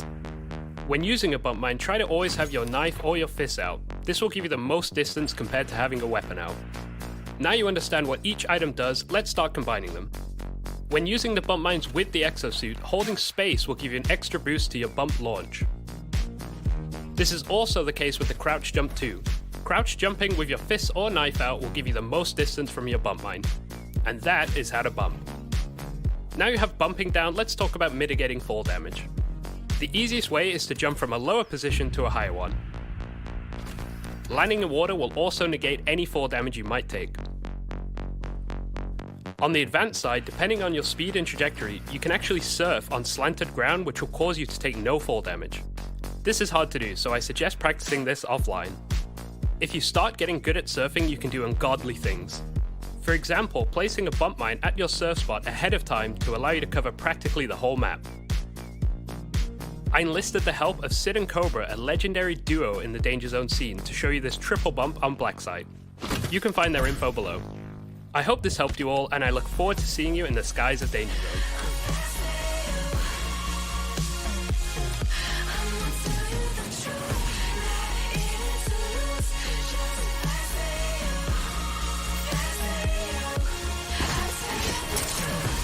Nice.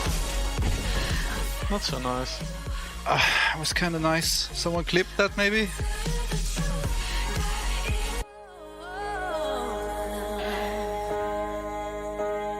I'm coming, I'm coming,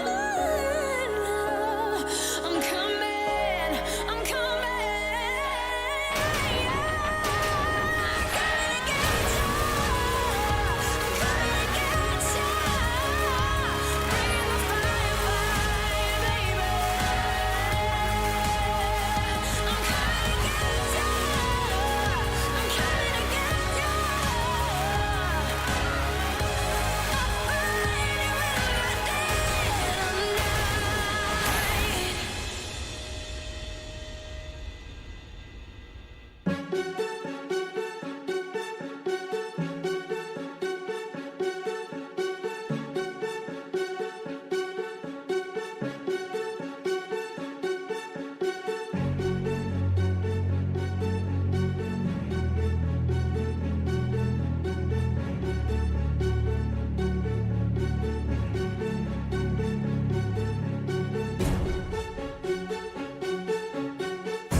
Okay, so for real this time, the stage is set for the Brazilian derby.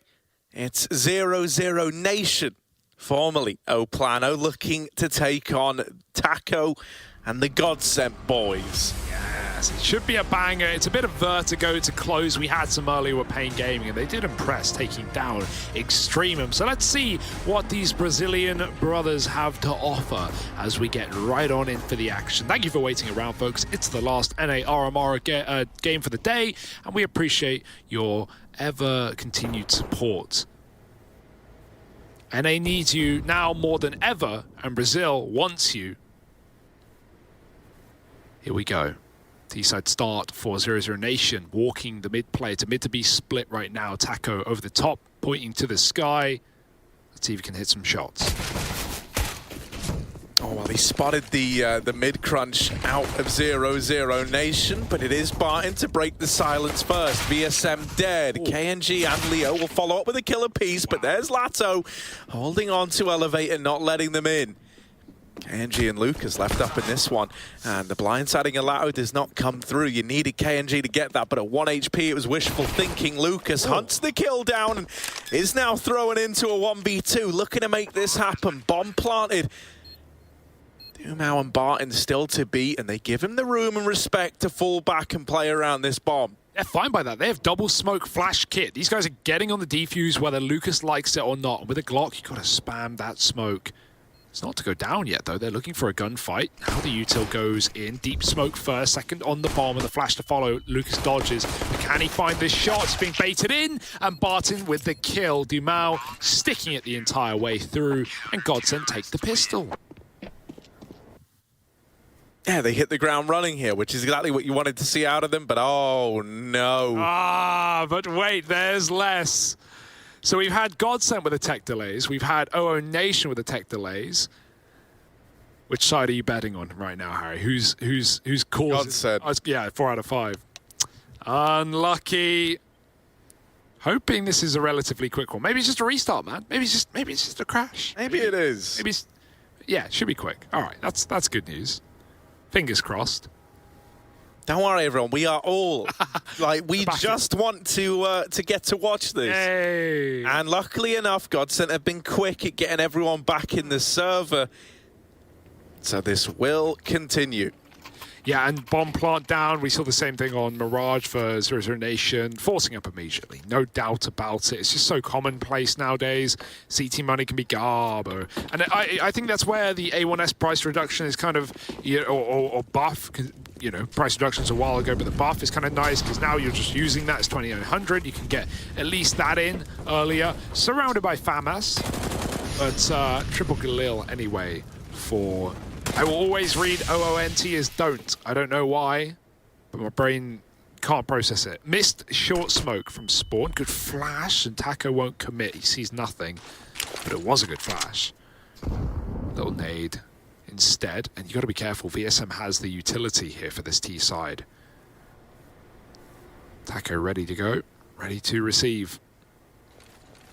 They have a molly, but it's not going in. Yeah, a lot of util raining over. They check for Taco, and yet still he's good for not just 2. He's trying to make it a 3rd. It's a lot of damage onto Henny, even if it's not the killing blow. Taco has already done enough. He softens them up for that nade, and that is a wonderful little collapse onto the ramp take out of Godsent. Look at the full B stack there as well, right? Everyone in position. It was even like the pistol. Godsent had the read on the first round and had everyone, or at least 3, stacked up towards that B bomb site. So obviously there's always going to be a level of familiarity between some of these guys, and even as Ross as a whole, I'm sure they've been playing, pracking the whole 9 yards. But right now it's just the full eco. P250s and a deagle. And the fake, I like this as well.